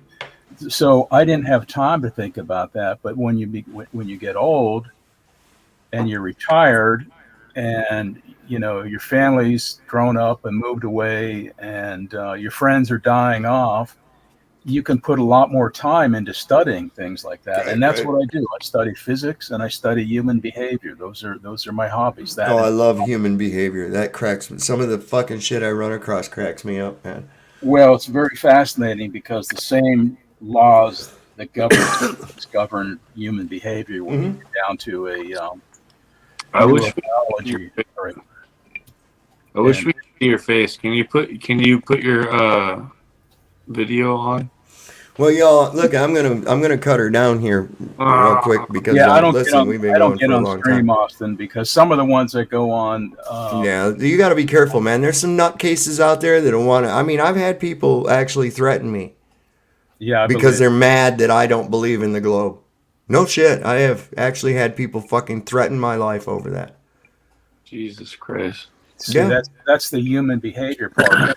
I'm on YouTube. That's like a psychology lab. Oh my God, yes it is. Indeed. Yeah, it's interesting. I'd like to have you on some more, Mr. B, because it's like I like challenging that. Because it's like, wait a minute. If this is some of this stuff, it's like when you hold the feet to the fire, it's like, wait. We have to know this before we can go off assuming that. And you can see where you cannot make a correlation because you see things in the night sky that you are the same thing as the things in the night sky. And I hate to bring scripture into it, but it does say that it didn't say God made a whole bunch of burning balls of gas off in fucking far off distant places and shit. He said he put the lights in the firmament. And they were there to mark seasons and events. So that's what that says for, and it's like, yeah, they are close. In fact, Aries failure, if you ever get a chance, look it up. It proves it did prove that there was it proved that there was no movement of the earth. It proved that there was movement of the sky. That's what's so fucking cool about it. And then when they recently redid it and they found that they got a different reading at a higher altitude, what's that tell you? That tells you that it's fucking closer than you would imagine. What is Aries failure? Aries failure is where they observed light coming down through a telescope, but they slowed the light down with water, and it was about whether or not to have to adjust the telescope or whether it was. You'll have to just look it up. I'm getting ready to get off of here because my dogs are going crazy. Okay. But look it up, Airy's failure. It's a famous experiment. And it actually does kind of, they don't like it. A lot of the physics people don't like that because it actually suggests that there is an aether. And if you have an aether, that kind of blows a lot of their shit out of the water. Hey, Steve Harola, you caught us at the end, my man. You caught us at the end. But yeah, some interesting and fast. Because we had a failure of the parachute on the Ares rocket. Oh no, it wasn't this. This was an actual test to see if there was movement of the Earth. This was done. Fuck, I don't even know. Long ago, probably around the time of my grandfather or something. Maybe later. But they've since even tried to do it again with more sophisticated instruments, and they found that there's no detectable movement of the Earth. Good night, Sovereign, Terry, Mr. B. I'm out. All right, Austin. Thanks for coming up, brother. I'm out. Have a good night. Love you guys. All right, Ironton, Mr. B, what do you got for us? Any last words? I wish you would study the photoelectric effect. That was Einstein's first paper that he wrote. There's a lot of articles. That was the first one he stole, right? No, he didn't steal it, but it explained a lot, and that is like the gateway into modern physics. Because in the modern theoretical physics. 1895, I'm trying to remember the name of the physicist. It will take a few minutes, but English physicist. No, I can't remember right now. But anyhow, he said basically, we have this all figured out. We have all the answers. All we have to do is do better experiments and refine everything a little bit, and we've got it all. We know it all, And then, can you imagine an actual scientist saying that? The next year, Rutherford discovered the electron, and then about 4 or 5 years later, Einstein came out with his paper on the photoelectric effect, and it turned the whole apple cart upside down, and that's continued. It's continuing today. It happened in the past. Science is always evolving. Well, we have to be careful that we don't start conflating theoretical science or astrophysics, which is basically theoretical shit, with actual science, which is where actual science relies on. For instance, in Einstein's field, to support the gravity thing, they eventually had to invent black holes, which had never been found. They just invented that because the math didn't work. The math still was flawed, so then they invented gravitons, which no one has ever seen and no one has ever measured. They just said, oh, they must exist or else our math doesn't work. Well, that's partially true. That makes, like I've said before, we don't know how to build a instrument sensitive enough to detect a graviton. So that's probably would give you that would probably be because no such thing exists. Well, somebody made it up. That'd be like me trying to come up with a way to make a detector for snipes. Well, we didn't used to have a detector that would detect a single photon, but now we do. Yeah, I'd like to look into that more because I'm wondering what a photon. How do you make one photon? I don't know. Well, how big is one? What are they comprised of? What are they comprised of? Look into how your digital camera works. Mm-hmm. No, I know it uses light. I absolutely know it uses light. A photon strikes the surface of that semiconductor and creates a response in the semiconductor. Light. So light. It's not like one photon. It grabs one out of the air. It's just light. It picks a certain amount of light for a prescribed amount of time.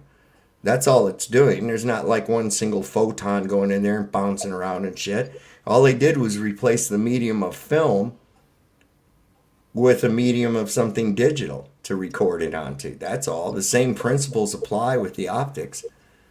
You're right. The same principles apply. In film, it was silver compounds that react to the light, and in digital, it's a semiconductor that